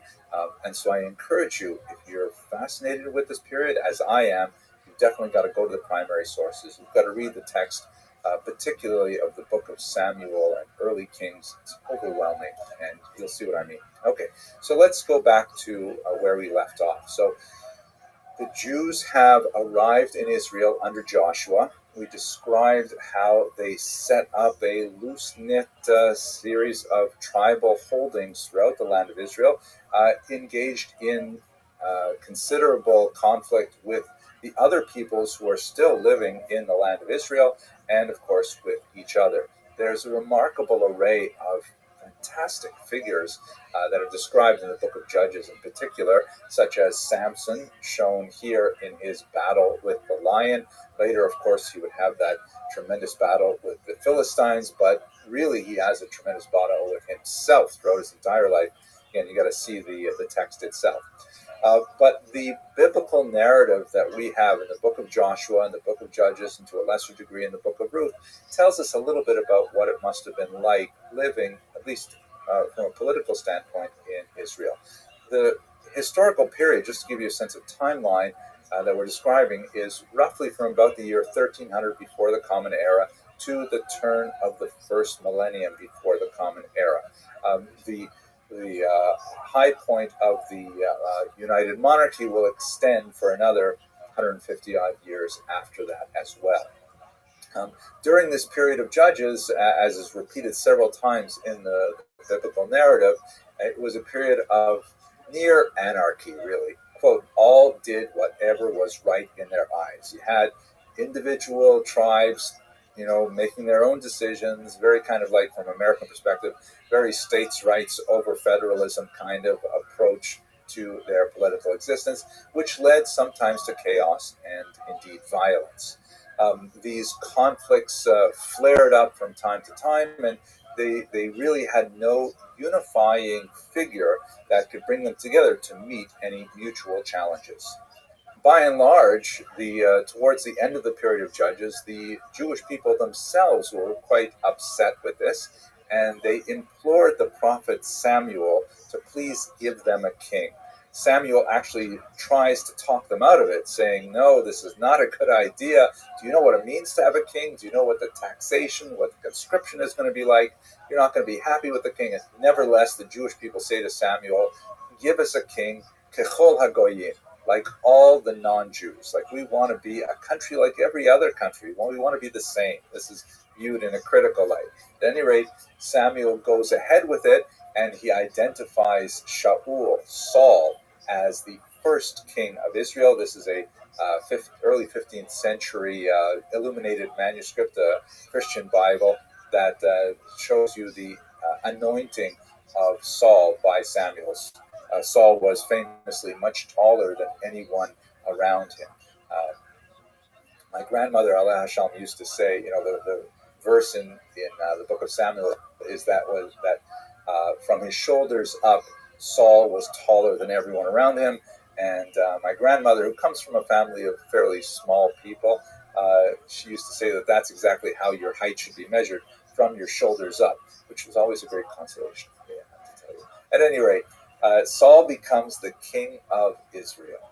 He does not reign very long, and in fact, he will be overshadowed by his successor, King David. And the relationship between King Saul and King David is absolutely fascinating and is really the stuff of Shakespearean discussions later. It is so packed with drama and interpersonal intrigue and psychology, and just absolutely fascinating. Again, you got to read it yourself. But Saul's major political achievement was he was able to unite the tribes under his leadership.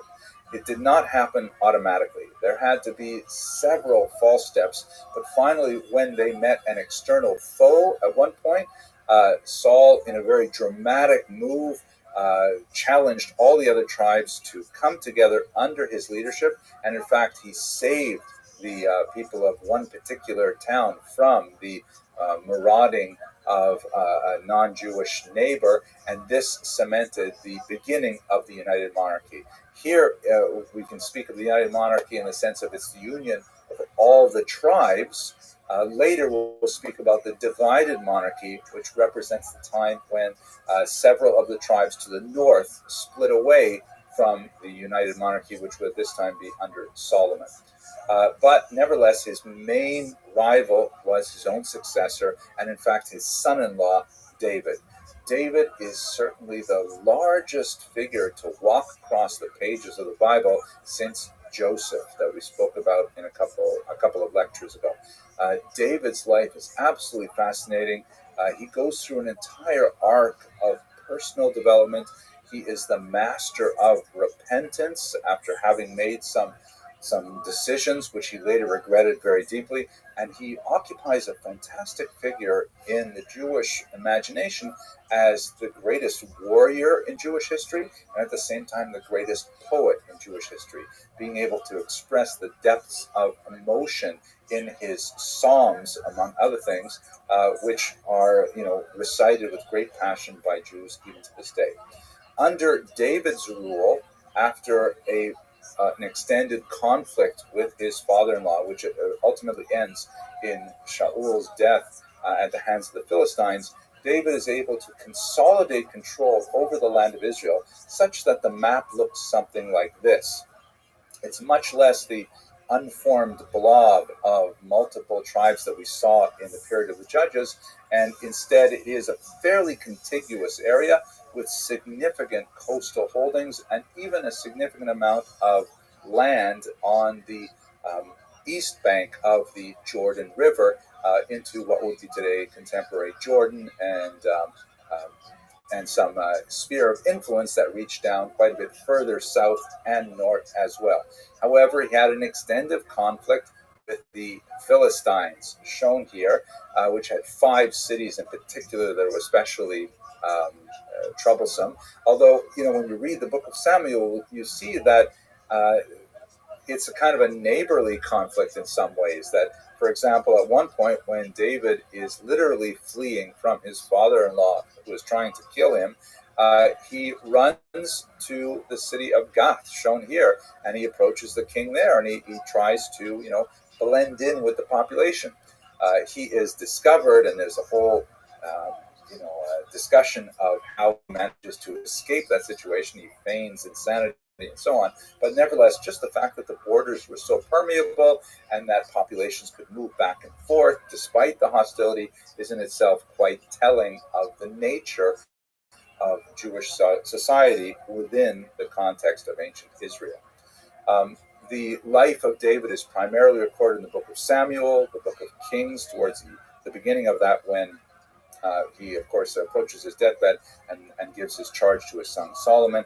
Also in the book of Chronicles, and as I mentioned earlier, many of the historical passages that are described in Samuel and Kings are amplified upon in the book of Psalms, very beautifully so. Now, at this point, I've given you essentially the biblical narrative, and the reason for this is because we have very little archaeological record to support any of the details that we have here. It's a fairly compact period. I mean, we're looking at, instead of the scope of centuries, which we looked at earlier, now we're looking at the scope of decades, and we just don't have the kind of external validations that we would hope for in this period, especially when you think about the expanse and power of David's kingdom, at least viewed through the perspective of the biblical narrative. One of the major reasons for this is, first of all, Egypt is completely unreliable as a historical source. They are very loath to refer to their erstwhile enemies, their erstwhile slaves, in any positive sense, but we shall see a couple of interesting hints. And the Assyrians, who would be the next great power on the scene, they don't make contact with this region until the year 853 before the Common Era. And so there's no Assyrian records either, and that's really why David's monarchy basically slips through the cracks. But there are these couple of fascinating finds, and a few others as well. There is the Tel Dan stele, which was discovered in 1993, and it dates from the 9th century. And this block of text, which is of Assyrian origin, essentially records battles with various personages in Israel, identified in the biblical text, and specifically identified, as you can see in the chalked-in region there, as part of the Beit David, the house of David. Now, this block refers to the house of David in the past tense, in the sense that these are descendants of the house of David, which again is confirmed in the biblical text, but it is 150 years later. So that's really helpful for us, but not a specific look at David within his own lifetime. The closest we'll get to it, even though this is a validation of the existence of something called the House of David from a non-Jewish source, we have this. We actually looked at a modern version of this a couple of lectures ago. This is from the king Shishak, or Shoshank, who invaded Israel in the mid-10th century. And one of the phrases that is referenced here is Highlands of David. Right? Remember, these are the topographic names, all the various places that Shishak claimed to have conquered. We can't always rely on his testimony, but nevertheless, he lists someplace as the Highland of David, which sounds a lot like what we saw earlier, the Field of Abraham. So there are a couple of these tantalizing things which suggest that there was a very important, famous person named David that had a place named after him, and that had a house, a progeny named after him that was sufficiently famous to be recorded in a stone. And that's basically all we have from external validation. There is, however, one other really fascinating archaeological find regarding the House of David, but I'm going to leave that for the next lecture.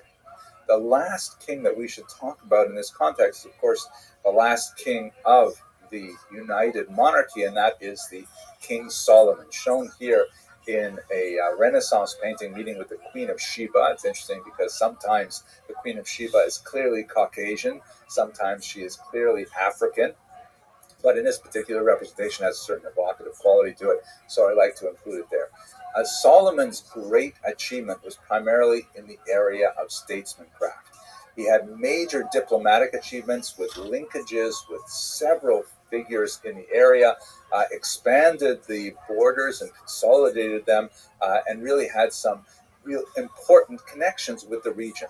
He also famously centralized the worship in Jerusalem with the construction of the temple. It's referred to as the Temple of Solomon. It is, of course, on the site which would be destroyed, as we shall discuss, in the 6th century before the Common Era. It would be rebuilt and then renovated again, and it would be destroyed again in the 1st century. And now the Temple Mount still remains, but it has a mosque on top of the Dome of the Rock. We'll get to that, God willing, probably next semester. But for the time being, the centralization of worship, which began under King David, was really confirmed with the construction of a temple under Solomon. Very important centripetal element in creating a unity of all the tribes by demanding that all formal ritual worship no longer be relegated to individual backyard sanctuaries, but rather to this central sanctuary in Jerusalem. Now, let us issue a small corrective here. Again, like we saw with David and certainly with Saul, we don't have much external validation of the biblical text for reasons that I've discussed: the lack of contact with the Assyrian Empire and the Egyptian untrustworthiness with their documentation. But what we also have to realize is that, we're talking now in the early 21st century after 2,000 years of Christian impact on Western civilization in particular, and we tend to view the Solomonic Empire as being something massive. Just like in our very first lecture, we talked about how the geography of the land of Israel is tiny, but it is, looms large in the Western imagination. The Empire of Solomon was also tiny compared to much larger empires active in his day and certainly afterwards. King Solomon's empire, basically extended through much of what would be today the land of Israel and parts of Jordan, with spheres of influence in Syria, and that's it. You have to think of Solomon's empire as being incredibly important for Jews, the people who lived there, and their immediate neighbors, but not so phenomenally important on a geopolitical level for the entire region. And so what seems so important to readers of the Hebrew scriptures and then the Christian scriptures, when looked at in a narrow historical perspective, it's really a minor, smaller empire that is active for less than a century by the time you get to King Solomon. So it's not surprising that it does not make more of a blip on the radar, so to speak, of other countries at this time. Nevertheless, that blip would extend over centuries and have a phenomenal impact on the development of Western civilization in particular. Okay, that's it for our discussion of the United Monarchy. In the next lecture, we're going to look at the way this unfortunately fell apart with Solomon's successors and the division of the Jewish people in the land of Israel. Thank you very much for watching.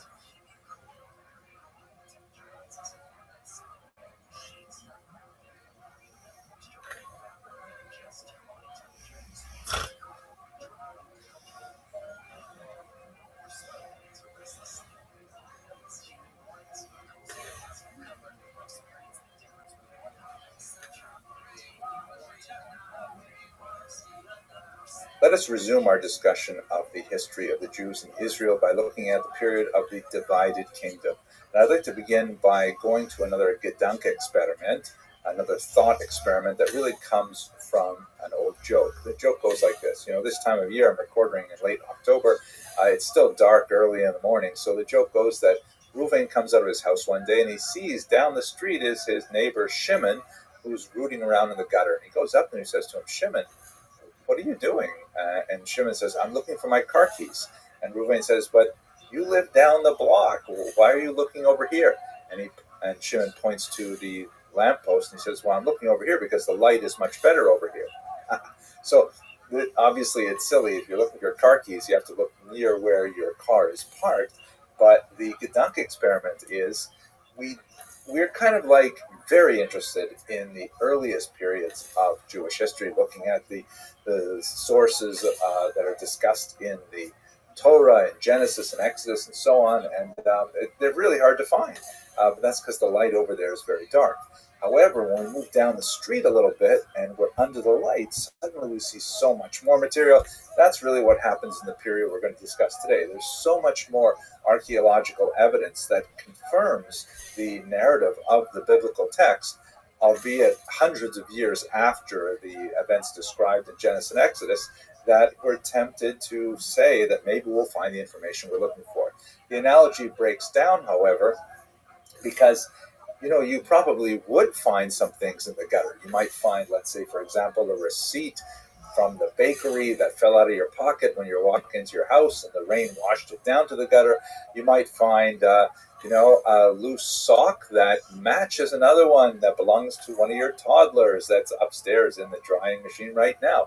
You might find all kinds of connections from what's in the gutter down your street to what happens by your car. You won't find your keys directly there, but they might lead you back to where the keys are. We'll just have to wait as the archaeological evidence is uncovered, literally, as historians and archaeologists go to work in the land of Israel. But at any rate, let's look at some of the stuff that we can find now under the bright lights. Now, Dr. Kitchen points out very clearly that this is such a strong period compared to what we've been talking about earlier. There are 14 kings of Israel, the northern kingdom, and 9 of them are mentioned in documentation from outside Jewish sources. That's an incredible number, 9 out of 14. And that lends a tremendous amount of credibility to the at least general scope of the biblical narrative, and we'll look at a couple of examples of that. But let's go into the historical period itself. So Solomon, as king, as we discussed in the last lecture, expands and consolidates his control over the land of Israel, building on the conquests of his father, King David, and cementing it really with a lot of statesmancraft by engaging in diplomatic relations with a lot of the kingdoms surrounding the land of Israel.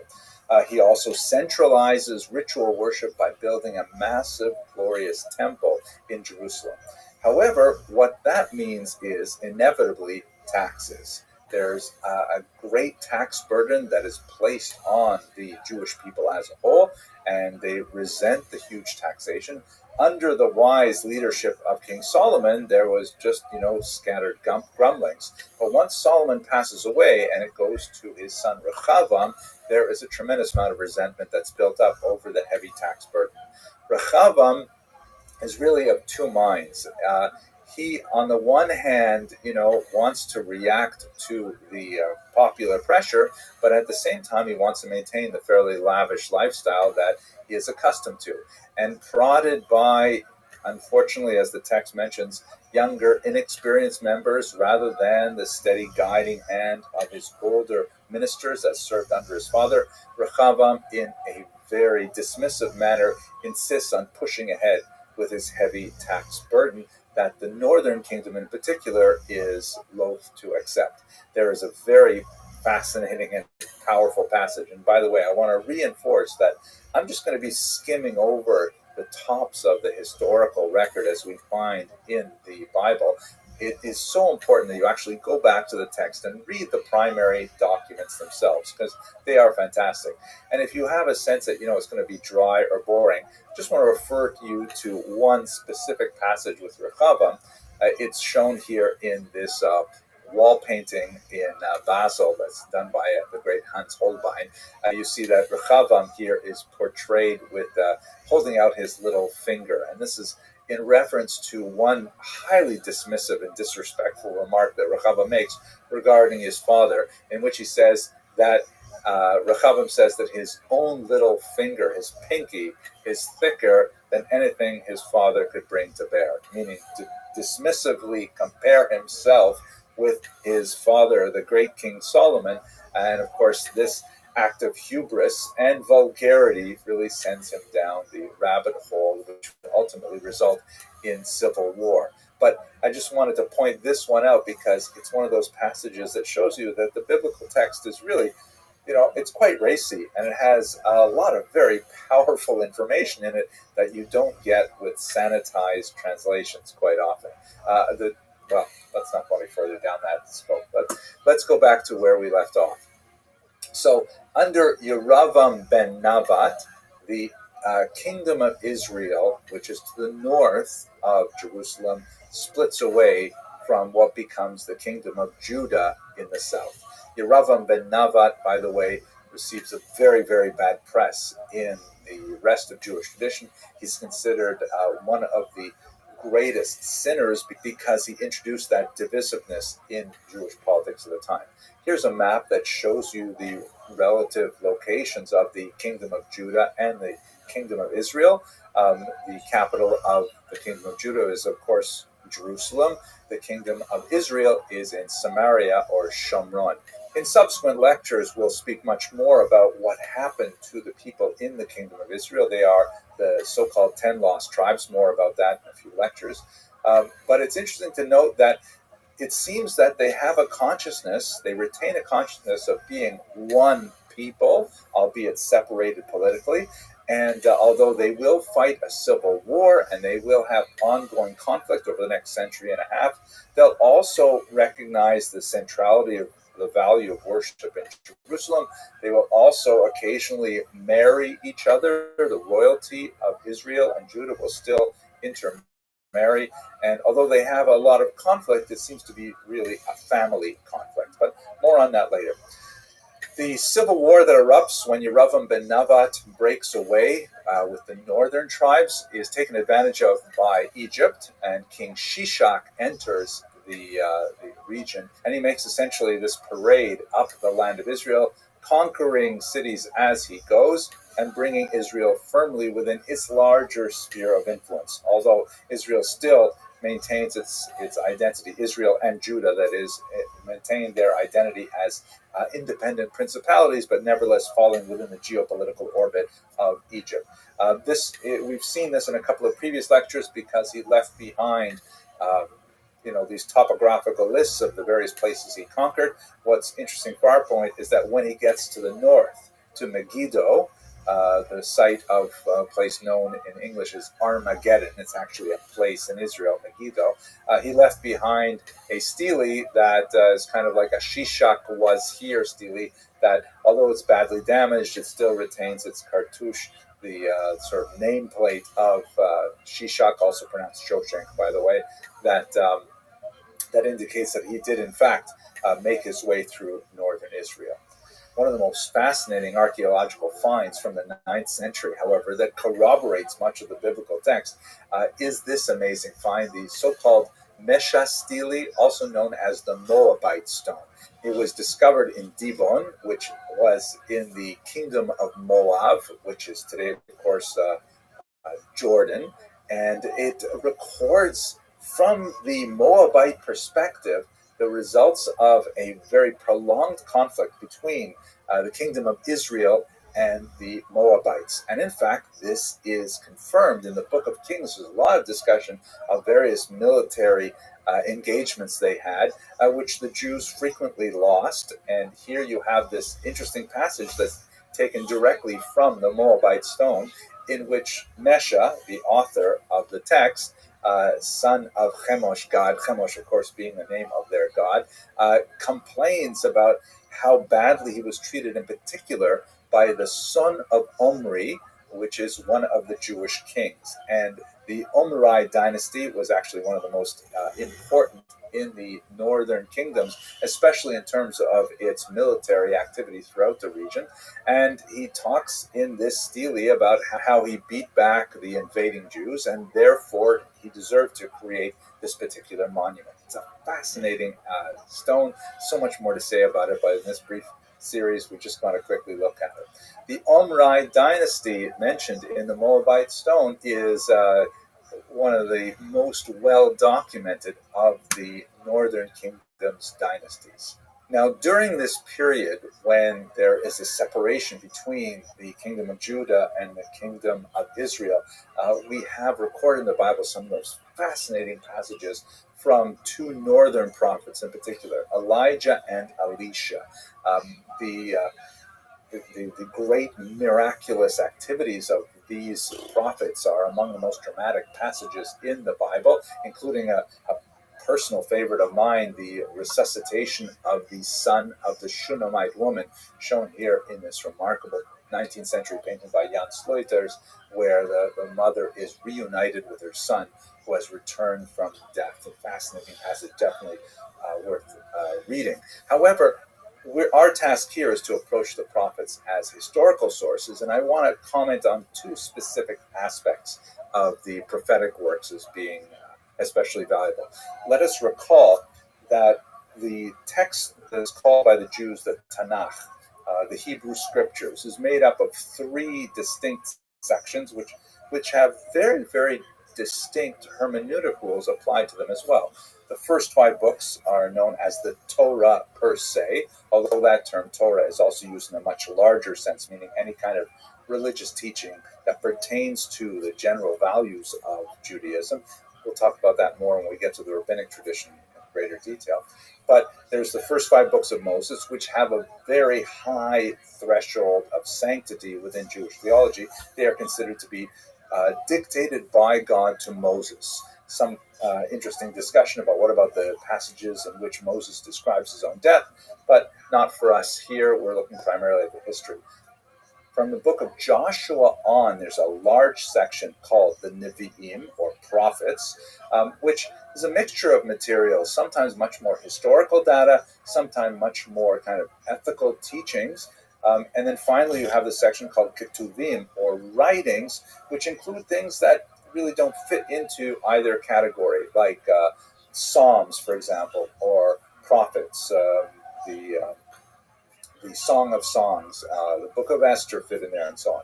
And these second 2 sections, Nach, or Nevi'im and Ketuvim, the prophets and the writings, are considered to have a lower degree of sanctity to the first 5 books of Moses. They are clearly written by human beings and recognized, so not dictated by God, but perhaps inspired by God. The commentators will have different approaches to what they actually mean, what's their, so to speak, nuclear weight in terms of understanding the task of Judaism.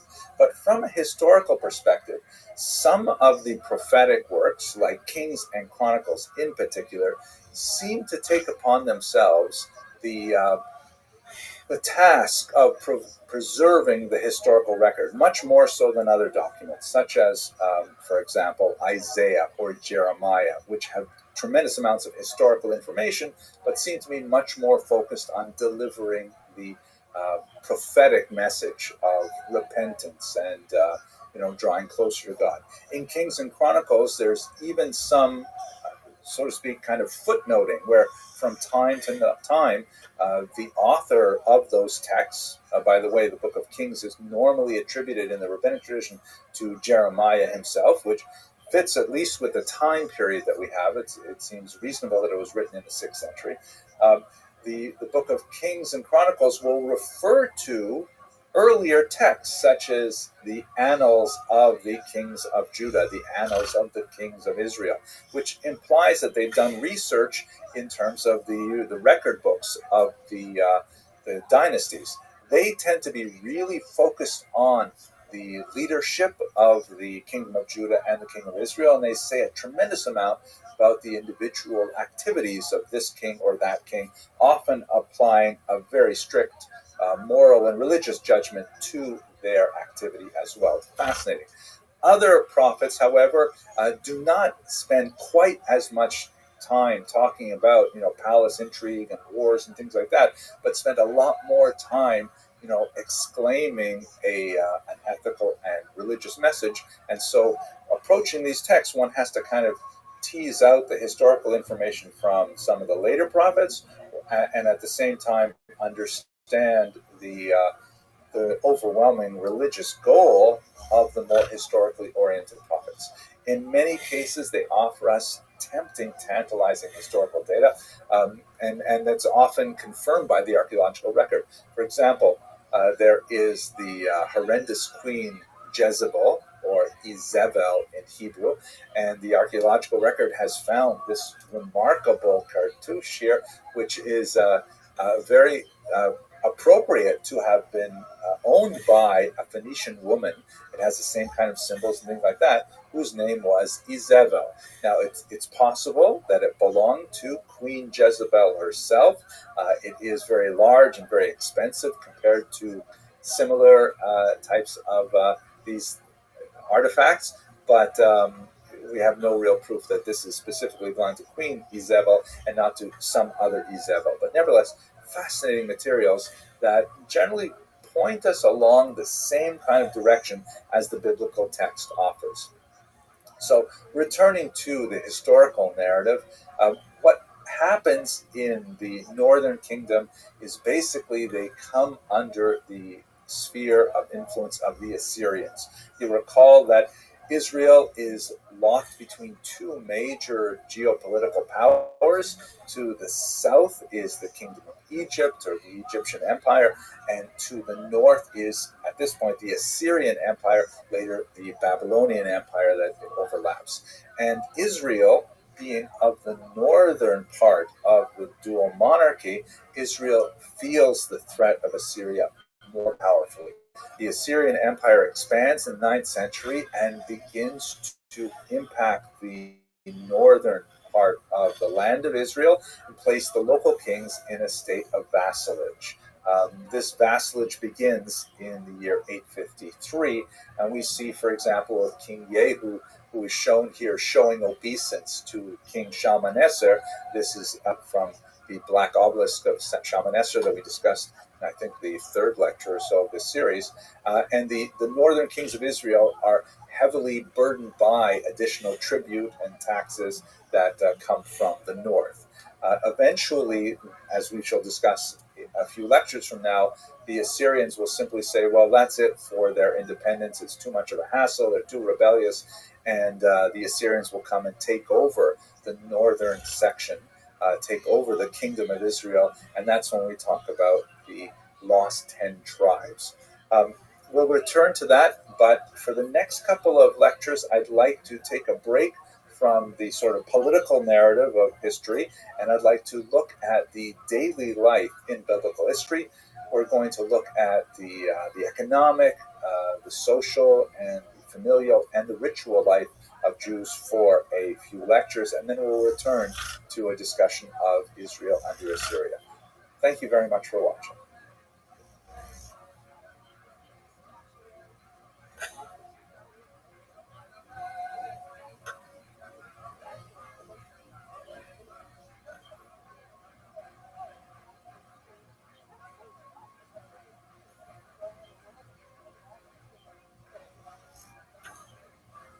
Let's move away now from the primarily political and religious history that we have explored up until this point, and let's look a little bit more closely at the daily life of the large mass of anonymous Jews living in the land of Israel in the biblical period. And we're going to focus in this little lecture on the economic life, and then we're going to look at family life and then ritual life. But for now, economics. Now let's have a closer look at this remarkable painting by Nicolas Poussin, which is titled The Summer, and then in brackets, Ruth and Boaz. And obviously it's taken from the biblical story that is described in the book of Ruth, where the wealthy landowner Boaz, shown here in the center with that magnificent yellow cloak, meets Ruth, who is there as a very poor woman, and she is engaged in the gleaning. That is the biblically mandated leaving behind of various sheaves and whatever comes to fall on the ground during the harvest season. And you get this kind of bucolic feel of the farmland and things like that. It's really very beautiful. By the way, I have a son named Boaz, and we once went to the post office, and the clerk there was so amazed, an African-American woman, that we had a son named Boaz, who said, "What do you call an unmarried Boaz?" And we said, "You know what?" She said, "Ruthless." At any rate, the problem with using the Bible as our source for economic history is that, as Sala Whitmire Barron, the great 20th century historian, put it, it's more about the Zolan than the Zain. Meaning it tends to talk a lot more about how the ancient Jews should behave than really giving us a clear picture about how they did. The Bible is rife with data about, for example, like in this picture, how they're mandated, or divine mandates of specific kinds of tithes and charitable donations of a whole variety of types. And the Talmud goes on great length, categorizing these and talking about the stipulations of who is eligible and who is required to give and all kinds of things. Maybe we'll get to that a little bit more when we get to the Talmudic period. But nevertheless, the Bible is a tremendously rich source. We just have to sort of read it backward to get a sense of what the economic history must have been like, as long as we understand that the primary thrust of the biblical text is ultimately to bring people closer to God, ultimately to make them more compliant with divine mandates, and so on. So We do have, however, many other sources outside of the Bible for economic history in the period that we're discussing here, but they tend to be really quite fragmentary and, cryptic. Like, for example, there are 102 scraps of tax receipts written on pieces of clay that were found in an archaeological dig around the city of Samaria, Shomra, believed to be associated with the palace of King Ahab. And these are essentially sort of tax notations. It appears that when various taxes were brought to the king, like let's say an amphora of wine or a big container of wheat or something like that, then probably the person who was giving the tax would write, how much wine was in here and who is giving it to whom, I presume which tax collector or something like that, and the date and so on. And it was kind of like a primitive tax collection record system. Unfortunately, of the 102 scraps, only a little more than half of them are legible, and they're all like broken up like this. So it's very difficult to tease out really detailed analysis of the economic life, except that there were taxes, which, as they say in Hebrew, yasher koach, we knew there were taxes. That's pretty much a permanent aspect of the human condition. But at least we get some sense of how it must have been delivered from one place to another. However, as Dr. Barron also goes on, Israel is one particular area, and it's true that we have this very dense text called the Bible to give us some, insight into the economics of the region. But we also have much data from the surrounding region, particularly the region of Ugarit, for example, which would be in contemporary Syria, Lebanon, where if we put together all of this economic data, we can get at least some better sense of how Jews live economically, how they support themselves. Let's try and understand a little bit about what we know. So one of the most profound shifts that we see in the Israeli economy, or the economy of the Jews of ancient Israel, is the shift from animal husbandry to agriculture. In this portrait, not a Jewish portrait, obviously it's a Christian portrait from Botticelli, The Trials of Moses. Moses is shown here in a yellow robe, and there's kind of like a comic book panel of all kinds of adventures that Moses had in his life, and you can see he's reproduced several times over. And in several of them, he is shown as a shepherd. And in fact, the identification of Jewish leaders with shepherding is quite profound, and it has, philosophical ramifications as well. But David is a shepherd, Abraham is a shepherd, Moses is a shepherd. Over and over again, we see animal husbandry as a feature, particularly of Jewish leaders. When the Jews enter Israel, however, it's clear that there is a shift from animal husbandry to agriculture. And that makes sense because Israel is, after all, quite a diverse area. There are 40 distinct geographic units of the economy in ancient Israel. And the way that the Jews were settled at that time, and I'm now sort of generalizing, by the way, over like a little over 1,000 years, there are 400 settlements, which are called arim in Hebrew. We would translate that as cities, but with less than 1,000 people in each of those cities, to be sure. They're essentially farming communities that would have some kind of village settlement, perhaps with some kind of wall around it, to protect them from marauders. If you have a look at the map of ancient Israel, you can see that it is dotted with a wide variety of economic resources. Looking from the north, which would be closer to the region of Lebanon, you have timber, of course, the cedars of Lebanon. You have mines for iron and copper. It will be especially important once coinage begins to be produced. You have the so-called Tyrian purple, in Hebrew known as argaman, which is produced from a particular kind of sea creature that lives on the shoreline, and it's essentially harvested for its blood or some other bodily fluid that is then made into the techele, the specific color that is used. Orchards, you have textiles are very big produce. iron, salt, metalwork mines, and of course dates, especially around Jericho. Very, very important export. The Jews were known especially for the date palm. And so you can see there's all kinds of different industrial activities going on in ancient Israel. In terms of commerce, I mean, obviously that flows from the variety of goods that are available in the area. Biblical text refers to what we might call guilds, artisans, individuals. Sometimes, especially in the Talmudic period, there are particular towns that are devoted to particular crafts. Like, for example, villages that are filled with tanners, and all they do is they tan leather and so on. We do have biblical references to Jews engaging in international trade, especially during the high point of the United Monarchy under Solomon, when, of course, they moved to the divided monarchy and the civil war. The northern kingdom of Israel, in particular, begins to lose its sway, its international sway over the region, and so they're cut off from a lot of their natural markets and a lot of their natural resources.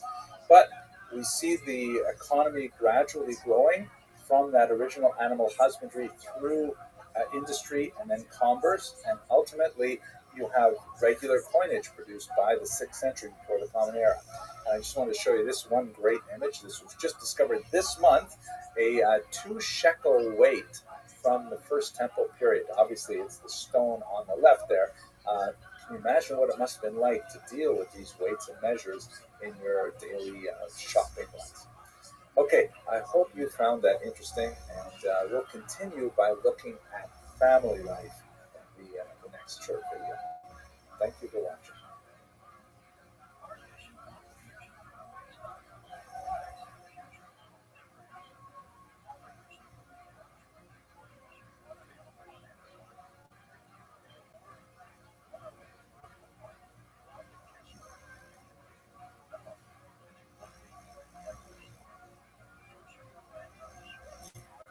Let's take a little detour from our historical narrative to just talk a little bit about terminology. We're speaking about the continuous history of one people, one ethnos, and that is the people who are known today as the Jews or the Jewish people. Note, of course, that this is not a racial category because there are Jews who come from all types of different races that make up the Jewish people, but it is something kind of tribal in nature because traditionally Judaism is a religion, but it is passed on through one's mother, that is, it's matrilineal. In the 20th century, the Reform movement added a patrilineal option to it, but that we'll get to, God willing, when we talk about the 20th century. But for now, I've been rather sloppy about referring to these people as Jews, even well before they would have used this term to describe themselves. And I think that's justifiable in the sense that we are talking really about one continuous group of people, but let's just sort out the names for those of you who want to get this exactly right. So the oldest term that is used for Jews is the term Hebrew, and this comes from the fact that Abraham crossed over the Euphrates River on his way to Israel. The word Ivri, which is used to refer to a Hebrew person, comes from the word avar, which means to cross over or to transverse. And we're talking about a Semitic people who appear in the land of Israel, the ancient land of Israel, but their origins from Abraham are, of course, in Mesopotamia, where he comes, as described in the book of Genesis, from the city known as Ur. So the term Ivri is used to refer to a person, it's an ethnos, but it's also used as an adjective. The term Ivrit means the Hebrew language, for example, although it's an adjective used to all kinds of things as well. So the term Hebrew is the oldest term, and this is what we see especially in the earliest books of the Bible. However, the term Ivri is often used in a retrospective fashion as well, and it's synonymous with Israelite and Jew, as we see in the book of Jonah, in the first chapter, where he says to the other members of the boat, Ivri Anochi, I am a Hebrew, and I fear the God of heaven, right? So the term Ivri, although historically it is the oldest, and it is used later on in time as well, it specifically refers to this people that came from the other side of the Euphrates River. Now, the term Israelites is a little more complicated because the name Israel, of course, corresponds to Jacob. Jacob, the third of the patriarchs, has his name changed in a dramatic scene in Genesis to Israel, which means one who struggles with God. Fascinating kind of thing. We'll talk about that later. At any rate, Jacob and Israel are the same person, and the Bible will use the terms children of Israel, house of Jacob, more or less synonymously, although Rashi will explain that based on the Talmud, the children of Israel refers to the men, the house of Jacob refers to the women, and things like that. And in fact, through much of the early parts of the Bible, the people who we call now Jews are typically referred to as the children of the patriarchs, Abraham, Isaac, and Jacob, also known as Israel. But it's also the term that's used to refer to the Jews once they settled in the land of Israel after the Exodus, after leaving Egypt. And in fact, we even have evidence from non-Jewish sources, such as the Merneptah stele shown here, that dates from the year 1209 before the Common Era, which has the first reference to the word Israel, referring to a people living in the land of Israel, probably towards the northern part of the land of Israel. So by the time we get to the late 13th century, Israel is definitely used as a term by Jews and non-Jews for this people. Hence the term Israelite in English, meaning one who pertains to Israel. The term also attains special significance because that's the name that applies to the northern kingdom. The Jews in the land of Israel suffer a civil war and a fracturing of their state in the 9th century after the rule of King Solomon. And the southern part is called Judah, as shown here, and the northern part is called Israel. They're all still one people. They recognize themselves as being part of 12 tribes, all descendants of the children of Jacob, Israel. But they call their political entity to the north Israel. You can see this in the book of Kings, for example. There's a lot of discussion of what that kingdom of Israel is. So the term Israel, which is used prior to the division of the land into two separate kingdoms, it is especially used after the division. The term Jews becomes especially prominent after the 8th century when the northern kingdom is destroyed by the Assyrians. Here you can see in this map that the Assyrian kingdom expands and eventually conquers the northern part, the kingdom of Israel, and then ultimately destroys its sovereignty and will exile the Jews from there.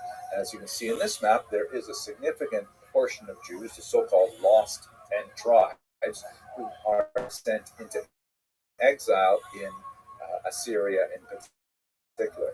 However, what's not widely understood is that not all of the Jews were sent out of the land of Israel by the Assyrians. In fact, it's probably a number around 30,000, which would be a much larger number still in the land. However, under the political pressure of the Assyrians, many of them fled to the south, to the region known as Judah, right? That's the southern kingdom.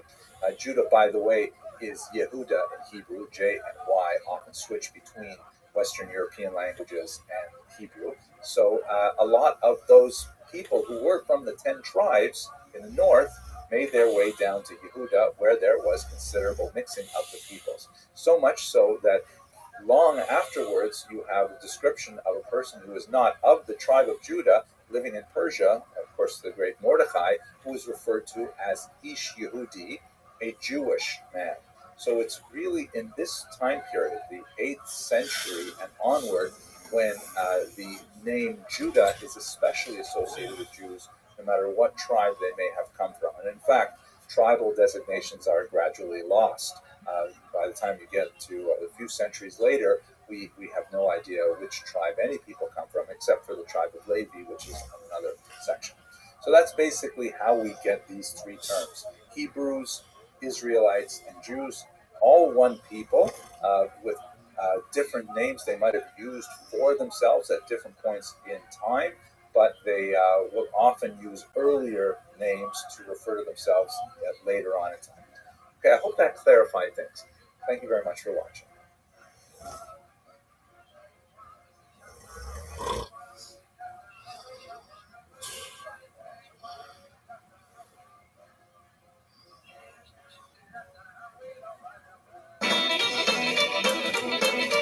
Hello and welcome to Jewish History Lab. My name is Henry Abramson and I'm glad you're here. Let me just take a couple of minutes to explain what exactly is going on in this site, and if you find it interesting, how you can get more involved. So first of all, what is this Jewish History Lab? What am I talking about here? So a little over a year ago, I was offered a contract from Koren Publishers in Jerusalem, a great publishing house, to produce a 3-volume survey history of the Jews, which I have creatively titled The Jewish People, A History. And I was really looking forward to getting involved in it, beginning to plan it and outline it and so on, and then COVID hit. And with the coronavirus, I had to kind of shift things around, but surprisingly, shifting it around has created some new opportunities that have really turned this into something different than I originally intended, and I think it's going to be absolutely fantastic. Specifically, when I'm involved in a creative project like writing or like making these lectures and things like that, I really depend heavily on the energy I get from my students. As Rabbi Hanina says in the Talmud, Tractate Tainus, I have learned much from my teachers, more from my colleagues, but from my students most of all. But with the coronavirus and our enforced separation meant that I didn't have the same kind of interaction with students that I typically did in a live classroom, and I had to rethink a lot of that. But what has resulted is now I'm thinking a lot about crowdsourcing my scholarship by sharing my research in a very different way, and it's proved to be extremely beneficial. Let me explain what's involved. So there are several pieces that are all moving together in this Jewish History Lab. The first is, of course, these YouTube videos, and they are research in progress. I'm going into a lot of areas that I had not really delved into in previous years of research. So, they're a little experimental, a little bit rough, but nevertheless, they seem to be working.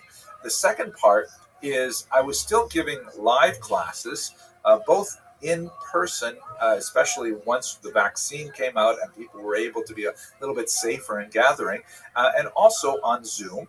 And these things are still going on.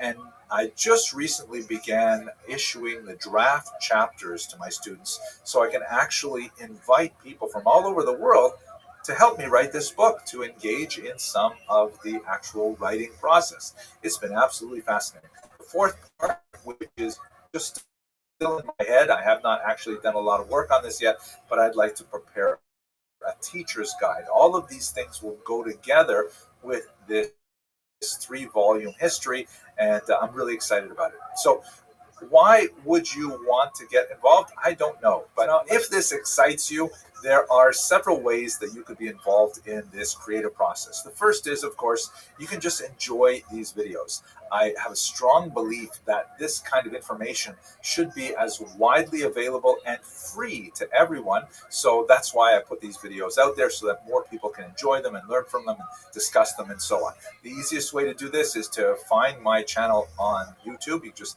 put in my name to the little search box, and then you click on the subscribe button, which is marked on the right here by that blue arrow. Once you are watching the videos, of course, you can comment on them, and I love seeing those comments come in. And the subscription is really good for me too, because it makes me feel like, wow, there's some validation to what we're trying to achieve here.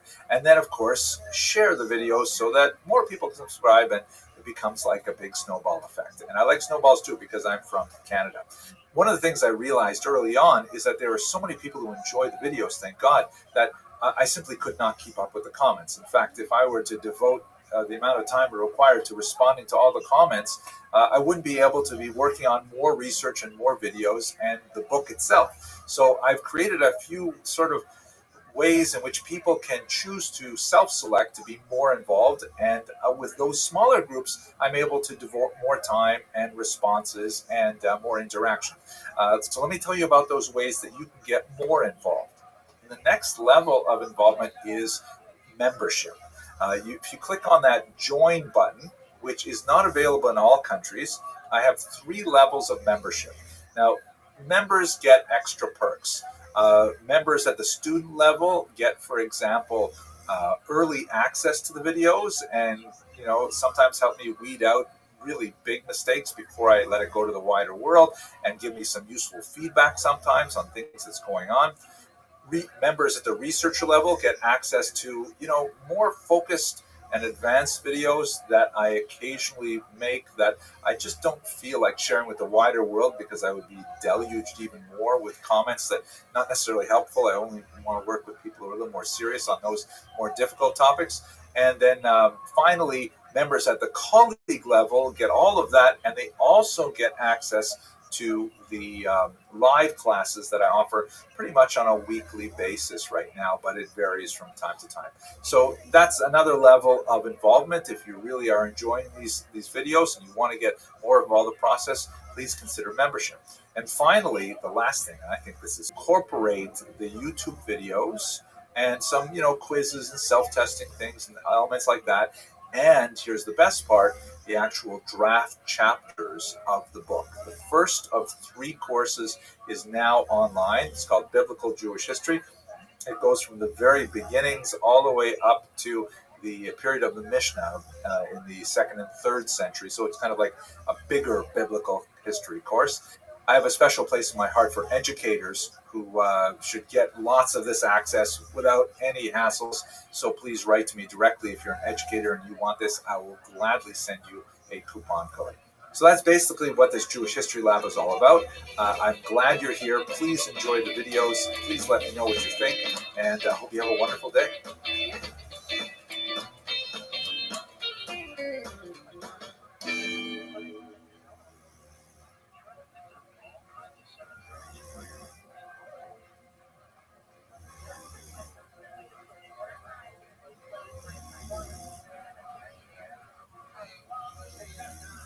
Let's take a few minutes to discuss the nature of the family in biblical Israel. Now, this is an incredibly complicated and massive topic that deserves a phenomenal amount of attention, but we're just going to be able to touch on it briefly within the scope of our historical survey. We will come back to many of these aspects in a much later video when we talk specifically about women. That's going to be an important part of today's brief lecture as well, but I'll explain why this is so challenging.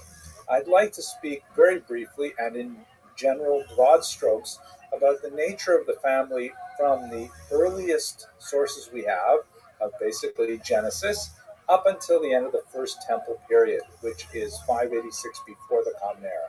So that's a massive chunk of time. We're speaking about really over 1,000 years. So, we're generalizing very heavily within the space of a few minutes. Secondly, we should understand that it's very challenging to try to describe things which are so elemental to the human condition. I mean, we use the word family in a historical context, and we use the word family today. Family is, of course, something that all of us are wrapped up in extremely complex and deep-seated ways. Family is basic to our identity. And so it's very difficult to separate our own experience of what family is or ought to be from what we read in the textual tradition. For example, if you look at this classic image, it's Norman Rockwell's famous painting, Freedom from Want, which of course was featured in the magazines throughout the middle of the 20th century.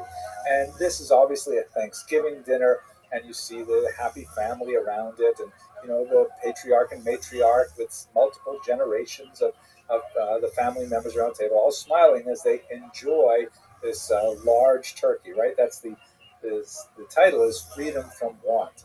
But this is clearly an idealized image of what a Thanksgiving dinner would be like, right? Everyone's happy, everyone likes each other, no one's on their phone, no one's arguing politics, no one's wanting to get back to the football game. This is kind of like what we want family to be, but it's not necessarily what family actually is.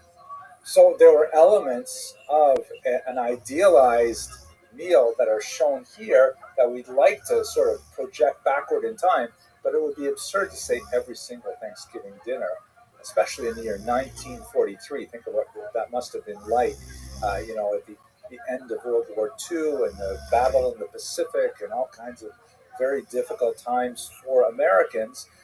This is clearly an aspirational Thanksgiving dinner. So when we go back and look at the family in biblical times, we're kind of trapped within our own mentality of human experience.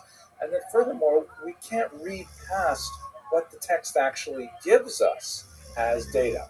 The text is moreover layered. I mean, we have the biblical text itself, which describes families to some degree, perhaps aspirationally for then in the ancient period, but then it is interpreted through the Mishnah, which we're going to speak about in later classes, but then that doesn't reach a textual form until centuries later. The Talmud still later, the Halacha, meaning Jewish law, still later than that, and then there's individual custom or minhag.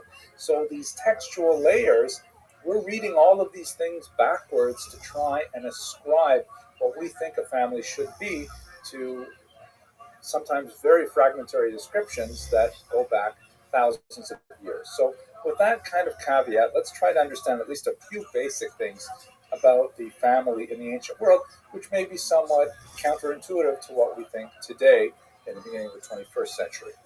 Perhaps one of the most striking aspects of the family in the ancient world is that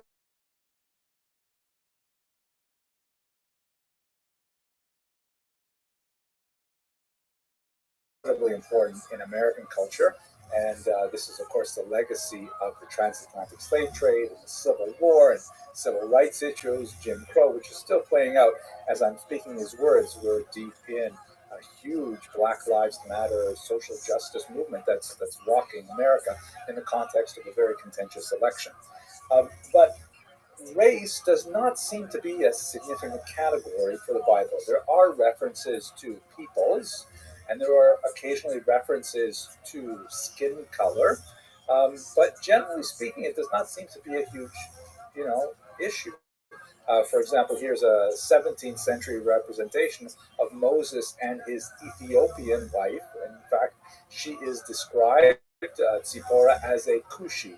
She's also described in another context as a Midianite, and there's some dispute over what exactly that means.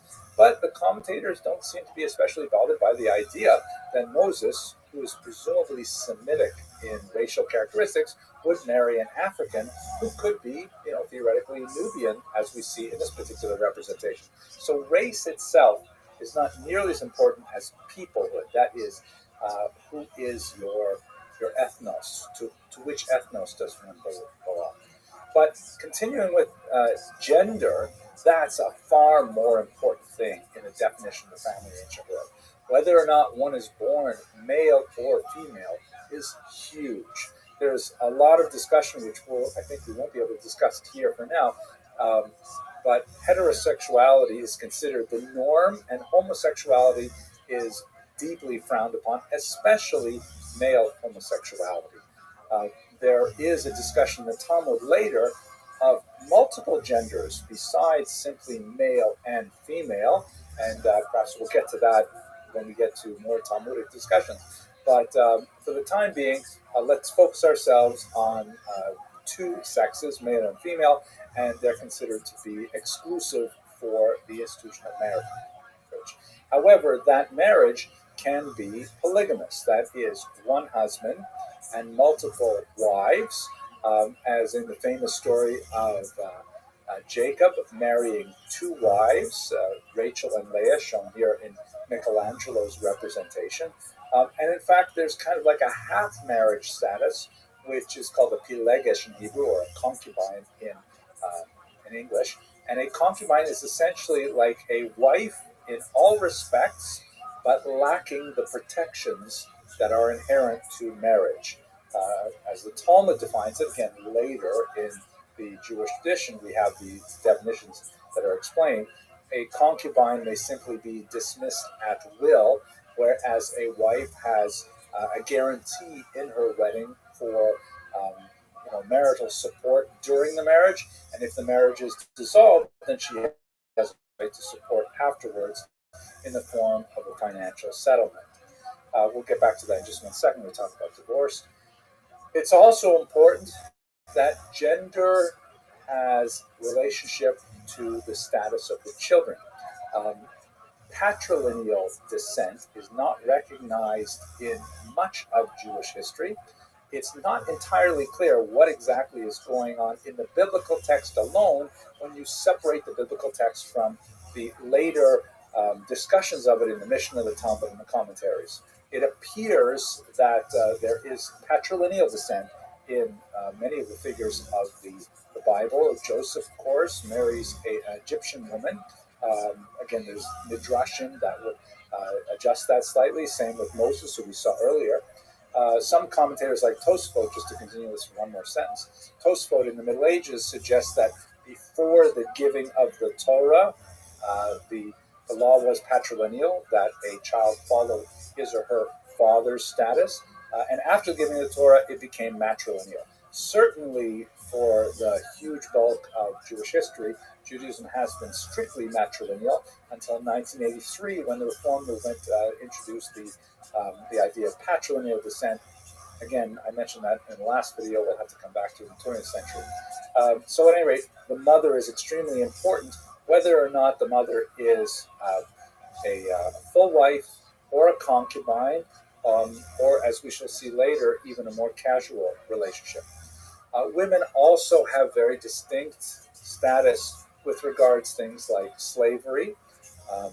Jewish men may be enslaved, the Jewish women may not be enslaved. Once they reach maturity, they may not be enslaved at all. They have a diminished agency, however. There are certain elements of legal practice, meaning, for example, serving as a witness and things like that. Again, I'm reading the biblical text through the lens of the later commentators of Mishnah and Talmud, but women seem to be at a diminished status when it comes to certain elements of their legal standing. And similarly, in terms of inheritance, the general understanding of women in the biblical period is that women are almost always existing, and it's considered to be an ideal status to be within the shadow of another male, either within the shadow of their father, that is, under the protection of their father, later under the protection of their husband, and finally in a widow status, then under the protection of their adult sons. There are always men who are protecting women. The idea of a woman who is separated from this is considered to be placing her at tremendous disadvantage. On the other hand, that does not necessarily diminish a woman's rights as a single person to engage in business, own land, affect contracts, and all kinds of things. Much more of this we'll discuss when we speak specifically about women later on in this series. But there's no question that it would be absurd to ascribe, a kind of modern equality to men and women in the ancient world. This is a patriarchal society. The only thing that I think is worth really debating is whether or not it is a benign or beneficent patriarchy, if you want to argue that such a thing exists at all.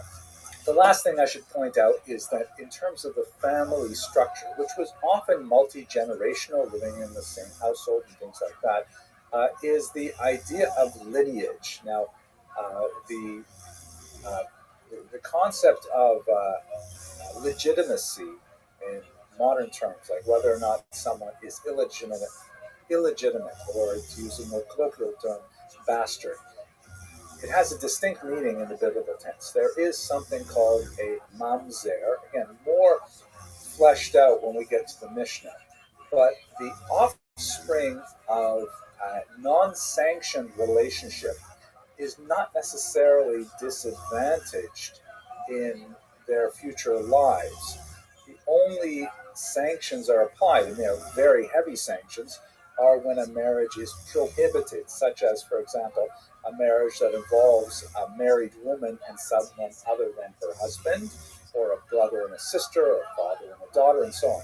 But relationships which could conceivably be consummated, but they have not, been officially sanctioned by religious authorities, nevertheless do constitute relationships that do not result in illegitimate offspring.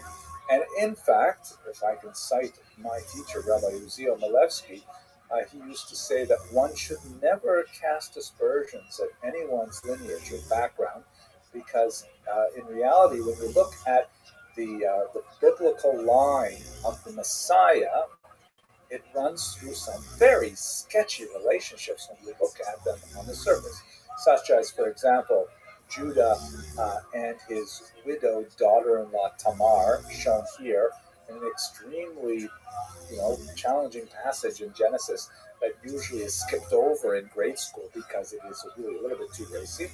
Or Boaz and Ruth's status, and then furthermore David and Bathsheba. All of these relationships all